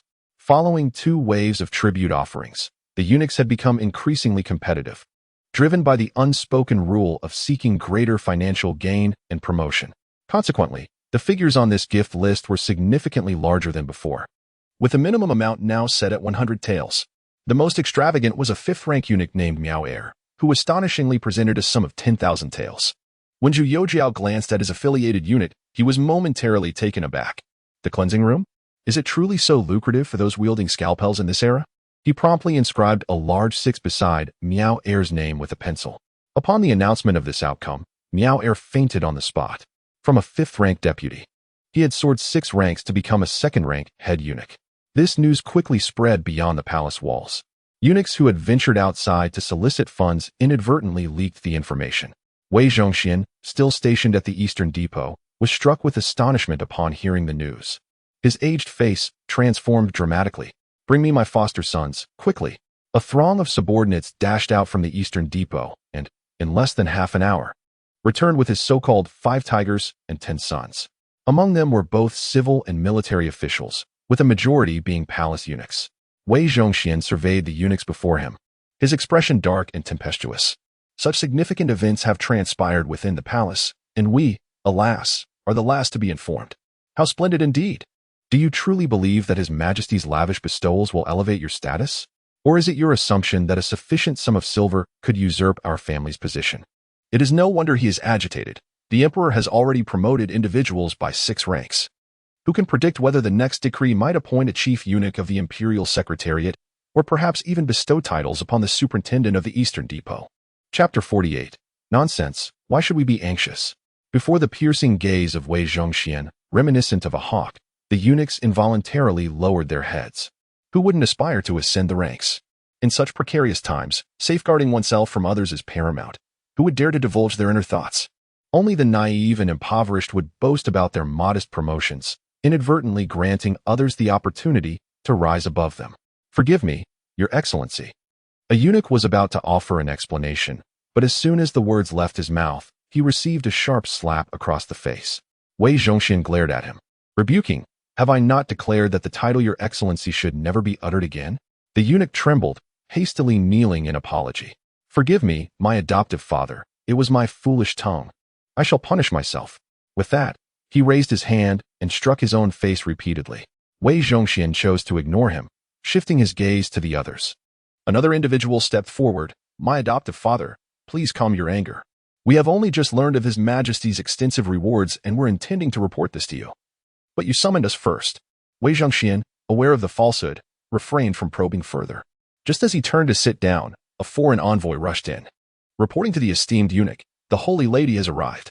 Wei Zhongxian frowned. What business did she have here at such a time? Let her in. Moments later, the lady entered, swaying her hips, accompanied by her 2 sons, ushered in by the envoy. Wei Zhongxian's numerous adopted sons rose in unison to pay their respects. "Greetings, lady." The lady did not acknowledge them, but instead turned to Wei Zhongxian with a smile. "Are you flustered, esteemed eunuch?" "Nonsense. Why should we be anxious? Wei Zhongxian rolled his eyes at her. Her laughter only grew brighter. Oh, you. The only thing left unyielding about you is your tongue. The others present quickly feigned ignorance, focusing intently on their own toes. Wei Zhongxian's face flushed with embarrassment. Were such words spoken by another, it would surely invite sharp retaliation. Yet, since they came from Lady Ku, he found himself unable to muster any anger. Why have you come here instead of enjoying your comforts in the palace? Lady Ku then stowed away her laughter, gesturing towards the courtyard outside. I have brought you some gifts. Since His Majesty is receiving longevity gifts, if you deliver these, I assure you no one shall contest your position as the chief eunuch. Wei Zhongxian was momentarily taken aback, quickly exiting the hall to the courtyard. There, he beheld 4 horse-drawn carriages laden with chests. He casually opened one, revealing it brimming with glistening silver ingots. What is this? 300,000 taels of silver, will this suffice? Lady Ku approached with a cheerful demeanor, her hand resting on his shoulder. The adopted sons who had followed him out gasped in astonishment at the sight of the treasure. Goodness, 300,000 taels of silver. Adoptive father, if this sum of silver is presented as a birthday gift to His Majesty, you can rest assured. Indeed, those inept individuals within the palace cannot possibly muster such an amount. Once this silver is offered, His Majesty will surely be delighted. And perhaps even the position of Chief of the Board of Rites will be graciously bestowed upon us. The lady's prowess in acquiring such wealth is truly enviable to us all. Wei Zhongxian interrupted the discussions with a scowl, exclaiming, What are we to present? What is our station? Is it necessary for us to offer such a considerable sum to the palace? Someone, take this silver outside and exchange it for banknotes. We have other uses for it. Xianchun, one of the 5 bravest of the Jinyui, immediately stepped forward, signaling several guards to lead the cart away. Wei Zhongxian approached Li Kuelong, the vice-censor-in-chief, one of the 5 tigers, and spoke softly to him. Upon hearing, Li Kuelong's pupils widened in shock. Adoptive father, are we truly to proceed in this manner? Wei Zhongxian replied sternly, the emperor's actions surely indicate matters we are unaware of. Lately, I have felt a growing distance from the emperor. Through this incident, we shall discern his true intentions. Li Kuelong refrained from further inquiries, silently committing the matter to memory. After a lengthy discussion, the assembly gradually dispersed. The following morning, Wei Zhongxian arrived at the gates of Tianqi Palace, where numerous eunuchs were still kneeling in tribute of birthday gifts, and more palace maids had joined their ranks. He observed them coldly for a moment before striding over the threshold to the imperial desk. Old servant Wei Zhongxian pays his respects to your majesty. Zhu Youxiao glanced up briefly before returning his attention to the list of tributes. Rise, what is it? Since reclaiming the authority to review memorials, Wei Zhongxian had seldom lingered in the palace, often spending his time at the Eastern Depot.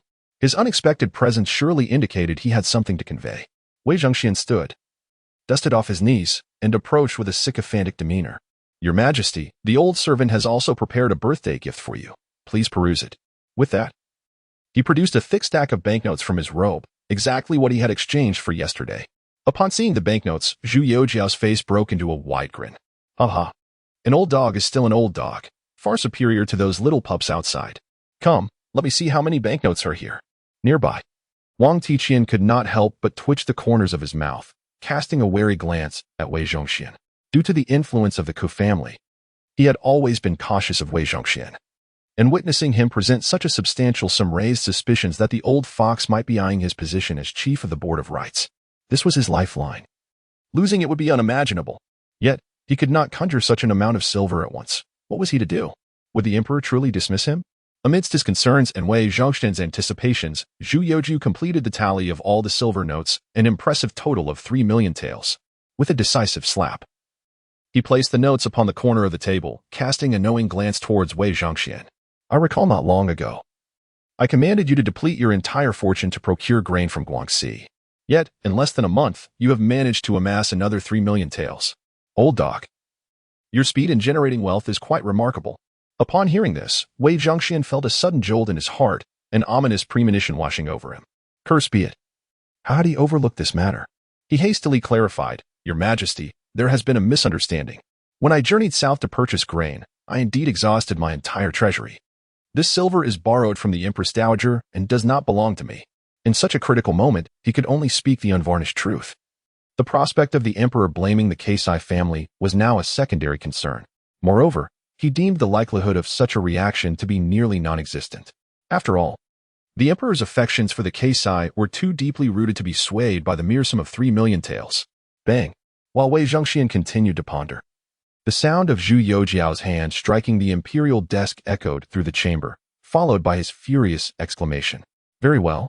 The Ministry of Revenue is so impoverished that it cannot even sustain itself, and yet my treasury is deemed unworthy by even the rats.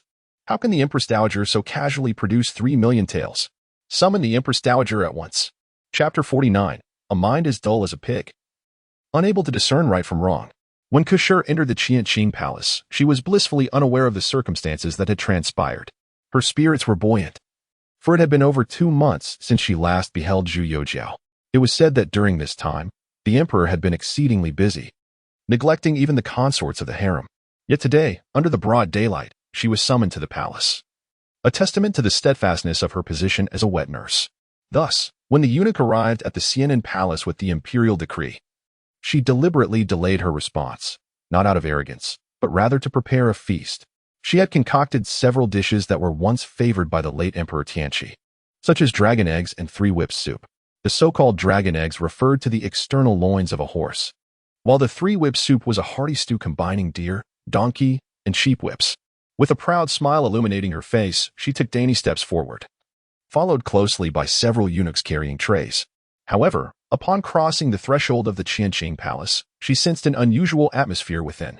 Yet, she paid it no mind and proceeded directly to the imperial desk, where she performed a graceful bow. Your servant pays her respects to your majesty.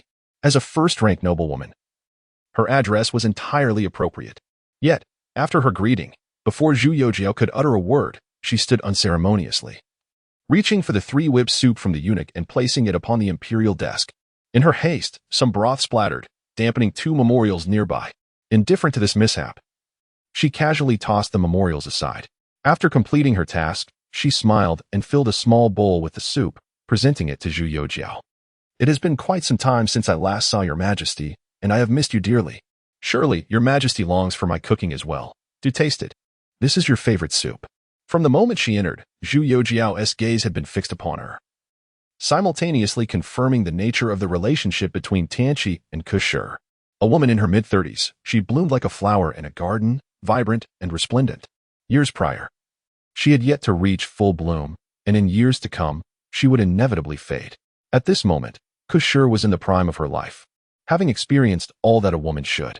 The privileged life within the palace had preserved her figure impeccably, even after nurturing Tianqi's 2 children, showing no signs of sagging. It must be said, she was a rare gem. The connection she shared with Tianqi was unmistakable. Furthermore, with Tianqi ascending the throne at the tender age of 16, and yet to marry, he allowed Kushur to reside in the palace indefinitely. The term Oedipus complex flashed through Zhu Youxiao's mind, illuminating all the perplexities he had previously grappled with. It was this very fixation that led him to disregard the fates of the harem's consorts and indulge Kushur's capricious actions. Perhaps even Wei Zhongxian's role was merely a fade? The concealed truth lies in the illicit relationship between the emperor and Lady Ku. Contemplating this, Zhu Youxiao expressionlessly waved his hand at Lady Ku. You have prepared well, but I am not hungry. Let it be for now. Upon hearing this, Lady Ku's expression stiffened as she set down the soup and stepped back, awkwardly smiling. It's nothing at all. It may still be too hot. Better to let it cool before drinking. Though she spoke lightly, an ominous premonition stirred within her. The emperor had always referred to her as his wet nurse, yet today, he chose to call her lady. Something seemed amiss. Before she could ponder this further, Zhu Youxiao looked at her and casually inquired, What is your annual salary, lady? Lady Ku appeared somewhat bewildered, for her concern lay solely with her identity as a lady. The matter of salary was entirely beneath her consideration. However, Wang Tiqian, standing nearby, answered on her behalf. Your Majesty, according to regulations, the monthly stipend is 87 shur of grain, approximately 150 taels of silver. Additionally, there are seasonal bonuses, amounting to no more than 2,000 taels of silver annually. Lady Ku abruptly turned to Wang Tiqian, taken aback by his audacity. Glancing at Wei Zhongxian, she found him crouched low, his face pressed to the ground, silent. A wave of panic washed over her. Zhu Youxiao then stepped out from behind the imperial desk, gazing into her eyes with a mocking smile. Ah, how impressive. I never imagined that my wet nurse, besides providing nourishment, possesses such remarkable financial acumen? An annual income of less than 4,000 taels, yet you have managed to save 300,000 taels. My dear wet nurse, might you enlighten me on how you have amassed such wealth? His tone grew chilling, causing Lady Ku to tremble uncontrollably. With a thud, she knelt down, exclaiming, Your Majesty, I am wronged. This wealth has been gifted to me by others, in gratitude for my nurturing of Your Majesty. They send me silver during festive occasions, urging me to take good care of my health. I am but a wet nurse. She struggled to articulate her predicament, desperately emphasizing her role as a wet nurse. Feigning realization, Zhu Youxiao rubbed his forehead, saying, Gifts from others, you say? That is indeed plausible. Bring forth paper and pen for the wet nurse. I wish to see from whence these generous gifts originate. It is well known that our Ming salaries are meager. Anyone who can present such substantial silver to a wet nurse must be a financial genius. I shall appoint him to the Ministry of Revenue to manage the treasury of the Ming. After delivering this statement, he crouched down, his smile deepening as he regarded Lady Ku. Yet, she failed to perceive the mockery behind that smile, mistakenly believing the emperor reminisced fondly about their past. Her heart lightened, and she bowed 3 times in gratitude. Your Majesty is wise. I am illiterate. May I request that Lord Wei write on my behalf? Zhu Youxiao chuckled, seizing Wei Zhongxian by the collar and whispering into his ear, Write it well. If there is a single mistake, your tenure as a scribe will come to an abrupt end. Wei Zhongxian shot a resentful glare at the Ku clan, wishing fervently to strip her bare and cast her into the streets. Such a foolish mind, incapable of discerning right from wrong in her words. The threat posed by Zhu Youxiao compelled him to comply without question. The commander of the Jinyue, Cui Ingyuan. The right vice-commander of the Jinyue, Yang Huan. The left vice-commander of the Jinyue, Tian Ergang. The chief justice of the Eastern Depot, Sun Yunhe. The right assistant minister of the Ministry of Justice, Zhou Tongliang. The principal of the Ministry of Works, Li Danian. The left deputy censor, Li Kuelong. With each name uttered by the Ku clan, he inscribed it diligently. He could not afford to lose the position of the chief eunuch of the imperial secretariat. Should he be stripped of this title, he would be condemned to languish within the Eastern Depot, barred from the palace without imperial decree. In such a case, he could only wonder how long he could sustain his favor. Yet, as he penned these names, his heart bled profusely. These individuals were his loyal allies. Regardless of the emperor's judgment upon them, their official careers would be irrevocably halted at this juncture. To serve in the Ministry of Revenue? To manage the financial affairs of the Ming dynasty? Only a woman like the Ku clan would believe such nonsense. Chapter 50, he actually revealed murderous intent towards himself. Kushur knelt on the ground, hastily reporting a multitude of names. Wei Zhongxian trembled, utterly reluctant to continue his writing. If he persisted, would his few adopted sons and grandsons not be swept away entirely? Ahem. He deliberately cleared his throat, raising his gaze towards Zhu Youxiao. Your Majesty, might I trouble you for a cup of water? I am parched beyond endurance. Zhu Youxiao discreetly signaled to Wang Tiqian beside him. Seizing this opportunity, Wei Zhongxian shot a fierce glare at Kushur. The imposing aura of one who had long occupied a high position erupted in that moment. The malevolent, piercing gaze caused Kushur to shudder involuntarily. Only then did she begin to sense the ominous turn of events, hastily changing her tune. Your Majesty, I only remember these individuals. Zhu Youxiao had been fixated on Wei Zhongxian, and naturally, the latter's subtle movements did not escape his notice. Observing the lengthy list of names on the paper, he realized that further inquiry would be futile. Otherwise, whether from the Eastern Depot, the Jinyue, or the officials within the court, few would remain unscathed. He accepted the tea brought by Wang Tiqian and personally handed it to Wei Zhongxian. Weida, how long have you been by my side? Wei Zhongxian was somewhat taken aback, hastily accepting the tea with both hands and bowing, replying to Your Majesty. It has been a full 16 years. 16 years. I am now 23. It is not an exaggeration to say you have watched me grow, Zhu Youxiao exclaimed, then suddenly seized Wei Zhongxian by the collar, glaring at him. I believe I have not wronged you, yet this is how you repay me? I need not interrogate the individuals on this list to discern your connections with them. I shall not pursue past matters any further. But remember this well, from the day I returned to life, I vowed to restore the glory of the Ming dynasty. Thus, you better be clear about who may remain and who must go. You shall handle this list and provide me with a satisfactory response in 3 days. After delivering this admonition, he forcefully pushed Wei Zhongxian aside. Taken by surprise, Wei Zhongxian stumbled to the ground and quickly knelt. Thank you for your mercy, Your Majesty. Rest assured, I will not disappoint you. I shall attend to this immediately. Bowing thrice, He rose from the floor and dashed out of the Tianqi palace with the list in hand. He was fearful. He feared that remaining any longer would lead that foolish Kushur to divulge even more damning information. Thus, as he departed, he deliberately stepped on Kushur's hand while passing by. Even Kushur, in her ignorance, sensed that something was amiss. "Your Majesty, I was wrong. I should not have accepted their bribes. Please forgive me." Zhu Youxiao once again crouched down, lifting her chin with his hand to scrutinize her tear-streaked face. Treated with such frivolous gestures, a rush of ecstatic joy surged within Kushur. Indeed, does he still find it difficult to part with himself? Yet, in Zhu Youxiao's heart, there is not a trace of sordid thought. Though this woman possesses considerable beauty, easily worthy of an 8 out of 10, and given her unique status, it is entirely understandable that the neglected Tianqi would cherish her in his palm. However, the one who now occupies this body is Zhu Youxiao from a later era, not the deceased Tianqi. Suddenly, his gaze sharpened, like a blade aimed at Ku, as his voice turned frigidly cold. "What have you done? Are you utterly oblivious to your own actions? If you desire silver, speak freely. I can bestow upon you whatever you wish. But you must never, ever, dare to extend your hand into my harem." He had initially intended to settle the score with Ku during his birthday celebrations, but now he had resolved to act. In confronting this woman, the heart-wrenching visage of Chun Fei would invariably surface in his mind, alongside the memories of the princes and princesses who perished prematurely. They had barely entered this world, yet had been subjected to the cruelest of fates. What crime had they committed? The 9-month-old child of Chun Fei, at the time of burial, weighed less than 5 pounds. One could only imagine that it resembled little more than a mere skeleton.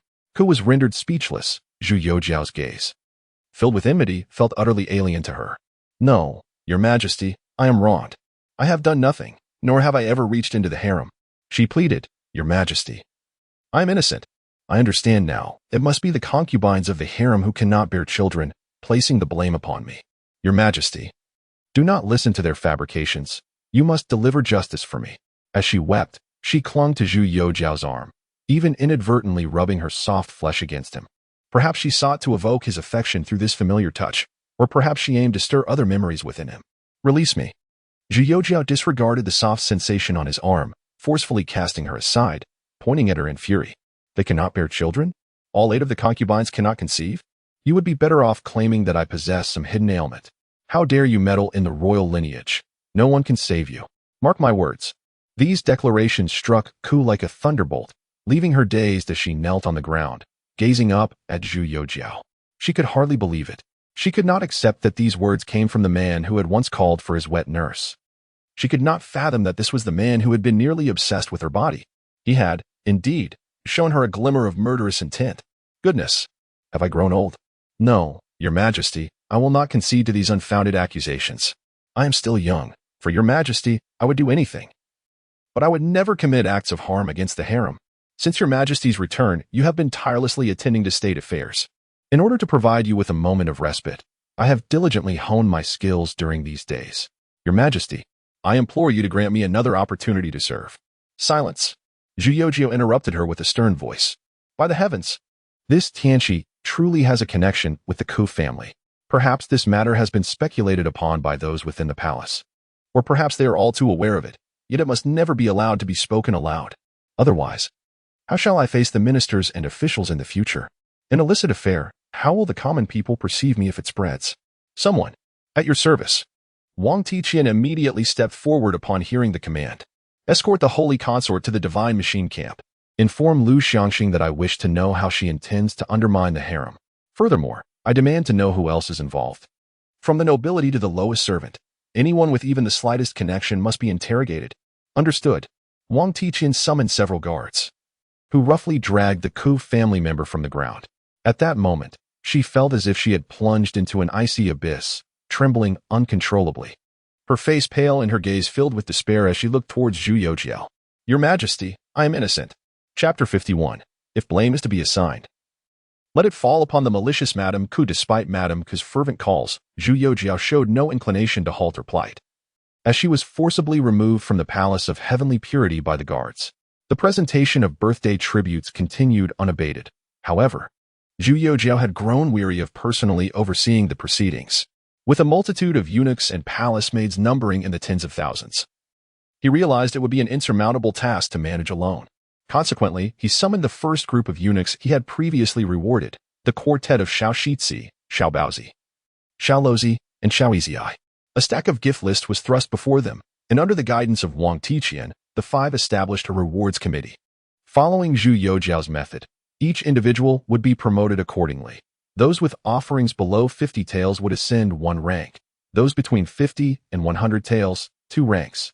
Those from 100 to 500 taels, 3 ranks. Those from 500 to 1,000 taels, 4 ranks. Those from 1,000 to 5,000 taels, 5 ranks. And those from 5,000 to 10,000 taels, 6 ranks. The pattern continued, solely determined by the monetary amount, irrespective of one's capabilities, if the wealth was sufficient. Elevation was assured. Wang Tiqian, having spent much of his life as a eunuch, had never witnessed such reckless extravagance. He understood that Zhu Youxiao was amassing wealth. Yet one aspect eluded his comprehension. While it was possible to extract a fortune through rewards, the promotions would invariably lead to increased salaries for those elevated. Thus, in Wang's eyes, Zhu Youxiao's actions resembled the folly of killing the goose that lays the golden eggs. Nevertheless, Zhu Youxiao remained silent on the matter, and Wang dared not inquire further, fearing that a single question could cost him his position. Shortly after Madame Ke's departure, Su Guangqi dispatched 2 large chests to the palace. Engrossed in reviewing memorials, Zhu Youxiao casually instructed that they be placed beside the imperial desk, intending to examine their contents when time permitted. Meanwhile, upon exiting the palace, Wei Zhongxian summoned those listed by Madame Ke to the Eastern Depot. Sun Yunhe, the chief officer of the Eastern Depot, was among the first to arrive. Upon entering the Grand Hall, he respectfully inquired of Wei Zhongxian, "Father, has there been a significant change within the palace that warrants such an urgent assembly?" Wei Zhongxian remained silent, seated in the principal position, idly toying with a pair of jade balls while observing the doorway. The gathering grew as more individuals arrived. Madame Ke had provided a list comprising over 40 names. As dusk descended, all were present. After waiting patiently, Sun Yunhe spoke up once more. "Father, may we now discuss the matter at hand?"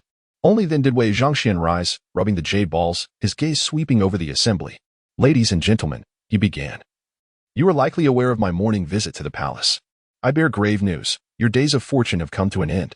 Upon hearing this, the countenance of those present shifted dramatically. Following this, Wei Zhongxian recounted the events that had transpired within the palace. As the revelation of Madame Ke's betrayal emerged, outrage erupted among the attendees. "This wretched woman, so malicious!" they exclaimed. "Father, save me. I do not wish to perish. Foster father. Your Majesty's extravagant acceptance of longevity gifts suggests a lack of funds. I, the child, still possess some savings at home. I beseech you to intercede on my behalf. I am willing to exchange all my savings for a chance at survival. Because she has indeed committed such an outrageous act, I cannot allow her to find peace. I shall dispatch someone to eliminate both her son and her brother without delay." A multitude of voices erupted in a state of panic. Some sought to purchase their lives with money, while others harbored a desire to extinguish the entire clan of the Ke family before facing their own demise. Additionally, there were those who hoped that Wei Zhongxian might turn a blind eye, allowing them to escape the capital with their families. Meanwhile, a few individuals remained in the shadows. Silent and seemingly resigned to their fate, yet an unyielding glimmer of defiance flickered in their eyes. Wei Zhongxian observed their reactions with quiet contemplation. He understood Zhu Youxiao's words with utmost clarity. It was evident who could be spared and who could not. In essence, it was clear that among these individuals, a portion must meet their end. Yet, there are some individuals who can remain. The question of who lives and who perishes ultimately hinges upon their choices. Yet he remained uncertain about how to make Zhu Youxiao satisfied. After pondering for quite some time, his gaze shifted towards the high-ranking officials of the Jianji present. "Gentlemen, I beg your pardon. If blame is to be placed, it must fall upon that wicked matron of the Ke family. The emperor's decree leaves us no choice but to comply. Bring forth Tian Urging, Su Xianshun, Cui Yingyuan, Yang Huan, and the others for apprehension." As soon as he finished speaking, a group of bandits rushed in from outside. Tian Urging and the others had yet to react when they were overwhelmed and thrown to the ground by the assailants. Su Xianshun, in a state of panic, struggled and shouted loudly, "Adoptive father, what are you doing?" Cui Yingyuan and Yang Huan were in a state of panic, pleading for mercy.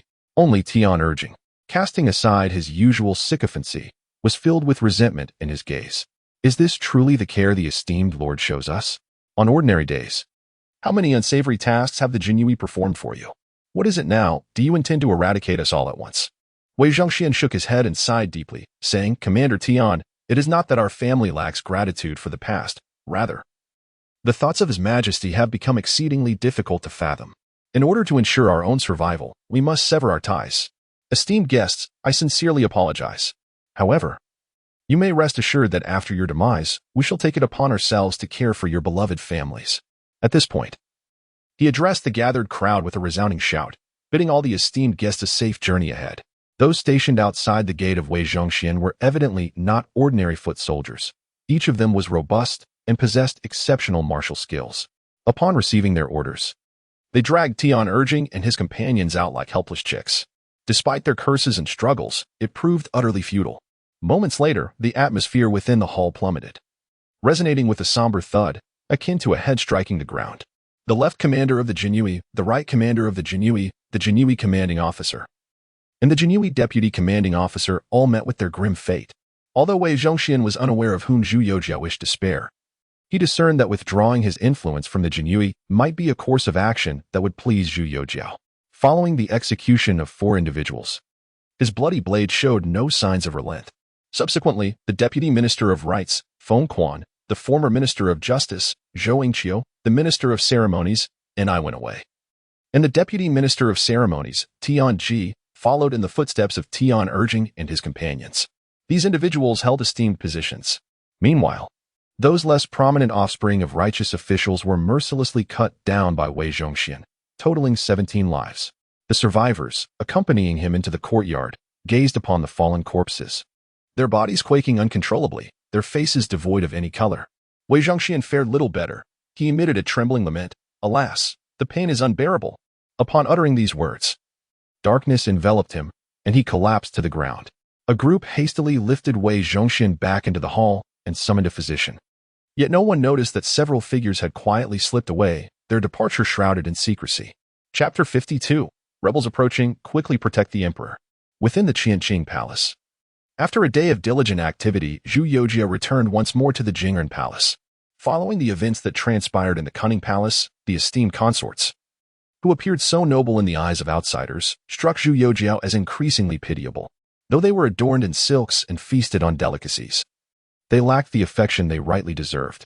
They were surrounded by attendants when they ventured out, yet at the stroke of midnight, they were left alone in empty chambers.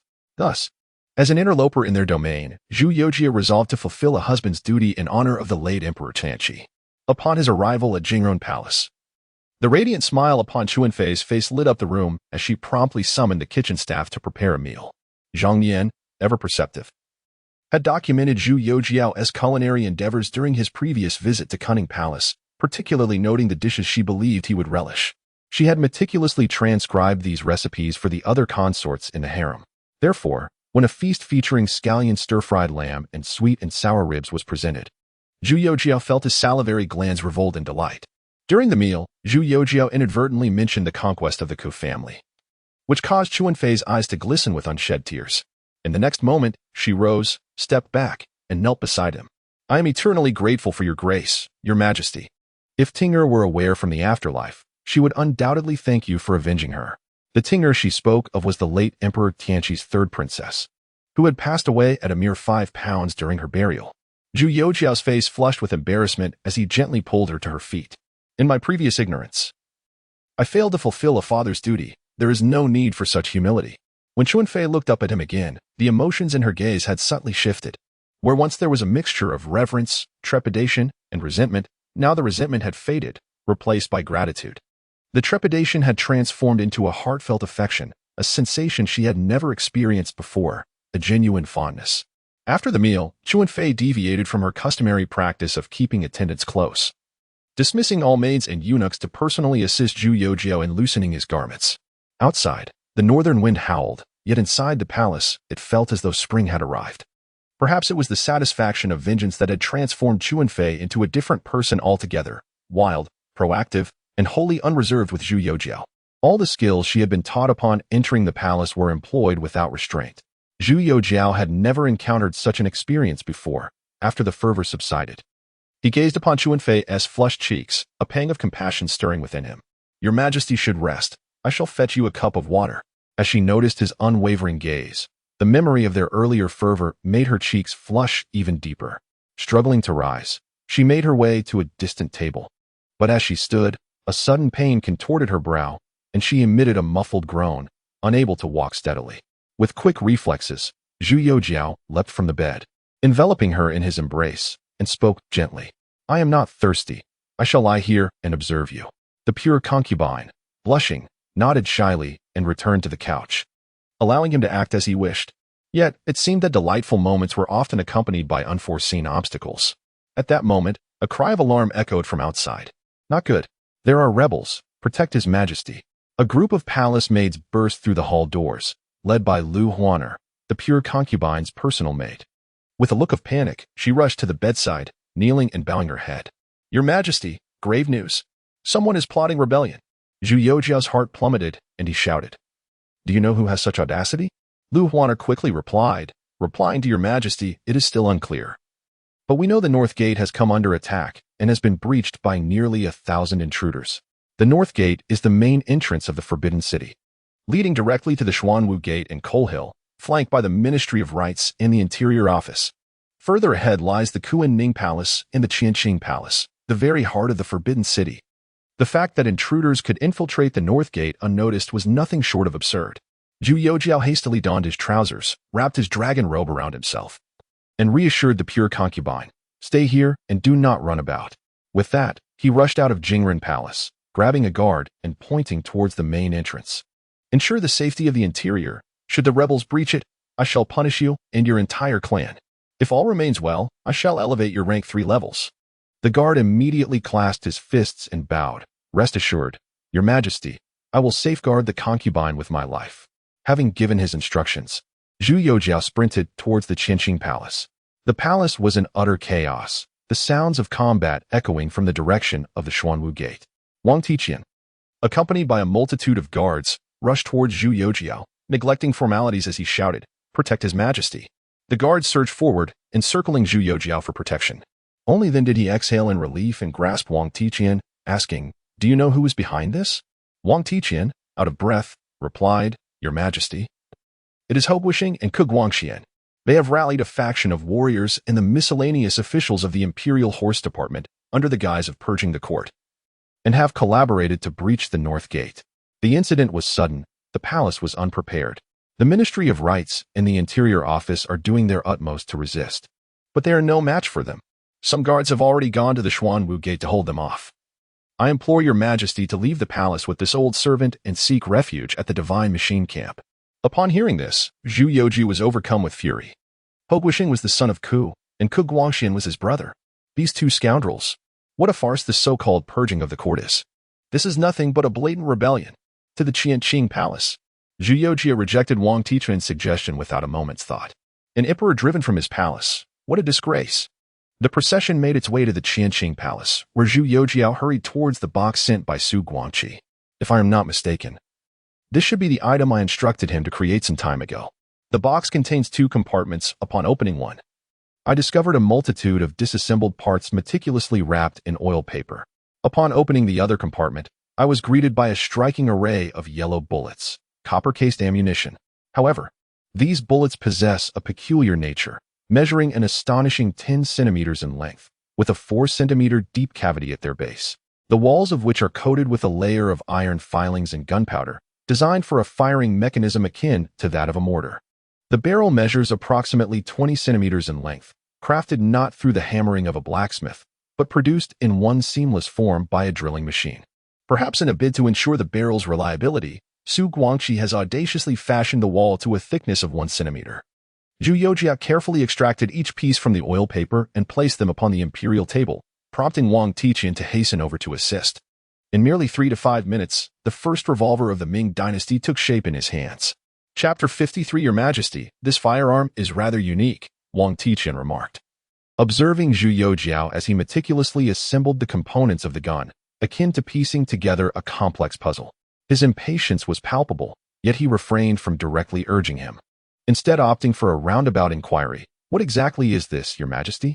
Zhu Youxiao smiled gently. This? It is called a gun, a revolver, a variant of a firearm. Upon concluding his explanation, he retrieved a set of bullets from another box, methodically loading them into the revolver's chamber. Once the 8 bullets were secured, he casually flicked the gun, and the cylinder clicked back into position. Wang Tiqian was taken aback. "Your Majesty, this firearm is truly remarkable." Zhu Youxiao, not immediately responding, proceeded to assemble a second gun, which he then affixed to either side of his waist before delving back into the ammunition box. After some time, he discovered 8 distinct bullets nestled within a hidden compartment at the bottom of the box. These bullets bore hollow tips reminiscent of a whistle. After filling his pockets with these unusual projectiles, he made his way towards the palace entrance. As he walked, he drew the empty gun from his waist and began inserting the 8 bullets into the cylinder. Upon reaching the palace door, he raised his hand skyward and swiftly pulled the trigger. A resounding bang echoed as the bullet discharged, followed by a piercing whistle that soared into the night. The ample gunpowder within the cartridge produced a shrill sound that shattered the tranquil evening air of Beijing. In that moment, the citizens of the city were almost unanimously alerted by the sharp whistle, prompting numerous guard dogs to erupt into frenzied barking. Zhu Youxiao shook his arm, now tingling from the recoil, and once more aimed his weapon skyward. Bang! Bio! Another whistling bullet was unleashed. Nearby, Li Dinghua had just settled into bed when he was roused by the sharp sound, springing up with a jolt. After a brief moment of contemplation, another shrill whistle echoed from outside. He hastily rose and called to his fellow soldier in the same quarters. "Wang Qianli, get up. Don't you dare sleep through this." Though the soldier known as Wang Qianli had not been disturbed by the shrill whistle, he was instantly alert upon hearing Li Dinghua's call. Looking at him with a disgruntled expression, "What is it? Another night drill?" Li Dinghua, his demeanor grave, gestured towards the outside. "A night drill? Nonsense. It seems something has transpired in the palace." Just then, another sharp whistle pierced the air. Realizing the urgency, Wang Qianli swiftly rose, and together with Li Dinghua, they roused their comrades from their slumber. Once everyone was awake, Li Dinghua brandished a firearm taller than himself in one hand while resting his other hand on his hip. Surveying the other soldiers, "Gentlemen, the palace is in disarray at this late hour. Who dares accompany me to investigate?" A group of young men in their teens and 20s found it peculiar to be addressed as gentlemen by a mere 7-year-old child, yet none felt it inappropriate. After all, he was the emperor who had been placed within the divine machine camp. In terms of prowess, none present could rival him. The military is indeed a wondrous realm. Here, the capable are esteemed as leaders. Upon hearing this, Wang Qianli furrowed his brow. "Brother, this seems rather inappropriate. Without a decree, we must not approach the palace walls, especially at this late hour. What if we are mistaken for a rogue army and captured?" Others nodded in agreement. "Indeed. It would be a light punishment to have someone disciplined for violating the curfew. What if we are taken for?" "Enough with the trivialities. Come over here." Li Dinghua interjected, reaching into his trousers to retrieve a cloth bag, then mysteriously inquired of the crowd, "Do you know what this is?" "What?" The crowd appeared bewildered and leaned in for a closer look, only to hastily cover their noses. After all, they trained daily but rarely had the luxury of bathing. And one could only imagine the odor emanating from a bag pulled from Li Dinghua's trousers. Li Dinghua disdainfully scoffed at them, "A bunch of uneducated brutes. And yet you've never heard of the royal decree." Shaking his head, he unveiled the bag to reveal a piece of bright yellow silk. As he unfolded it, 8 characters were boldly inscribed. 8 whistles sound. "Enter the palace to aid the king." Moreover, 2 official seals adorned this proclamation, one belonging to Zhu Youxiao and the other, the illustrious imperial seal. Where did this come from? The soldiers, who were learning about mortars and had to study arithmetic, could hardly grasp the written words. Yet the 8 characters were unmistakably clear. Li Dinghua tucked the silk into his bosom and declared confidently, "The emperor has stated that unrest is likely to stir within the city. Should it escalate, there is a strong possibility of rebellion. Thus, he entrusted this to me a fortnight ago." He continued, "The emperor has also indicated that the current divine machine camp is his most trusted faction, and we 300 are held in higher regard than any others. Now, are you brave enough to accompany me to the palace?" Upon hearing this, Wang Qianli seized his firearm and dashed towards the exit, turning back to curse Li Dinghua. "Curse be it. If you had mentioned this sooner, the emperor might have been in peril by now." The others quickly responded, grabbing their weapons and pursuing Wang Qianli. "Indeed, the emperor provides us with sustenance and pay. We cannot allow him to come to harm. Brothers, let us charge into the palace. Anyone who dares to harm the emperor shall face my wrath. Mortars, bring the mortars." Watching the raucous group storm out of the barracks, Li Dinghua felt a myriad of thoughts welling up within him. A bunch of fools, yet I am their leader." After muttering a curse, he too took off in pursuit. Meanwhile, in the adjacent Dongchang, Zhu Guangqi had also heard the series of whistles. The signal flares had been crafted at Zhu Youxiao's behest, and he understood their significance all too well. The sound of 8 whistles echoed, heralding the call to arms. The elderly Zhu Guangqi, startled, tumbled out of bed, his hasty movements causing him to crash to the floor. Ignoring the throb in his head, he hastily donned a garment and rushed outside. He sprinted to the East Factory guardhouse, kicking the door open with fervor. Inside, the guards, bleary-eyed and half asleep, jolted at the sound of the door being kicked. Upon recognizing Zhu Guangqi, they swallowed their initial reprimands. "Old Zhu, at this late hour, enough chatter. Summon the men at once. There is unrest in the palace. We must hasten to defend the throne." That 8-fold whistle was the emperor's signal. "Delay, and I shall have your head." Not only were Li Dingwu and Zhu Guangqi alert, but also Lu Xiangshan, far beyond the city walls, had heard the call. In his possession was a silken piece identical to that held by Li Dingwu. Consequently, the gong of the divine mechanism camp rang out without hesitation. The recruits, having joined merely 2 months prior, had undergone no fewer than 20 night raid drills during this brief period. At the sound of the gong, they were required to assemble at the training grounds in perfect attire within a matter of moments. A single delay would result in a warning and a penalty of missing the next morning's meal. 2 delays incurred 5 strokes, while 3 led to 10 strokes. A 4th delay would result in immediate expulsion, with a lifelong ban on re-enlistment for 3 generations. Given the precarious nature of their livelihoods, these children of impoverished families could not afford to take such matters lightly. The arduous training over the past 20 sessions had instilled in them a reflexive response to such commands. Chapter 54. Victorious and wealthy. Defeated and slaughtered outside the gates of the Tianqi Palace, Zhu Youxiao emptied the spent cartridges from his revolver and reloaded it with fresh bullets. Just as he completed this task, the air around him was filled with the sound of hurried footsteps. "Protect His Majesty. Hurry, protect His Majesty. Your Highness. Do not be alarmed. I am coming. Quickly, His Majesty is ahead. Move forward to shield him. Your Highness is the eternal sage. Fear not death. Charge alongside us." As Zhu Youxiao turned to investigate the commotion, he perceived a multitude of heads rushing toward him from the shadows. Although their identities were indistinguishable, their voices confirmed that they were all eunuchs from the palace. Furrowing his brow, Zhu Youxiao instructed Wang Tiqian behind him, "Go inquire about the situation." Wang Tiqian understood the gravity of the moment. Before discerning the allegiance of these individuals, he dared not allow them to approach Zhu Youxiao too closely. What if they were traitors? He seized a long knife from a guard and boldly descended the steps to confront the eunuchs. However, before long, he returned to Zhu Youxiao's side, bowing in admiration. "Your Majesty is wise. These young rascals have recently been rewarded. Hearing of the turmoil in the palace, they volunteered to come forth. They claim your Majesty has just promoted them, and they cannot betray your grace." Zhu Youxiao was taken aback. It was well known that before his hanging, the eunuchs in the palace had scattered in fear, with the exception of Wang Qingyan. Zhu Youxiao realized that his recent actions would undoubtedly provoke discontent among many, likely even inciting rebellion. Yet, he never anticipated that these eunuchs would rise to the occasion in such dire circumstances.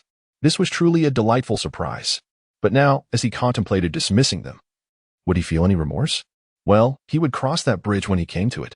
Still, he cautiously asked Wang Tiqian once more, "Are you certain these individuals pose no threat?" Wang Tiqian nodded vigorously. "Rest assured, Your Majesty, I recognize many of them. Among them are Gong Yuntian, who was promoted 5 ranks by you, and Yutong, who ascended 6 ranks. With this assurance, Zhu Youxiao felt a wave of relief wash over him.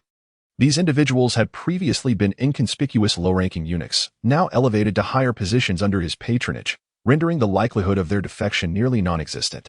Having confirmed their loyalty, he stepped down the stairs and gestured grandly to the eunuchs. "Come, my subjects, follow me to the Xuanwu Gate to quell the rebellion. After today, I shall reward you for your merits. Silver, titles, women, ahem. In any case, I am never stingy with my rewards." The eunuchs momentarily stood in astonishment, then erupted in fervent cheers. "Your Majesty is wise. We are willing to sacrifice ourselves for you." With a hearty laugh, Zhu Youxiao took the lead toward the Xuanwu Gate, followed closely by Wang Tiqian and the guards. The eunuchs, without the need for any command, surged forward in unison, forming a protective barrier around Zhu Youxiao. It was only at this moment that Zhu Youxiao discerned the peculiar objects they wielded. These eunuchs hailed from various backgrounds, yet none belonged to the Imperial Horse Supervisory Office. Consequently, they brandished an assortment of makeshift weapons, such as brooms, long poles, and even 2 portable toilets, but no swords or knives were in sight. A sense of profound gratitude welled up within Zhu Youxiao. These individuals were extraordinarily loyal. Indeed, he thought, they deserved promotions without question. However, the reality was that Zhu Youxiao had misjudged their motives. The reason they had stepped forward was that he had depleted their treasury. If he, the emperor, were to perish, it was uncertain whether the new monarch would recognize their recently bestowed titles. It was crucial to understand that this was a collective elevation of all eunuchs, accompanied by a demand for increased wages. The journey from the Palace of Heavenly Purity to the Xuanwu Gate was long, traversing through the Hall of Celestial Harmony, the Palace of Earthly Tranquility, and the Hall of Imperial Peace. After passing the Hall of Imperial Peace, they reached Coal Hill, with the Xuanwu Gate lying further ahead. Along the way, more eunuchs continued to join their ranks, and even after Zhu Youxiao had dispatched a group to safeguard Zhang Yin and the other concubines, the number of eunuchs accompanying him had swelled to over 1,000 by the time they reached Coal Hill, illuminated by the palace lights. Zhu Youxiao gazed up at Coal Hill, but could not spot the crooked tree. Nevertheless, he pulled a eunuch named Yutong close and pointed towards the hill. You need not proceed to the Xuanwu Gate. Take 10 young lads up to Coal Hill and chop down all the crooked trees. I shall henceforth use the toilets you create. Yutong was taken aback by this directive, wondering if tonight's rebellion was somehow connected to the crooked tree. However, his surprise quickly transformed into elation. The emperor's excrement could be crafted into dragon's remnants. Esteemed officials and ministers relished this substance, rumored to be imbued with the essence of dragons. Such filth, surely the emperor would disdain, leaving Yutong to count coins until his hands ached. As he watched Yutong depart, Wang Tiqian's lips twitched for quite some time. After passing Coal Hill and before reaching the Xuanwu Gate, the sounds of battle echoed ominously from ahead. Zhu Youxiao felt a jolt of trepidation. Such clamor had only been witnessed in dramatizations. Yet, the reality was that the screams and the clash of weapons resonated like a summons from the depths of hell. When they had set out from the Palace of Heavenly Purity, he had been filled with confidence, but upon hearing the sounds of conflict, his legs began to weaken, and his palms turned clammy. Who, in their right mind, would wish to engage in combat? Glancing around at the others, including Wang Tiqian, he saw that though they all appeared prepared for battle, there was no hint of retreat in their eyes. Perhaps, in their view, tonight's events led to only 2 outcomes, either victory in riches or defeat in slaughter. Yet, was his own predicament not equally dire? Kill. Zhu Youxiao suddenly let out a thunderous roar, brandishing his weapon as he charged past the eunuch's guards. He sprinted towards the Xuanwu Gate and, amidst the astonished gazes of the station's soldiers, ascended the steps leading to the inner city walls. Your Majesty has arrived. Brothers, fight fiercely. The commanding officer of the guards, witnessing this, hastily abandoned the formality of bowing to Zhu Youxiao. With a resounding shout to bolster morale, he ordered his archers to unleash a volley of arrows upon the chaotic forces below. Chapter 55. Shall we hurl a few more curses? Outside the city, torches blazed brightly, illuminating the tumultuous scene as the chaotic soldiers clamored and unleashed arrows upon the defenders atop the walls. Beneath the city gate, the bluestone bricks were engulfed in fierce flames, the acrid scent suggesting they had been doused in some incendiary oil. The chaotic forces found their advance thwarted by a wall of fire, causing some to circumvent the gate, attempting to scale the walls with grappling hooks or wooden ladders. Though many were cast down by the defenders' blades, their fates uncertain. At the moment when Zhu Youxiao appeared on the battlements donned in his dragon robe, the morale of the defenders surged, yet the soldiers outside displayed 2 contrasting emotions. Some bore expressions of fear, while others glared with fiery rage, as if they longed to incinerate Zhu Youxiao alive. Kill. Slay the Dog Emperor, for you are all subjects of the dragon. The Dog Emperor is foolish and tyrannical. Oppressing the loyal, eliminate him and establish a new sovereign. Loose your arrows, strike him down. Assassinate the Tianqi. And a reward of 10,000 taels of silver shall be granted, along with titles and honors. From the shadows behind the chaotic ranks, a series of fierce roars erupted. The rebels understood that at this juncture, retreat was no longer an option, though they had initially been incited under the guise of purging the court of corrupt officials. It was now abundantly clear that they were in open rebellion. Rebellion is a grave crime, punishable by death for all kin. Only by risking their lives could they hope for rewards. Defeat meant certain death. Your Majesty, be cautious. Just as the chaotic soldiers released their arrows, Wang Tiqian, accompanied by a cadre of eunuchs, finally caught up. He swiftly seized a shield and positioned it before Zhu Youxiao. "Your Majesty, are you unharmed?" Zhu Youxiao waved him off, ducking behind the parapet as the initial barrage of arrows passed. But as he turned, he witnessed a eunuch who had rushed alongside Wang Tiqian being impaled through the forehead by an arrow. The sound of the arrow piercing flesh was starkly different from that of it embedding in the shield. Zhu Youxiao distinctly heard something shatter. Then, crimson and white substances gushed forth from the wound.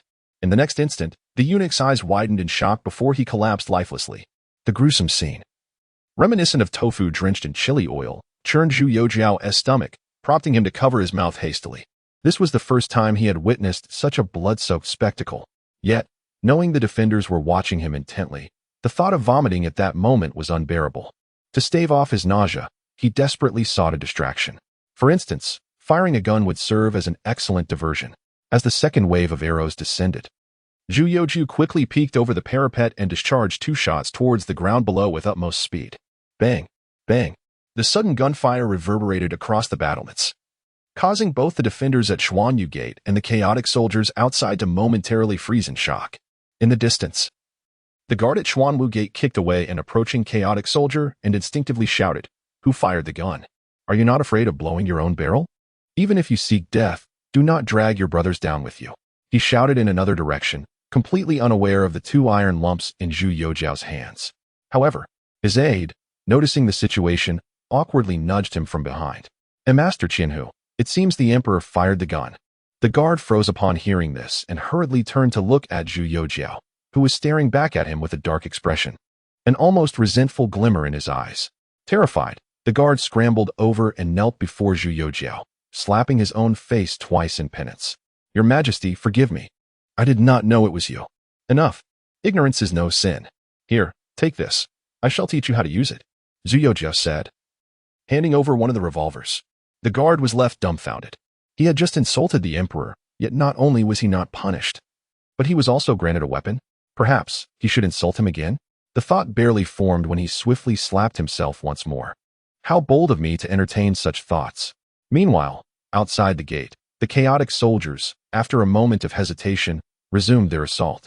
The defending soldiers were left with no choice but to take cover behind the parapet and return fire. The responsibility of preventing the enemy from scaling the walls fell to Wang Tiqian and the eunuchs. As another eunuch collapsed before him, Zhu Youxiao succinctly explained the usage of the revolver to the guard. Pull the hammer, squeeze the trigger, fire. When all 8 bullets are spent, swing out the cylinder. Empty the spent cartridges, reload with fresh bullets, and continue firing. It's that simple. The guard was exhilarated. This was the first time he had encountered such a firearm.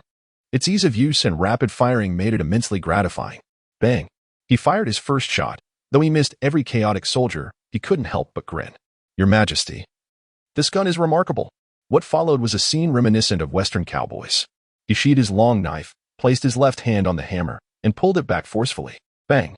The second shot rang out, and a chaotic soldier fell to the ground. The guard's smile widened. It was thrilling. At such close range, with so many chaotic soldiers, hitting them was merely a matter of angle. His left hand repeatedly pulled back 5 times, while his right hand squeezed the trigger 5 times in succession. Bang, bang, bang, bang, bang. 5 shots felled 3 chaotic soldiers. This was still the result of his unfamiliarity with the revolver. Zhu Youxiao was quite pleased. He had merely handed over a gun because his own hand had grown tired, yet he had not anticipated the guard's exceptional perceptiveness. Certainly, it may well be that male creatures possess an innate talent for the art of shooting. At this juncture, both sides have incurred casualties. However, the toll on the defenders is considerably greater. Stand aside. At that moment, a commanding voice erupted from the rear of the chaotic ranks.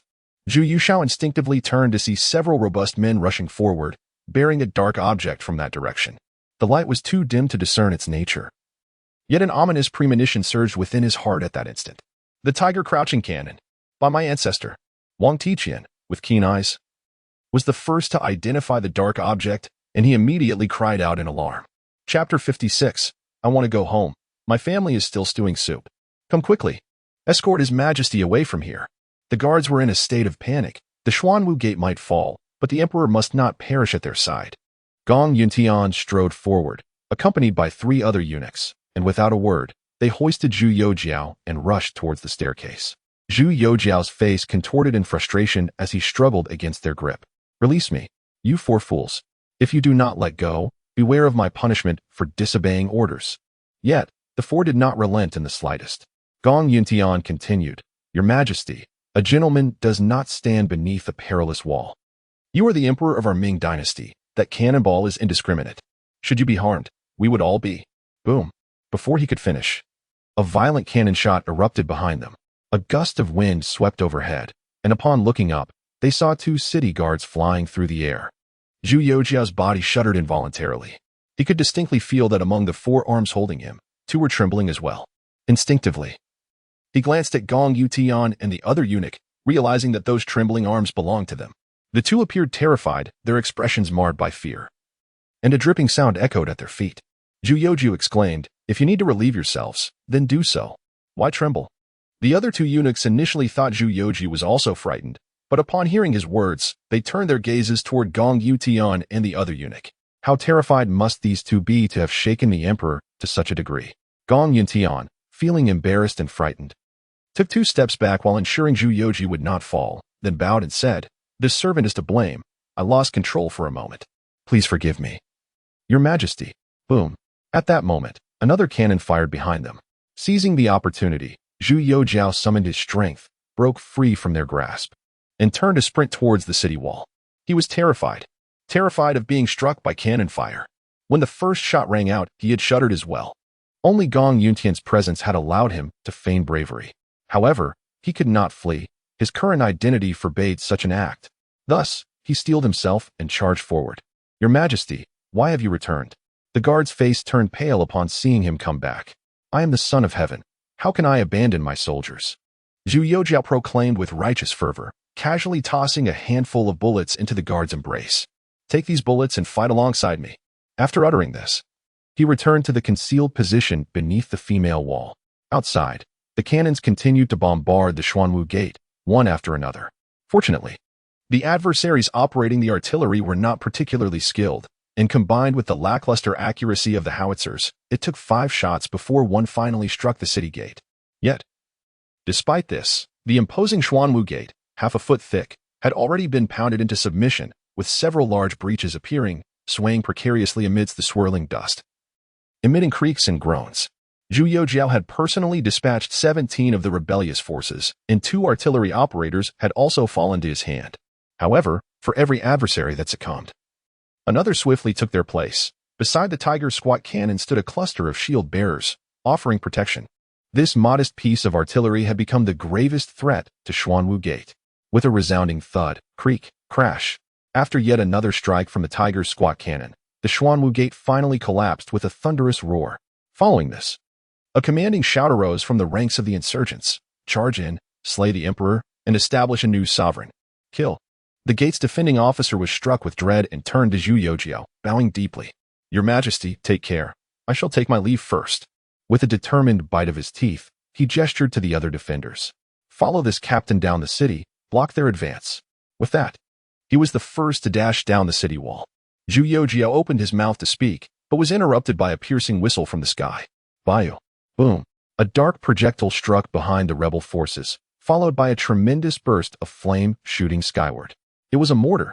Although the potency of black powder was considerably inferior to that of yellow powder, the sheer mass of the projectile and the volume of the charge compensated for it. Amidst the flames, numerous fragments were scattered, and several rebels near the impact point were hurled into the air. Seeing this, Zhu Youxiao was filled with elation. Li Dinghua and his men had finally arrived. "What are you still dawdling for? Join me in vanquishing the enemy," he bellowed, slapping Wang Tiqian on the shoulder. Bursting into hearty laughter, he harbored no fear of the shells landing upon his own head. For Su Guangxi had not been idle during these days. Aside from teaching Lu Xiangxing and others mathematics, he had meticulously compiled all the data concerning the mortars, as long as operations were conducted with precision. Ensuring impact points within 50 meters was entirely feasible. Though this level of accuracy might seem lamentably low by future standards, it was more than sufficient for the present. Bayu. Another shell descended from the heavens, this time striking even closer to Xuanwu Gate. Boom. More rebels were sent flying. The surviving insurgents were thrown into disarray. They had never witnessed such explosive projectiles raining down from above. My lord, it's the Divine Mechanism Camp. The Divine Mechanism Camp has arrived. What shall we do? Should we surrender? No. I want to go home. My soup is still simmering. Uffed. In their panic, the morale of the rebels plummeted. Some sought to flee, while others contemplated surrender. Yet, as soon as he finished speaking, a throng of individuals surged forth from the darkness of Maishan. Led by none other than Lu Xiangxing. He cast a sweeping glance across the battlefield and spotted Zhu Youxiao standing on the steps beside the city gate. Despite being stained with blood, he bore no visible wounds, which alleviated Lu's concerns. Your servant, Lu Xiangxing, humbly seeks forgiveness for my tardiness in arriving, Your Majesty. At that moment, Zhu Youxiao felt a wave of relief wash over him and pointed towards the disordered troops, exclaiming, No mercy. Swiftly apprehend these brigands. Your command shall be obeyed. Lu Xiangxing replied with a respectful gesture, then turned to lead the soldiers of the Divine Machine Camp into the fray against the chaotic forces. Just as he set off, a cacophony of hooves echoed from the western side of Xuanwu Gate. Your servant, Zhang Weixian, leads the soldiers of the Five Armies Camp. Here to offer aid. Chapter 57. Your Majesty, I am wronged. Behind me, someone is relentlessly pursuing and attacking, while in front. The troops of the Divine Mechanism Battalion are brandishing their rifles. To the right, soldiers from the Five Armies Camp have also arrived. This chaotic scenario has thoroughly unsettled the disordered troops. Even the military officer who had just slain a fleeing soldier found himself in a state of bewilderment. How could the Divine Mechanism Battalion and the Five Armies Camp have arrived so swiftly? The night's operation was unexpected, under normal circumstances. It would be impossible for these forces to reach here so promptly, even if they were aware of the turmoil within the palace. It would be improbable for them to enter the city at such an hour, as the city guards would never open the gates without a royal decree. Retreat east. The officer, realizing the futility of rebellion, bellowed to the disordered troops. Consequently, they hastily withdrew from the Xuanwu Gate, retreating along the palace wall towards the Directorate of Ceremonies. Just then, the sounds of a large number of troops mobilizing from the Directorate of Ceremonies reached their ears. Kill. Let us see which fool dares to disturb His Majesty's peaceful slumber. Originally, Zhu Youxiao had feared that these disordered troops would escape, but upon hearing that sharp voice, he finally felt a sense of relief. Flee if you must. Wei Zhongxian has arrived. Let us see where you ruffians can run. A multitude of operatives from the eastern depot surged forth from the shadows alongside Wei Zhongxian, catching the disordered troops off guard. The Xuanwu Gate became a crossroads. Now completely surrounded on all sides, these disordered troops were effectively ensnared. Form ranks. Fire. A youthful voice from the north rang out, followed by a cacophony of gunfire. Bang, bang, bang. The 300 artillerymen, led by Li Dinghua, had stowed away their mortars and formed ranks with their rifles. Surrounded on all sides, the disordered troops were dismantled like layers of a pastry. In the blink of an eye, only a core group remained at the center. Capture them alive. Zhu Youxiao called out from the battlements. Yes. Li Dinghua responded first. After firing a round into the air from his loaded firearm, he swung his gun and charged toward the nearest disordered soldier. The artillerymen behind him followed suit, rushing toward the disordered troops. Among the disordered soldiers, Ku Guangxian and Hou Guisheng exchanged glances before deciding to break through toward the least populated side, the one led by Li Dinghua. However, despair engulfed them, as the disordered troops had long been rendered paralyzed by fear. Clang! Weapons clattered to the ground, and soon, hands were raised in surrender. Do not kill me. I was coerced.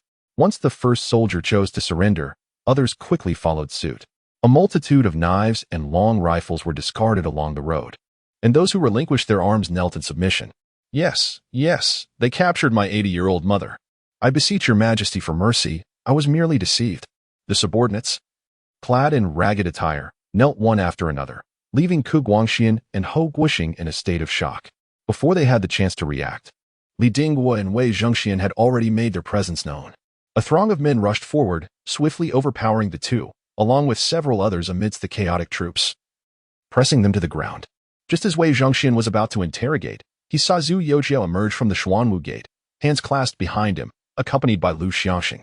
He hurried a few steps forward and knelt to pay his respects.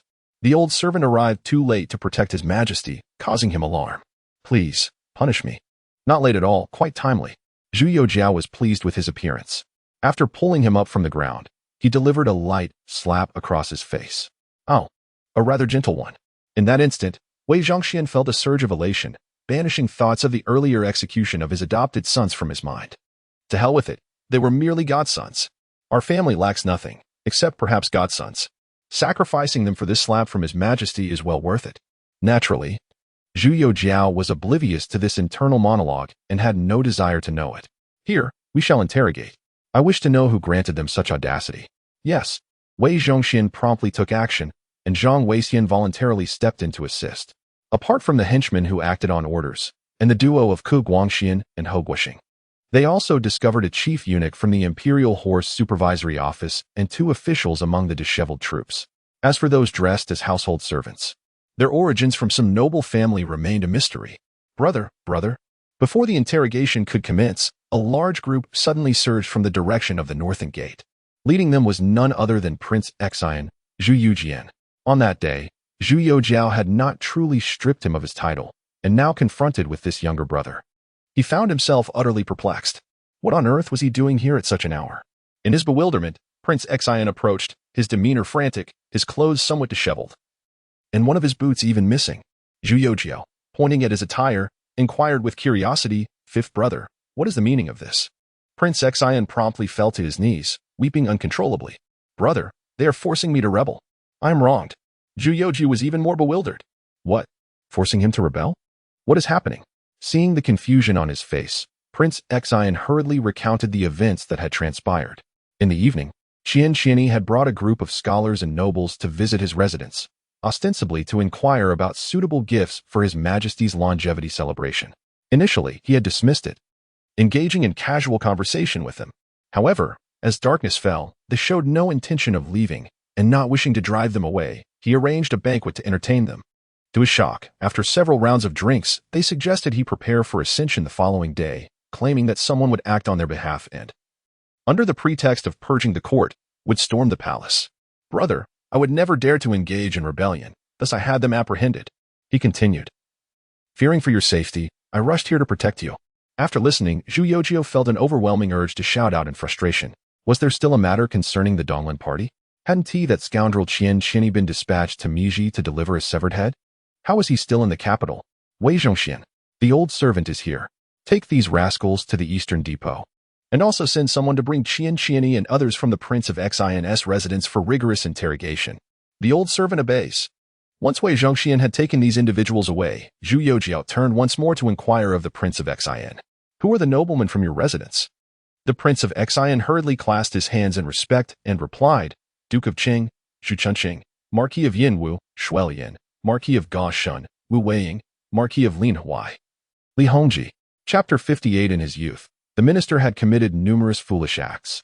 Upon hearing the response from Prince Xian, Zhu Youxiao cast a blank expression towards Zhang Weixian.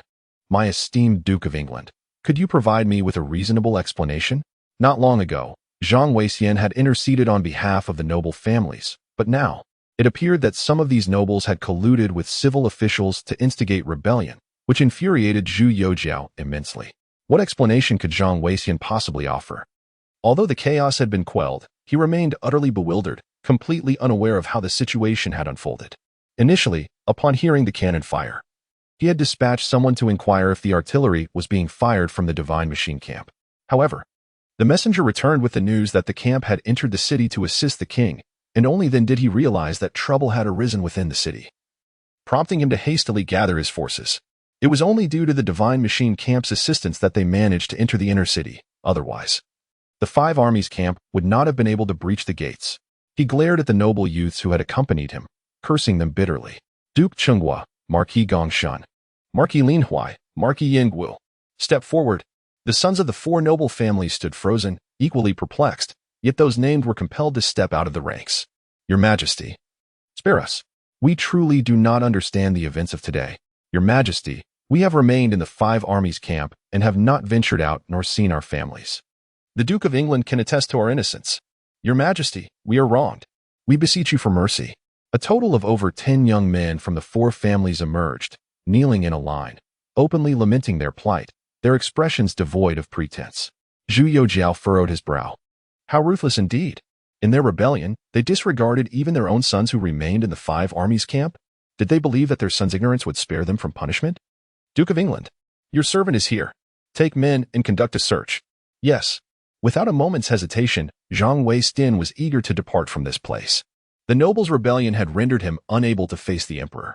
Once they left, only Wang Tiquan and the eunuchs, along with the guards of Xuanwu Gate, remained. Alongside Lu Xiangchang and Li Dinghua, Zhu Youxiao reached out, ruffling Li Dinghua's hair in approval. The cannon fire just now is commendable. Ensure the cooks from the Eastern Depot prepare 2 additional fat pigs for you. Moreover, I grant you 10,000 taels of silver to reward your men. Daylight approaches. And you have lessons to attend. Take them back, and remember to tidy up. Li Dinghua was overjoyed, solemnly leading his comrades, who knelt and bowed 3 times in gratitude. Thank you, Your Majesty, for your generosity.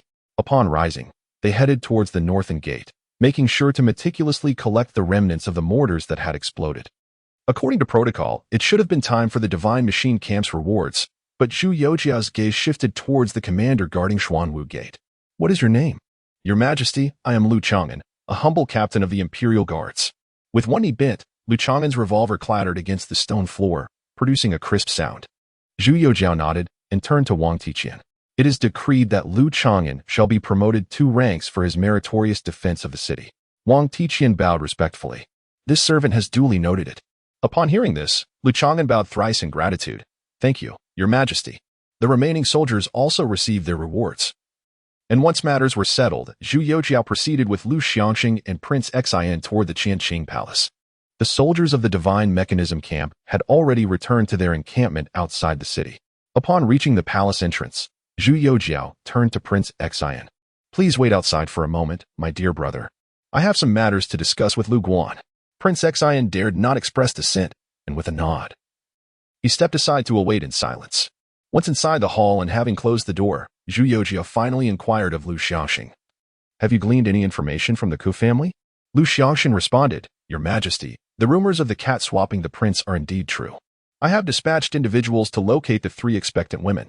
During Your Majesty's feigned death, she pushed these women forward, intending to impersonate the true heirs and claim the throne. Once the false heir matured, she would have ceded power to the descendants of the Ho family. This matter was unknown to Lord Wei. It was solely the Ku family's unilateral decision. Fortunately, it was ultimately revealed by the Empress, thwarting her plans. However, Zhu Youxiao remained perplexed, furrowing his brow. Then why did she target the prince? This time, Lu Xiangxing hesitated for a moment before bowing his hands in apology. I beg Your Majesty's pardon. I truly dare not speak the answer to this question. Is it so? Zhu Youxiao was taken aback. What is there to fear? I absolve you of any guilt. Speak.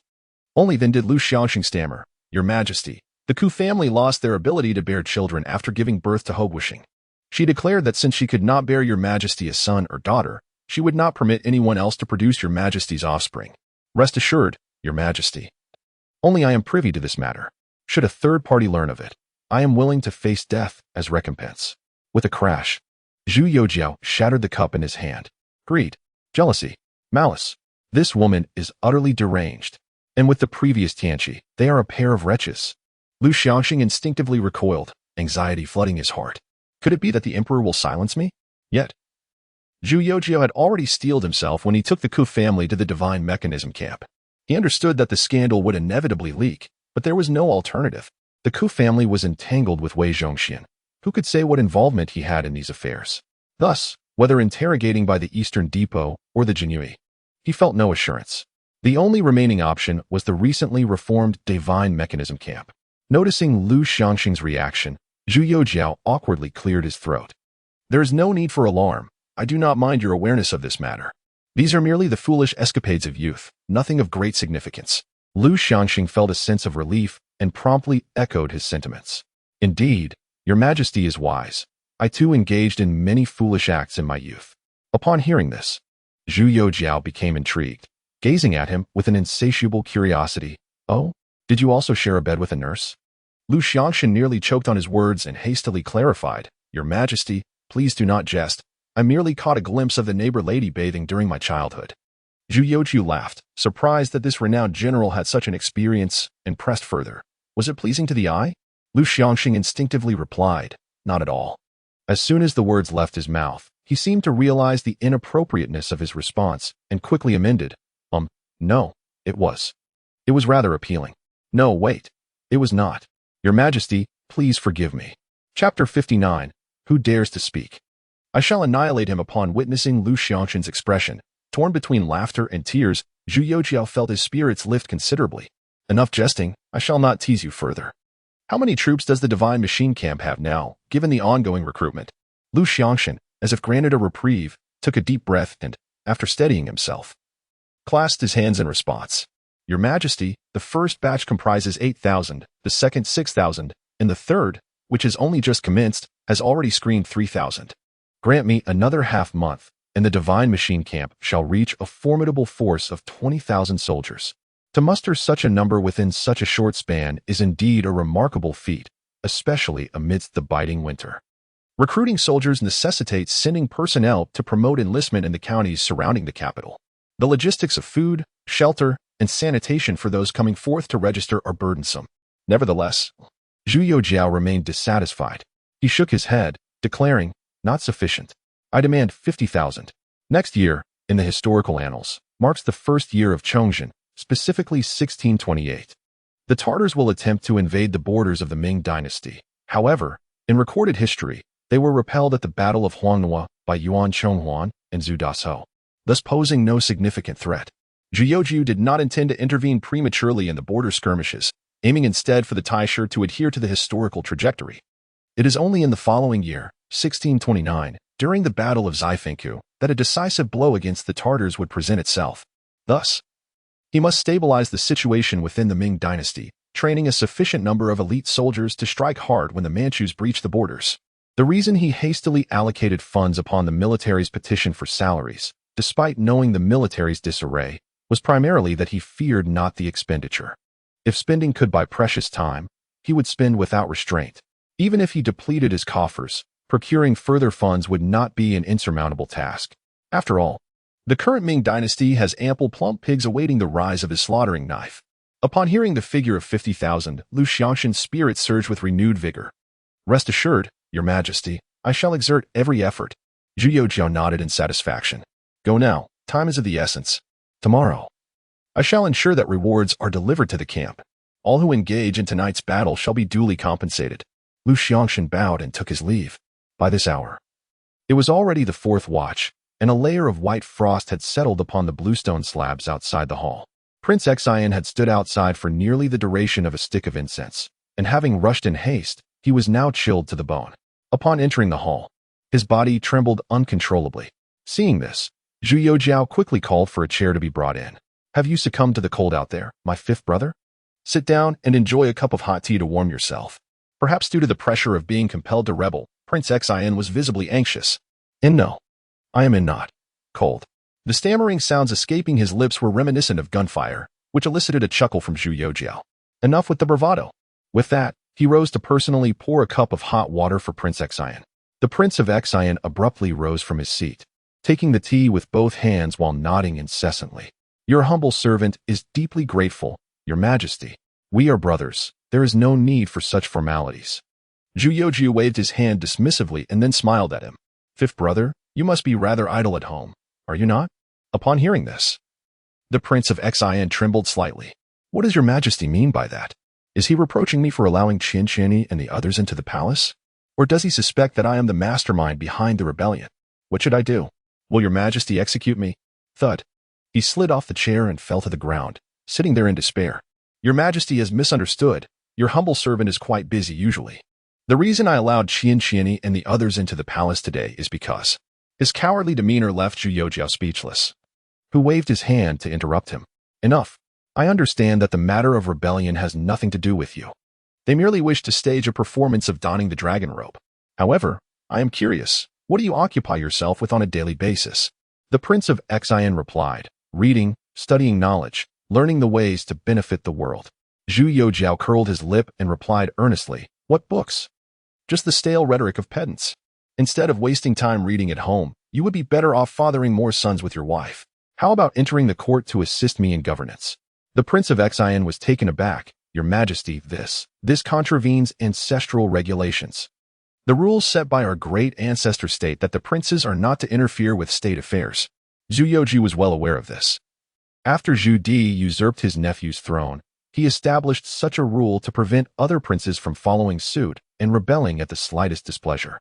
In essence, as a prince, you can do whatever you please, indulge in wine and women, gamble, whatever, but you must not engage in official matters or leave your domain. Yet, he did not care. While the Prince of Xian was unfit to be an emperor, he would undoubtedly excel as an official. The dedication he displayed over 17 years of diligent work, without a trace of negligence, is not something an ordinary person can achieve. The caveat being, he must not meddle in personnel matters or military affairs. However, given his meticulous nature, perhaps he could be tested in financial matters. Moreover, he could handle those trivial memorials that inquire about the emperor's well-being or report constipation with absolute precision. In truth, Zhu Youxiao harbored a dream, one day, to be a hands-off manager, just like Li Shimin and Zhu Di, with the household flag unfurling at home while the banner of war billows outside. It would be splendid. The only problem now is that the household lacks a standard bearer. Relying solely on the Prince of Xian is insufficient. He needs many more individuals. For instance, thus, he gestured to the Prince of Xian, "This is no longer the era of our great ancestor. Times have changed. Among all the officials, who could be more reliable than our own kin? I am never concerned about your thoughts. Even if you possess them, my offering you this chair is of little consequence. We are brothers. Who could possibly question our bond? Wouldn't you agree?" As Prince Wang clambered onto the chair, he once more slipped onto the carpet, his face a portrait of anxiety as he repeatedly shook his head. "Your Majesty, I truly have no desire to rebel. I do not wish to be emperor. I assure you, being a prince is delightful. Each day I am well fed. I read books, play with birds, and compose poetry with the princess. I truly cherish this existence. As for entering the court to serve, I implore you, dear brother, do not bring it up again. If the entire court were to learn of this, they would undoubtedly chastise you for your folly." However, Zhu Youxiao was resolute. "Let anyone dare to speak against it, and I shall deal with them harshly. Enough of this chatter. Starting tomorrow, you will join the cabinet and participate in governance." Chapter 60. The minister's advanced years requesting retirement as dawn broke. It marked the occasion of the tri-daily court assembly. When Zhu Youxiao arrived at the Huangji Gate, the officials had already gathered. However, compared to 3 days prior, their numbers had noticeably dwindled. The Prince of Xian donned his dragon robe and stood alongside Huang Liji and Wen Tiran, which left the officials in a state of astonishment. Yet, before they could ponder the implications, Zhu Youxiao had already taken his seat upon the dragon throne.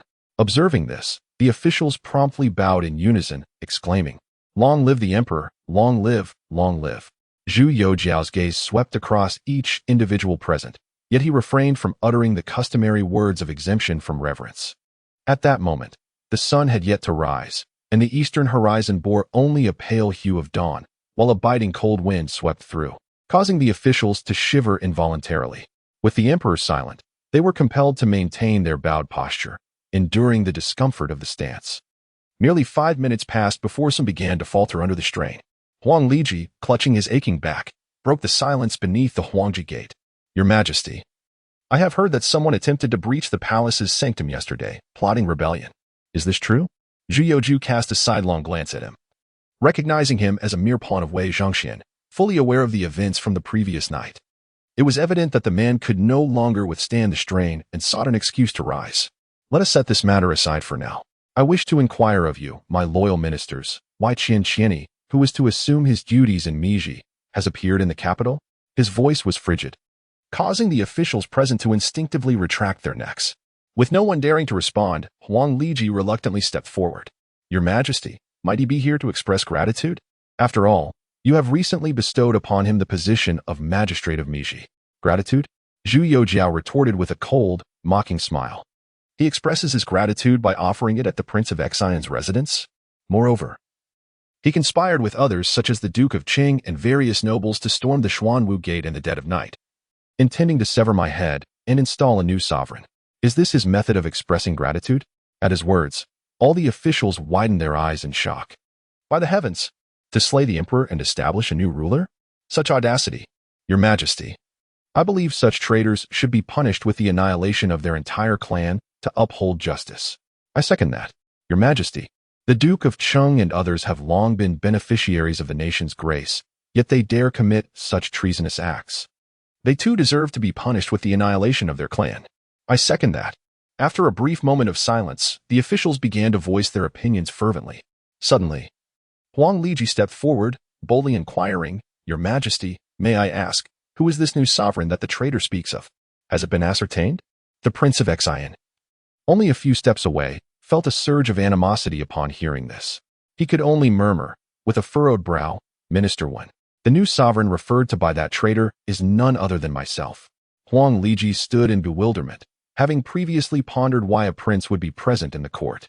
Now it became clear. "So, Your Highness, you have come forth to confess. Your Majesty, I humbly request your decree to apprehend Prince Xian and subject him to rigorous interrogation." However, Zhu Youxiao merely cleared his throat lightly and exchanged a glance with Wang Tiqian.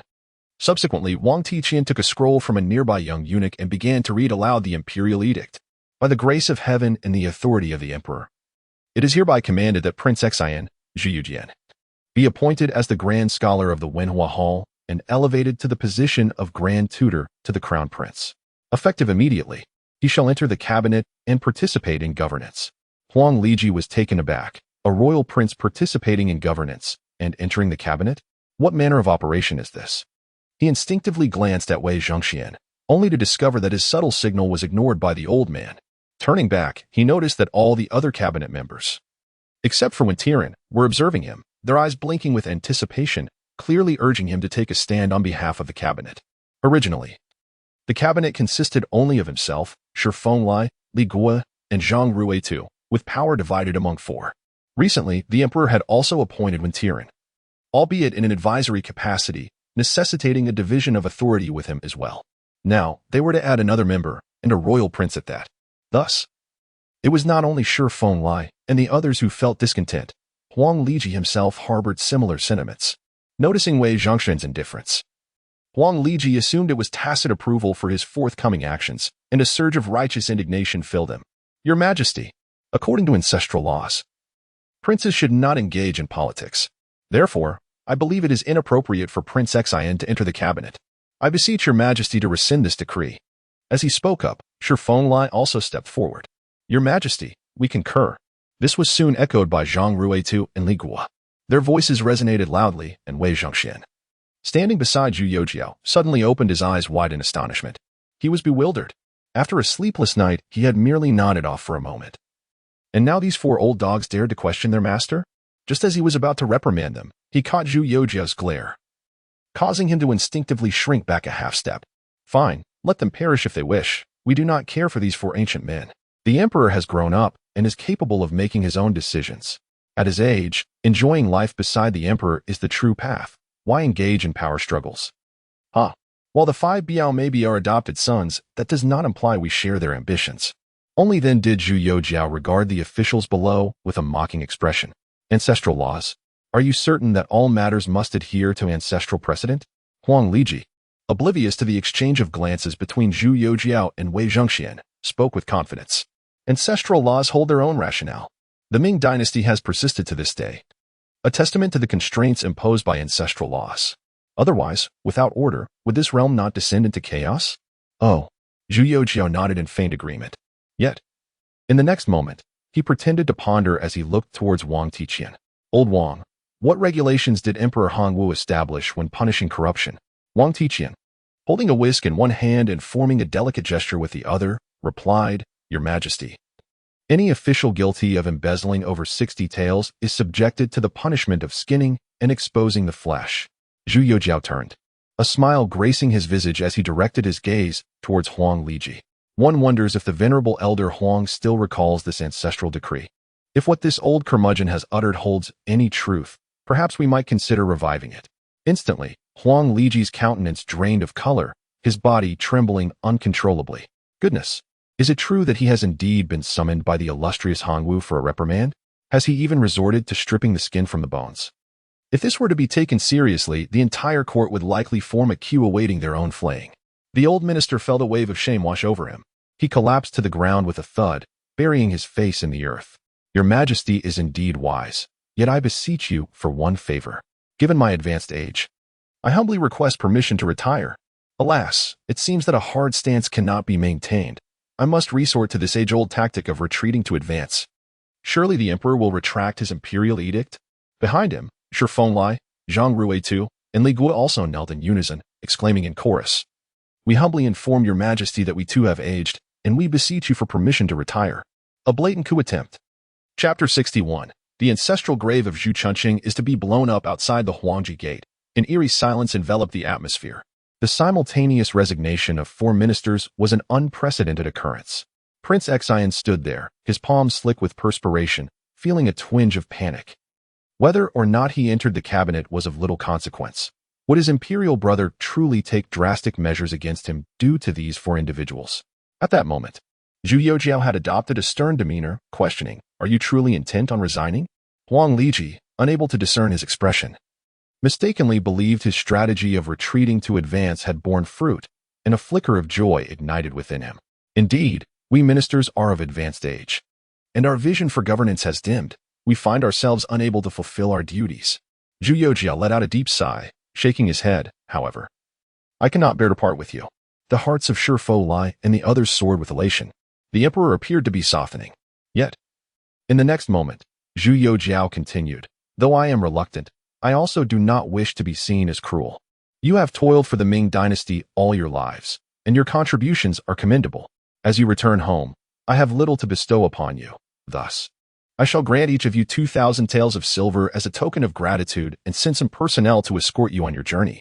Wei Zhongxian, at your service." Before Huang Liji and the others could fully comprehend the situation, they witnessed Zhu Youxiao beckoning Wei Zhongxian towards a nearby corner. "Summon 4 teams from the Eastern Depot to escort the 4 ministers home. Oh, and also, first, go to the Ministry of Personnel to review their promotion records from these past years. Then proceed to the Ministry of Revenue to verify their salary disbursements, and ascertain if there are any items they should not take with them. If there are, discreetly withhold them and send everything to the Imperial Treasury." I truly cannot bear to witness such a scene of stripping. Although it appeared as though he was whispering, his voice resonated clearly in every ear. Huang Liji and the others were left dumbfounded. "Good heavens, this has gone awry." Zhu Youxiao returned, observing their expressions akin to those of individuals grappling with constipation, and feigned innocence as he inquired of the 4, "Ahem, what troubles you?" "I was merely advising Wei Zhongxian to take good care of you on the journey. As the weather is chilly, you mustn't catch a cold." "Is there an issue?" Huang Liji shuddered suddenly, hastily attempting to salvage his position. "Your Majesty, I have just calculated carefully. I am only 59, and I should be able to serve you for another 3 to 5 years. I shall not resign." Upon hearing this, Shi Fo Lai perceived a glimmer of hope and promptly echoed, "Your Majesty, I am merely 64, not particularly advanced in age. I believe I can still work for another 2 years.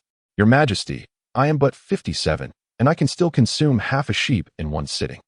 I am 68 and can still run 2 li without losing my breath."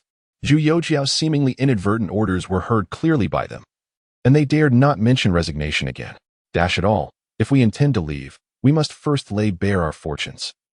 This was nothing short of a covert confiscation of their assets. Yet, while they wished to stay, Zhu Youxiao was resolute in his refusal. After much difficulty, they finally uttered their resignation, vacating the cabinet.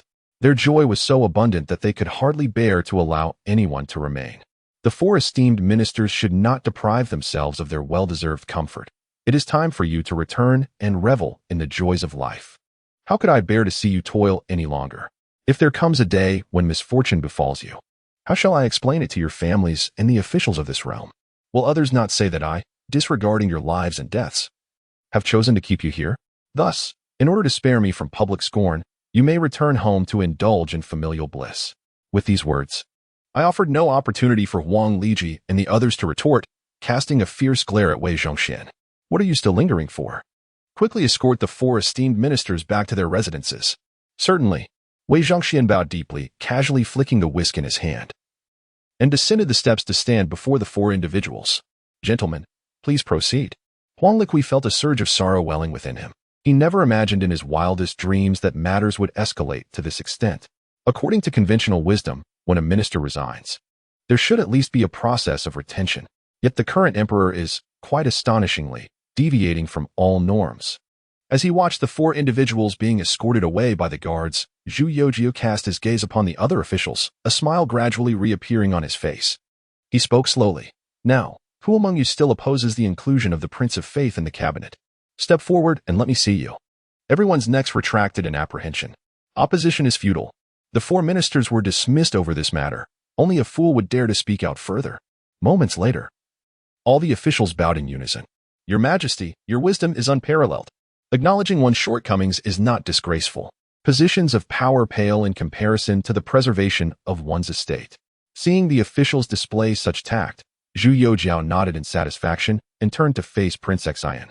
Fifth brother, do you have something to express? Xian Wang was taken aback, wondering, what's this? Do I need to prepare an acceptance speech? I have no desire to hold this official position, so why would I prepare any remarks? After a moment of contemplation, he stepped forward and clasped his hands in salute. Your Majesty, he began, I believe that the number of servants maintained within the noble households has grown somewhat excessive. Therefore, I propose that we impose restrictions on this phenomenon. Zhu Youxiao was somewhat taken aback. The main force behind last night's rebellion consisted of the martial household guards and some soldiers from the imperial horse guards. By taking such action, he effectively positioned himself in opposition to Wu's son. It remained unclear whether the Prince of Xian had deliberately uttered these words or if he simply believed that Wu's son should be curtailed. He then turned his gaze towards Zhang Weixian beside him. Lord of the British Duke, could you enlighten us on the number of household servants and retainers you have in your employ?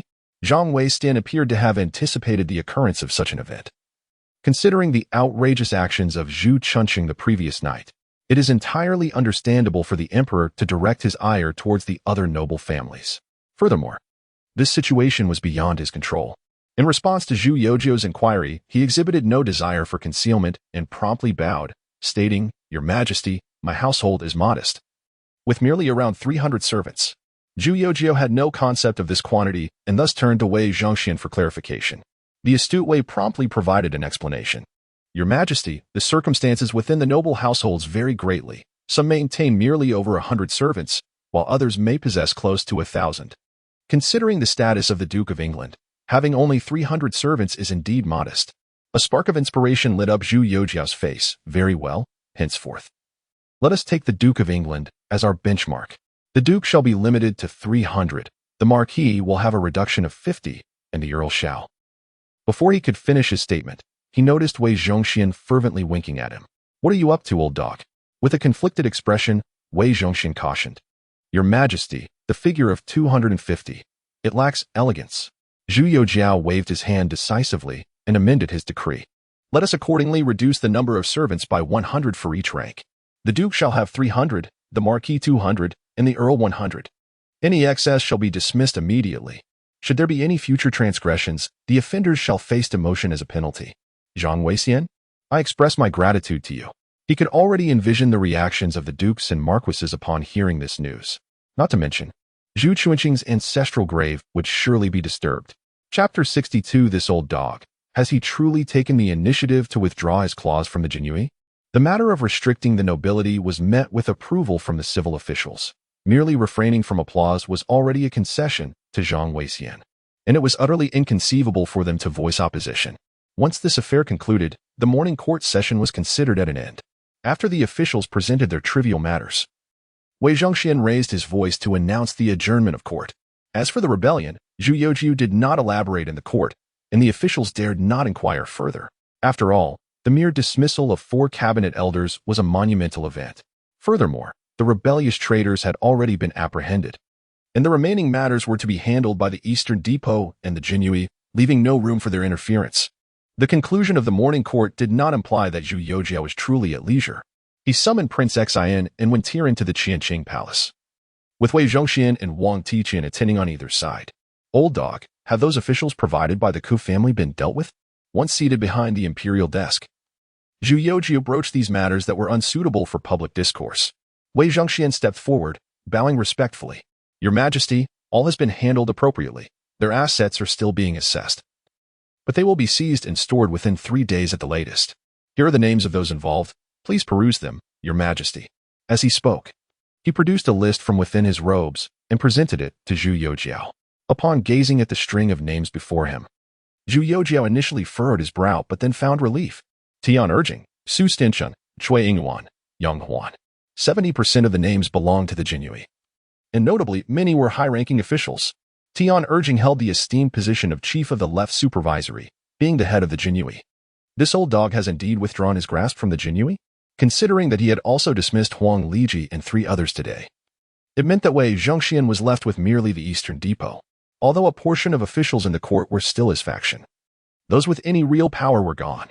Excellent. I am thoroughly pleased. Such satisfaction warranted expression, thus Zhu Youxiao delivered a resounding slap to Wei Zhongxian. Go. Summon the various Qianhas of the Jinyue into the palace. I wish to see who is suitable to assume the positions of Tian Urging and the others. Your humble servant shall comply. Wei Zhongxian retreated 3 steps, casting a smug glance at Wang Tiqian before turning to exit the Qianqing palace. Despite having not slept a wink throughout the night and neglecting to wash his face, his spirit remained resilient. From last night to today, the emperor had rewarded him with 2 slaps. How exhilarating. This face need not be washed. Wang Tiqian, that old dog, had also been by the emperor's side for many years, but had not received such treatment. The crisp sound of the emperor's slap just now was quite striking. As Zhu Youxiao observed the departing figure of Wei Zhongxian, he realized he had grown fond of the old man. A perceptive mind, with a measured approach. Quite a rarity. Retracting his gaze, he looked towards Wang Tiqian. Have you made any progress on the recommendations for capable individuals I requested some time ago? Wang Tiqian was filled with joy. He had awaited these words for a considerable time. Returning to your majesty. This humble servant believes that the former deputy censor Zheng Sanjun and the former minister of war Yuan Kelly are both highly capable of fulfilling great responsibilities. Zheng is known for his integrity and unwavering righteousness, embodying the esteemed qualities of the revered Bao Gong. Currently, the court is in need of capable individuals. And since he is idle at home, it would be prudent to restore him to his position. As for the former minister of war Yuan Kelly, at the mention of Yuan Kelly's name, Zhu Youxiao's eyes lit up. He held numerous memories of the late Ming dynasty, yet these recollections did not always surface spontaneously. Often, a prompt was necessary to awaken them. At this moment, memories of Yuan Kelly surged forth. The most significant detail was that it was his recommendation that led to the promotion of Mao Wenlong, whose establishment of the Dongjiang garrison was the result of his relentless efforts. However, Zhu Youxiao soon furrowed his brow again. Why have I never seen any memorials from Yuan Kelly? Why has no one mentioned him in court meetings? Wang Chengxian's lips twitched awkwardly as he replied, Your Majesty, you appointed Sun Chuanting as the left minister of war, and since there can only be one such position, Lord Yuan has no choice but to remain at home. Zhu Youxiao gasped in disbelief. What? Am I to understand that I have brought one and only to push another out? Quickly send someone to summon Yuan Kelly back to me. Ensure to prepare lavish gifts for the invitation, and also bring Zheng Sanjun back. Your command shall be obeyed. Wang Tiqian bowed deeply and departed. In the Qianqing palace, only the Prince of Xian and Wen Tiren remained. After arranging 3 chairs, Zhu Youxiao had Sun Qingzong summoned as well. The 4 took their seats across from the imperial desk, and Zhu Youxiao voiced a thought that had been on his mind. I intend to reduce the number of eunuchs within the palace. I wonder what the 3 of you think of this? Sun Qingzong appeared puzzled, unable to grasp the significance of his presence in palace affairs. Conversely, Wen Tiren stroked his beard and inquired, Might I ask how many you plan to dismiss? 70%. Zhu Youxiao gestured with his hand. Initially, he had contemplated a reduction of 90%, but after last night's events, he had come to a realization. These eunuchs had nowhere else to go. The palace was their home. If he treated them kindly and fairly, allowing them to envision a brighter future, their loyalty would be unparalleled. The events of the previous night served as the best testament to this. Wen Tiren gasped at this revelation, shaking his head vigorously. Your Majesty, this must not be done. The palace is the heart of the Ming dynasty, a symbol of our grandeur. How can we so recklessly dismiss such a large number of eunuchs? Moreover, once they leave the palace, who knows what troubles they may cause outside? Therefore, I implore you to reconsider and not act impulsively. The Prince of Xian nodded in agreement, adding, Your Highness, I believe Elder Wen's words hold great truth. If Your Highness is troubled by financial matters, I could arrange for some items to be pawned from my household, or perhaps sell the estate outside the city. If that proves insufficient, at the court assembly in 3 days, I could take the initiative to rally the officials to contribute some of their personal wealth. This should suffice to alleviate our immediate needs. Sun Qingzong remained composed, showing no inclination to engage in this discussion. Upon hearing this, Zhu Youxiao felt an overwhelming sense of frustration. Indeed, the familiar pattern and taste were evident. This fellow, whenever funds are scarce, instinctively turns to the officials for assistance. My decree to reduce the number of eunuchs is not solely motivated by financial concerns. More importantly, I seek to implement changes within the border troops. Chapter 63. Your Majesty, I also have a nominee to propose. Upon the mention of the border troops, Sun Qingzong immediately perked up.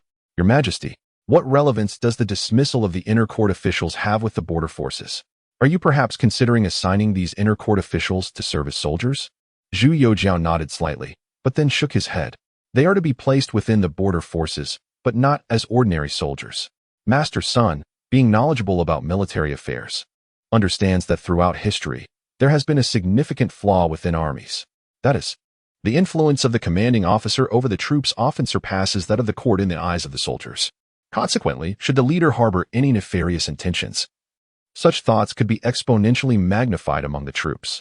I do not doubt the loyalty of the commanders in the border forces. Rather, I wish to take preventive measures in advance. Therefore, I intend to assign all these dismissed inner court officials to the border forces, ensuring their presence down to the level of the 100 household, thereby guaranteeing that each 100 household will have them overseeing. Their responsibilities will include supervising the distribution of military salaries, conducting regular drills, allocating military merits, and ensuring the implementation of court edicts. As Sun Qingzong listened, his eyes widened in astonishment, to the point that he inadvertently tugged at his own beard. Hiss, if your Majesty intends to implement this, it is likely to encounter substantial resistance. Prince Xian, somewhat perplexed, scratched his head and asked, why does Master Sun say such things?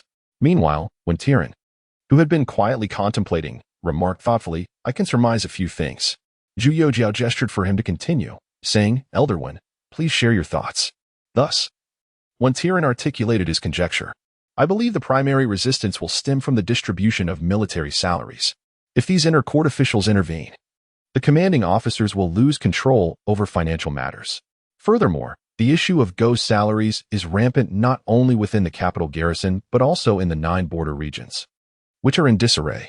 Once these inner court officials arrive, they are bound to uncover such matters. Although your Majesty's intentions are commendable, it may incite considerable unrest, potentially leading to turmoil within the border forces. Ultimately, it boils down to a matter of interests. Historically, military salaries have been requested by the commanding officers from the court, and once allocated, they distribute them at their discretion. This has allowed them to pocket the portion corresponding to ghost salaries. As the saying goes, no profit, no early riser. One cannot expect all commanding officers to prioritize national righteousness like General Yu, disregarding personal gains. Such individuals are sages, not mere mortals. Sun Qingzong nodded in agreement, but then added, in addition to financial authority, there is also the power to allocate military merits. In the past, the distribution of military merits was solely at the discretion of the commanding officers, leading to numerous instances of self-serving behavior. In fact, every military report received by the court contains at least 30% embellishment. If this power were entrusted to the inner court officials. Upon hearing this, Prince Xian finally grasped the potential pitfalls of the reforms and voiced Sun Qingzong's subsequent concerns. So, the commanding officer would have no authority beyond directing the battle? Zhu Youxiao nodded emphatically, affirming, indeed. Thus, although I am fully aware of the challenges that lie ahead, I believe it is worth a try. At the very least, we must ensure that our soldiers comprehend the cause for which they fight and the individuals for whom they fight. Sun Qingzong pondered for a considerable time, his aged right hand instinctively stroking his beard, inadvertently aggravating a recent injury. With a sharp intake of breath, he rose and bowed to Zhu Youxiao, exclaiming, Your Majesty is indeed wise. In this case, I willingly offer myself as a pioneer to implement this initiative among the troops. After exchanging glances, when Tiran and Prince Xian also rose in agreement, Zhu Youxiao gestured for them to take their seats and continue their discourse. In addition to the eunuchs, I also intend to reduce the number of palace maids. Of course, upon leaving the palace, new positions will await them. I plan to establish a medical school and invite renowned physicians to impart their knowledge of medicine to these women. Upon completion of their studies, they shall be dispatched alongside the eunuchs to serve in the border armies. As soon as Sun Qingzong sat down, he stood up again, his face a picture of shock as he gazed intently at Zhu Youxiao. Your Majesty, is this truly the case? In this hall, no one understands military matters better than I do. When two armies clash, the number of soldiers who perish on the battlefield is relatively small. Far more succumb to untreated injuries that lead to infections. If wounds can be addressed promptly, such non-combat casualties will be significantly reduced. Zhu Youxiao understood the source of his excitement and nodded in affirmation. Indeed, however, we still require your esteemed recommendations for the physicians. Without a moment's hesitation, Sun Qingzong proposed a name, Zhang Jingwei. Your Majesty, this individual was trained under the illustrious physician Ji Ning, and after serving in the military for over a decade. He is now nearing his 60s, dedicating himself to the compilation of medical texts, including Leijing and Leijing Tuyu. Therefore, I believe he is well suited for this important task. Upon hearing this, Tiran also rose, clasping his hands in respect. Your Majesty, I too have a recommendation. His name is Feng Guoyang. It is said that after facing setbacks in the imperial examinations, he abandoned Confucian studies to pursue medicine, independently authoring works such as Yizong Jinjin and Wai Kuzhengzong. He excels in treating injuries from falls and wounds inflicted by swords and arrows. Zhu Youxiao was taken aback, exclaiming, by the heavens, is it possible that such remarkable talents still exist in this era? He had long lamented the absence of Li Shizhen during this period, unaware that figures like Zhang Jingwei and Feng Guoyang were still present. Just then, Prince Xin stood up with a smile. Your Highness, I too have a recommendation. The individual is named Wu Youxing, hailing from Wuxian, Jiangsu, specializing in treating typhus and plagues. I believe that if these palace maids could learn even a fragment of his knowledge, it would indeed be a boon for the border troops. Zhu Youxiao burst into hearty laughter, exclaiming thrice, excellent, excellent, excellent. How delightful it was to have individuals experienced in military service, adept in treating fevers and plagues, as well as those skilled in surgical medicine. This was beyond his expectations. Prince Xin, I entrust this matter to you. Swiftly send someone to summon these 3 individuals for me.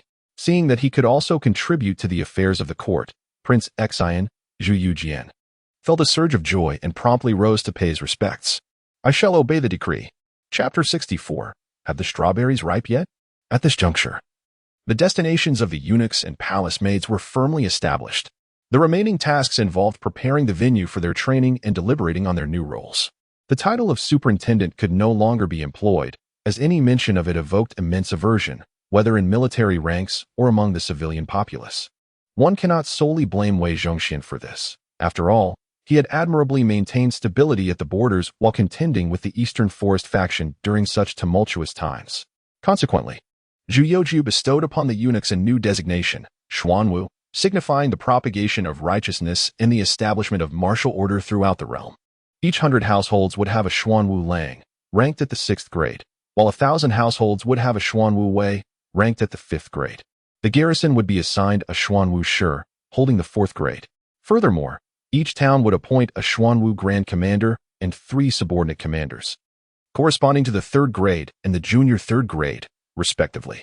In the first year of the Tianqi reign, the recorded military strength of the Ming dynasty's 9 borders was approximately 880,000. Zhu Youxiao was uncertain of the accuracy of this figure, but assuming a conservative estimate, it could be halved to yield around 440,000 troops.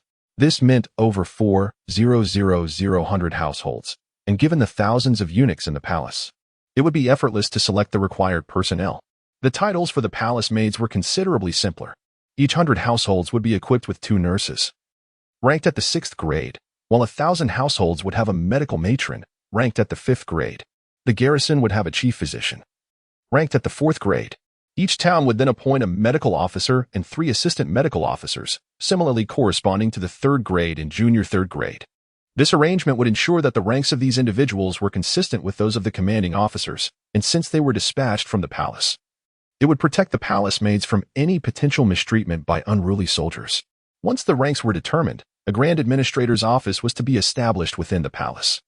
Zhu Youxiao deliberated and decided to add a 13th bureau to the existing 12 within the inner court, naming it the Bureau of Army Protection, to signify the safeguarding of the military. The selection of officials for this bureau would require careful consideration. These matters were quite intricate, and as noon approached, Zhu Youxiao had meals sent to him. By evening, all the details were finalized.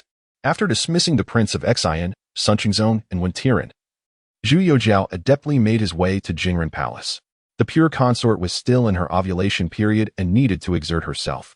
Having finally traversed to this era and assumed the role of emperor, he felt a responsibility to continue the lineage of the Zhu family.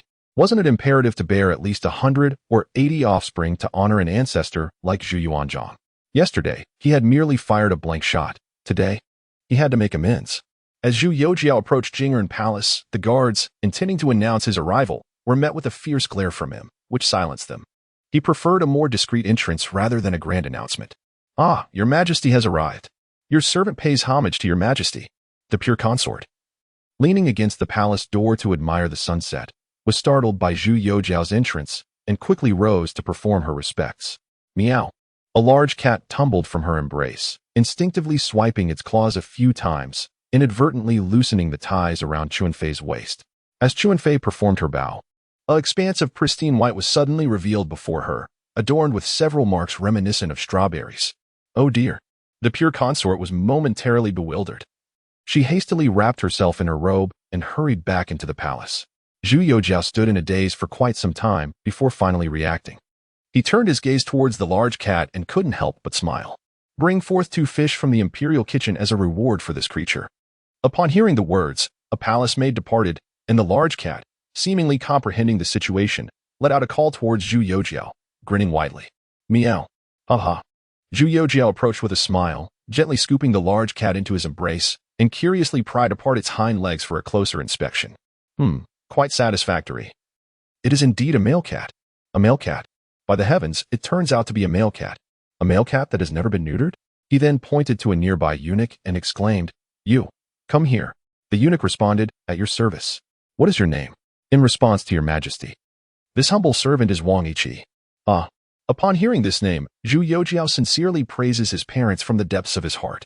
The common folk, largely illiterate, often name their children in a simplistic manner, such as Big Lang, Second Lang, and Little Lang. Wang Yiqi, as his name suggests, is the 17th child of his mother, though it is also plausible that he could be the 8th. Quite remarkable indeed. Go, clear out a few rooms in the Jing'an Palace, and fetch me 100 female cats from outside. I shall elevate your rank by 3 levels, and from now on, you shall be dedicated solely to the care of my cats." Wang Yiqi wore an expression of utter bewilderment. What does it mean to be promoted 3 ranks? Is it merely a full-time endeavor of raising cats? Are they truly providing this little sovereign with 100 female cats and allocating several more rooms for its comfort? He was perplexed and weakly inquired, "Your Majesty, are you not jesting with this humble servant? If you feel inadequate, shall I replace you with someone else?" Zhu Youxiao cast a sidelong glance at him, then without a backward glance, strode into the hall. It was at this moment that Wang Yiqi realized he had not misheard. He had ascended from the 6th rank of the palace eunuchs to the 3rd rank, directly attaining the esteemed position of a 5th rank official, without delving into other matters. The salary has doubled. When raising a cat, indulge a little more in its cat food. Pia. He slapped himself with the back of his hand. What a trivial matter. One must take good care, for when His Majesty is pleased, we may be elevated by 3 ranks, which would elevate us to the esteemed position of a 3rd-grade chief eunuch. Another 3 ranks, and one would ascend to the esteemed position of a 2nd-grade eunuch before the court. Just 2 more levels to ascend. Oh no, just 2 more levels until I reach the pinnacle, which is the esteemed position of the chief eunuch of the imperial household, held by eunuch Wang. I am merely 3 achievements away from reaching the pinnacle of eunuchs. The thought alone stirs my emotions. Though he had been pierced by a bullet and was now devoid of strength, he glanced around, ensuring no one was paying him heed, and discreetly slipped his hand beneath his garments to adjust himself. Aha, it stirred. Zhu Youxiao remained oblivious to the events unfolding behind him. Had he been aware, Wang Yiqi would have swiftly transformed into Wang Qi. Within the palace, after Purity Consort had tidied her attire in the rear hall, she re-emerged. Her face flushed as she regarded Zhu Youxiao. "Your Majesty, why did you not have someone announce your arrival? It has caused me great embarrassment." "What is there to be embarrassed about? I have seen far worse," Zhu Youxiao replied, his hand encircling her waist. "Come, let me take another look at those strawberries. I wonder if they have ripened today." Amidst this unique period, Purity Consort was exceedingly sensitive. His teasing ignited a deep crimson upon her cheeks. Yet, recalling the interruption from the previous day, a shadow of unease crossed her gaze as she glanced at Zhu Youxiao. "Your Majesty, regarding those thieves from yesterday, they have all been apprehended. Fret not. Today, no one shall disturb us again. Otherwise, I shall eradicate their entire lineage. Then, I beseech your Majesty to show mercy." Ha. Very well, mercy. My greatest delight lies in cherishing the delicate. Note: previous records contained errors regarding the ranks and titles of the eunuchs. I shall rectify this promptly. Please forgive the oversight. Chapter 65, The Jianji examination early the next morning. Within the Tianqi Palace, Wei Zhongxian entered accompanied by a group of men. Your Majesty, this old servant has brought forth the various Qianhu from the Jianji. The official establishment of the Jianji was comparable to the other guards, numbering approximately 5,000. Divided into 19 divisions, each led by a Qianhu. These divisions corresponded to various roles. For instance, the 5 divisions of the Jianji, positioned to the front, rear, left, and right, commanded the military officers and managed the ceremonial duties. Additionally, there were the upper and middle divisions, the upper front, upper rear, upper left, upper right, middle rear, and the Imperial Troops Division, tasked with overseeing the warriors and military artisans. Moreover, there were divisions for elephant training, granary management, and the cavalry, which included the front, rear, left, and right divisions. Their responsibilities were evident merely from their names. For example, the Elephant Training Division specialized in training elephants, while the Granary Division focused on managing granaries. The cavalry divisions were responsible for horse breeding, and the position of Baima I from Journey to the West was one of the ranks within these divisions. Bringing up the rear were the formidable Southern and Northern Pacification Offices, with the Southern Office handling case investigations and the Northern Office overseeing the imperial prisons. Zhu Youxiao nodded at them. State your identities. The 19 Qianhu stepped forward promptly, first shouting "Long live the Emperor," and then introducing themselves along with their respective divisions. Following the beheading of Tian Ergang, Cui Yingyuan, and Yang Huan, the Jianji had become a headless entity. Zhu Youxiao summoned them to personally assess and select suitable successors from among them. Once they had introduced themselves, Zhu Youxiao casually leaned back in his chair, retrieving a stack of papers from the imperial desk to hand to Wei Zhongxian, before addressing the gathered Qianhu. These papers contain some questions I have devised. You may complete them here, as I observe your progress. The Qianhu were taken aback. They were well aware of the reason for their summons by the emperor. However, previous selections for the position of the commanding officer had always been through recommendations or direct imperial appointments, and such an examination was unprecedented. Holding the papers in their hands, they felt a surge of anticipation. Perhaps, if they performed well, they would become the next commanding officer. Several eunuchs serving in the imperial court, under Wei Zhongxian's direction, brought forth tables and supplied the Qianhu with pencils. As one of the secretive organizations of the Ming dynasty, it was essential for its leaders to be literate and capable of reading. Furthermore, they were expected to possess exceptional analytical skills. The examination paper before them had been modeled after future civil service examination questions, albeit with modifications. Zhu Youxiao had maliciously included a notoriously challenging question that had stumped countless men. If your mother and your wife were both to fall into water at the same time, whom would you save first? Another question posed was, if you found yourself trapped in a mine with a group of civilians during a mission, and a baby among them suddenly began to cry, what would you do? Additionally, there were essay questions, such as how one would plan to carry out their duties upon becoming the commanding officer of the Jianji, among others. Such inquiries lacked definitive answers, relying instead on the individual's perspective when addressing them. Perhaps differing eras and disparate living conditions render these questions ill-suited for universal application. Yet, Zhu Youxiao yearned for more than a mere puppet that obeys his commands. If that were the case, it would be far simpler to entrust matters to Wei Zhongxian. However, he understood the wisdom of not placing all his eggs in one basket. The Eastern Depot and the Jianji served as his indispensable allies, and he could not afford to have issues arise within both simultaneously. When the 1,000 households received the examination papers, their faces were initially filled with anticipation. Yet upon closer inspection of the questions, they found themselves in an awkward predicament. Under the prevailing moral standards of the time, these queries could indeed be answered with relative ease. Yet, would the emperor truly employ such simplistic questions to evaluate them? The notion of saving one's mother seemed innocuous enough, but it was rumored that since his revival, the emperor had lavished extraordinary affection upon the empress and his consorts. He had even gone so far as to honor the wet nurse who had nurtured him. Thus, whom should one save first? This posed a conundrum.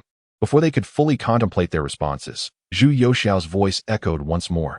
You have but half an hour, and I shall observe your answers. Each individual faced the daunting task of filling 4 pages, answering 30 essay questions that demanded extensive written responses. There was no time for hesitation or deep reflection. As seconds ticked away, Zhu Youxiao found amusement in observing their anxious expressions. He had never imagined he would one day stand as an invigilator. Perhaps fewer questions would have sufficed. If the 30 were multiplied to 300, it would have been far more enjoyable. As for 3,000, well, That would surely incapacitate his wrist. This selection process for trusted confidants was not something he dared to delegate to others. What if a question were overlooked? As the hour approached, the incense stick used for timing burned down, prompting Zhu Youxiao to rise and applaud. Time is up. Put down your pens. The 1,000 households complied instantly, none daring to defy the decree. Wei Zhongxian stepped forth to collect the papers and present them to Zhu Youxiao. Grading was straightforward. Given the limited time, only 6 out of 19 managed to complete the examination, resulting in the elimination of 13 candidates at this stage alone. Among the 6, one paper was riddled with misspellings, leading to an equal fate of disqualification. Upon closer scrutiny, another paper excessively reiterated a singular phrase: His Majesty is wise beyond compare. Surpassing Yao and Shan, I shall act solely in accordance with his sacred will. This response left Zhu Youxiao somewhat flushed, prompting him to crumple the paper and toss it into the wastebasket. Thus, only 4 candidates remained. While their answers differed, each provided their rationale. However, the response from the candidate named Sun Kangwang, who was responsible for the elephant, was notably distinct, particularly regarding the question of whom to save from drowning. His answer was as follows: Both my mother and my wife have departed from this world, yet had they still been alive, they would likely have rejoiced at the sight of water. This is solely due to the persistent drought plaguing Shaanxi, which has rendered the rivers and canals parched. Had there been water, it would have nourished the crops, and neither my esteemed mother nor my wife would have succumbed to starvation. He skillfully evaded the question of whom to save, yet within this response lay a revelation of his own plight. He is impoverished, so destitute that his own mother and wife could perish from hunger, an indignity unbefitting a captain of the Imperial Guard. Lacking any attachments, he is free to undertake any mission.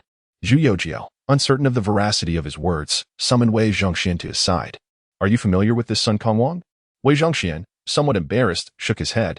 Your Majesty, forgive this old servant. I am not well acquainted with the matter. He was not being deceitful. It was simply that he was genuinely unaware. Zhu Youxiao harbored no suspicions, for in the realm of the Imperial Guard, the elephant trainer was akin to a neglected relative, toiling daily in service of the elephants. Devoid of authority or profit, it was entirely reasonable that Sun Kangwang would remain unnoticed. Chapter 66. Is this a test? It is clearly a death sentence. Isn't it? Wei Zhongxian was at a loss, so he ordered someone to retrieve the resumes of Sun Kangwang and the 3 others, while also inquiring about them. Apart from Sun Kangwang, the other 3 were Zhenfu Si Qianhu, Zhenbei Wang, Shaoqian Su Qianhu, Li Hanjun, and Majuan Trinsua Qianhu, Lu Shua. While awaiting news, Zhu Youxiao did not leave the 4 idle, assigning them various tasks. He randomly selected 4 books from the shelf behind him, marked them with a pencil, and handed them to Wei Zhongxian. Go, hide these in different locations. The guardhouse of the Divine Machine Camp. Behind the statue of Yu Fei in the East Factory's main hall, the study of the Duke of England, and the study of the Prince of Xian. After speaking, he turned his gaze towards Sun Kangwang and Zhenbei Wang. The 4 locations I just mentioned serve as your second trial. You have 3 days to retrieve the hidden books from their respective places. Remember, this is a test. You may enlist others' help, with no limit on numbers. However, if you are discovered, you must only resist. Inflicting harm or killing is strictly forbidden. Should your incompetence lead to someone else's death, I shall have to ensure the Ministry of Revenue grants you additional compensation. Sun Kangwang and the others were taken aback. The Divine Machine Camp was filled with new troops, each robust and formidable. Additionally, the Duke of England's residence, though it housed only 300 servants, comprised veterans who had seen battle, not to mention the Prince of Xian's estate, which boasted hundreds of personal guards. The most absurd was the East Factory. What kind of place was that? No one who sneaked and ever came out alive. Moreover, they were to venture into the East Factory's main hall to retrieve books from behind the statue of Yu Fei. Good heavens, this was a test? It was clearly a march towards death. Observing their reactions, Zhu Youxiao smirked slightly and mockingly remarked, "What is the matter?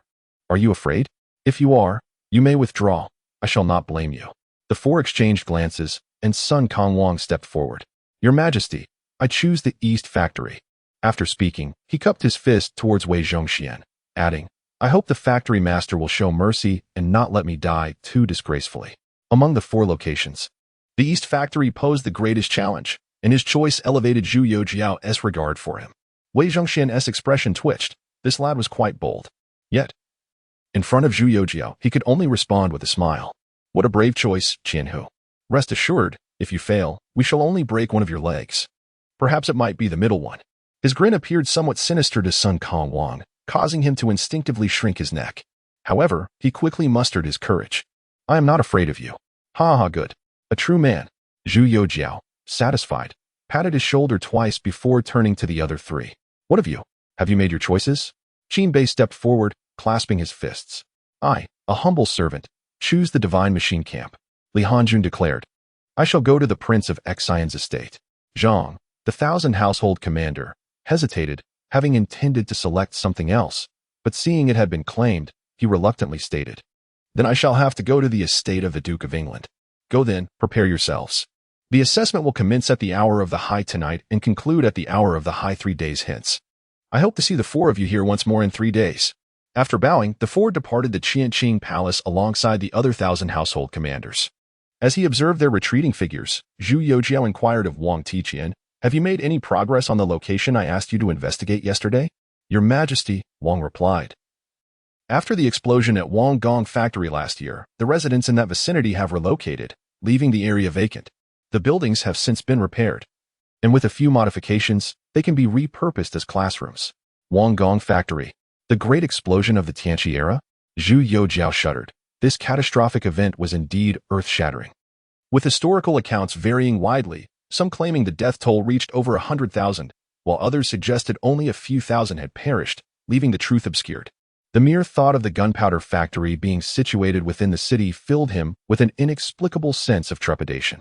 Then let us relocate the gunpowder factory outside the city, deploying capable personnel to guard it day and night. The classrooms shall be established within Wang Gong factory.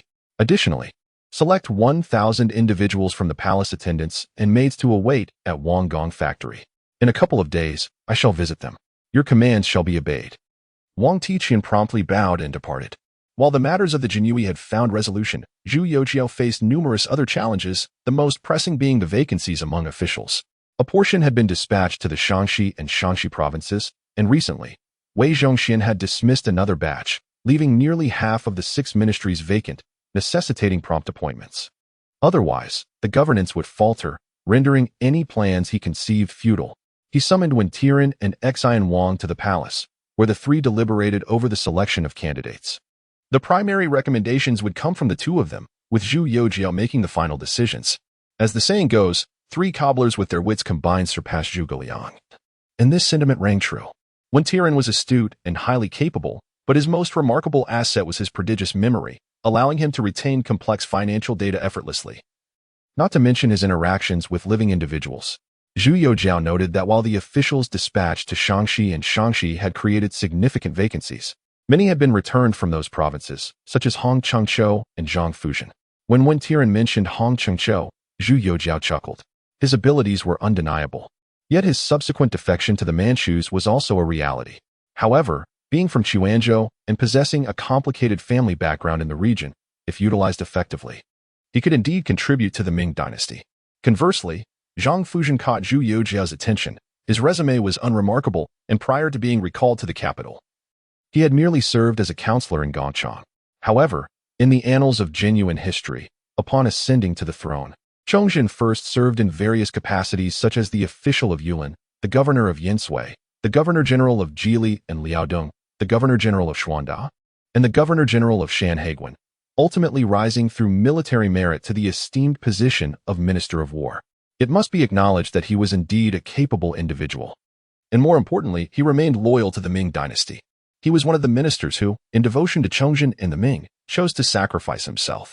As the city of Beijing fell, he met his demise at home. Historical records merely cite 7 terse characters regarding the cause of his death.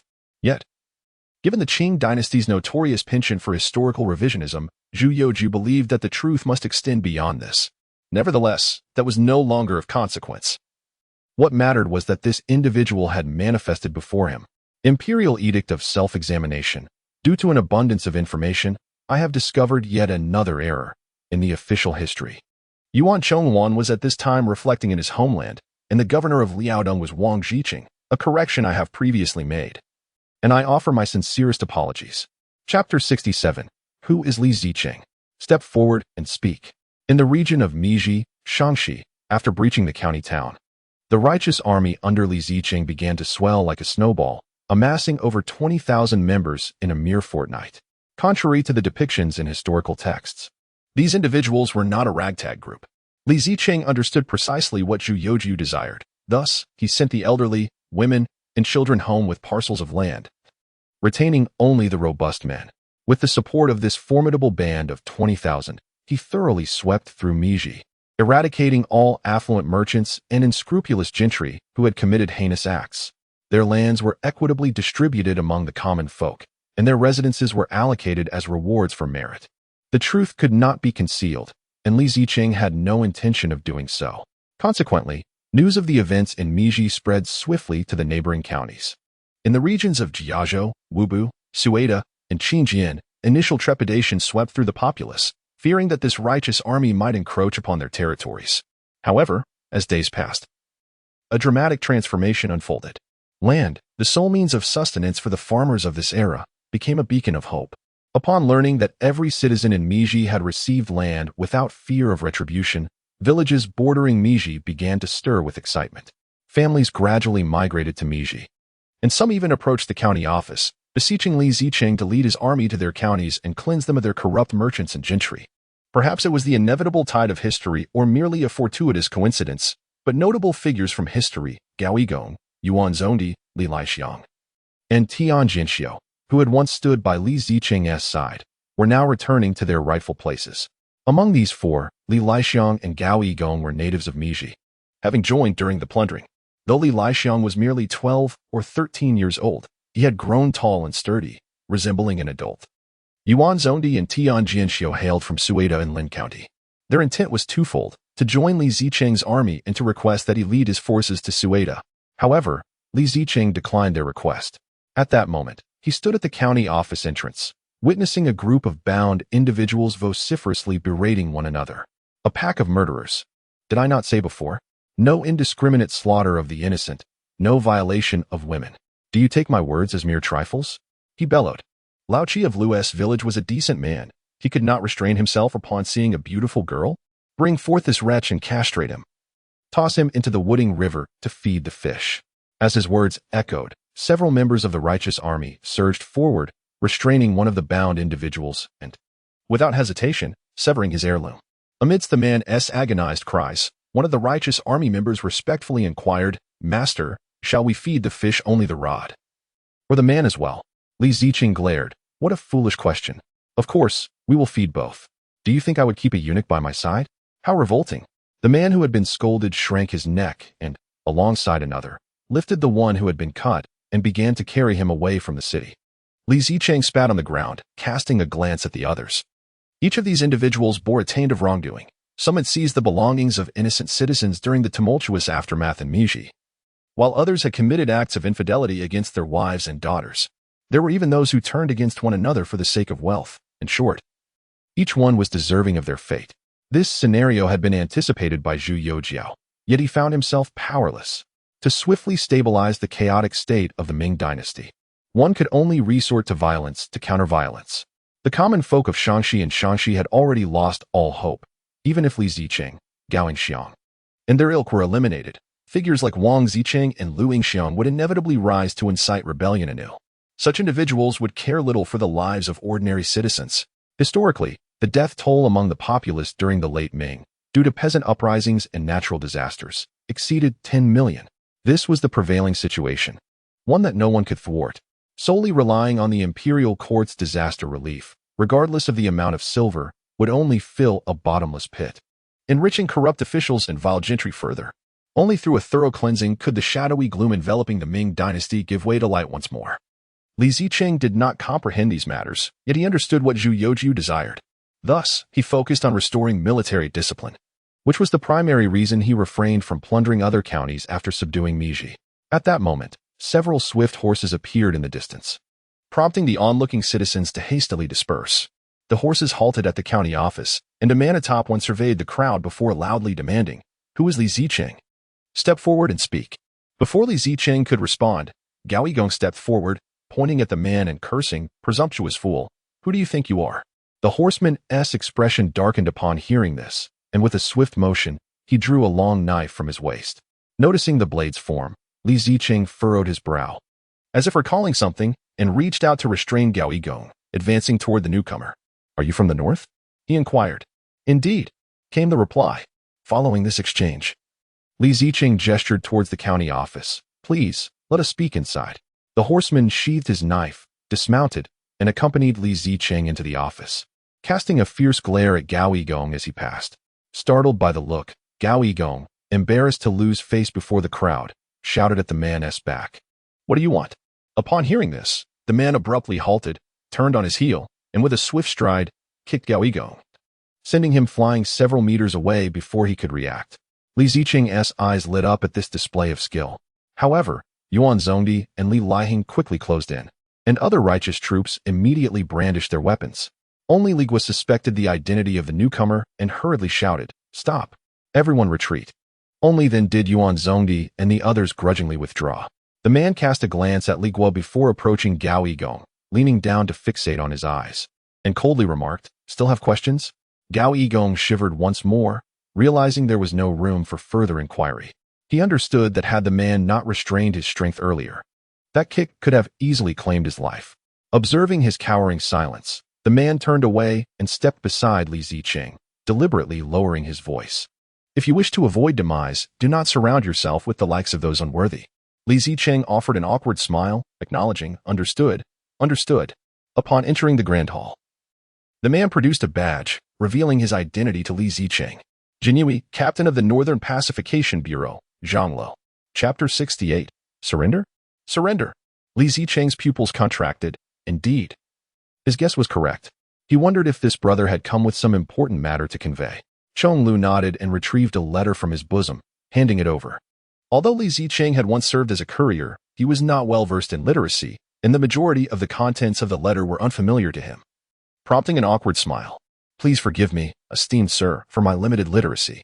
Might you assist me in deciphering the contents of this letter?" Chong Lu regarded him as one might a simpleton. "I cannot fathom how someone of your caliber caught the attention of that gentleman." He took the letter and read its contents aloud. The letter was penned by Zhu Youxiao, conveying that Sun Xuanting had led the Divine Machine Camp to Shaanxi and advised Li Ziqing to keep a low profile, warning him to avoid any encounters with the Divine Machine Camp. Once he had finished reading, Chong Lu produced a fire starter and incinerated the letter, then addressed Li Ziqing. "Well then, my task is complete. I must return to report back. Farewell." With that, he turned to exit the hall. At that moment, Li Ziqing chuckled at his retreating figure.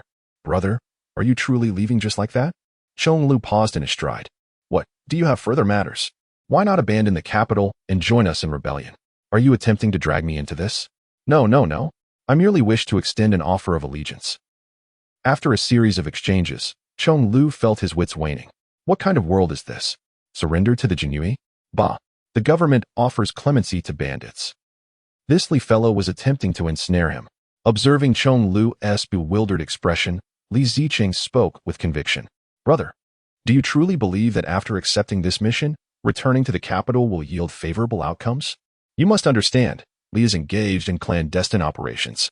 What sort of individuals can safeguard secrets? With your background, you ought to have some awareness, yes? Remain here and join me in plotting significant affairs, and that gentleman shall certainly not hold you accountable. What say you?" Chong Lu hesitated. He had previously been oblivious to the connection between Zhu Youxiao and Li Ziqing, but Li Ziqing's words hinted at hidden truths. These commoners were, in fact, supported by the emperor. This implied they were acting under imperial decree. Should such information circulate, it would undoubtedly cause a stir throughout the Ming dynasty. Who could keep such secrets? Naturally, only the dead. Merely silencing himself might not suffice. What of the brothers outside and even family members? A shiver ran down his spine. Returning to the capital could lead to his demise. Yet, remaining might afford him considerable merit. With this in mind, he found no valid reason to refuse staying, thus setting aside his earlier arrogance and respectfully saluting Li Ziqing. "I am Chong Lu, at your service, Master Li." "Aha. Excellent. From this day forth, we shall be brothers sharing the same pot. No need for excessive formality." Li Ziqing was overjoyed, leaping down from the table to embrace Chong Lu with exuberance. Previously, when Chong Lu had sent Gao Yigong flying, Ziqing had already taken note of this individual's skill. With such an ally at his side, he was uncertain of the other benefits, but his safety was undeniably enhanced. Moreover, he harbored another intention, to convey to Zhu Youxiao his unwavering loyalty. By daring to keep the Jianji by his side, he signaled his fidelity to the Ming dynasty. However, he was oblivious to the fact that outside the county office, spies from the Eastern Depot and Jianji had already infiltrated the ranks of the righteous army. After exchanging mutual flattery, Chonglu suddenly furrowed his brow and spoke. Masterly, upon my arrival, I heard that Governor's son has gathered no less than 5,000 troops from the Jianji Guard in Ningwu, along with a substantial supply train, totaling an army of 30,000. It seems the bandits in Fugu cannot withstand for long. Upon hearing this, Li Zicheng's expression grew grave. From the earlier letter, it was evident that Sun Quanting was unaware of his imperial mandate for rebellion. Therefore, once Wang Jiayin in Fugu was eradicated, he would undoubtedly be the next target. This was precisely why the emperor had sent a message for him to lay low. He retrieved a map from his bosom. Though he could not decipher the entirety of the letter, he could manage to make sense of the map. After studying it intently for a while, a spark of realization illuminated his face, and he turned to shout outside. Guo, bring in old Yuan and old Tian. Before long, Li Guo entered with Yuan Zondi, Tian Jixiao, Gao Yigong, and Li Laixiang. In the presence of Chonglu, Gao Yigong instinctively hid behind Li Guo, fearing another flying kick from the man. However, Li Laixiang could not suppress his curiosity and inquired, Master, who exactly are they? Why did they strike old Gao? As a native of Meiji, he had, in order to firmly attach himself to Li Zicheng, acknowledged Li Guo as his foster father, thus naturally becoming Li Zicheng's foster grandson. Despite their similar ages, he felt no embarrassment in addressing him as master. Li Zicheng, unable to reveal Chonglu's true identity, concocted a hasty explanation. This is brother Chonglu. He and the others outside have come from Fugu to join us. I summoned you here for a reason. The imperial court has dispatched troops. Sun Quanting has led an army of 30,000 to Fugu, and Wang Jiayin is unlikely to hold out much longer. Therefore, we cannot remain here in Meiji. As he spoke, he pointed to the map on the table and continued, we shall head south, first to clear Sueda, then to Qinjian, cross the Yellow River, traverse the El Liang Mountains, and proceed to Shaanxi. A collective gasp escaped from Yuan Zondi and Li Laixiang. Even Chonglu, 100 household captain of the Jianji, widened his eyes in astonishment. My goodness, such grand ambitions. Tian Jixiao frowned and remarked, Master, while taking Sueda and Qinjian poses no issue. Are you certain about crossing the Yellow River and traversing El Liang to reach Shaanxi? The area around Lishui Pass is guarded by imperial soldiers. Is that feasible? Gao Yigong wished to voice his thoughts, yet upon seeing Zhonglu, he swallowed his words. This moment was fortuitously observed by Zhonglu, who promptly retaliated with a swift kick. What are you afraid of? Speak your mind. I won't devour you. Gao Yigong felt a deep sense of frustration. He was outmatched and clearly at a disadvantage, especially with Li Zicheng favoring this individual. Reluctantly, he mustered the courage to express his views. Masterly, we defend the city while they assault it. Why should we fear them? Our 20,000 brothers are all robust and ready for battle. None of them are cowards. What of Sun Quanting's 30,000 troops? Even Sun Quan of the Three Kingdoms boasted of 100,000 yet was defeated and humiliated.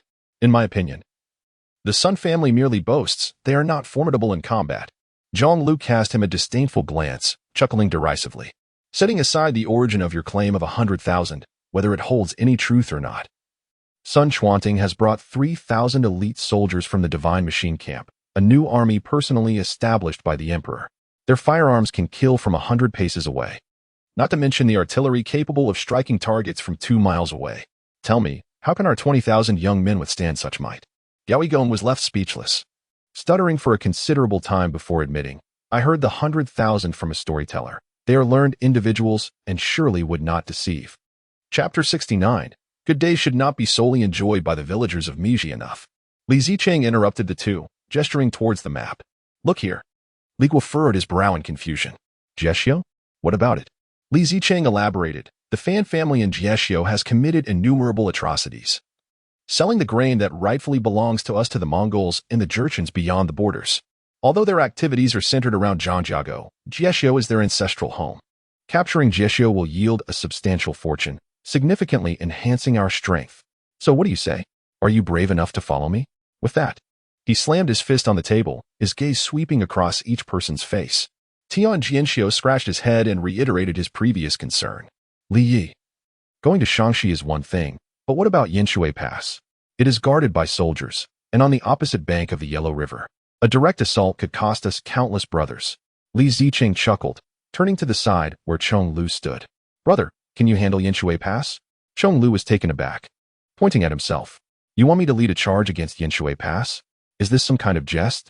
If we truly engage the guards there, even jumping into the Yellow River wouldn't absolve us.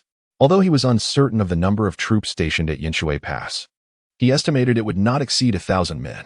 Given the current state of the Ming's various garrisons, even having 500 soldiers would be considered formidable. Thus, his fear did not stem from the inability to win, but rather from the potential repercussions of failing to report back to Zhu Youxiao. Gao Yigong, noticing his expression, seized the opportunity to mock him. Huh, I thought you were formidable. Turns out you're just a coward. Chong Lu, angered, grasped his collar. Dare to utter another word, and I swear I'll make you regret it. Gao Yigong, instantly subdued, averted his gaze to his toes and mumbled, Well, it seems to be raining now. He wiped his face with his hand, a foul odor lingering. Chong Lu cast him aside, not even bothering to look back. Such cowards would have been expelled from the Jinui long ago. Seeing Li Zicheng's approving gaze, he pondered for a moment before nodding in agreement. I can help you seize Yinshui Pass, but the strategy must be mine. Agreed. This was precisely the affirmation Li Zicheng desired, as he wished to avoid excessive bloodshed among the soldiers. With their objective established, preparations for departure commenced. There was no need to stockpile provisions. As rebels, they would seize more than they could consume. Carrying supplies would be nothing but a burden. Without provisions, there would be no need for logistics, allowing them to move at a moment's notice. However, before their departure, Li Zicheng summoned the village officials from the various towns in Meiji. The imperial authority rarely extended to the countryside. Below the county magistrate were the village officials and lower-level leaders. Though they held no official title, they constituted the fundamental obstacle to the imperial authorities' reach into the villages. The most egregious exploiters of the common folk are indeed this very group. Consequently, the former local officials have nearly all been eradicated, and the current batch has been collectively appointed by the people themselves, now summoned to face Li Zicheng. Their demeanor is one of utmost deference. However, when Li Zicheng announces that the imperial troops are approaching Meiji and that he intends to lead the righteous army away, the local officials become visibly agitated. Masterly, if you depart, what shall we do? Who knows if the new soldiers will reclaim our lands? You must not abandon us. They are gripped by fear, apprehensive that the hard-won stability will be lost with the arrival of the imperial forces. Li Zicheng, smiling, reassures them. How could I possibly forsake you? Yet, you must understand, the good life cannot be reserved solely for the folks of Meiji. Only by transforming the entirety of Shaanxi into a place as prosperous as Meiji will the court dare not reclaim your lands, nor pursue us for our past actions. Rest assured, I shall lead the righteous army around to Sueda to evade the storm, while also cleansing that area in the process. Should the imperial troops dare to act recklessly upon their arrival in Meiji, send word to me at Ending, and I shall return with the righteous army, teaching those soldiers who truly reign over Shaanxi. Witnessing his unwavering resolve, the local officials have no choice but to accept the reality. The following noon, 20,000 righteous soldiers, under the guidance of Yuan Zongdi, set forth towards Sueda. The county magistrates of Sueda and Qingjian are officials expelled from the capital. They had begun to panic long before Meiji fell, dispatching nearly daily memorials to the capital, yet these petitions sank without a trace, receiving no reply. They could only send out runners, vigilantly monitoring the main routes bordering Meiji day and night. Upon receiving the news that Li Zicheng's forces had emerged from Meiji and were advancing towards Sueda, the county magistrate of Sueda was rendered utterly dumbfounded. However, before he could flee the city, Yuan Zongdi, Tian Jianxiao, and their compatriots had already blocked all the city gates. Lacking sufficient troops, they surrounded the city with rural forces. With adequate manpower, they charged directly towards the counties, radiating outwards to the surrounding villages. Li Zicheng executed these two strategies with remarkable precision: seize the wealth, distribute the land. Once the land is shared, the Lord shall be self-established. Open the gates, welcome the King of Breakthrough. The king does not levy taxes. As these slogans echoed throughout the city, chaos ensued. The soldiers stationed for defense, upon witnessing the throng of heads outside, dropped their weapons and fled in panic. The righteous army pressed forward with little resistance, swiftly reaching the county office, while the county magistrate of Sueda found himself cornered in a narrow alley behind the office. accompanied by two extravagantly dressed women, clearly of brothel origin. Goodness, even at this juncture, he still contemplates women? Has his mind been kicked by a mule? Yuan Zhongdi spat disdainfully at the magistrate's face before turning to Li Ziqing. Master, how shall we deal with this fellow? Li Ziqing pointed towards the city gate and commanded, hang them up and display them on the city walls. These two young women were indeed unfortunate souls, but shortly, each would be granted 5 acres of land, allowing them to live a better life.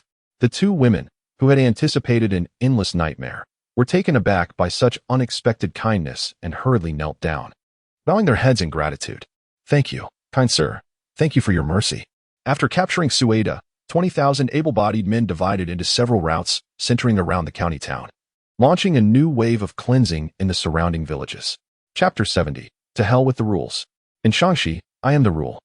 When Sun Quanting and his army arrived in Meiji, Li Ziqing had long vanished without a trace. Observing the pedestrians on the streets and the corpse of Mao Songguang displayed on the city walls, Sun Quanting's fury surged to the heavens. However, upon entering the city, he encountered a starkly different scenario. The townsfolk recoiled from the soldiers like venomous serpents. The once bustling county town swiftly transformed into a desolate landscape with the arrival of the troops. Every household barred their doors, and not a single shadow of a passerby could be seen on the streets. This continued for 3 consecutive days, leaving Sun Quanting in a state of utter bewilderment. He dispatched personnel to various locations to seek out the citizens and gather information, yet each person remained tight-lipped, claiming ignorance to his inquiries, which left him more perplexed. The atmosphere here was in stark contrast to that of Fugu. Just after he had vanquished Wang Jian in Fugu, the locals, despite their fears of the soldiers, did not exhibit the same reticence. When discussing Wang Jian's chaotic forces, the people of Fugu had no qualms. Many expressed their outrage, cursing Wang Jian with fervent disdain. Clearly, the chaos in Fugu was devoid of any decorum.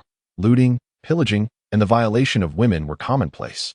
Faced with such uncooperative citizens, Sun Quanting found himself at a loss, resorting to sending out the military's night patrols to discreetly venture beyond the city walls, hoping to glean some information from the surrounding villages. It must be said, this was an effective strategy. No matter how insistent the local officials were, they could not silence everyone. There would always be a few dissenters, eager to boast about their newfound fortunes. Within less than a day, the night patrol returned with news. However, upon hearing the reports, Sun Quanting's brow furrowed deeply. Seize the landlords, distribute the land. He understood all too well the allure such slogans held for the common folk, and astonishingly, Li Ziqing had fulfilled them. Moreover, the strict military discipline and merit-based rewards were entirely unlike the actions of typical insurgents. If such a rebel were not eradicated at the earliest opportunity, they would undoubtedly become a grave threat to the Ming dynasty. Yet suddenly, the visage of Zhu Youxiao surfaced in his mind. You are to focus solely on eliminating Wang Jian and Wang Er. Once successful, return to court at once. Do not concern yourself with anything else, nor inquire further. Even if there is a rebellion, feign ignorance. Reflecting on these thoughts, Sun Quanting's body jolted as if struck. Before departing the capital, the rebellion led by Li Ziqing had already become common knowledge. Yet His Majesty still uttered those words of indifference? He dashed out of the hall, staring at the lifeless body of Mao Songguang being carried back, collapsing onto the ground in despair. Meiji, washed clean like a blank sheet of paper. Mao Songguang, who had just been demoted here, murdered by the rabble. Li Ziqing, with his strict military code, harming not a single citizen. Was this all mere coincidence? No. It was impossible. The more he pondered, the more fear gripped him, causing his body to tremble uncontrollably. Heaven help us. What exactly does Your Majesty intend to do? Although uncertain, he always felt he had touched upon a secret capable of astonishing the world. Just then, another scout returned. My lord, I've gathered intelligence on the rebels' movements. Sun Quanting promptly rose, his expression tense as he inquired, Where have they gone? The scout hurriedly replied, To Anding. I heard from the common folk that they passed through Sueda on their way to Anding. Sun Quanting immediately summoned his guards. Convey the order, pack up, and head for Anding. Yes. The guard clasped his fists and departed. But after taking only a few steps, Sun Quanting seemed to recall something and quickly amended his command. Wait. First, go to Sueda. The army set forth, following the path that Li Ziqing had taken, directly advancing toward Sueda. However, upon arriving in Sueda, they were met with a scene that mirrored that of Meiji. The The people had not been wronged in the slightest. Even affluent households, provided they had committed no wrongdoing, were left unscathed. Is this rebellion? Which insurgent ignores wealth? Which insurgent shares the hard-won grain and land with the populace? Not even the soldiers of the Ming dynasty could achieve such a feat. More astonishing was the fact that the scout had ascertained that Li Zicheng's rebellious forces had swelled to 30,000 strong, all robust men. Even if they were to engage in a direct confrontation, victory was not guaranteed. Why, then, was he evading a confrontation with himself? Sun Chuaning once more issued the command. Someone, pack up and head for Anding. Yet, upon reaching Anding, he discovered that Li Zicheng had never set foot there. At that moment, Li Zicheng had already led over 30,000 men to Yanshiguan. The Yellow River had frozen over, yet Yanshiguan was an essential passage to enter Shaanxi. Under the cover of night, Zhong Lu and a few of his Jinyui stealthily infiltrated the pass, slipping a soporific into the meals of the soldiers on guard. He did not slay these soldiers. Instead, he bound them like Zongzi and cast them into the subterranean vaults of the pass. When these soldiers emerged, the righteous army had already traversed the pass, vanishing into the El Liang Mountains. Meanwhile, Lu Zongmin of Lantian had successfully captured Luonan, Shangzhou, Shanyang, and just half an hour prior, had taken Zhonan County. Born of a blacksmith, Lu Zongmin had never experienced the sensation of leading thousands. Initially, after cleansing Lantian, he had suppressed his own desires, striving to maintain a clear mind. At that time, he had made the same choice as Li Zicheng, enforcing military discipline and strictly prohibiting his troops from harassing the common folk. However, with each successive victory, his forces rapidly swelled like a rolling snowball, and he found himself becoming somewhat intoxicated by it. In less than 2 months, he had amassed a force of nearly 80,000, and a familiar feeling began to stir within him. As this sensation emerged, a voice echoed persistently in his mind. What began as a farce may become reality.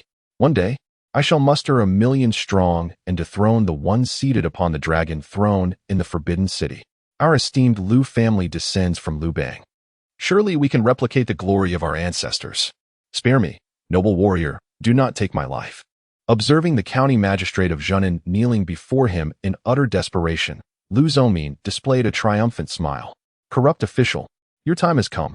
With that declaration, he raised his long knife high and struck down with ferocity. Thud. A large head tumbled to the ground, rolling several meters away. As a fountain of crimson gushed forth from the magistrate's neck, splattering everywhere. The county magistrate fell, eliciting blood-curdling screams of terror from his wife and concubine. Witnessing their fear, an unexpected surge of heat coursed through Lu Zongmin's abdomen. To hell with the emperor. To hell with the rules. In this land of Shaanxi, I am the law. Chapter 71. What have you done to Lord Lu? 2 hours later. As the night had completely enveloped the sky and the temperature had plummeted to an unbearable chill, the scene outside the town county office was ablaze with fervor. The wealthy merchants and unscrupulous gentry within the city had been rounded up by the righteous army, forced to kneel at the entrance of the county office. A multitude of common folk surrounded them, gesticulating and hurling furious insults. A few members of the righteous army stepped forward, seizing one merchant, compelling the onlookers to accuse him of his transgressions. A swift stroke of the blade soon extinguished the merchant's life. Such acts had become second nature to the righteous army. However, a few observant individuals noted the conspicuous absence of Lu Zongmin. Exchanging glances, they nodded to one another and discreetly retreated from the crowd, quietly infiltrating the county office in search of Lu Zongmin. After a brief interval, they reconvened outside the main hall. The grand hall was vacant. The clerk's office was empty. The latrines were unoccupied. Had anyone checked the backyard? Qiushi went to investigate and would soon found him. A handsome young man rushed over from a corner, whispering urgently to them. It was indeed Qiushi, who pointed towards the rear of the hall. Lu Zongjing is in the back courtyard, engaged with 2 women. Upon hearing this, one individual spoke with a fierce countenance. This scoundrel has grown increasingly brazen. Previously, he merely hoarded silver, but now he dares to defile the wives and daughters of others. In my view, he must not be allowed to remain. If this continues, he will surely slip beyond our control. Another furrowed his brow and inquired, what do you suggest we do about the commander? Shall we kill him? How shall we manage the 80,000 righteous soldiers? These individuals were none other than the Jinyui dispatched to oversee Lu Zongmin. The one referred to as the commander felt an unprecedented weight upon his shoulders. Gritting his teeth, he declared, to slay Lu Zongmin, and I shall assume the mantle of leader. Damn it, merely acting as an undercover agent, and yet I am compelled to become a thief's head. What a ridiculous assignment. You all, disperse and deal with Lu Zhongmin's close associates. They too cannot be spared, lest they incite rebellion. Understood. Qiu Shi and the others clasped their fists in respect before turning to exit the county office. Meanwhile, the commander unsheathed his long blade and stealthily slipped into the back courtyard. Most county offices or prefectural offices are designed with a front hall and a rear courtyard. The hall serves as the workspace, while the rear is the residence of the head and his family, and Town County was no exception. As the commander of the Jinyue, he had entered such a county office countless times, and he could locate the bedroom with his eyes closed. Before long, he could faintly hear the "Did you truly believe I am merely a rebel? I am." Bang. Before he could finish his sentence, the captain kicked open the door and stormed in.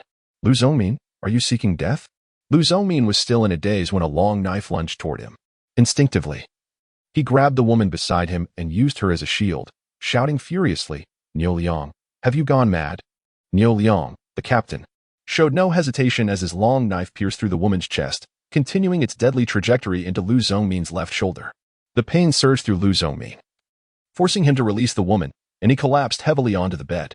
You are the emperors." Niu Liang's fierce shout interrupted him. "If you wish for your clan to be exterminated, then continue speaking." In that instant, Lu Zhongmin regained his senses. Realizing he had almost revealed his treasonous intentions, only to have Niu Liang appear at this critical moment, clearly a spy sent by the emperor to monitor him. He had foolishly believed that with an army of 80,000 at his command, he could stride confidently toward greatness, unaware that someone was watching him closely from the shadows. Brother, don't be like this. I haven't said anything. Let us discuss this calmly. 100,000 taels. Spare me this once, will you?" A smirk appeared on Niu Liang's face. "Do you think I would be ignorant of your hidden stash of silver? But I fear having a life to earn it, yet no life to spend it. Go to hell." With that, he lunged toward the bed, aiming his knife at Lu Zhongmin's neck. Lu Zhongmin could only roll away, but he was obstructed by the lifeless body of the woman he had so callously discarded.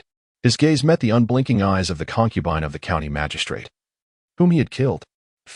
The sharp tip of the knife severed Lu Zhongmin's carotid artery, and blood gushed forth.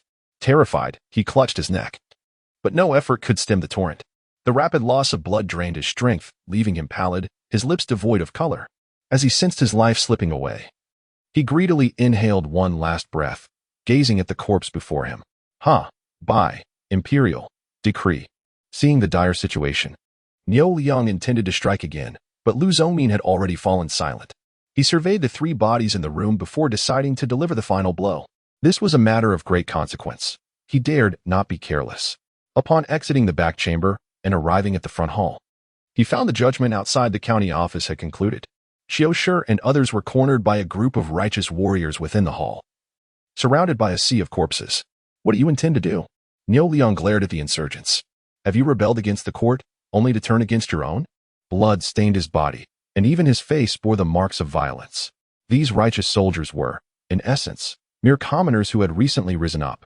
Against them, the imposing aura of the well-dressed guards under Niu Liang was unmistakably unleashed. Though he was merely a standard-bearer, it was sufficient to instill fear in these ordinary folk. Among the rebels, one individual, summoning his courage, stepped forward wielding a chopping knife. "What have you done to Lord Lu?" Chapter 72. Running Man, Zhang Xinzhou. Niu Liang chuckled, observing that the man's legs trembled as he spoke, clearly revealing him to be a blustering coward. He turned his gaze towards Qiu Shi. "Go to the back and bring Lu Zhongmin and those two women here." Understood. Qiu Shi clasped his fists and, accompanied by two companions, made his way towards the back courtyard. It was only then that Niu Liang turned his gaze towards the righteous army, his expression darkening as he spoke. "We revolt in the hope of enabling everyone to lead a better life. Let our fellow compatriots live on, free from the oppression of unscrupulous merchants and tyrannical gentry." Yet, what has Lu Zhongmin been doing these days? Hoarding silver and committing acts of debauchery. Today he dares to violate the female relatives of corrupt officials. Tomorrow he will dare to violate your wives and daughters. Therefore, today I have slain Lu Zhongmin.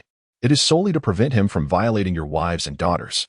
At that moment, Qiu Shi and several other minor officials lifted the lifeless bodies of Lu Zhongmin and the two women, presenting them before the gathered crowd. Lu Zhongmin bore merely 3 wounds, one on his shoulder, another on his neck, and a third piercing his heart. The wife of the Jinan County magistrate had only 2 injuries, one on her right breast and the other at her heart.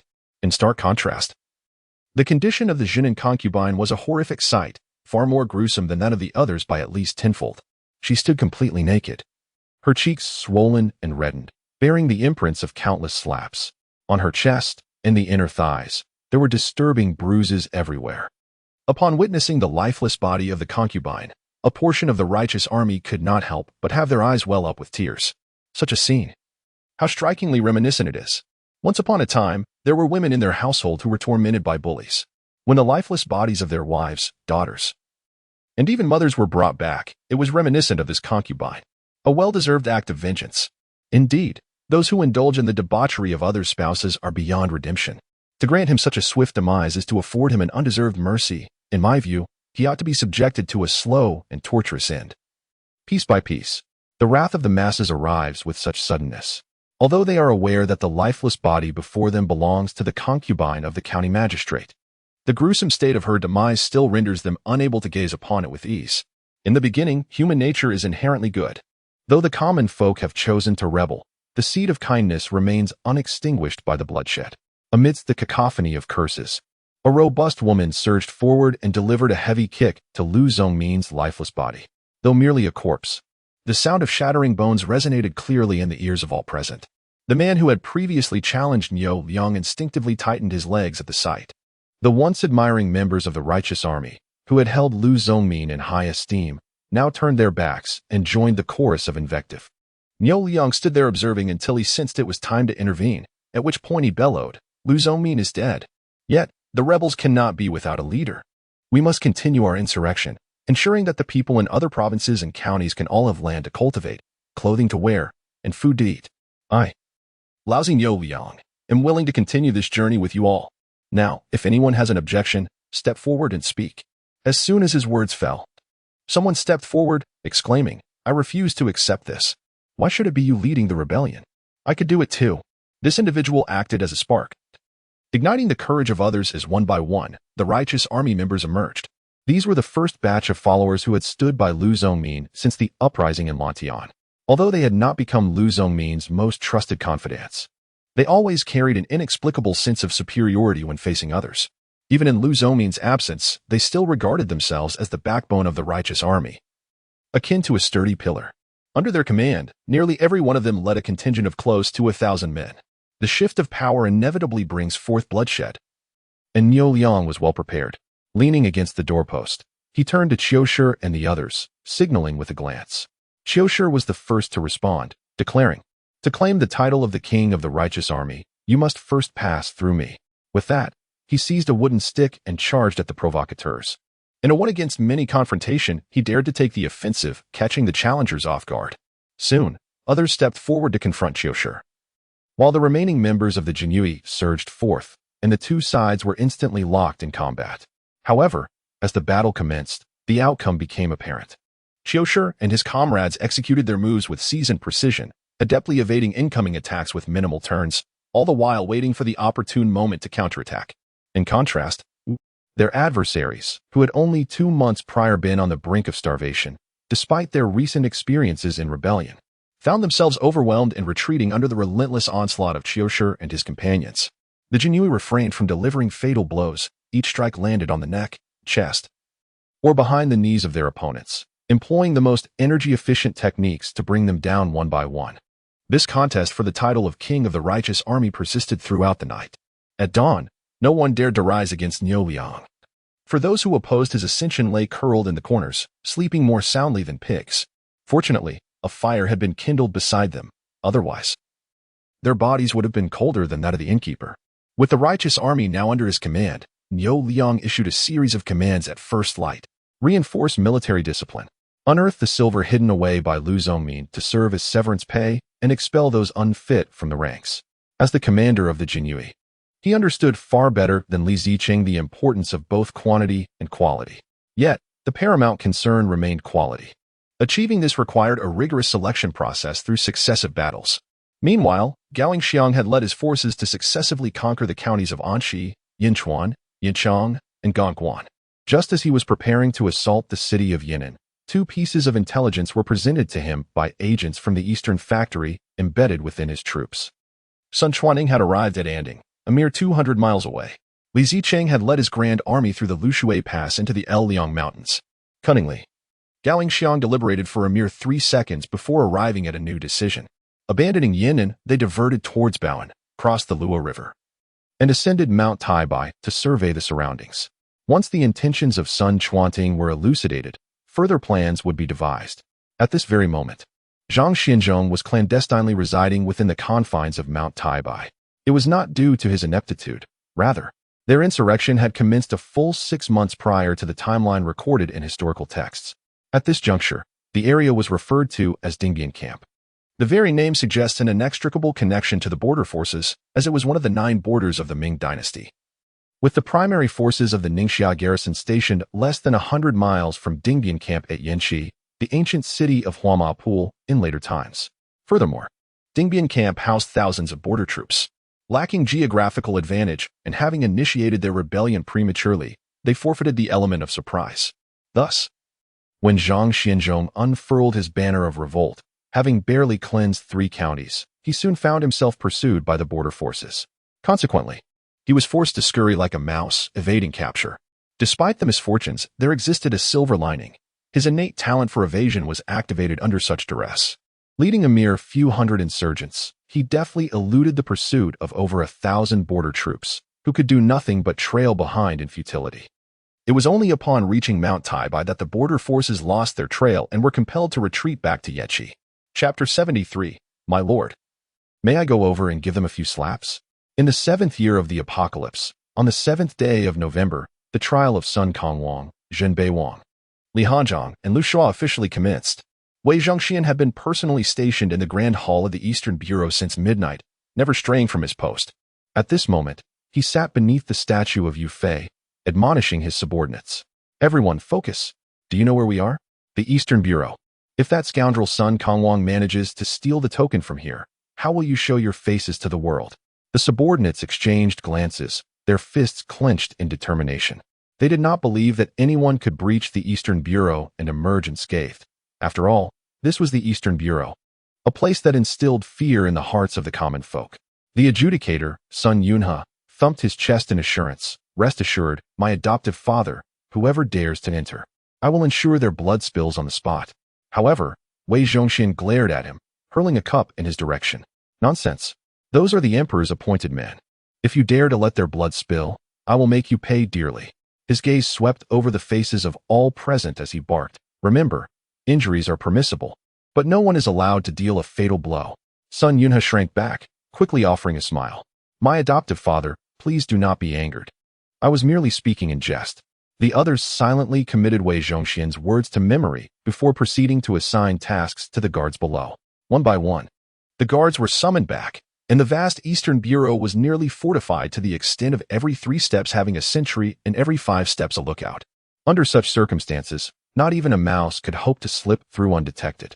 As time passed slowly, the sun journeyed from the east to its zenith and then gradually descended in the west.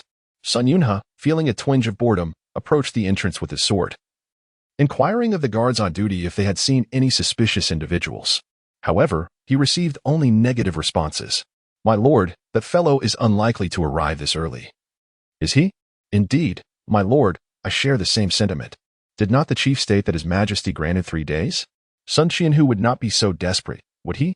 To storm the Eastern Bureau in broad daylight, he must have lost his senses. The guards exchanged banter, aware that it was winter, and a particularly harsh one at that. The biting wind felt as if 2 doors had been installed in their nostrils. With each inhalation, the cold air entered their nostrils, freezing even the nasal hairs, and upon exhalation, the warmth melted it away, only for the next breath to freeze them once more, a relentless cycle of discomfort. In such frigid weather, as some daring townsfolk passed by, they looked at the guards as though they were fools, which infuriated the once mighty guards. My lord, may I go over and slap a few of them? One of them, unable to contain himself any longer, asked Sun Yunhe for permission. Bang! No sooner had he spoken than he was kicked into the middle of the street. The passing commoners, upon witnessing the scene, swiftly fled the area. The man who had been kicked rose from the ground, casting a glance toward the entrance, instantly engulfed in panic. The factory owner, suppressing his anger, nonchalantly remarked, At that moment, Wei Zhongxian unexpectedly emerged from the hall, having overheard the muttering. He paid no heed to the man but cast a sharp glare at Sun Yunhe. "Tend to your subordinates. The emperor is no longer the same. Should you dare to oppress the virtuous, our family cannot shield you." With that, he turned and re-entered the eastern depot. Sun Yunhe's expression darkened, resembling the bottom of a pot, as he swiftly approached the man who had been kicked, unceremoniously pinning him to the ground and unleashing a flurry of blows. "My lord, please temper your anger. I acknowledge my mistakes." Hearing the commotion outside, Wei Zhongxian nodded in satisfaction. He was well aware of the happenings in Shaanxi. It was a rebellion, but one instigated by the gentry, merely to allow the common folk of the mountainous regions to vent their frustrations, reclaiming control of the realm. This ambition of the emperor to restore the dynasty was evident.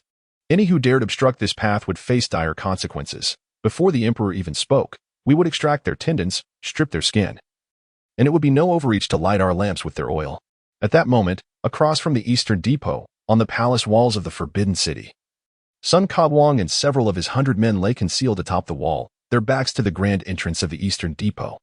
They had been lying there for an entire day. Compared to hiding in the rafters of officials' homes to eavesdrop, this was far more precarious, as the glazed tiles were encased in a shell of ice, and a moment's inattention could send them tumbling down. Their lips had turned a deep purple from the cold, yet they maintained a profound silence, even suppressing the instinctual shivering of their teeth. It appeared they had no intention of retreating. "Young Pei Tsong, follow that recently departed foreign envoy. Ascertain whether he heads to the tavern. If so, slip into the kitchen and add some seasoning for our brothers in the eastern depot." Yes. The named 100-man loosened his grip and leapt from the palace wall. The eastern depot, much like the Jinyue, did not provide meals. At mealtime, they either consumed their own rations or ventured to street stalls for sustenance. Of course, there were also those who indulged in lavish meals at taverns, which was not uncommon. Having maintained a vigilant watch for an entire day, almost all the foreign envoys in the capital had been summoned back, although a shift change was observed. Those being replaced showed no signs of departing. Since they remained, they must eat. Indeed, within half an hour, a group of tavern workers, with cloths draped over their shoulders, wheeled in carts laden with food boxes, evidently filled with meals. Upon seeing the food arrive, Sun Yunhe seized a box and brought it into the hall. "Father, the food has arrived." Wei Zhongxian, who had been on the verge of dozing off, was roused by the call. Rubbing his sleepy eyes, he glanced at the twilight outside before focusing on the food box in Sun Yunhe's hands. "Place it on the table, and fetch me a basin of water. One ought to make it sufficiently chilled. If it is not cold enough, one should add a few ice cubes to invigorate the spirit." At this juncture, he let out a deep sigh. Alas, one cannot resist the passage of time. In the days of serving the emperor, I could go 3 days and nights without sleep and feel no fatigue. Now, I can scarcely endure a single day. Upon hearing this, Sun Yunhe quickly offered a sycophantic smile and replied, "Esteemed father, how can you say such things? In this dreadful weather, even a young man like myself can hardly withstand it. I am merely hoping that Sun Caoguang will arrive soon.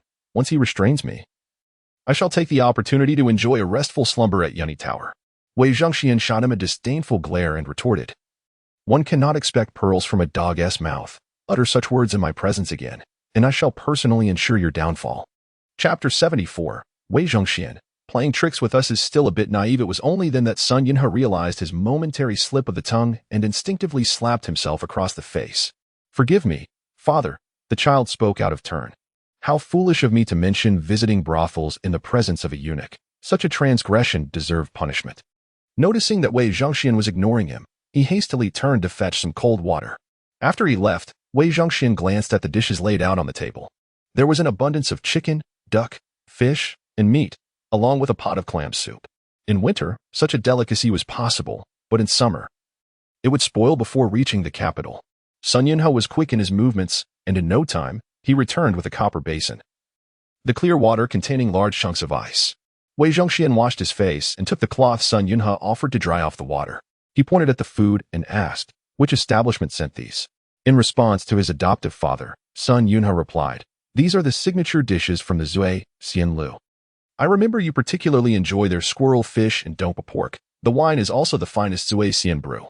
After speaking, he stood by the table, ready to dig in with his chopsticks. Wei Zhongxian nodded in agreement. Indeed, among all the establishments in the capital, only Zhu Youxiao's cuisine suits our palate. I wonder how that old Fong family chef has managed to master such exquisite dishes. However, at that moment, his expression suddenly changed dramatically. These dishes are from Zhu Xianlu? Sun Yunhe appeared bewildered. Had they not just discussed this? Yes, but is there a problem, adoptive father? Smack. Wei Zhongxian raised his hand and struck out. Sun Yunhe could have evaded the blow, yet he dared not move, standing there in a daze. Unsure why he was suddenly struck. In his confusion, he watched as Wei Zhongxian dipped a finger into the soup and tasted every dish on the table. Then, with a look of exasperation, he reprimanded Sun Yunhe. You wretched fool. Are you unaware of the methods employed by the Jinhui? Out there, in such critical times? You dare to have food and wine delivered? Only then did Sun Yunhe comprehend the gravity of the situation. Panic-stricken, he dipped his chopsticks into the soup and tasted it. In the next moment, he recognized the flavor of a narcotic. As a member of the Ming dynasty's secret police, he had frequently encountered such substances. This taste was all too familiar. Curse that Zhu Xianlu for daring to poison the Eastern factory. I shall ensure their entire lineage is extinguished. With that declaration, he turned to storm out. Stop. This matter has nothing to do with the old Fong family. The Jinhui are oppressive. They have no choice. Wei Zhongxian called out, biting back his anger. I underestimated that little monkey, Sun Kongwang.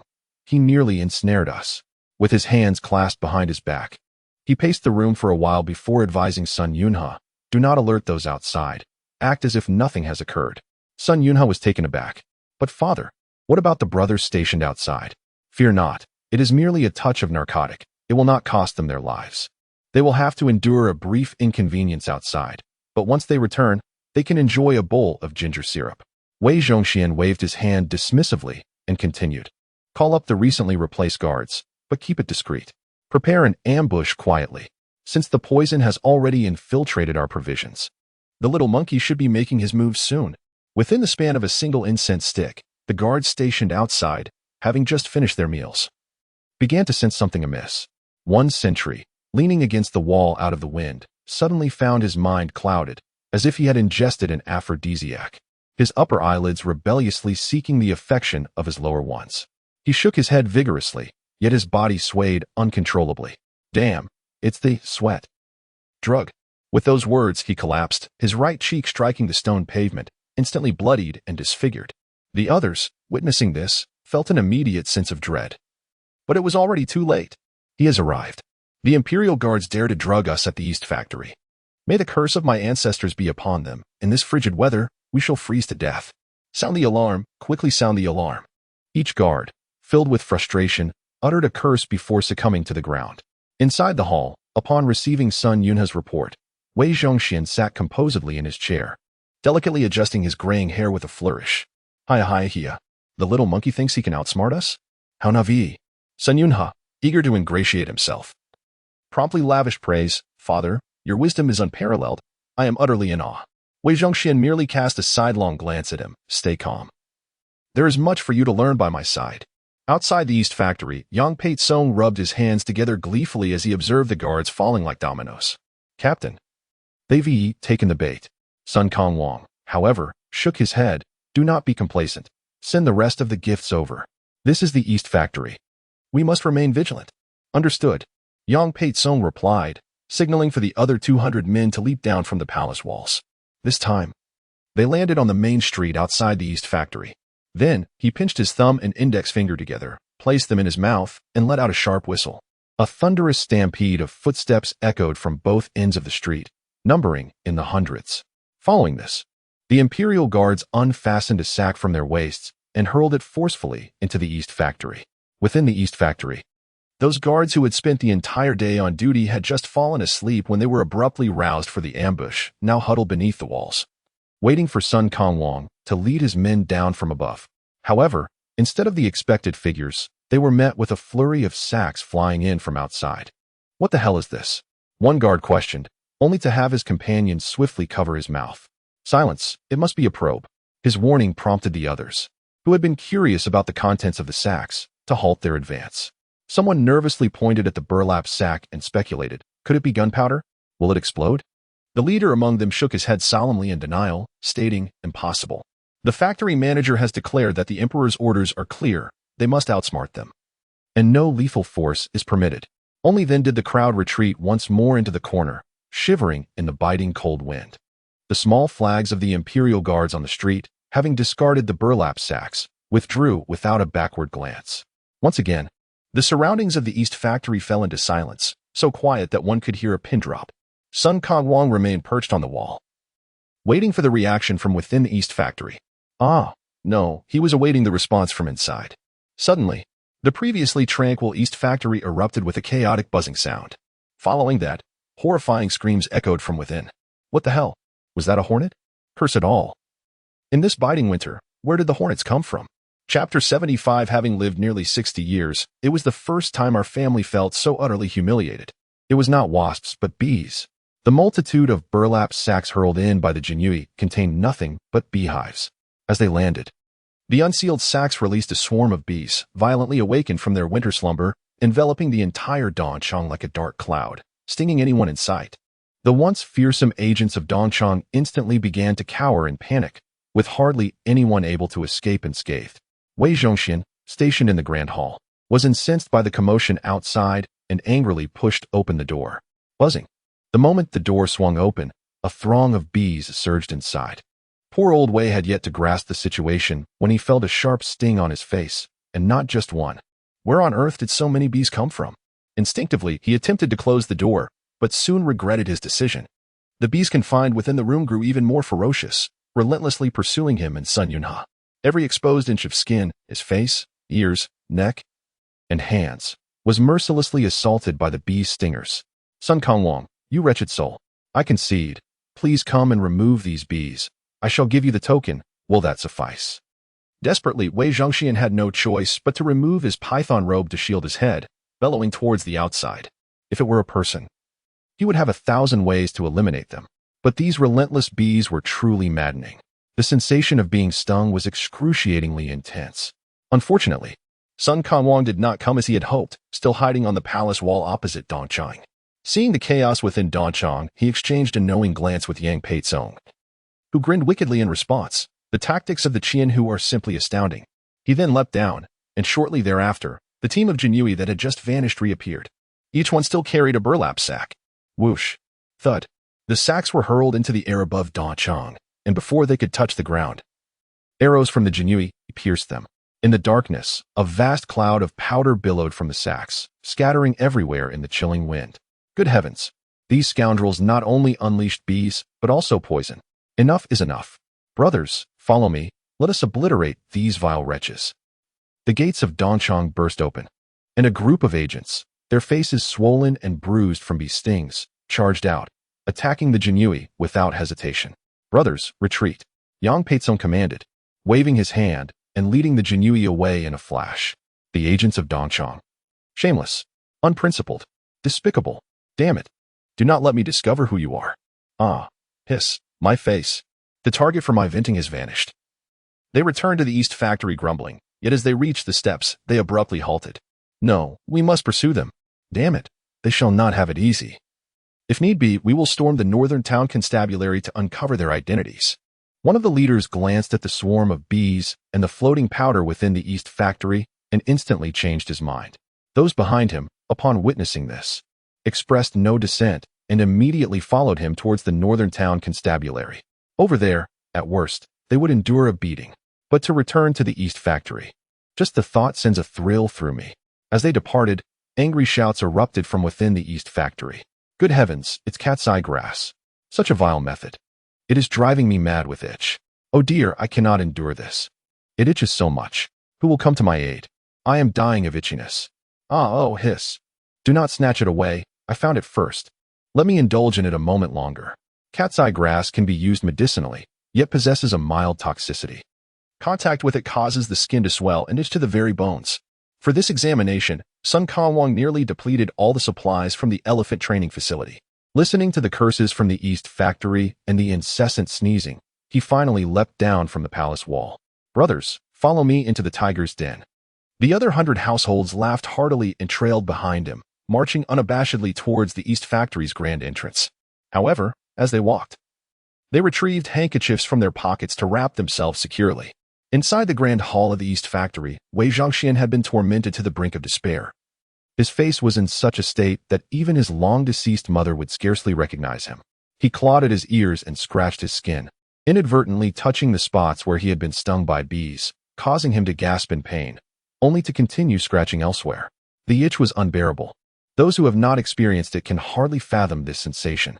It was not until he heard unfamiliar footsteps nearby that he lifted his gaze. There stood Sun Kangwang, wearing a mischievous grin, observing him from a distance.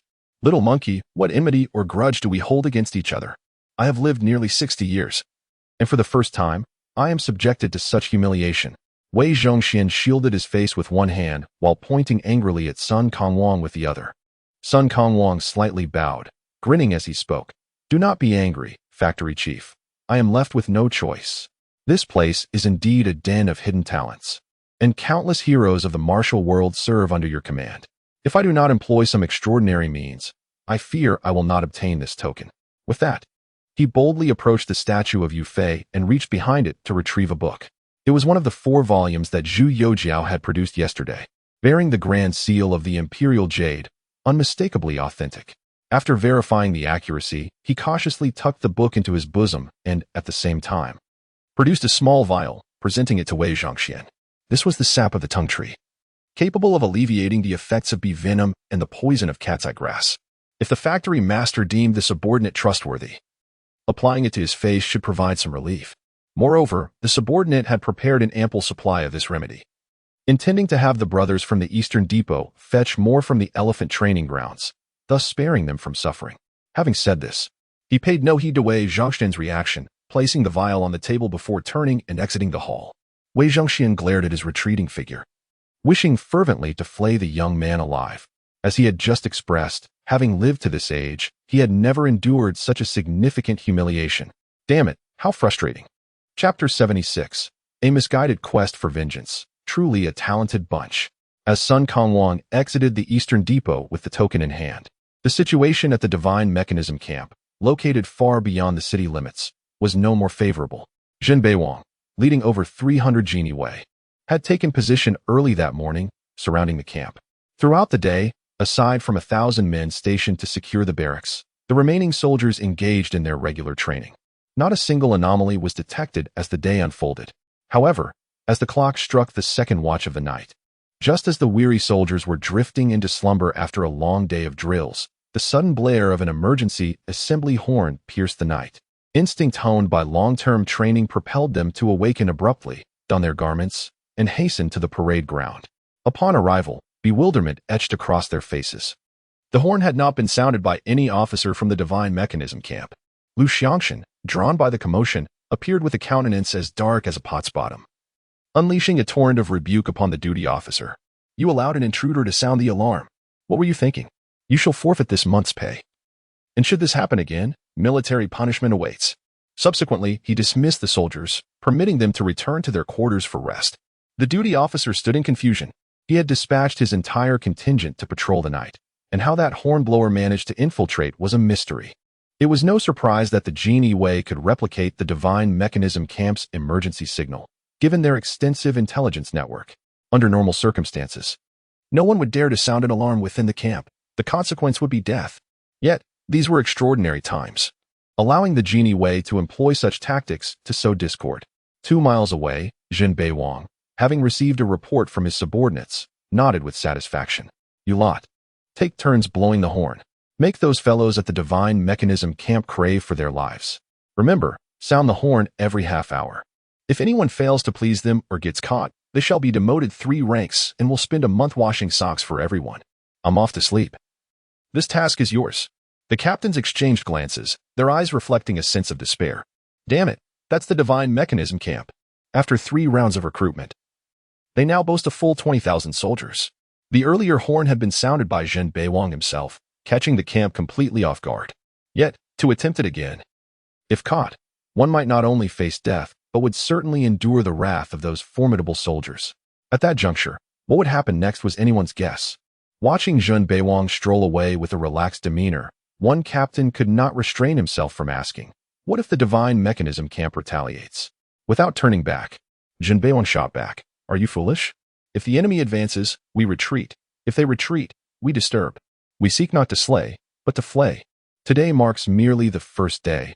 Let us strip away their vigor layer by layer before we can find tranquility ahead. At this, the 100 households were momentarily taken aback, glancing towards one another. Goodness, who among you comprehends the words of Lord Qianhu? The crowd shook their heads, signifying their lack of understanding. However, this was of little consequence. What mattered was that they grasped a fragment of the message. It was not about slaying enemies, but rather about skinning them. In essence, it was about harassment. In any case, by all means necessary, they must ensure that the members of the divine mechanism camp could not find a moment's peace. Indeed, had Zhu Youxiao been present, he would undoubtedly have given a resounding commendation to Zhen Beiwang. This fellow had inadvertently comprehended the 16-character guiding principle of the great ancestor. Though it was only half, it was sufficient to demonstrate his extraordinary nature. Thus, this group of 100 households unleashed their shameless spirit to the fullest. Initially, they worried that their whistling outside might alert those within the divine mechanism camp, but upon further contemplation, they deemed it entirely unnecessary. With Zhen Beiwang's recent bout of whistling, everyone was already aware of the disturbance outside. Consequently, several individuals mounted their horses and took turns galloping past the walls of the divine mechanism camp. To prevent any wrathful retaliation from those inside, they donned 2 layers of armor, iron on the outside and cotton underneath.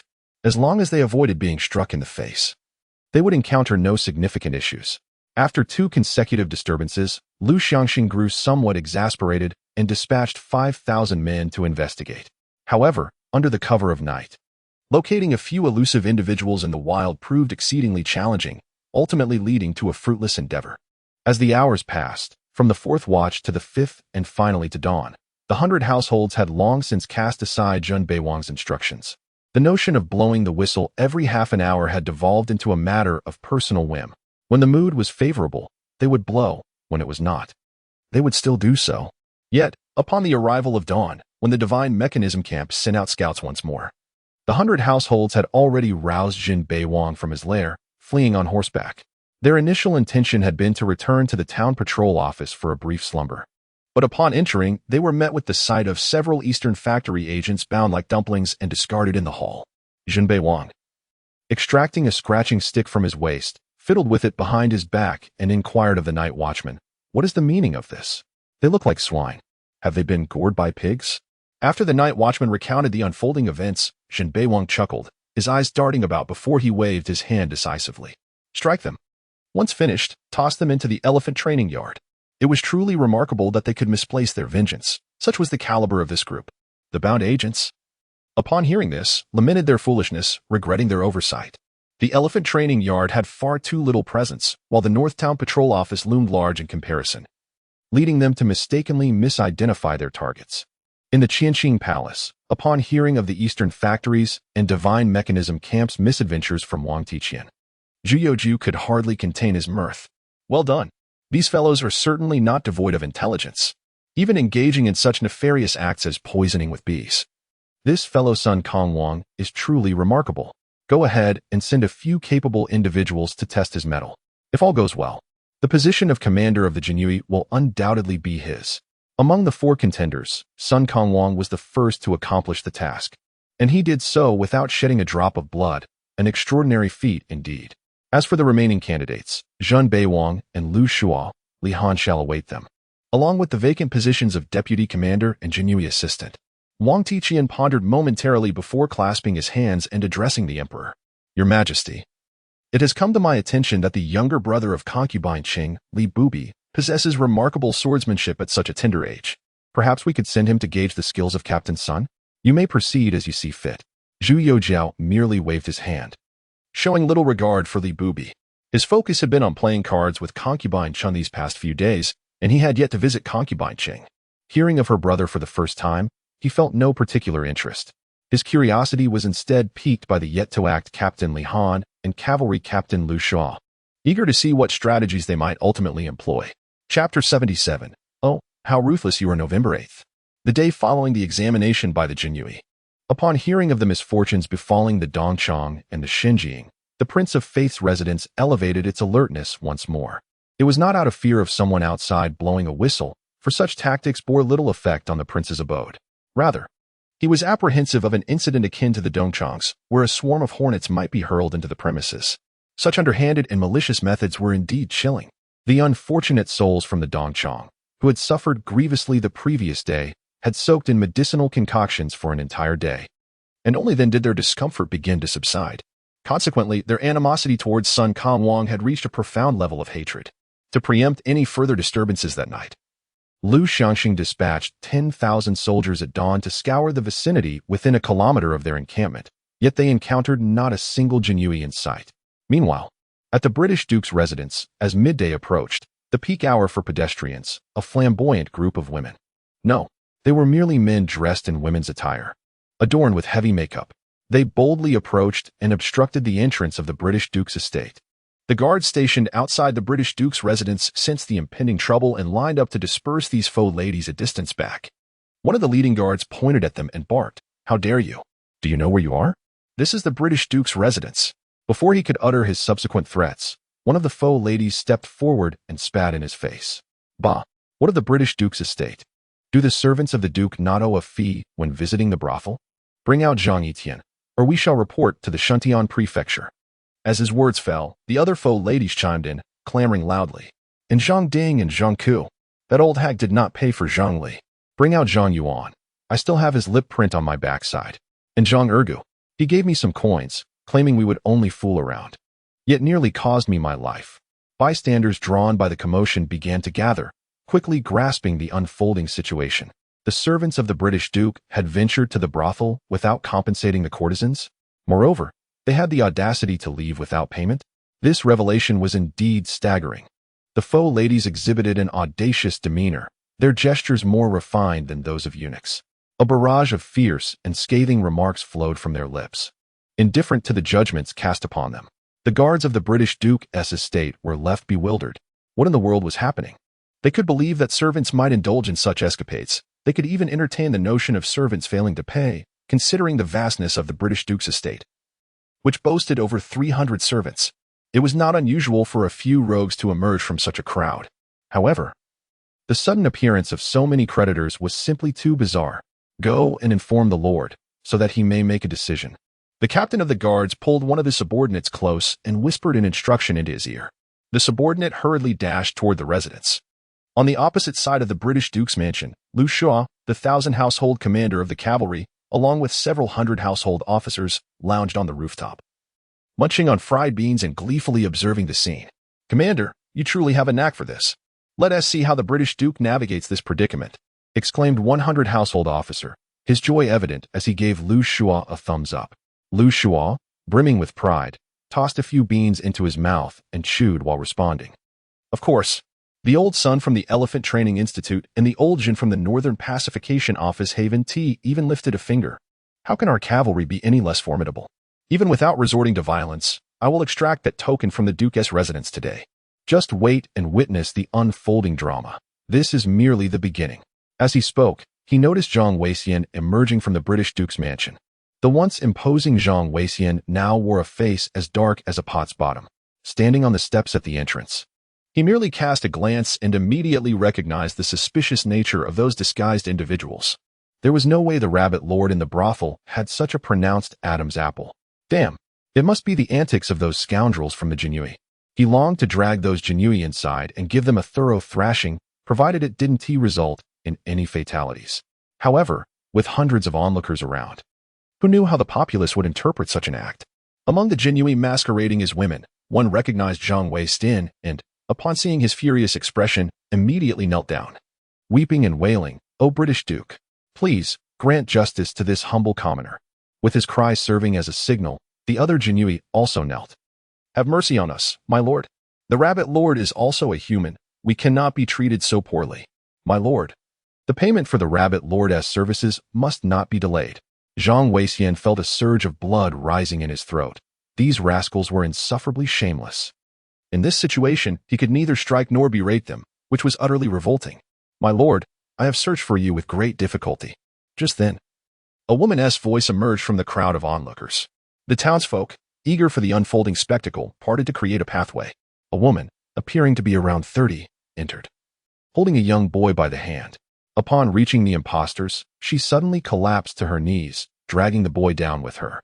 Before Zhang Weixian could process the scene, She began to wail uncontrollably. My lord, how cruel you are. It has been 8 long years since we parted at Shirley Pavilion, and I have searched for you in vain. Behold, this is the son I bore for you, and I have named him Nian Ting. Silence. Zhang Weixian was on the brink of madness. He was unaware of the origins of the woman before him. Yet he could ascertain that she was undoubtedly entangled with the Jinyui. Summon the governor of Shuntian and the minister of justice at once. I shall unveil to the world the consequence of slandering the duke of the realm. Upon hearing these words, the captain of the guards hastened towards the direction of Shuntian. However, the woman, upon hearing this declaration, wept even more pitifully. My lord, what do you intend to do? Can you truly bear to become another Chinshimi? Though I am of lowly status, I am not one to seek to curry favor with the powerful. If you refuse to acknowledge me in Yinting, I shall take him away this very moment, and for this life, nay, for all eternity, I shall never again appear before you. Chapter 78. You clever rascal. From now on, be my grandson. Though the common folk trembled before the powerful, they could not restrain their murmurs upon witnessing the woman's tearful visage. Isn't the Duke of England known for his benevolence? How could he commit such an act? Indeed, since the founding of our great Ming, every Duke of England has been a paragon of virtue among the nobility. How has this generation descended into such disgrace? What a shame. The woman spoke the truth. Such actions bear no distinction from the infamous Chinshimi of the previous Song dynasty. Zhang Weixian felt a surge of sorrow. If only he could silence the masses, he would gladly do anything. Wait a moment. The actions of the Jinyui were motivated by the very book that served as a token, were they not? He immediately directed his words towards the effeminate individuals before him. I care not for your identities. What you seek is merely the contents of my study. You may tarnish my reputation, but you shall not besmirch the honor of my ancestors. Henceforth, I concede. At once, clarify the truth before these people. The book resides in my study. Send for it, and I shall not obstruct you. These words were nearly spat out through gritted teeth. The lineage of the Duke of England had never produced a morally corrupt scion. He could not bear such a title. If these Jinyui were not dealt with promptly, any rumors that spread would render him unworthy to face his forebears, even in death. Upon hearing his declaration, Lu Shua, from the neighboring residence, shook his head in disappointment. Alas, I still have my trump card, yet I did not foresee the Duke of England capitulating so easily. He gestured to a subordinate nearby. You, go fetch the book first, then have the brethren restore the Duke's honor. The subordinate, nearly doubled over with laughter, rose to fulfill the command but stumbled, falling from the rooftop. The sound of shattering tiles echoed sharply. Even Zhang Weixian could hear the commotion. At this point, he could no longer deny that the orchestrator lurked within the neighboring dwelling. Thus, he bellowed towards the house. I have witnessed Lu Qianhu's methods today. I shall surely pay a visit in the future.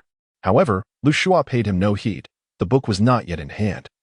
And revealing himself now would only indicate to the spectators that he was the mastermind behind this scheme. Nonsense, he was not that foolish. A nervous 100-man, sporting a distinctive mustache, inquired, Jianhu, what shall we do if the Duke seeks revenge upon us? Lu Shua chuckled, as long as we obtain the token, I would not mind bowing an apology. Suddenly, his demeanor shifted. He regarded his subordinates with utmost seriousness. Moreover, do not forget that we are the Jinyui.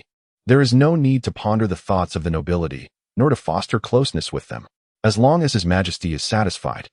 I care not if the heavens fall or the earth crumbles. The crowd of 100 households nodded in agreement, acknowledging the truth in his words. As the emperor's guards, why should they concern themselves with others' opinions? The unfortunate soul who had fallen from the rooftop limped into the back entrance of the Duke's residence. Soon, word of this incident reached Zhang Weixian. Though he seethed with resentment, he had no choice but to accept the book presented to him with both hands. The effeminate figures gathered at his doorstep, upon receiving a signal, swiftly shed their feminine attire to reveal their martial garb beneath. This act required no explanation. The onlooking citizens understood that the preceding events had been merely a charade. One of Lu Shua's 100 households, adorned in a distinguished flying fish robe, emerged from the ranks of the Jinyui. He bowed respectfully to Zhang Weixian and, with a somewhat sheepish smile, spoke. I am Xin Wuyuan, a mere subordinate of Ma Junqian, here to offer my apologies to the Duke. Please do not hold it against me. Your residence is filled with elite soldiers, and our Qianhu could only resort to such measures. Otherwise, would you permit me to receive a few slaps to vent your anger? Zhang Weixian, bound by his status, refrained from engaging in a quarrel. Instead, he pointed at the woman and exclaimed in anger, She was brought here by you, was she not? As members of the Jianji Wei, how can you commit such acts without fearing the tarnishing of her honor? The 100 household scratched his head and beckoned to the child beside the woman. Nianting, come and bow to the duke. The child, with wide eyes, glanced between the 100 household and Zhang Weixian. With a thud, he knelt and, in a youthful voice, proclaimed, I am Zhang Nianting, here to offer my apologies to the duke. The woman followed suit, kneeling as well. I am Zhang Yu, paying my respects and offering apologies to the duke. Zhang Weixian's lips twitched in disbelief. Could they truly share the surname Zhang? Yet this was not the crux of the matter. The child's self-introduction piqued his curiosity. Young lad, how old are you to refer to yourself as a mere subordinate? Zhang Nianting looked up and replied respectfully, my late father, Zhang Huiding, once served as 100 household in the Jianji Wei, and he perished in the line of duty at the hands of the Tartars. His Majesty once decreed that upon my coming of age, I would inherit his position. He then pointed to the woman beside him, saying, this is my esteemed mother. And my name was also given by her in memory of my late father. Upon hearing this, the smile on Zhang Weixian's face faded, and all previous displeasure was cast aside. He strode down the steps to stand before Zhang Nianting, helping the mother and son to their feet. With a somber expression, he said, I am aware of your father's valiant deeds. He led 63 Jianji Wei soldiers to divert a Tartar unit, comprising 300 horsemen, though ultimately outnumbered. All 64 perished at the hands of the Tartars. They valiantly saved over 1,000 of our people. He was a true hero. As for today's events, I shall forgive you. After a moment of reflection, he turned to the guards within the residence. Come forth, provide young Nianting with 200 taels of silver, and fetch the new cotton clothing made for the young master by his mother. Upon hearing this, Zhang Nianting shook his head vigorously, akin to a tambourine. I humbly acknowledge my offense towards the noble lord today and would never dare to accept any reward from him. Zhang Weixian let out a hearty laugh, finding himself increasingly fond of the young Zhang before him. My boy, you share my surname. I too am a Zhang. Today, let us set aside the titles of noble lord and 100 households, and focus solely on our shared lineage. Very well, seeing your cleverness, I decree that you shall henceforth be my grandson. What say you? Zhang Nianting's body trembled momentarily before he promptly knelt on the ground. Grandson Zhang Nianting bows deeply to his grandfather. This time, it was Zhang Weixian who was taken aback. Is it truly that simple? Zhang Nianting lifted his head, his small face adorned with solemnity. Your grandson seeks not the wealth of the duke's residence. I have heard that you once spoke to his majesty, stating that the offspring of noble families should all serve in the divine mechanisms camp as soldiers. Your grandson aspires to join the military, and when the time comes to hone his skills, he shall lead an army northward to vanquish the Tatars beyond the pass, avenging his late father. Chapter 79. Should the Jianji breach the camp, show no mercy. The audacity of such a young child to utter these words left all present in a state of shock. Beside him, Zhang Yuan was already in tears, clutching Zhang Nianting tightly in her embrace, fearing that if she loosened her grip, her only son might vanish like his father. Zhang Weixian was equally moved. Observing Zhang Nianting's youthful yet solemn expression, he could not help but exclaim, well, he truly is a worthy descendant of the Zhang family. From this day forth, you shall join the Wujuan camp, where your grandfather will personally train you. Upon hearing this, Zhang Nianting immediately knelt and bowed 3 times. Grandson thanks you, grandfather. Just as he finished speaking, he swiftly corrected himself. No, I thank you, my lord.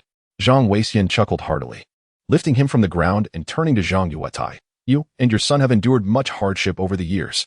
However, I am greatly pleased that you have raised young Nianting so well. Can you tell me how you make a living now? With red-rimmed eyes and a few stifled sobs, Zhang Yuan gradually responded, in answer to your lordship, I assist our neighbors with laundry and mending in my spare time, and with the meager pension from his father.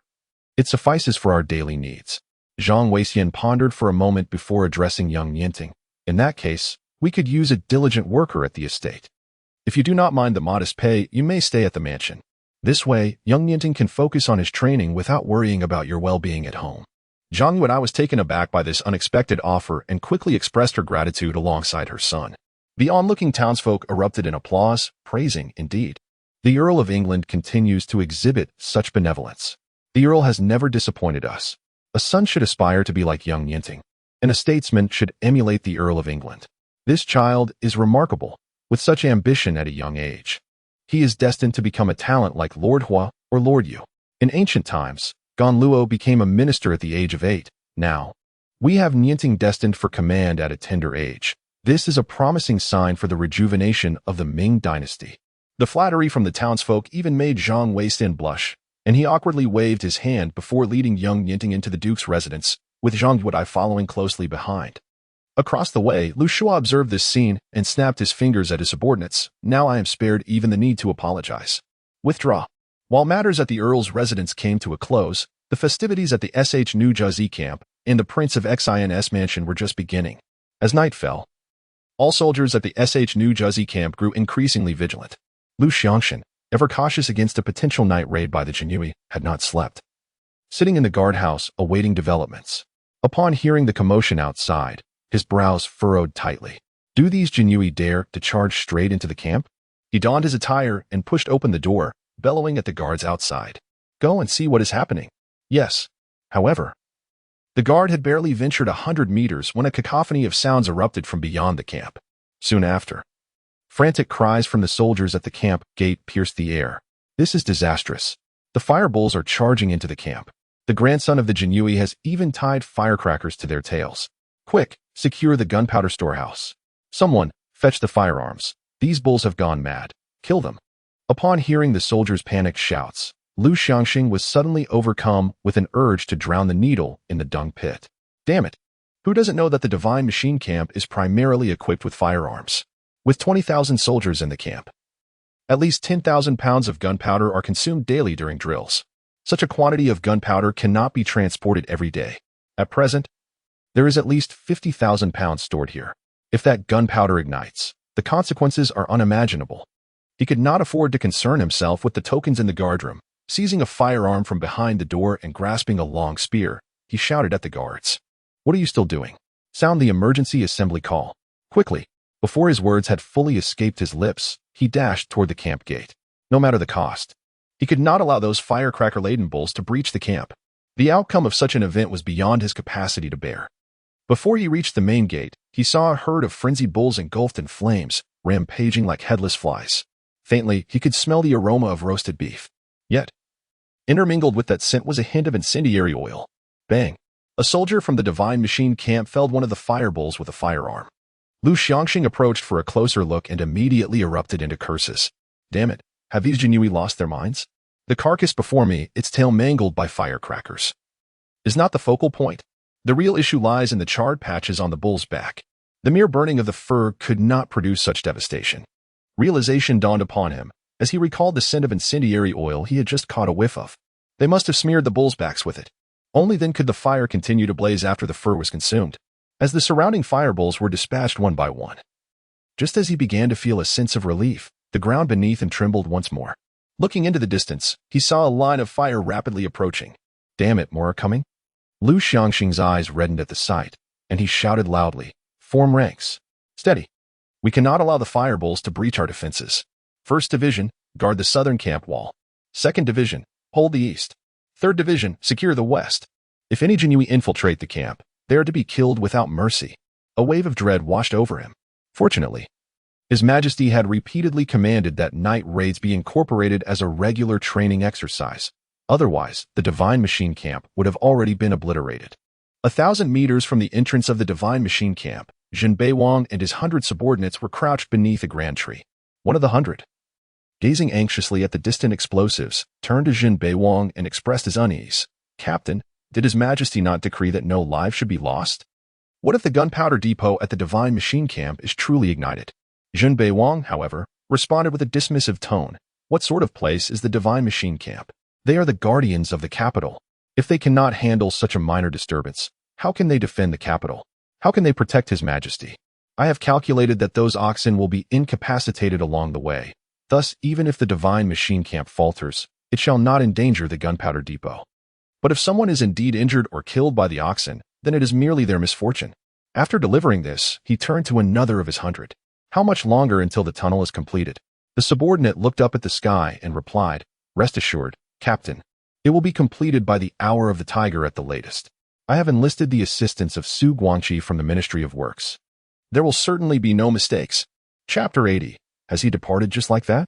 While the Shinji camp was bustling with activity, the Captain Li Han of the Jinyui approached the vicinity of the Prince of Faith's residence all alone. This location was also known by another name, the mansion of the 10 princes, serving as the collective abode for royal princes before they reached maturity. However, the previous emperor, Zhu Youxiao, also known as Ming, had 7 sons, yet only Zhu Youxiao and Zhu Youxian survived to adulthood. Since Zhu Youxiao was granted the title of crown prince and moved into the palace, the mansion has been solely occupied by Zhu Youxian.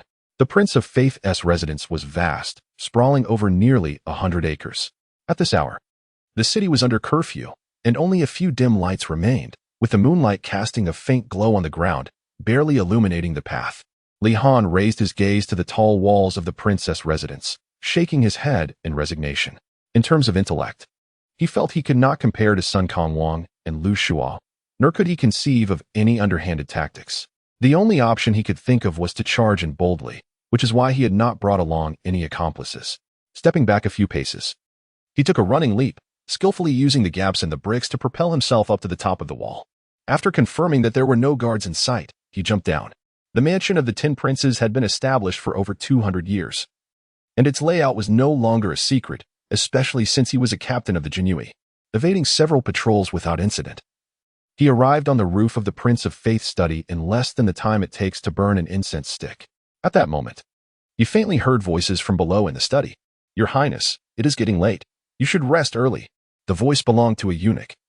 And as soon as he finished speaking, another voice responded. "There is no rush, with so many vacancies in the court. Since my royal brother dares to defy the world by allowing me to assist in governance, I must do justice to his earnest intentions." From the content of the conversation, it was evident that this was indeed the Prince of Faith himself. Li Han gently removed a piece of glazed tile, and a beam of candlelight shone through the gap, illuminating his face. Following the light, he looked down and found the situation rather perplexing.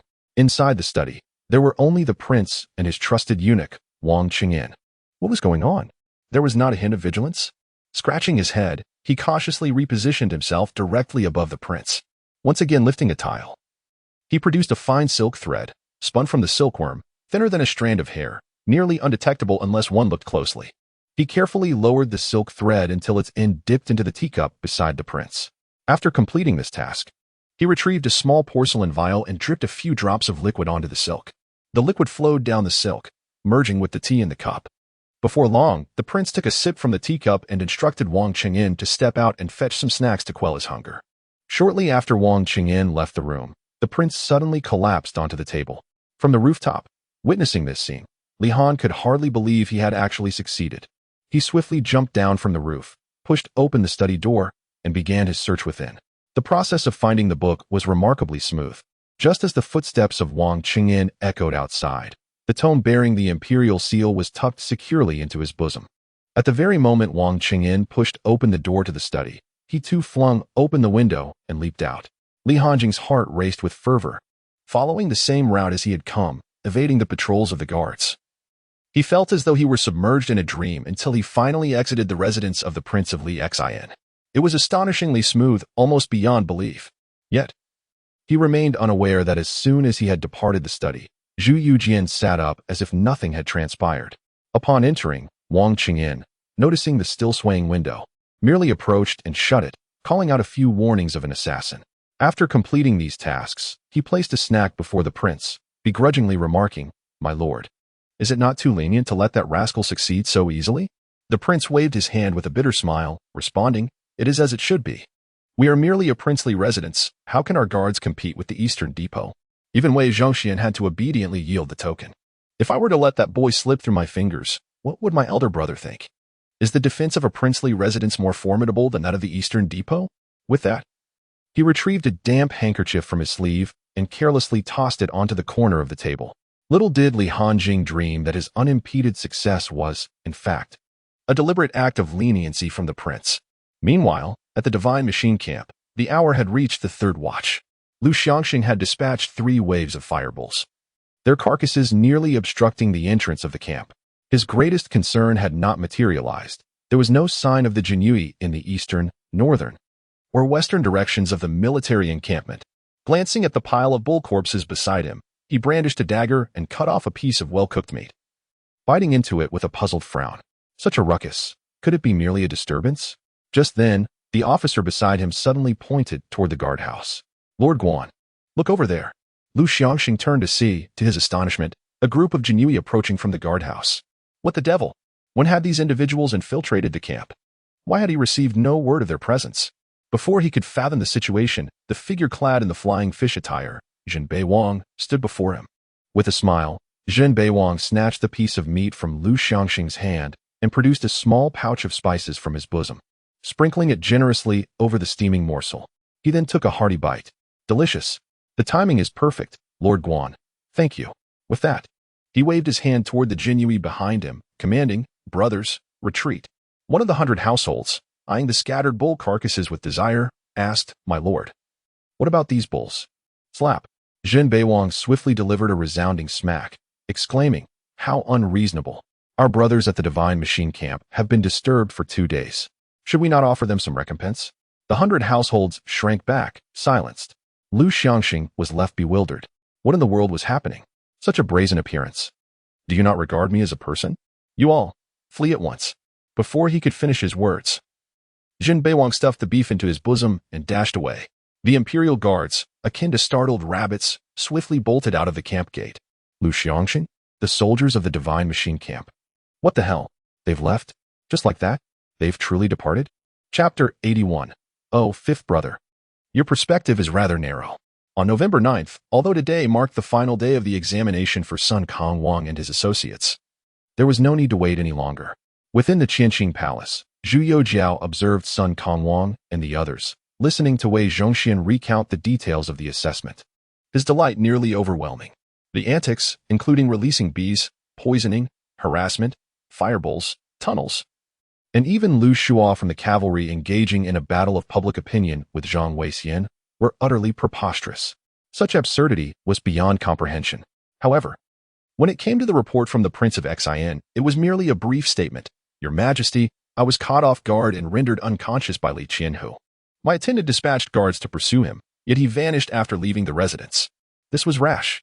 Zhu Youxiao could only feel that the Prince of Xian had acted too hastily. Wei Zhongxian, draft an edict. Sun Kangwang of the Elephant Training Corps is to be promoted to the position of Commandant of the Jinui, overseeing the Jinui. Jin Beiwang of the Bizenfu is to be promoted to Deputy Commandant of the Jinui, supervising the Bizenfu. Lu Shua of the Cavalry Corps is to be promoted to Deputy Commandant of the Jinui, overseeing the Shisi Fang. Li Hanzhong of the Front Corps is to be promoted to Assistant Commandant of the Jinui, overseeing the Dongxi Fang.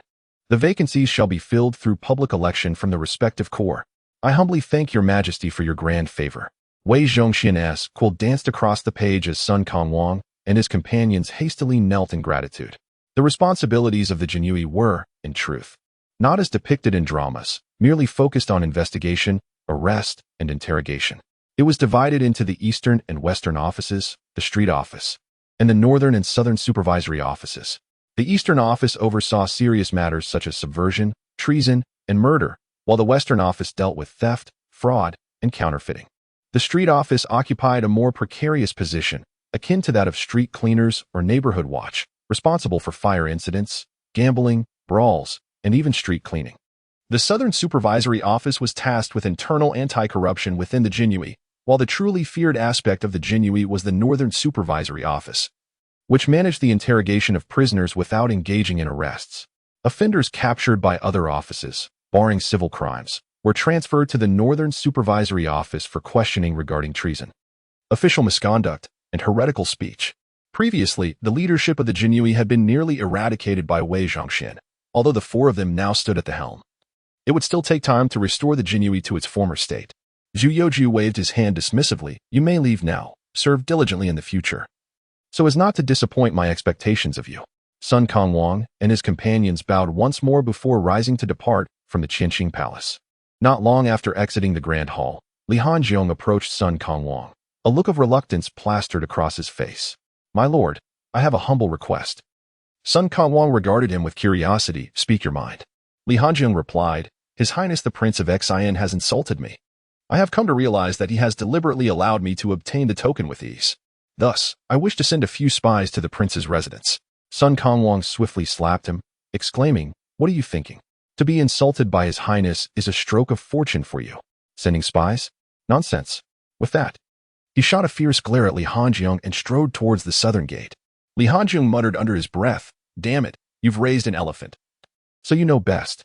Who's to blame for my lack of experience with such grand affairs? Meanwhile, Zhu Youxiao remained oblivious to the events unfolding outside. Engrossed in the list handed to him by the Prince of Xin. The list comprised various officials who had fallen from grace, some due to mourning, others dismissed, or having resigned for various reasons. It was not until he spotted the name Yuan Chonghuan that Zhu Youxiao's interest peaked. Although Yuan was known for his obstinate nature, or perhaps his stubbornness, one could not deny his prowess in defending the city. At the very least, he had led the significant victory at Ningyuan, marking the first major triumph of the Ming dynasty against the later Jin. His greatest blunder in his military career was the execution of Mao Wenlong, a decision that precipitated the betrayals of figures like Geng Jingzhong and Shan Keshi, which stripped the Ming of their means to constrain the Jurchens from the rear. As for the claims that the later Jin's circumvention through Zai Fengku was intentional, such assertions lack coherent explanation and historical corroboration. However, for Zhu Youxiao, whether it was a deliberate act had become inconsequential. What truly mattered was his hope that the later Jin would enter through Zai Fengku, as history had recorded.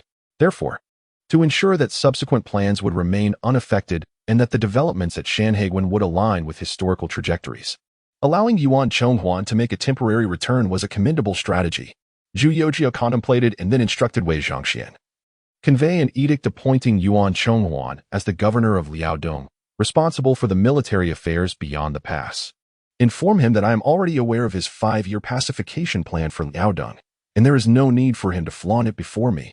Beyond Shanhaiguan, I grant him the authority to act freely, but he must not set foot into Dongjiang. Additionally, summon Wang Zhiqing back to Shanhaiguan to assist Yuan Chonghuan. Seeing his recommended candidate being favored, the Prince of Xin felt a surge of satisfaction, for he had burned the midnight oil to meticulously review the credentials of the officials on this list. Aside from Yuan Chonghuan, another name on the list caught Zhu Youxiao's eye, Wang Zheng, the former magistrate of Guangping Prefecture, now in mourning at home. Though his previous position was not prominent, during his period of mourning, he authored works such as illustrations of newly created instruments and records of strange instruments from the far west. This man was indeed a formidable talent. In the twilight years of the Ming dynasty, he was one of the leading figures, alongside Su Guangqi, often referred to as the Southern Su and Northern Wang. The suggestion from Prince Xin was to transfer this individual to the capital to fill the vacancy of the Deputy Minister of Works. Zhu Youxiao set down the list and cast a glance at Prince Xin. Dear brother, your vision is rather limited. Prince Xin, bewildered, inquired, What do you mean, Your Majesty? Zhu Youxiao, with a serious demeanor, tapped the list a few times and proclaimed, The Deputy Minister is unworthy of Wang Zheng's talents. In my opinion, were it not for Wu Chuanfu's lack of significant faults, I would even consider having him cede his position to Wang Zheng. Upon uttering this, he turned his gaze towards Wei Zhongxian, who stood nearby. Draft the decree. Appoint Wang Zheng as the left deputy minister. Elevate him to the position of Grand Tutor to the Crown Prince, and designate him as a Grand Scholar of the Jianji Hall. What on earth? Prince Xin felt as though he had been struck by lightning. He quickly rose to dissuade. Your Majesty, this course of action may not be wise. When Tiran, who had been present yet silent until now, also changed his countenance dramatically. Your Majesty, I share the same opinion as Prince Xin. If this proceeds, what position will be left for Wu Chuanfu? Zhu Youxiao, feeling somewhat awkward, realized the truth in their words. As the Minister of Works, Wu Chuanfu had not even entered the cabinet, and allowing Wang Zheng, a mere left deputy minister, to do so first seemed somewhat disrespectful to Wu Chuanfu. However, the matter could still be managed. He waved his hand at the two, saying, In that case, I shall heed your advice. The Grand Scholar position shall remain with me for now, and we shall revisit this matter when the time is more opportune. Chapter 82. How much silver remains in my treasury? In the following days, the capital experienced an unusual tranquility. While the commotion stirred by the Jinyui provided the populace with ample fodder for conversation. Particularly, the embarrassment faced by the Eastern Depot elicited much applause from the citizens. As time swiftly progressed, November 14th arrived, marking the birthday of Zhu Youxiao. Early in the morning, the palace was adorned with exuberant decorations. The venue for Zhu Youxiao's audience with his ministers was shifted from beneath the Huangji Gate to the Jianji Hall. Under the guidance of the officials from the Ministry of Rites, civil and military officials presented their birthday tributes one by one. Some officials from distant provinces had even sent their gifts to the capital in advance, which others graciously delivered on their behalf. The ceremony of presenting tributes alone consumed an entire hour. Just as Zhu Youxiao thought this affair was drawing to a close, Wei Zhongxian approached him discreetly. "Your Majesty, the esteemed Lady Qin has arrived." Who? Zhu Youxiao momentarily failed to comprehend. Wei Zhongxian hurriedly elucidated, "Lady Qin Liangyu." Instantaneously, Zhu Youxiao sprang from the dragon throne, grasping Wei Zhongxian by the collar. "Quick, please escort her in." Having seldom witnessed such a lapse in decorum from him, Wei Zhongxian dared not delay and swiftly exited the Jianji Hall. Before long, he returned, leading an elderly matron, none other than Qin Liangyu herself. Though she had surpassed her 50s, her hair, now a mix of black and white, bore witness to her age, yet she remained vigorous, her eyes still sharp and clear. Clad in iron armor that clanked with her movements, she entered the hall and, like other martial generals, bowed and clasped her hands. "I am Qin Liangyu, respectfully greeting your Majesty. May your Majesty enjoy boundless longevity, and may the great Ming flourish with peace for its people." Zhu Youxiao descended from the imperial platform, gently supporting Qin Liangyu's arm with a beaming smile. "Lady Qin, please rise. I have eagerly awaited your arrival in the capital for many days, and to my delight, you have arrived today. This is indeed a double blessing. Someone, quickly bring a seat for the esteemed Lady Qin." 4 palace attendants brought forth a sturdy wooden chair.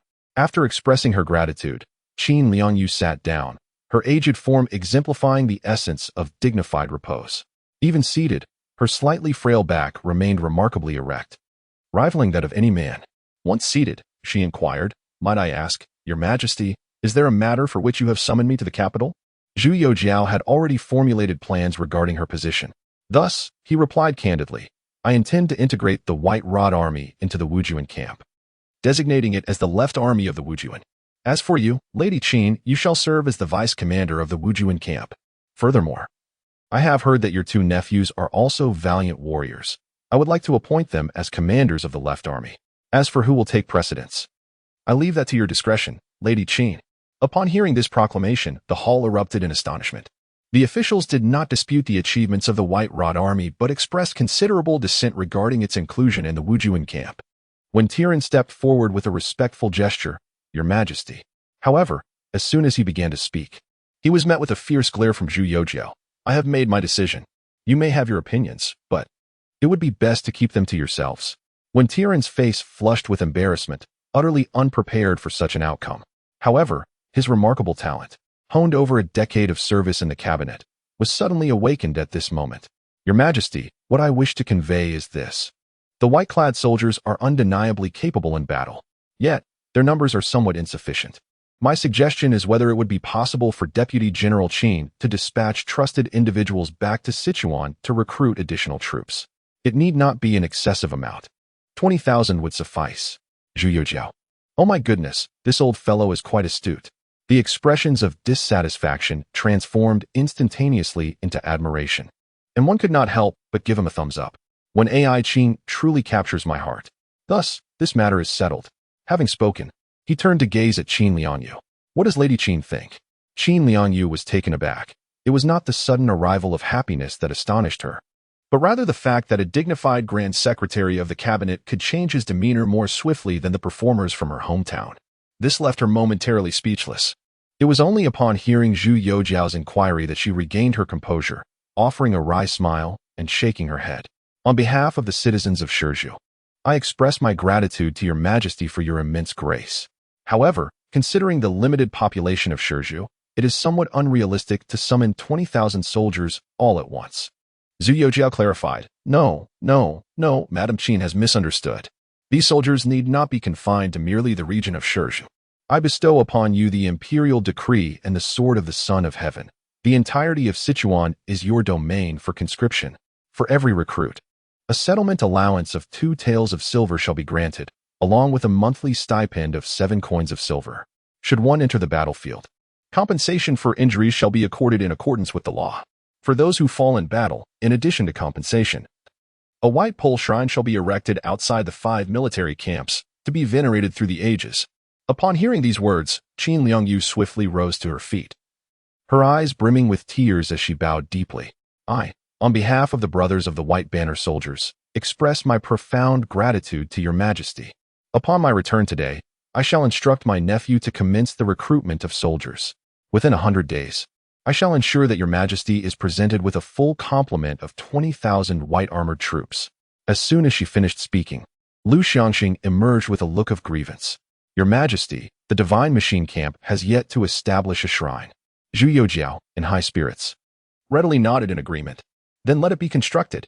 Not only shall the divine mechanism camp be established, but also the 3,000 camps must be constructed. The armies along the 9 borders and the garrisons in every region shall not be overlooked.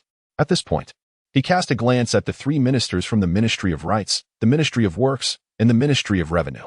The Minister of Rights promptly produced the regulations and submitted them to the Ministry of Works for calculation.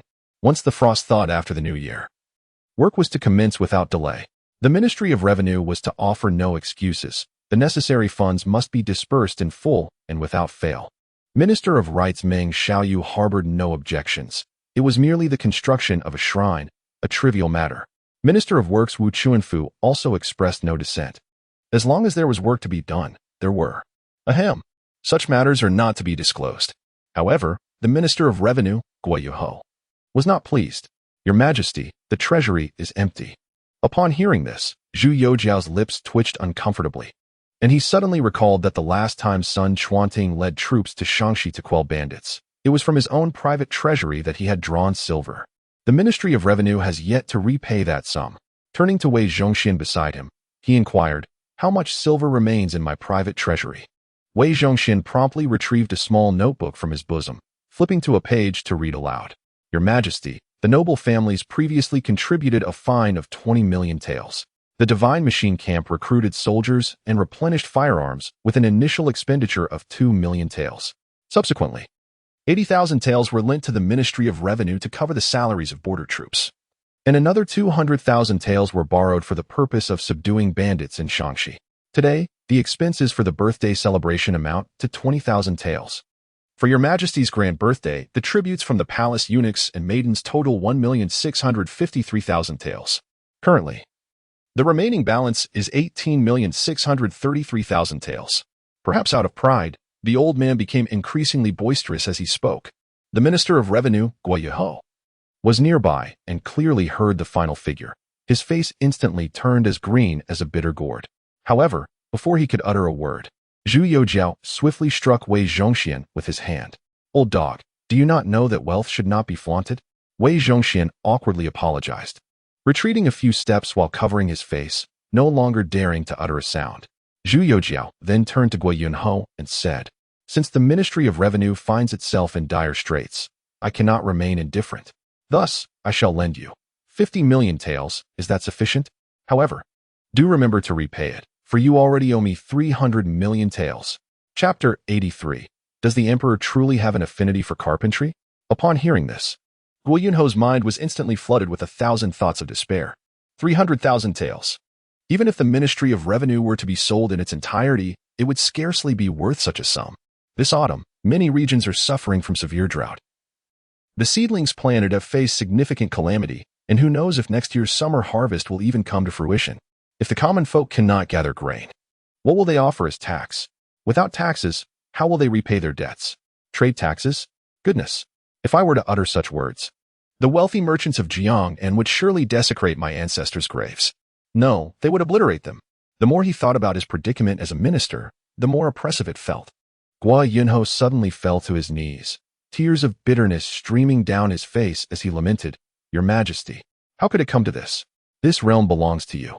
At the end of the day, even the Ministry of Revenue is yours." Zhu Youxiao, interrupting with a wave of his hand, chuckled and replied, "Your words hold no fault, dear Guo. However, I must clarify one thing.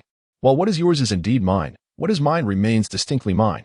Therefore, the silver you borrowed from the imperial treasury must be repaid." Guo Yunho was rendered utterly speechless.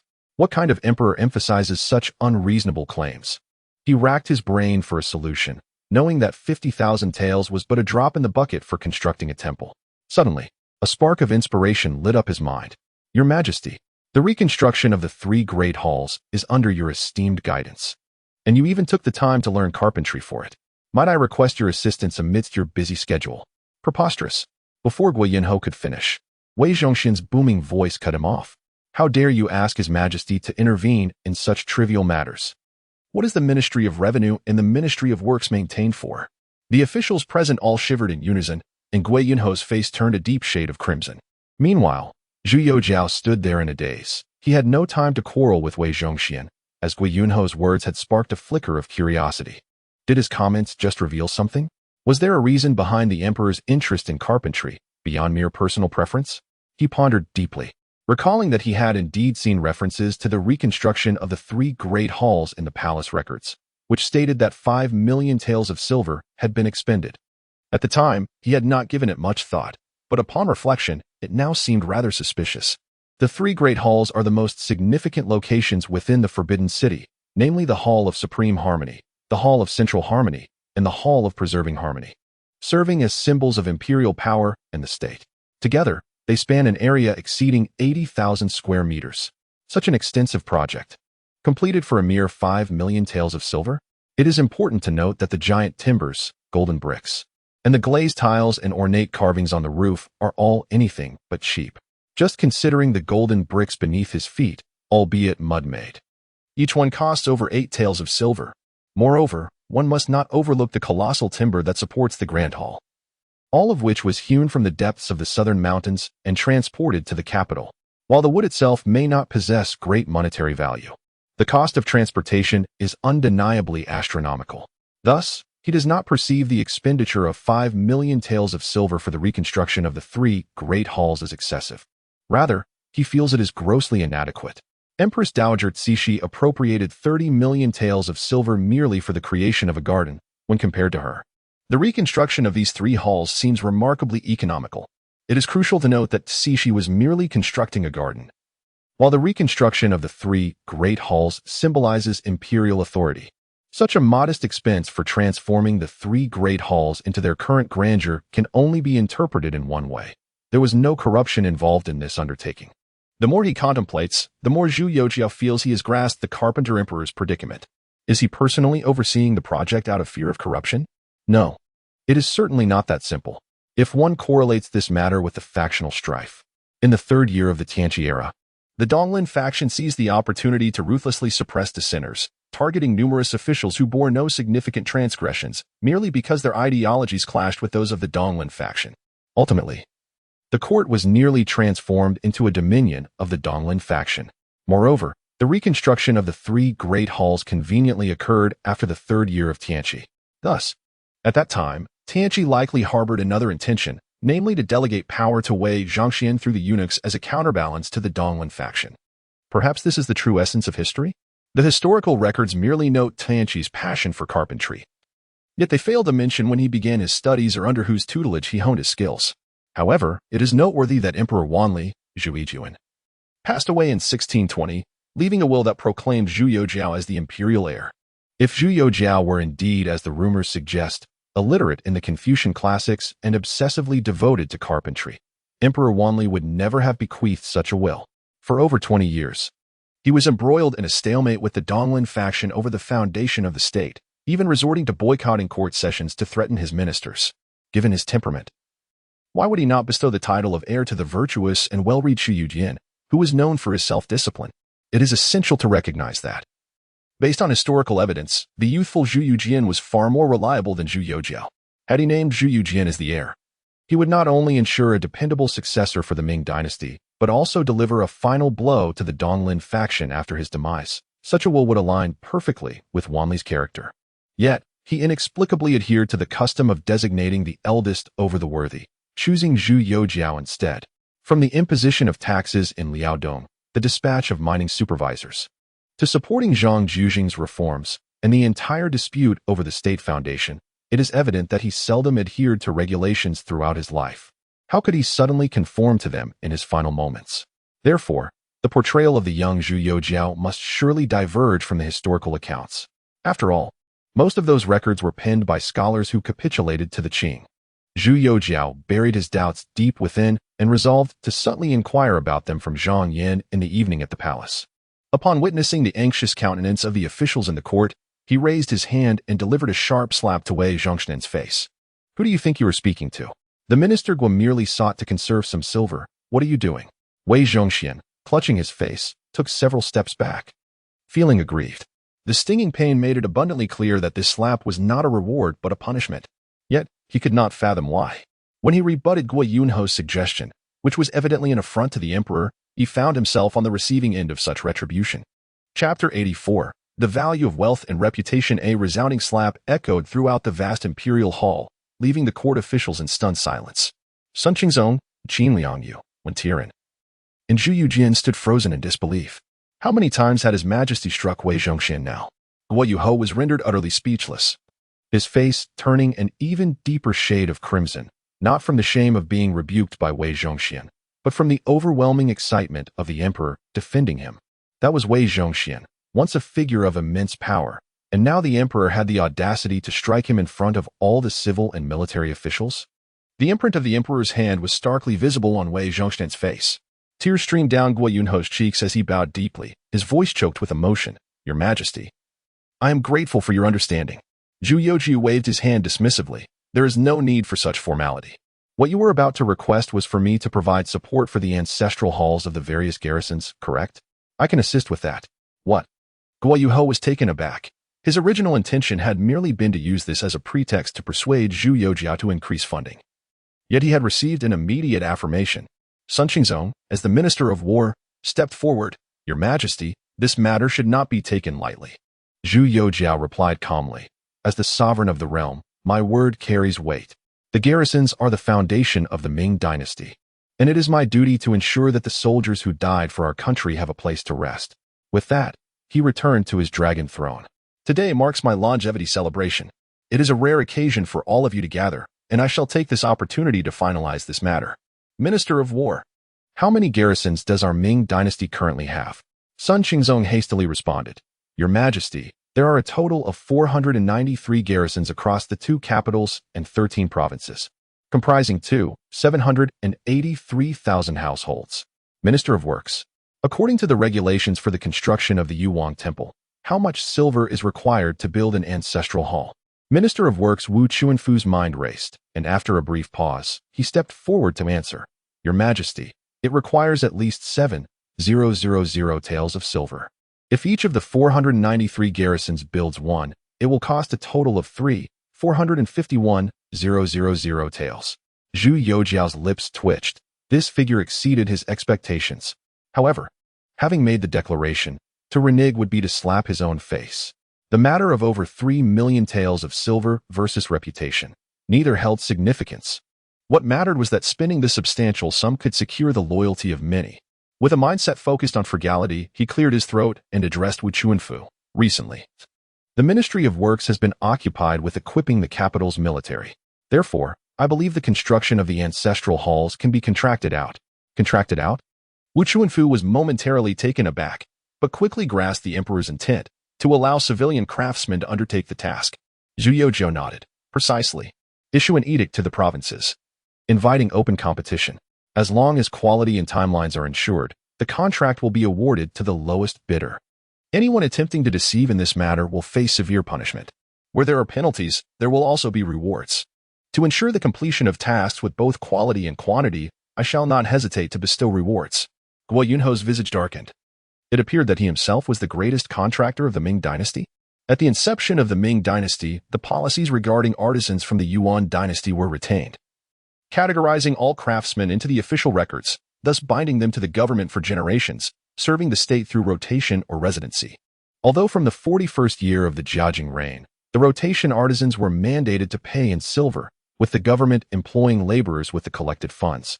Rendering the rotation system largely ineffectual, the Ministry of Works still had a considerable number of registered resident artisans at its disposal, who were compensated merely with meals and not wages. Yet now, His Majesty was neglecting these free artisans in favor of employing the unskilled laborers from the common folk. This left him feeling rejected. The warmth of the dragon fire in the palace was intense. He wiped the fine sweat from his brow and resolved to advocate further. Your Majesty, for the crafting of military armor, we require only blacksmiths and leather workers. There are still some masons, carpenters, and stone workers that can be summoned. Zhu Youxiao waved his hand and, with an air of mystery, declared, Summoning? There is no need. These artisans have other purposes for me. The matter of the ancestral hall is settled. No further discussion is required. The more artisans, the better. He feared there might not be enough when the time came. The path of technology for the Ming dynasty is long. His mind brimmed with countless ideas, which could only be realized upon encountering the right individuals. For instance, the steam engine, Wang Zheng, firearms, Sun Yuanhua, penicillin, Wu Yusheng, and so forth. Indeed, every craftsman could play a monumental role in his grand design. With a decision to bid made, Zhu Youxiao found himself not needing to expend even the 50,000 taels of silver, which was quite delightful. He reveled in the feeling of a depleted treasury while his own coffers overflowed.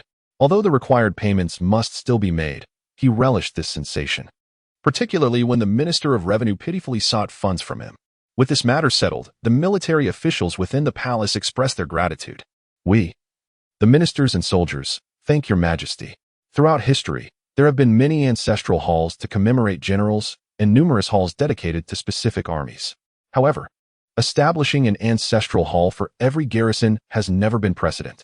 As long as the Ming endures, the ancestral hall shall endure, and its incense shall never extinguish. This sentiment greatly pleased them. The feeling of being valued was exquisite. Furthermore, Sun Qingzong, stroking his beard, nodded in approval, his gaze towards Zhu Youxiao now imbued with admiration. Indeed, it was admiration, the commendation of a teacher for his pupil. This is a disciple cultivated by me, old son, truly exceptional. What should have been a universally joyous outcome, however, left some of the civil officials with less than cheerful expressions. The glorification of martial prowess over literary achievement, or the folly of militarism. This seemed to be an inescapable fate through the ages, a perpetual choice between two paths. Now that the emperor favored the military, the status of scholars would undoubtedly be affected. Yet today was the grand celebration of longevity, having just secured the loyalty of the military with the establishment of the ancestral hall. Raising objections at this juncture would surely incite the ire of the nobility and military officials. Thus, they could only steel themselves and join the noble and martial officials in exclaiming the emperor's wisdom. As for their true thoughts, only time would reveal them. Just as this matter reached a temporary conclusion, Wei Zhongxian received further news from the guards outside. Following Qin Liangyu, Yuan Kelly and Zheng Sanjuan had also entered the palace. In addition to these two, there were also Hong Qingqiu, Zhang Fuzhen, Wang Zheng, Wu Youxing, Zhang Jingwei, Fang Guoyang, and several other officials who had been summoned back previously. At this moment, these individuals awaited outside the hall, as if they had all made a silent agreement. However, this was understandable. After all, today marked a significant occasion. Who could fathom the reason behind the emperor's summons? Seizing the opportunity to present themselves while the emperor was in high spirits was certainly preferable to facing him during a fit of rage.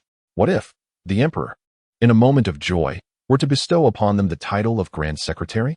It was not entirely out of the realm of possibility. Wen Tiran was the most exemplary case. Upon hearing Wei Zhongxian's report, Zhu Youxiao was elated. Quick, let them in. I have awaited their arrival long enough. Chapter 85. Should you wish to elevate other sisters to the rank of consort, I shall gladly yield my position. Upon receiving the command, Wei Zhongxian hastily exited to usher in Yuan Kelly, Zheng Sanjun, and others. As they entered the grand hall, everyone bowed in unison. I humbly wish your majesty a long and prosperous life.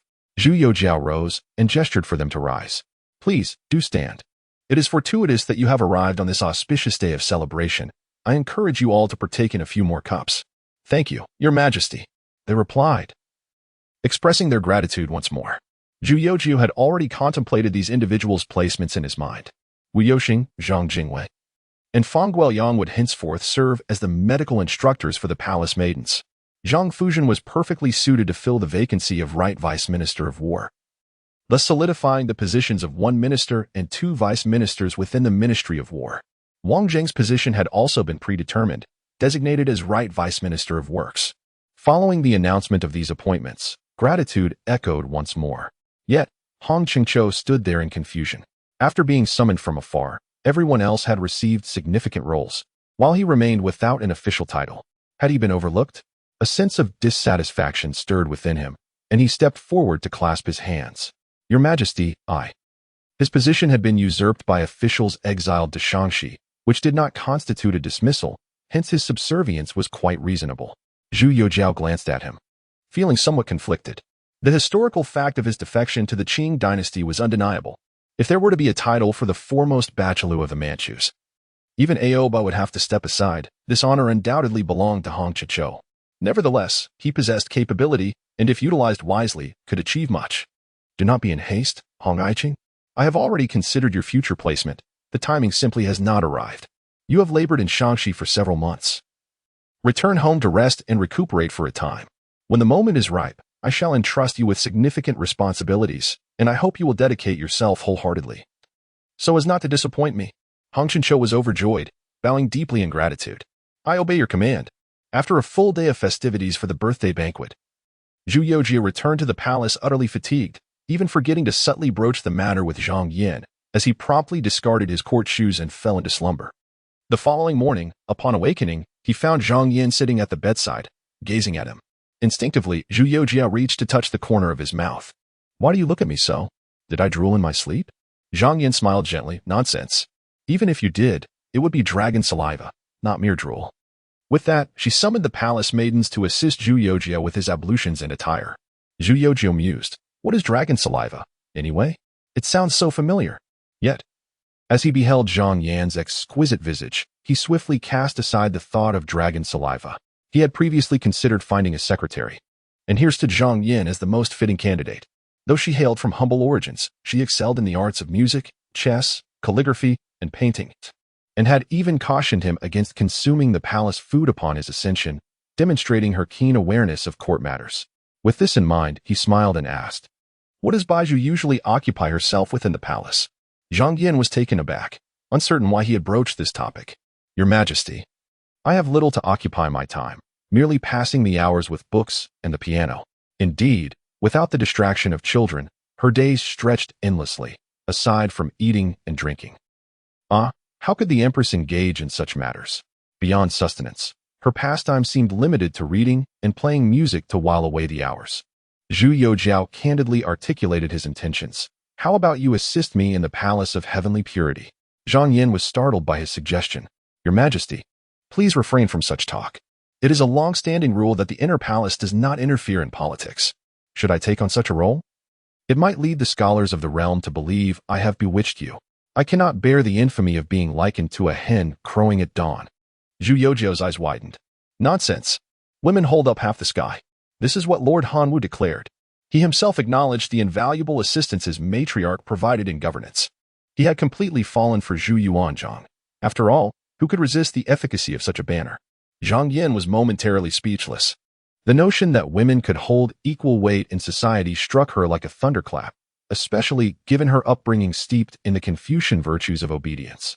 Zhu Youxiao, undeterred by her stunned silence, continued to concoct justifications for his desires. Consider this. Who established the rule against political involvement by the harem? Think of Wu Zetian. As soon as those two words escaped his lips, Zhang Yan's expression shifted dramatically, and she knelt upright. Your Majesty, I implore you to cease.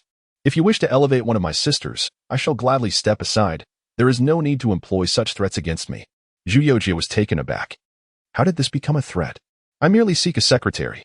Others lack either the looks or the capability, yet you possess both. How did this escalate to the topic of deposing the Empress? A significant misunderstanding had arisen. Do not overthink this, Baizhu. I truly desire your assistance in managing affairs. I have no intention of replacing the Empress. If you are concerned about the gossiping tongues outside, allow me to handle them first, and then we shall discuss it. With that, he rose and strode towards the gates of Kunning Palace. In truth, seeking a secretary was merely his initial step. He harbored grander plans. Among the multitude of talented women in society, only a select few ever graced the annals of history. They were not lacking in ability, but rather ensnared by the constraints of their era. However, such endeavors could not be rushed. They required careful planning and the right moment to act. Thus, after departing from Kunning Palace, he did not proceed to the Palace of Heavenly Purity, but rather exited the Forbidden City under the guidance of Wei Zhongxian. The Wanggong factory, situated in the southwestern corner of the inner city, bordered the Elephant Room.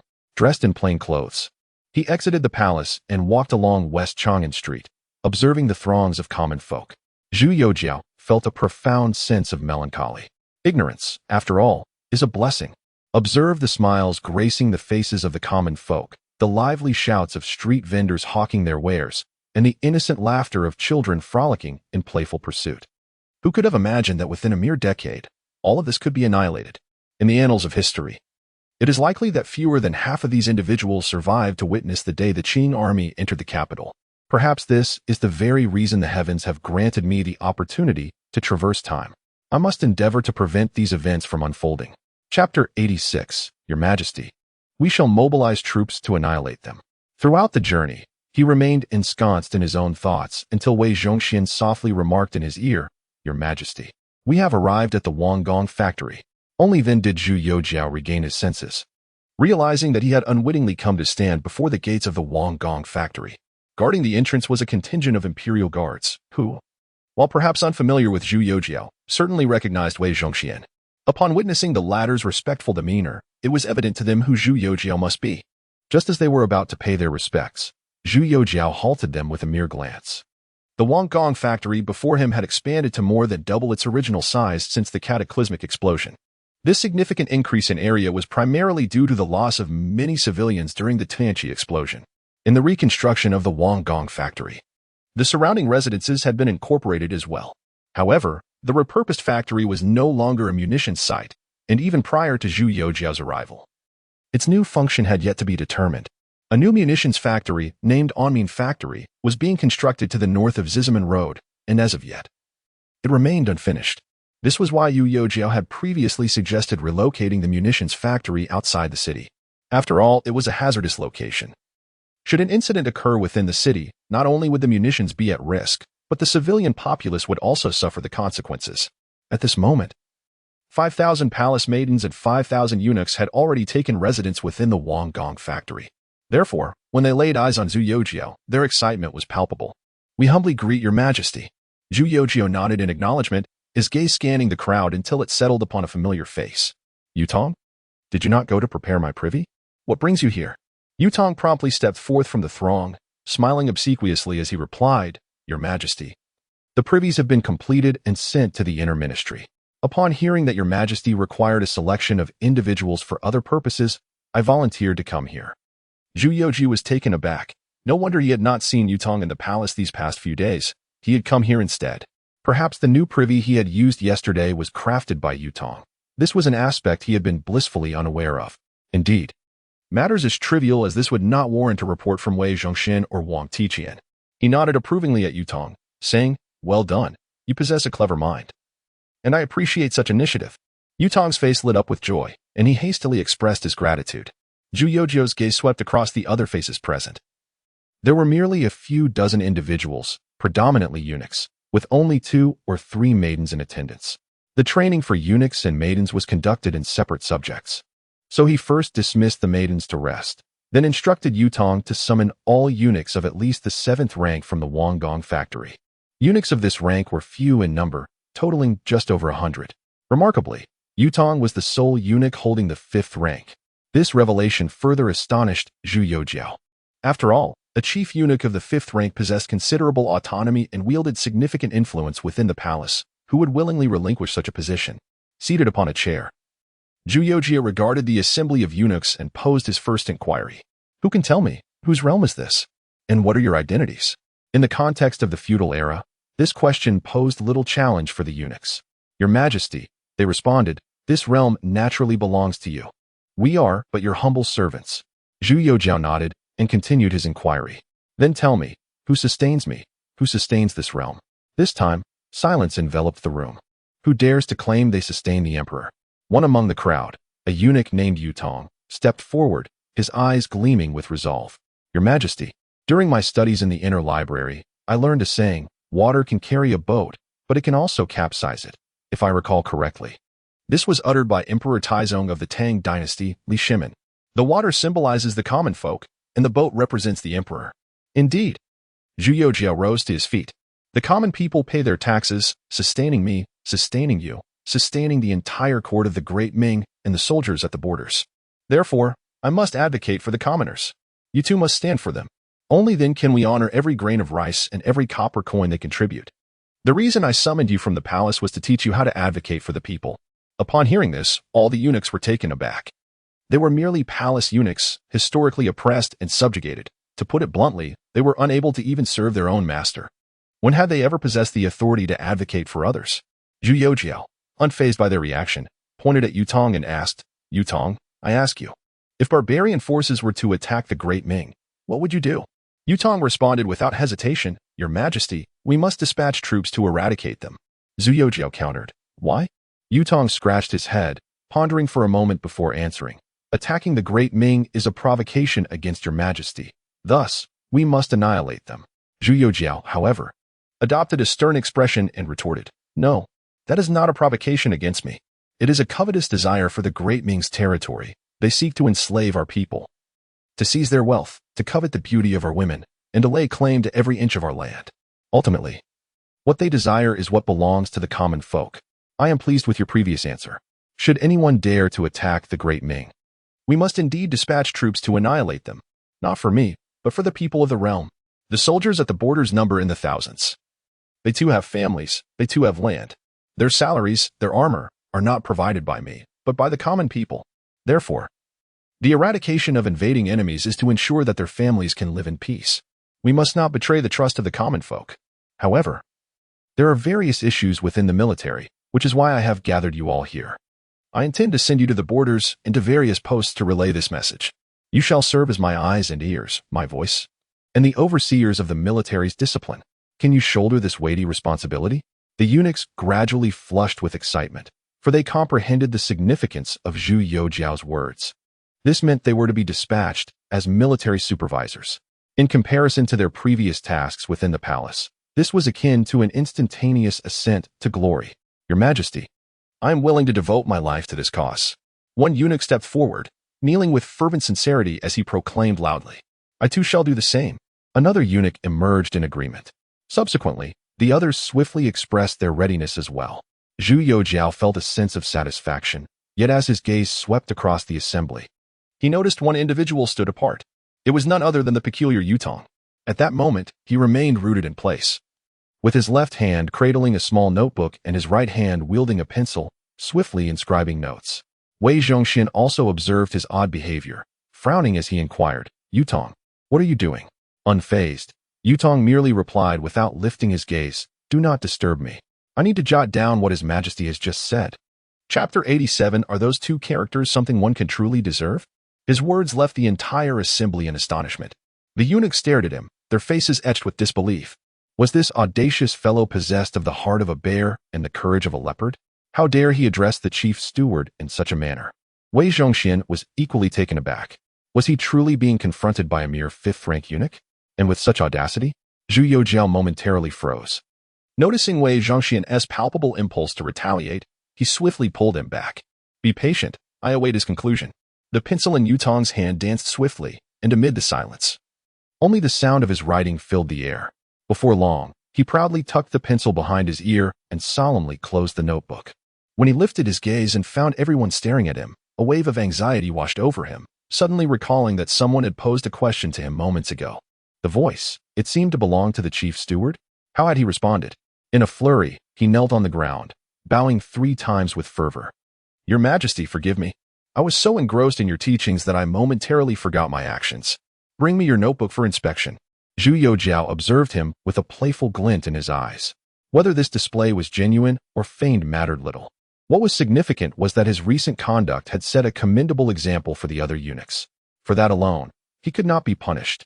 Rather, he deserved a reward. Trembling, Yutong handed over the notebook. Wei Zhongxian stepped forward to accept it, casting a fierce glare his way before passing it to Zhu Youxiao. Upon opening the notebook, Zhu Youxiao found it filled with matters irrelevant to him, largely excerpts from the 4 books and 5 classics, which Yutong had deliberately folded. Only towards the end were the words he had just spoken, transcribed flawlessly. Now, tell me, what are these earlier notes you've written? He inquired, curiosity evident in his gaze. Yutong bowed respectfully. Your Majesty, those are merely my usual notes. I was deeply moved just now, yet this was the only notebook I had at hand. So I folded those notes. I intend to procure a new notebook upon my return and transcribe your words anew. With audacity, I also wish to request Your Majesty to inscribe a title for this new notebook. Zhu Youxiao chuckled, responding playfully, Oh? What title do you propose? Yutong replied, I would call it The Discourses of Tianqi. Might Your Majesty grant this request? Zhu Youxiao, what? Those characters are truly something one can claim for oneself? Coughing awkwardly, he cleared his throat and turned to Wei Zhongxian. What are you dawdling for? Quickly send for a new notebook. Everyone present shall have one. Wei Zhongxian wore a melancholic expression, feeling as if he had been doused with a long-standing sour vinegar, the bitterness overwhelming. How infuriating. That little monkey. Where did he learn such sycophancy? Oh, no. The art of flattering the dragon, he had mastered it better than I. Upon hearing Zhu Youxiao's command, he hastily exited the Wanggong factory. Seizing the opportunity while the manuscript was being delivered, Zhu Youxiao summoned Zhang Weistin from the Wujuan camp. Although the printing technique had become widespread, some impoverished scholars still preferred to transcribe books by hand, as it was cost-effective and allowed for a deeper understanding and retention of the material. Consequently, bound books with blank content were not difficult to come by. When he returned with a cart full of manuscripts, accompanied by the staff from the bookshop, Zhu Youxiao personally selected the finest one for Yutong and inscribed it with the title The Sayings of Tianqi, though he felt unworthy of such a designation. One must be bold when necessary. After all, he was the emperor now. When Yutong received the manuscript, she trembled with excitement, her eyes brimming with tears as she gazed at Zhu Youxiao. I humbly thank His Majesty for this generous gift. Please rest assured, I shall transcribe your sayings today and recite them daily, living up to your expectations. Even Zhu Youxiao felt a hint of embarrassment at such flattery, prompting him to announce a series of decisions. From this day forth, we shall establish the Ming Zhongxian Military Academy.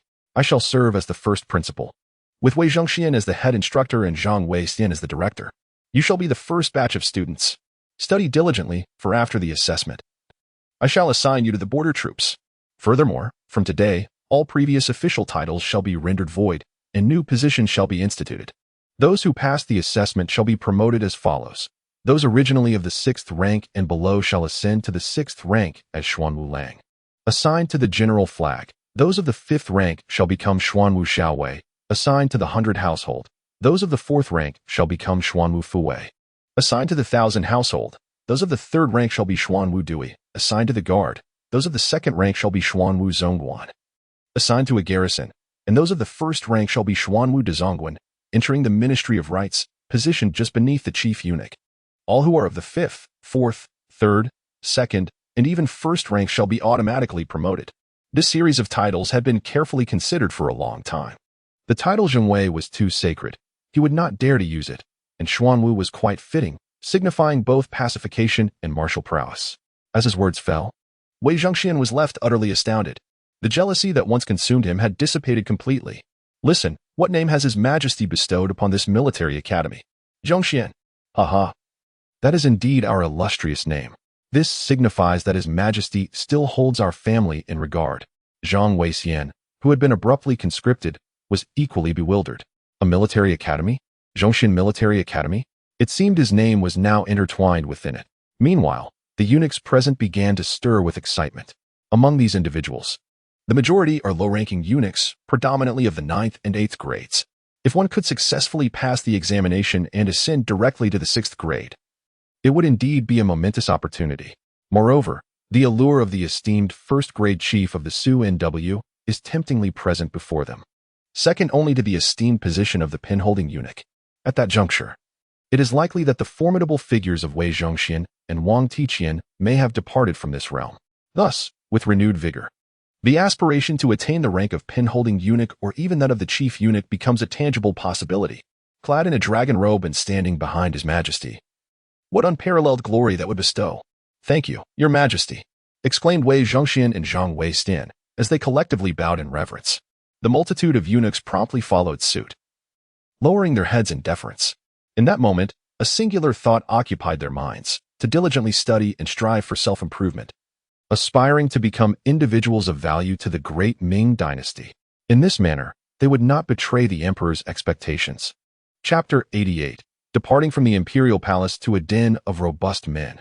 After concluding matters related to the military academy, Zhu Youxiao summoned Wu Yoxing, Zhang Jingyue, and Fang Guoyang. Also called together were the female officials of 5th rank and above among the palace maidens. Regarding them, Zhu Youxiao similarly announced a series of decisions, the establishment of the Ming Military Academy, under the auspices of Queen Zhongyan. The esteemed positions of Director of Education were appointed to Wu Yoxing, Zhang Jingyue, and Fang Guoyang.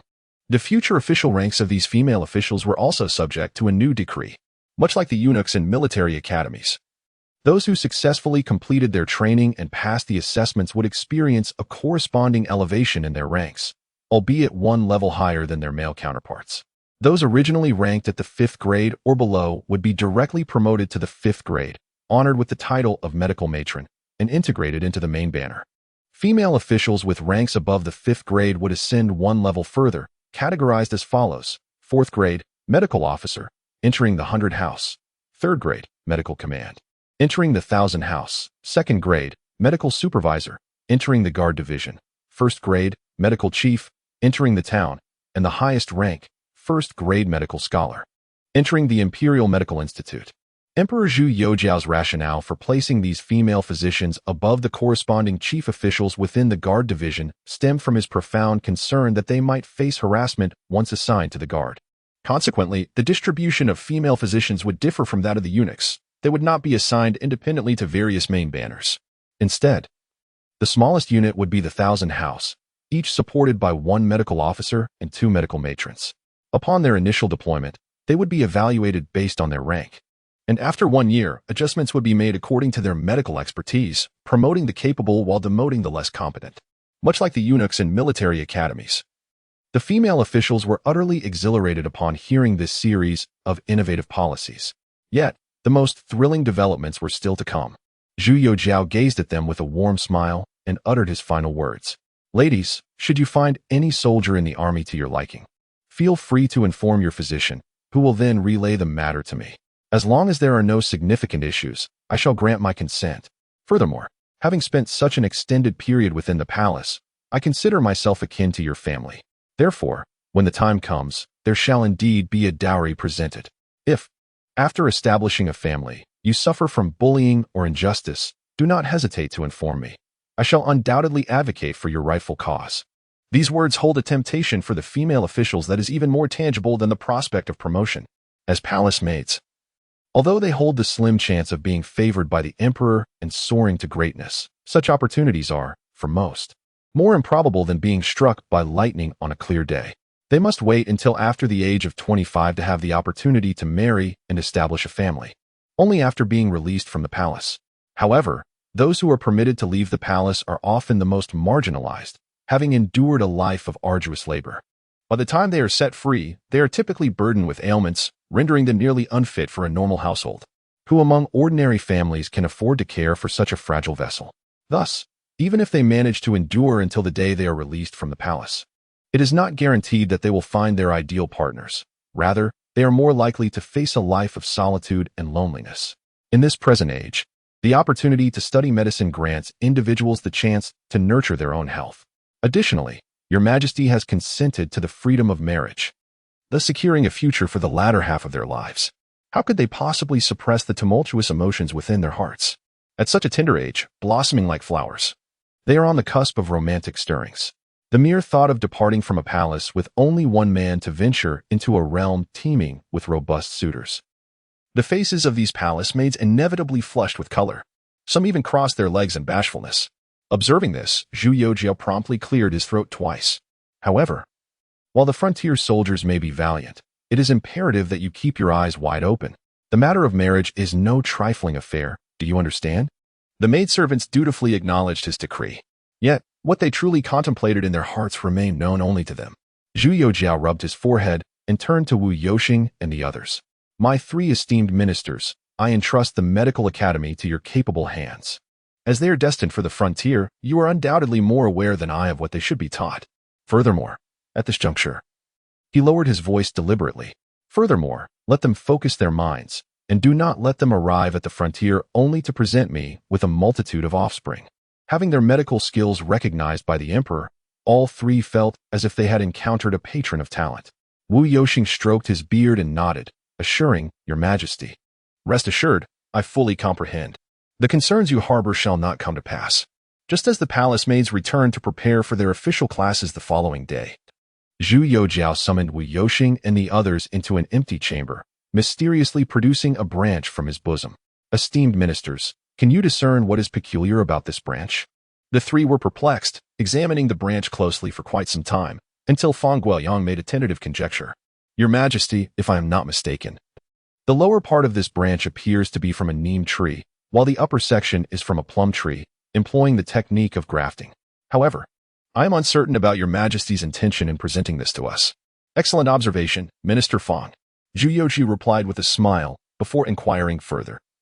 Do you know why this grafting technique can unite two different species of trees and allow them to thrive? The three were taken aback, shaking their heads in unison.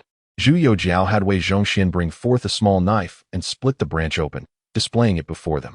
Please observe. This branch is akin to the limbs of the human body.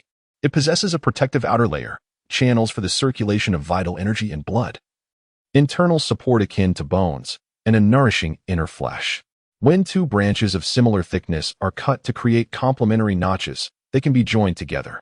If the tree species are closely related, they can successfully graft and survive.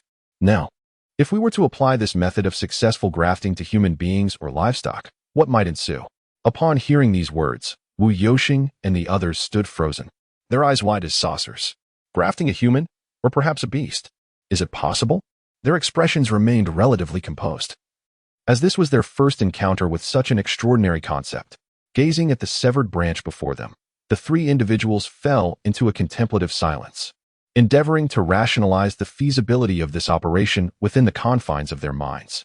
However, Wei Zhongxian beside them was a different story altogether. His body trembled uncontrollably, akin to the shaking of chaff. To transfer one person's essence onto another? Instinctively, he reached towards his trousers, perhaps due to a surge of excitement and shock. A trickle of urine escaped his control, yet he paid it no heed. At that moment, a singular thought consumed his mind. Chapter 89. Inquire about the flower thief and bring a few over your majesty. Could you bestow upon this old servant a slap? Wei Zhongxian quietly stepped forward, drawing close to Zhu Youxiao, his emotions complex as he whispered. Zhu Youxiao turned around, bewildered by the strange request, unable to fathom why this old fellow would ask for such a thing. Yet, since the request had been made, to deny it would seem excessively stingy. Thus, he delivered a sharp slap in response. The crisp sound of the slap echoed through the empty room, interrupting Wu Youxing and the others from their reverie, leaving them utterly confused about what had just transpired. However, Wei Zhongxian's face flushed not from the sting of the blow, but from exhilaration. He was certain he had not misheard. The emperor was speaking of the art of grafting. To join human or beast as one with trees, my goodness. Our family's talent. Noticing Wei Zhongxian's excitement, Zhu Youxiao suddenly grasped the situation and glanced at Wei Zhongxian's lower half. Very well. If he were in Wei Zhongxian's position, he too would find it difficult to remain composed upon receiving such news. What is it to be? You have thoughts now? Zhu Youxiao teased, observing him with a playful smirk. Wei Zhongxian instinctively nodded, only to fervently shake his head. This old servant dares not, merely astonished that such techniques exist in this world.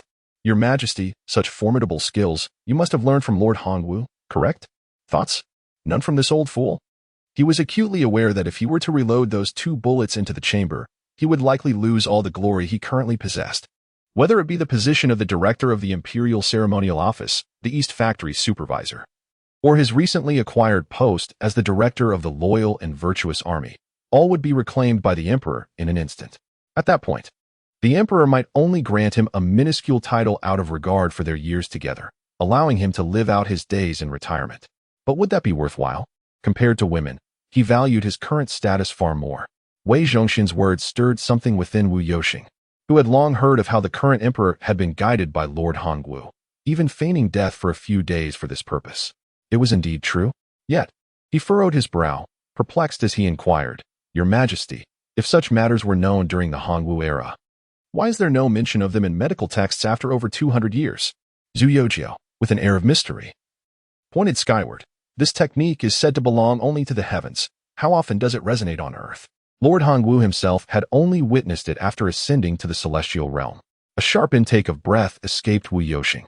The Ming dynasty governed through filial piety, and ordinary citizens would not dare jest about their ancestors. Thus, Zhu Youxiao's words held immense persuasive power for him. Moreover, from this brief exchange, he gleaned 2 crucial pieces of information. First, Lord Hongwu had ascended to immortality. Secondly, the technique of limb grafting employed on the human body is indeed a form of celestial arts. Fang Guoyang felt this deeply. Having served in the military and witnessed the horrors of battle, he had encountered numerous maimed soldiers. The likelihood of survival from such grievous injuries is exceedingly rare. If this limb grafting technique could be applied to humans, could it not allow for the reattachment of severed limbs to those soldiers? Such wounds are notoriously difficult to treat, with 6 or 7 out of 10 ultimately succumbing to their injuries. Even if one were to survive, they would be left incapacitated. However, if this limb grafting technique were genuinely effective, it could not only save lives, but also restore the severed limbs. This is nothing short of celestial arts. Only celestial arts could achieve such a feat. Beside them, Zhang Jingyue furrowed his brow in deep contemplation. After a considerable pause, his gaze fixated intently on the small knife that Zhu Youxiao had carelessly left on the table. Wei Zhongxian, with his head bowed, was fixated on the lower half of his body when he suddenly caught sight of Zhang Jingyue's hand reaching for the knife, prompting an immediate outburst. "What do you think you're doing?" Before he could finish his sentence, he lunged forward, deftly knocking the knife away and seizing Zhang Jingyue by the collar, forcibly pinning him to the ground. The portrayal of eunuchs in films and dramas often depicts them as diminutive and frail figures. In reality, however, these castrated individuals, devoid of certain physical urges, often possess a robust physique reminiscent of bulls. Much like livestock that have been castrated, the nutrients they consume are entirely redirected towards growth and muscle development. Wei Zhongxian was no exception. Although he had undergone castration post-fatherhood, his height was no longer a variable. Yet the strength he had cultivated was not to be underestimated. Zhang Jingyue's body, weighing over 100 pounds, felt like a mere chick in his grasp, utterly powerless to resist. "Stop it!" Zhu Youxiao interjected sharply upon witnessing the scene. Wei Zhongxian pointed at the short knife he had sent flying, exclaiming, "Your Majesty." This old rogue dared to reach for a knife. It was only then that Zhang Jingyue realized the misunderstanding. Misunderstanding. I merely wished to cut a finger to observe its internal structure. Wei Zhongxian's eyes widened in disbelief, whose finger, Zhang Jingyue, pinned to the ground, was on the verge of tears, his face a portrait of grievance as he explained, "Whose finger could it be but my own? Surely, I would not dare to cut yours, esteemed sir. As for His Majesty, though I am old, I have not yet lived enough." Wei Zhongxian felt a pang of embarrassment, realizing he had overreacted. However, Wu Yoxing and Feng Guoyang exhibited no surprise at Zhang Jingyue's words. Zhu Youxiao was taken aback. He had heard of Shinnong tasting hundreds of herbs, leading to the establishment of traditional Chinese medicine. Many of the great medical practitioners who followed had undergone personal trials with medicinal substances. Now, this Zhang Jingyue, inspired by a mere conversation with him, was inclined to cut his own finger to examine its internal structure. Goodness, are those who study medicine truly so audacious? After the initial shock, a profound respect washed over him. No wonder traditional Chinese medicine has endured for millennia. Perhaps it is precisely because of individuals like these. He looked at Zhang Jingyue with a mixture of amusement and incredulity. "Why must you resort to such drastic measures, my dear minister? There are countless condemned prisoners in the Dali Temple." At this juncture, he cast a glance at Wei Zhongxian. "Go, inquire if there are any flower thieves. Bring a few here." Wei Zhongxian was elated and immediately went to the entrance, dispatching several guards to fetch individuals. Upon hearing this, Zhang Jingyue's expression reflected a hint of reluctance. "Your Majesty, this seems rather inappropriate, does it not?" Zhu Youxiao waved his hand dismissively. "There is nothing inappropriate about it. Those who commit such vile acts deserve no mercy. However, when executing the plan, exercise caution. It is advisable to first practice autologous limb reattachment before considering allogeneic connections once the technique is refined." The three nodded in agreement, for this presented a compelling challenge. Should they succeed in mastering this medical art, they would undoubtedly become illustrious figures in the annals of history. Although they were already historical figures in their own right, yet they remained blissfully unaware of it. Sometimes it is astonishingly simple to deceive a person. Awkwardly, "I just discovered today that the comment threshold in the fan group can indeed be closed. Now, one merely needs to meet the required reading duration." Chapter 90. The Commoner's Bold Request for Your Majesty after a day of toil, upon returning to the inner palace. Zhang Yin sent hot water for Zhu Youxiao to take a bath. Having endured a day in the cold at Wanggongchang, the warm water washed away his fatigue and chill. "I visited Wanggongchang today." Zhu Youxiao leaned against the side of the bath, resting his head on a maid's arm, and spoke to Zhang Yin, who was massaging him, about the medical school. Upon hearing of her appointment as the head of the medical school, Zhang Yin's hands instinctively paused, her expression one of astonishment as she gazed at Zhu Youxiao. "Your Majesty, It is commendable that you consider the soldiers at the 9 borders in such a manner. This is indeed a virtuous act. However, how can you expect me to take on the role of principal at the medical school? I possess not even a modicum of knowledge in medicine. Understanding is of little importance. You merely need to bear the title, Zhu Youxiao replied nonchalantly, waving his hand. Changing the status of women in this era is no trivial endeavor, especially the first step, the most arduous to undertake. Zhang Yan's participation in governance is undoubtedly fraught with challenges, even if she were to agree, the officials in court, alongside the scholars in society, would likely rise in collective opposition. He had only traversed 3 months into this era and had already dealt with a multitude of officials, with 30% of the positions in the 6 ministries still unfilled.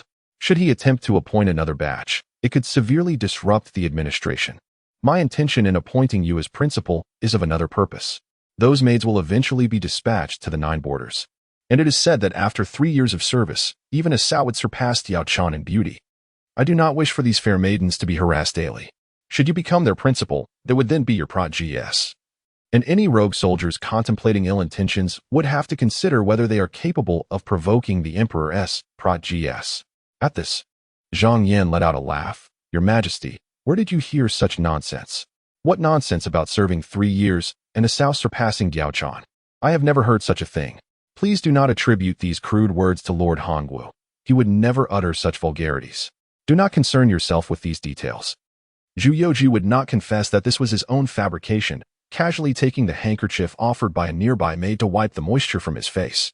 In truth, he had another motive in appointing Zhang Yan as principal, to gradually usher her into the limelight.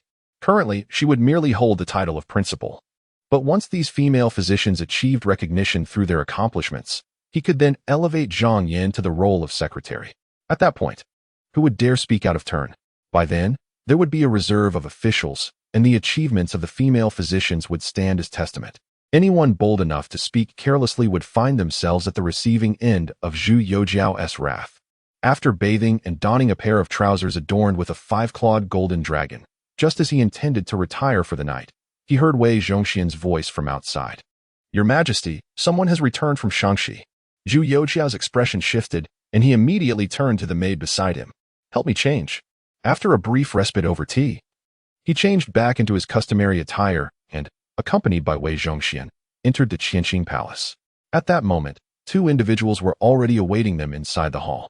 One was Li Ziqing's nephew, Li Guo, and the other was the small banner from the Jinui, Qiu Shi. Upon hearing footsteps approaching, the 2 turned to glance and promptly bowed in greeting. Zhu Youxiao waved his hand dismissively, regarded Li Guo for a moment, and then pointed at Qiu Shi, instructing Wei Zhongxian, take him outside to rest first. Your servant obeys. Once Wei Zhongxian and Qiu Shi departed, Zhu Youxiao seated himself behind the imperial desk and turned his attention to Li Guo, inquiring, what brings you to the capital so suddenly? Has there been any upheaval in Shangxi? Your Majesty, Li Guo replied with a clasped fist, there is no upheaval. He proceeded to recount in detail the events that had transpired since the uprising in Meiji.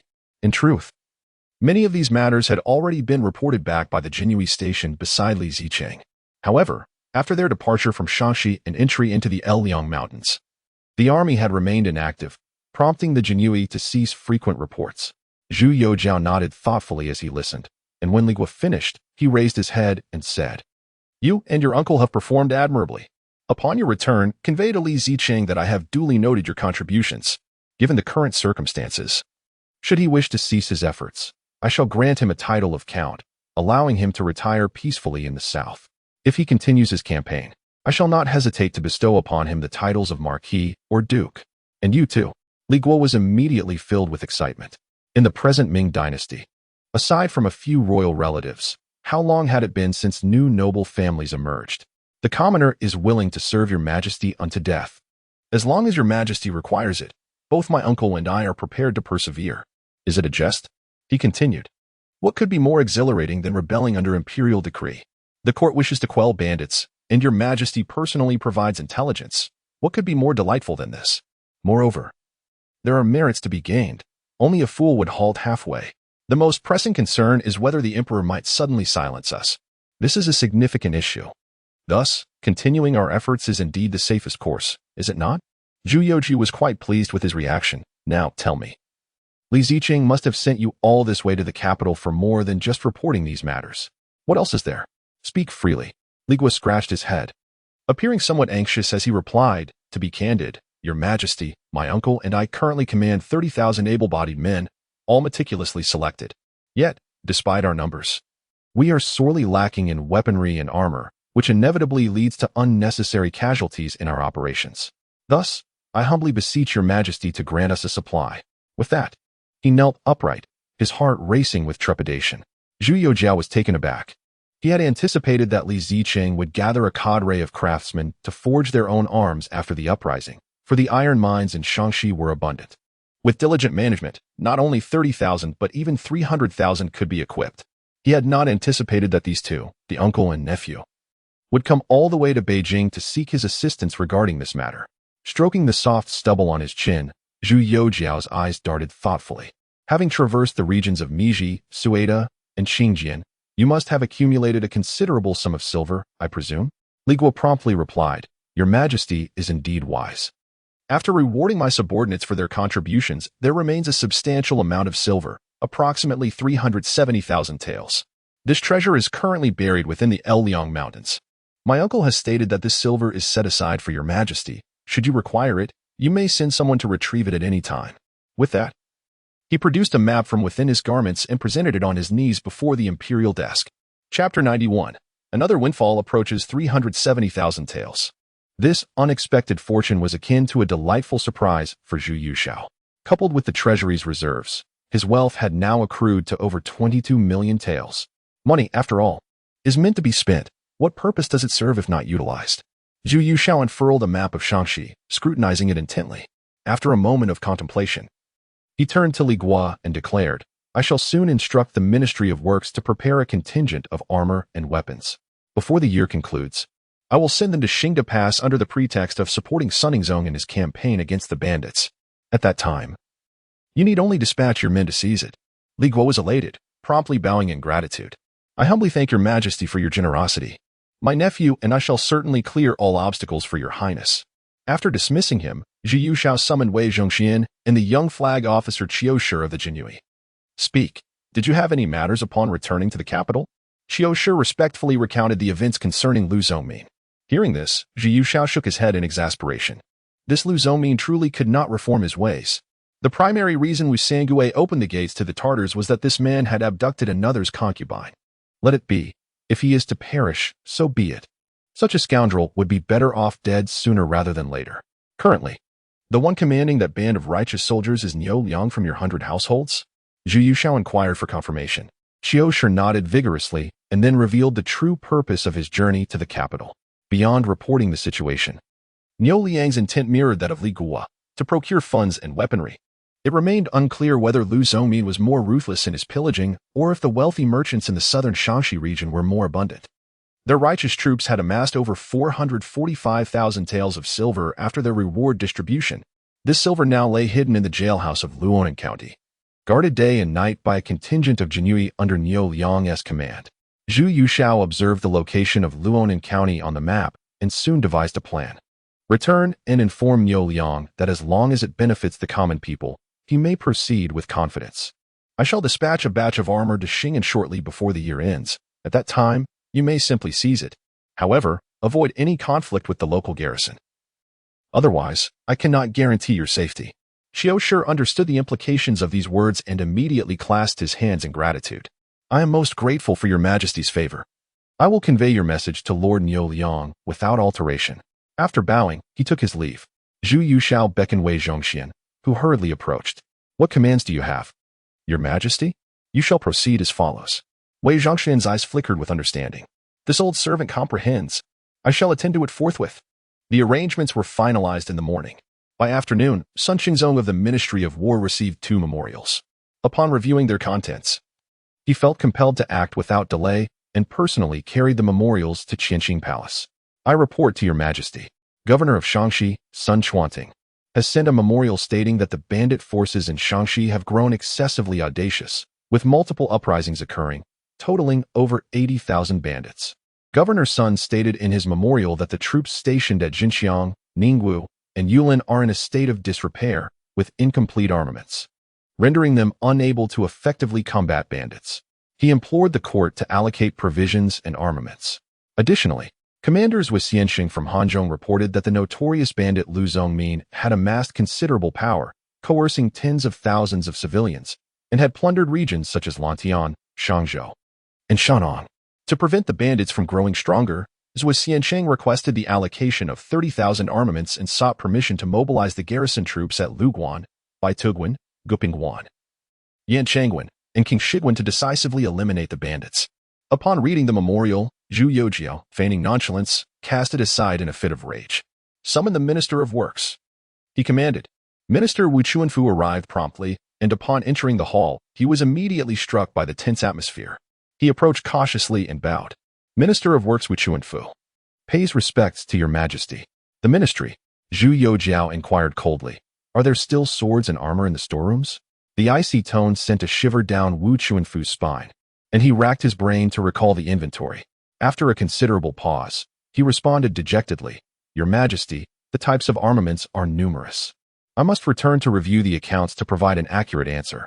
With a crash, Zhu Youxiao hurled a teacup, crafted from exquisite blue and white porcelain, in frustration.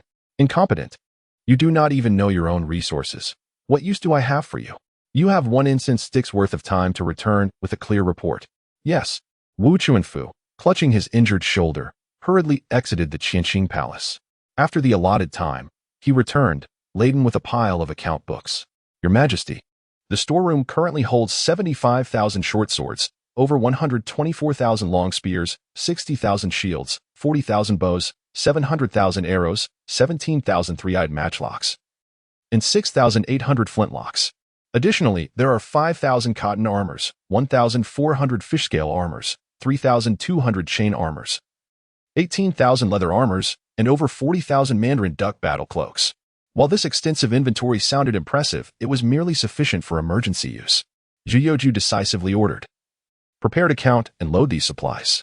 Allocate 20,000 each to Sun Xuanting and Zhu Xianxing, 20,000 long spears, 10,000 shields, 5,000 bows, 200,000 arrows, and 1,000 each of cotton and chain armors, along with 200 fish-scale armors. Once prepared, deliver these to the Eastern Depot.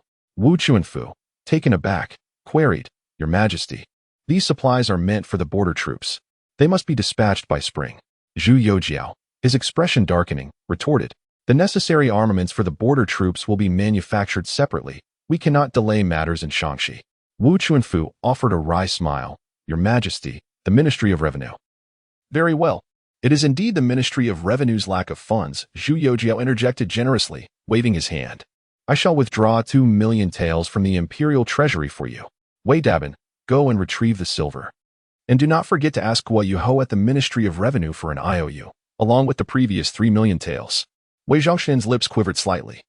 And for reasons unknown, he suddenly felt a pang of sympathy for that fellow Guo Yuho. In less than 3 months, he had accrued a debt of 5 million taels to the imperial treasury.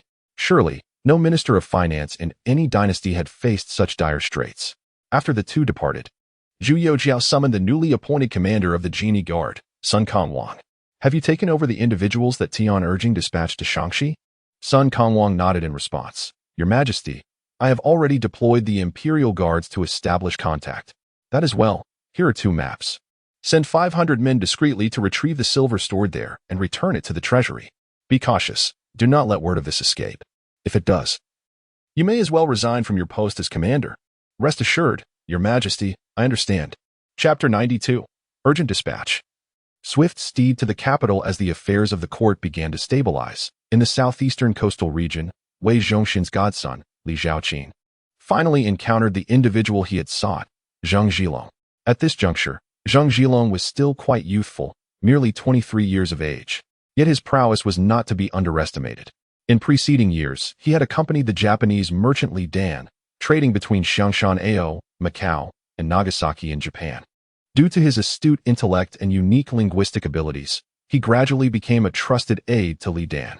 Consequently, apart from the trade between Xiangshan Ao and Japan, Li Dan entrusted Zheng Zhilong with a fleet of ships, empowering him to independently manage trade matters with Annam, present-day Vietnam. In the 5th year of the Tianshan reign, Li Dan passed away, and Zheng Zhilong assumed control of all his enterprises. Over the years, owing to his familiarity with maritime affairs, mastery of multiple languages, and the foundation laid by Li Dan, he had undeniably established himself as a formidable figure along the southeastern coast, commanding a fleet of over 700 ships. Upon Li Zhaoqin's arrival, Zhang Zhilong was at sea with his fleet and did not return for over a month, making their meeting a long-awaited event. In Xiangshanao, Zhang Zhilong resided in a modest dwelling, a simple three-courtyard residence, perhaps a reflection of his prolonged absence overseas. Early in the morning, Zhang Zhilong awaited at the entrance with his family, and upon seeing Li Zhaoqin and Xiong Wikan accompanied by a group of Eastern Bureau agents approaching from around the corner, he quickly greeted them with a warm smile. The common folk were unaware of the angel's arrival. I apologize for the delay caused by my absence at sea. Ha ha. Ignorance is no sin. Xiong Wikan laughed heartily in response, returning the gesture. I have long heard of the remarkable presence of the esteemed Zheng from the southeast. Today, I see it is indeed true, proclaimed Xiong Wikan. I am Xiong Wikan, and this gentleman is the angel from the capital, Lord Li, the chief of the Eastern Bureau. Zhang Zhilong then bowed to Li Zhaoqin. I am honored to meet you, Lord Li. Too kind, Li Zhaoqin replied with a cheerful demeanor. Prior to his journey, Wei Zhongxian had instructed him to treat Zhang Zhilong with utmost courtesy, for to offend him would warrant a grave apology. After exchanging pleasantries for some time, Zhang Zhilong finally gestured, esteemed gentlemen, please, come inside. Upon entering the residence and reaching the main hall, Li Zhaoqin was seated in the honored position, with Xiong Wenkan to his right, while Zhang Zhilong took a lower seat to accompany them. This alone demonstrated his demeanor befitting his current stature. Once fragrant tea was served and the attendants withdrew, Zhang Zhilong voiced his curiosity. May I inquire the purpose of your long journey to my humble abode? Li Zhaoqin remained silent, merely signaling to Xiong Wenkan. This was also part of Wei Zhongxian's instructions, to defer to Xiong Wenkan in all matters. Xiong Wenkan raised his teacup, savoring a sip that revealed the exquisite quality of the tea. What a splendid tea! I did not expect to encounter such exceptional pine moss tea at this time. After setting down his cup, he chewed on a few tea leaves he had inadvertently swallowed. To be frank, Zheng brother, my companion Li and I have come to bring you good news. As the sovereign of today shines with wisdom, it has come to my attention that the Zheng brothers, in their youth, have made considerable contributions to the glory of our great Ming along the southeastern coast. Hence, His Majesty is inclined to bestow upon the Zheng brothers the title of Marquis of the South Sea. However, it remains uncertain whether Lord Zheng has any interest in this honor. Zheng Zhilong was taken aback. His current standing is that of a notorious pirate in the eyes of the authorities. The court would seek to pacify him with the title of a marquis? Taking a deep breath, he inquired with a serious demeanor, what are the court's demands? This matter concerns the future of over 30,000 of his brethren. Thus he must approach it with utmost gravity. Xiong Wikan understood his concerns and replied with a smile, do not overthink it, Lord Zhang. His Majesty has not stipulated any demands of you. All that is required is for you to lead your valiant men to accept the governance of the court and henceforth heed its directives. Zhang Zhilong hesitated. What Xiong Wenkan proposed was hardly a condition. To submit to the Ming naturally entailed accepting the court's orders. That was to be expected.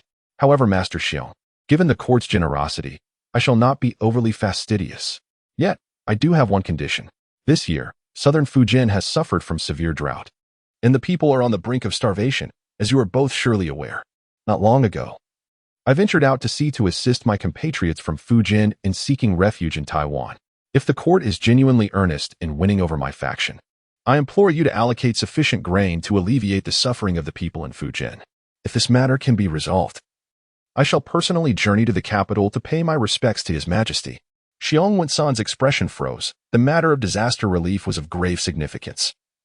Far beyond his authority, it was Li Zhaoqin who furrowed his brow and remarked, Lord Zhang, I have heard that the court has already allocated relief grain to southern Fujian.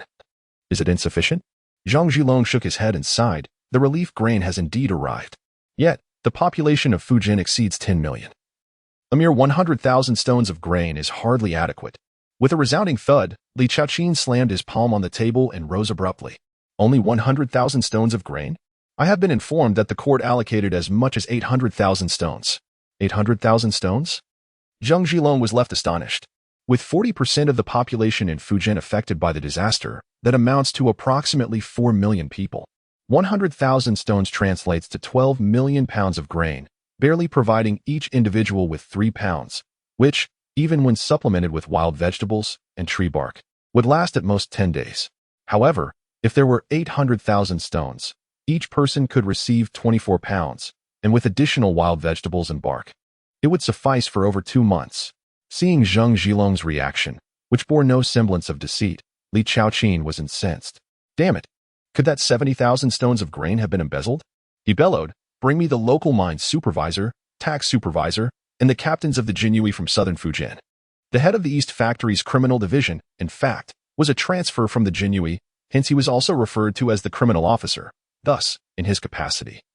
Mobilizing the personnel of the Eastern Depot and the Imperial Guard stationed abroad does not constitute an overstep. Although the captains of the Imperial Guard stand at a rank equivalent to his own, local officials inherently feel diminished in the presence of court officials. Moreover, he has been dispatched by imperial decree to undertake this mission, thus possessing the authority to act accordingly. Li Chaoqin had awaited Zhang Zhilong for over a month and was certainly aware of Zhang's formidable influence. Should he successfully persuade such a vast maritime fleet to submit, it would undoubtedly be a significant achievement. From this perspective, he would brook no interference that might tarnish the court's reputation in Zhang Zhilong's eyes. Therefore, after dispatching a team of subordinates, he requested writing materials from Zhang Zhilong and swiftly composed a memorial, which he handed to his attendant. Send it to the capital with utmost urgency, 600 li, and ensure it reaches His Majesty post-haste. Should this matter be mishandled, I shall hold you accountable. Chapter 93. What audacity! Their hearts are darker than mine. Li Chaoqin's demeanor was resolute, and his subordinates dared not falter. 3 days later, he returned from southern Fujian with a contingent of over 70 officials, including mine supervisors and tax inspectors, as well as a captain of the Jinyue. Leaning back in his chair, Li Chaoqin regarded them with unabashed malice etched upon his face. The court had allocated 800,000 stones of relief grain to southern Fujian. Yet he learned that only 100,000 stones remained in the hands of the local populace. You lot, he demanded. Explain to me where the remaining 700,000 stones have disappeared. One of the Jin Yi stepped forward. I am Mu Yongyuan, and I possess some knowledge of the matter. He continued. The disaster relief grain was allocated in July and transported via the Grand Canal from Tianjin to the south. It is said that a storm off the coast of Ningbo sank over a dozen ships, resulting in the loss of 200,000 stones to the depths of the sea. Beyond that, I cannot provide any further information. Another mine supervisor then spoke, reporting to you. Sir, I have heard that the brother-in-law of Fujian's educational official, Fan Shuriying, colluded with local merchants to inflate grain prices, amassing no less than 50,000 taels of silver in just about a month. The officials, seasoned in the affairs of southern Fujian, revealed everything they had heard or witnessed. Li Chaoqin's rage was palpable, his nostrils flaring in indignation. A full 700,000 stones of grain had been systematically siphoned off by the collusion of local officials under various pretexts. Well done. Truly remarkable. Their audacity surpasses even mine. With such an abundance of grain, they do not fear being overwhelmed by their greed. He commanded them to return swiftly to gather evidence. Vowing to indict these culprits before His Majesty with fervor, he gestured vehemently towards the south, seething with wrath. While he himself had indulged in avarice during his time in the capital, he felt dwarfed by the scale of corruption among the officials of southern Fujian. Indeed, the phrase comparison breeds contempt holds true. However, at that moment, Zhang Zhilong rose to speak. He discerned from Li Chaoqin's demeanor that the court had indeed dispatched grain, and it was not difficult to surmise what had transpired with it. Having listened intently, he recognized that the tale of ships colliding and sinking 200,000 stones was a ruse that might deceive others, but not him. Li Captain, may I speak candidly? Li Chaoqin, upon hearing this, shifted his gaze, bowing slightly in acknowledgement. Please, Zhang Uncle, speak your mind without hesitation. Zhang Zhilong continued, given the time that has elapsed, verifying these events may prove exceedingly challenging. However, it appears to me that these individuals squandered the grain merely to profit from the calamity. While I am no expert in bureaucratic matters, I consider myself no less adept in commerce than those involved. If you trust me, may I take charge of this situation? Li Chaoqin hesitated. What do you propose? Zhang Zhilong wore a mysterious smile, proclaiming, the secrets of heaven are not to be divulged. We need only to journey to Manila. Within 10 days, I shall devise a means to reveal the true faces of those greedy officials and wealthy merchants. Li Chaoqin remained perplexed by Zhang's intentions. Yet with no response to the reports sent to the capital, he acquiesced to Zheng's suggestion and prepared to visit Minnan. 2 days later, at an inn in Zhangzhou, Fujian, the captain of the Jinyue, Mu Yongyuan, along with his subordinates, meticulously scrutinized all the grain merchants in the market, presenting their findings before Li Chaoqin and Zheng Zhilong. Such audacity! Selling a stone of rough rice for 4 taels of silver, how unscrupulous they are. The situation detailed in the accounts ignited a murderous rage within Li Chaoqin.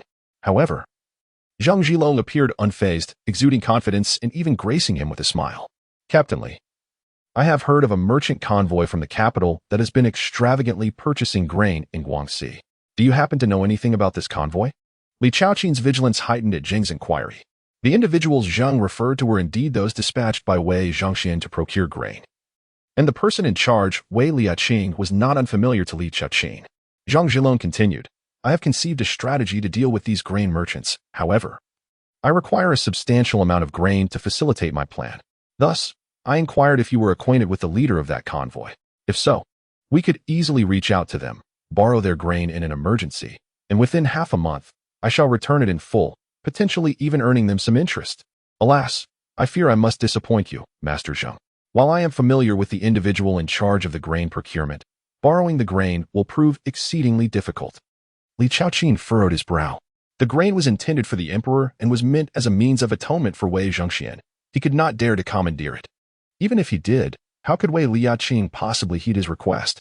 Xiang Wencan, observing the tension, leaned in to whisper to Li Chaoqin, Captain Li, with your standing, would it not be a trivial matter to borrow grain from them? Li Chaoqin sighed, shaking his head in resignation.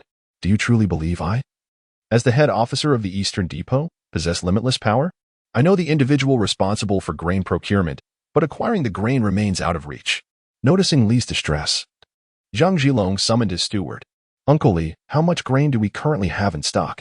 The steward replied respectfully, Master, we have less than 1,000 stones here, reserved for the resettlement of local villagers. The ancestral home in Xiangshan has an additional 2,000 stones. And if we gather this year's harvest from the villagers on Taiwan Island, we could muster around 3,000 to 5,000 stones of grain. Zheng Zhilong furrowed his brow, stroking his prominent mustache in contemplation. Quickly send someone to retrieve the grain from the ancestral home and the island. After instructing his steward, he turned to Li Chaoqin.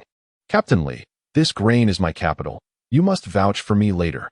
Li Chaoqin felt somewhat perplexed, but did not delve deeper into the matter, simply nodding in agreement. In the following days, events unfolded with a certain monotony. Zheng Zhilong meandered through the streets of Zhangzhou with a band of his subordinates, appearing as if utterly idle. Meanwhile, his steward had taken another group of men to Chuanzhou. In addition, a separate contingent was dispatched to Tingzhou under the guidance of Zheng Zhilong as trusted confidant. Chapter 94. I am keen to see whether this humble Zhangzhou prefecture has any matters beyond the reach of the Eastern Depot. Zheng Zhilong's intentions were opaque to Li Chaoqin. However, the incessant waiting began to stir a sense of urgency within him. It was rumored that a significant purge had taken place among the officials in the court, with many of Wei Zhongxian's subordinates among those dismissed. Recently, a subordinate had delivered a report, clearly stating that even the commander of the Jinyue, Tian Ergang, had been dealt with. This ignited within him an impulsive desire to return and report the completion of his task. With so many vacancies, if he performed his duties admirably, his return would surely lead to further advancement. Even if he could not secure actual power, obtaining a title like Wei Liaqing would still be a source of pride for his ancestors. Thus, while Zheng Zhilong was occupied, Li Chaoqin remained active. After merely resting for a day at the inn, he took his sycophants to the streets. On the streets of Zhangzhou Prefecture, the sight of frozen beggars failed to stir his emotions, nor did the sight of the ragged, disaster-stricken populace catch his eye. He was a heartless emissary, intent solely on plundering. Not far into his walk, he paused to gaze upon a shop sign on the side of the street, Joe's Grain Store. At the entrance, a blackened wooden board hung, with several lines written in lime. Rough rice, 4 taels of silver per stone. Wheat, 5 taels of silver per stone. Millet, 4 taels and 5 cash per stone. These prices had more than doubled compared to previous years.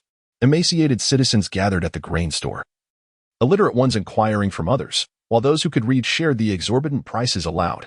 Some, gritting their teeth, produced coins to buy a small bag of grain to take home. However, the majority, lacking funds, could only plead with the shopkeeper for a small donation, only to be ruthlessly driven away by the staff wielding sticks, accompanied by harsh insults. Witnessing this, Li Chaoqing's anger surged within him. He forcefully parted the crowd gathered at the entrance and pushed his way inside.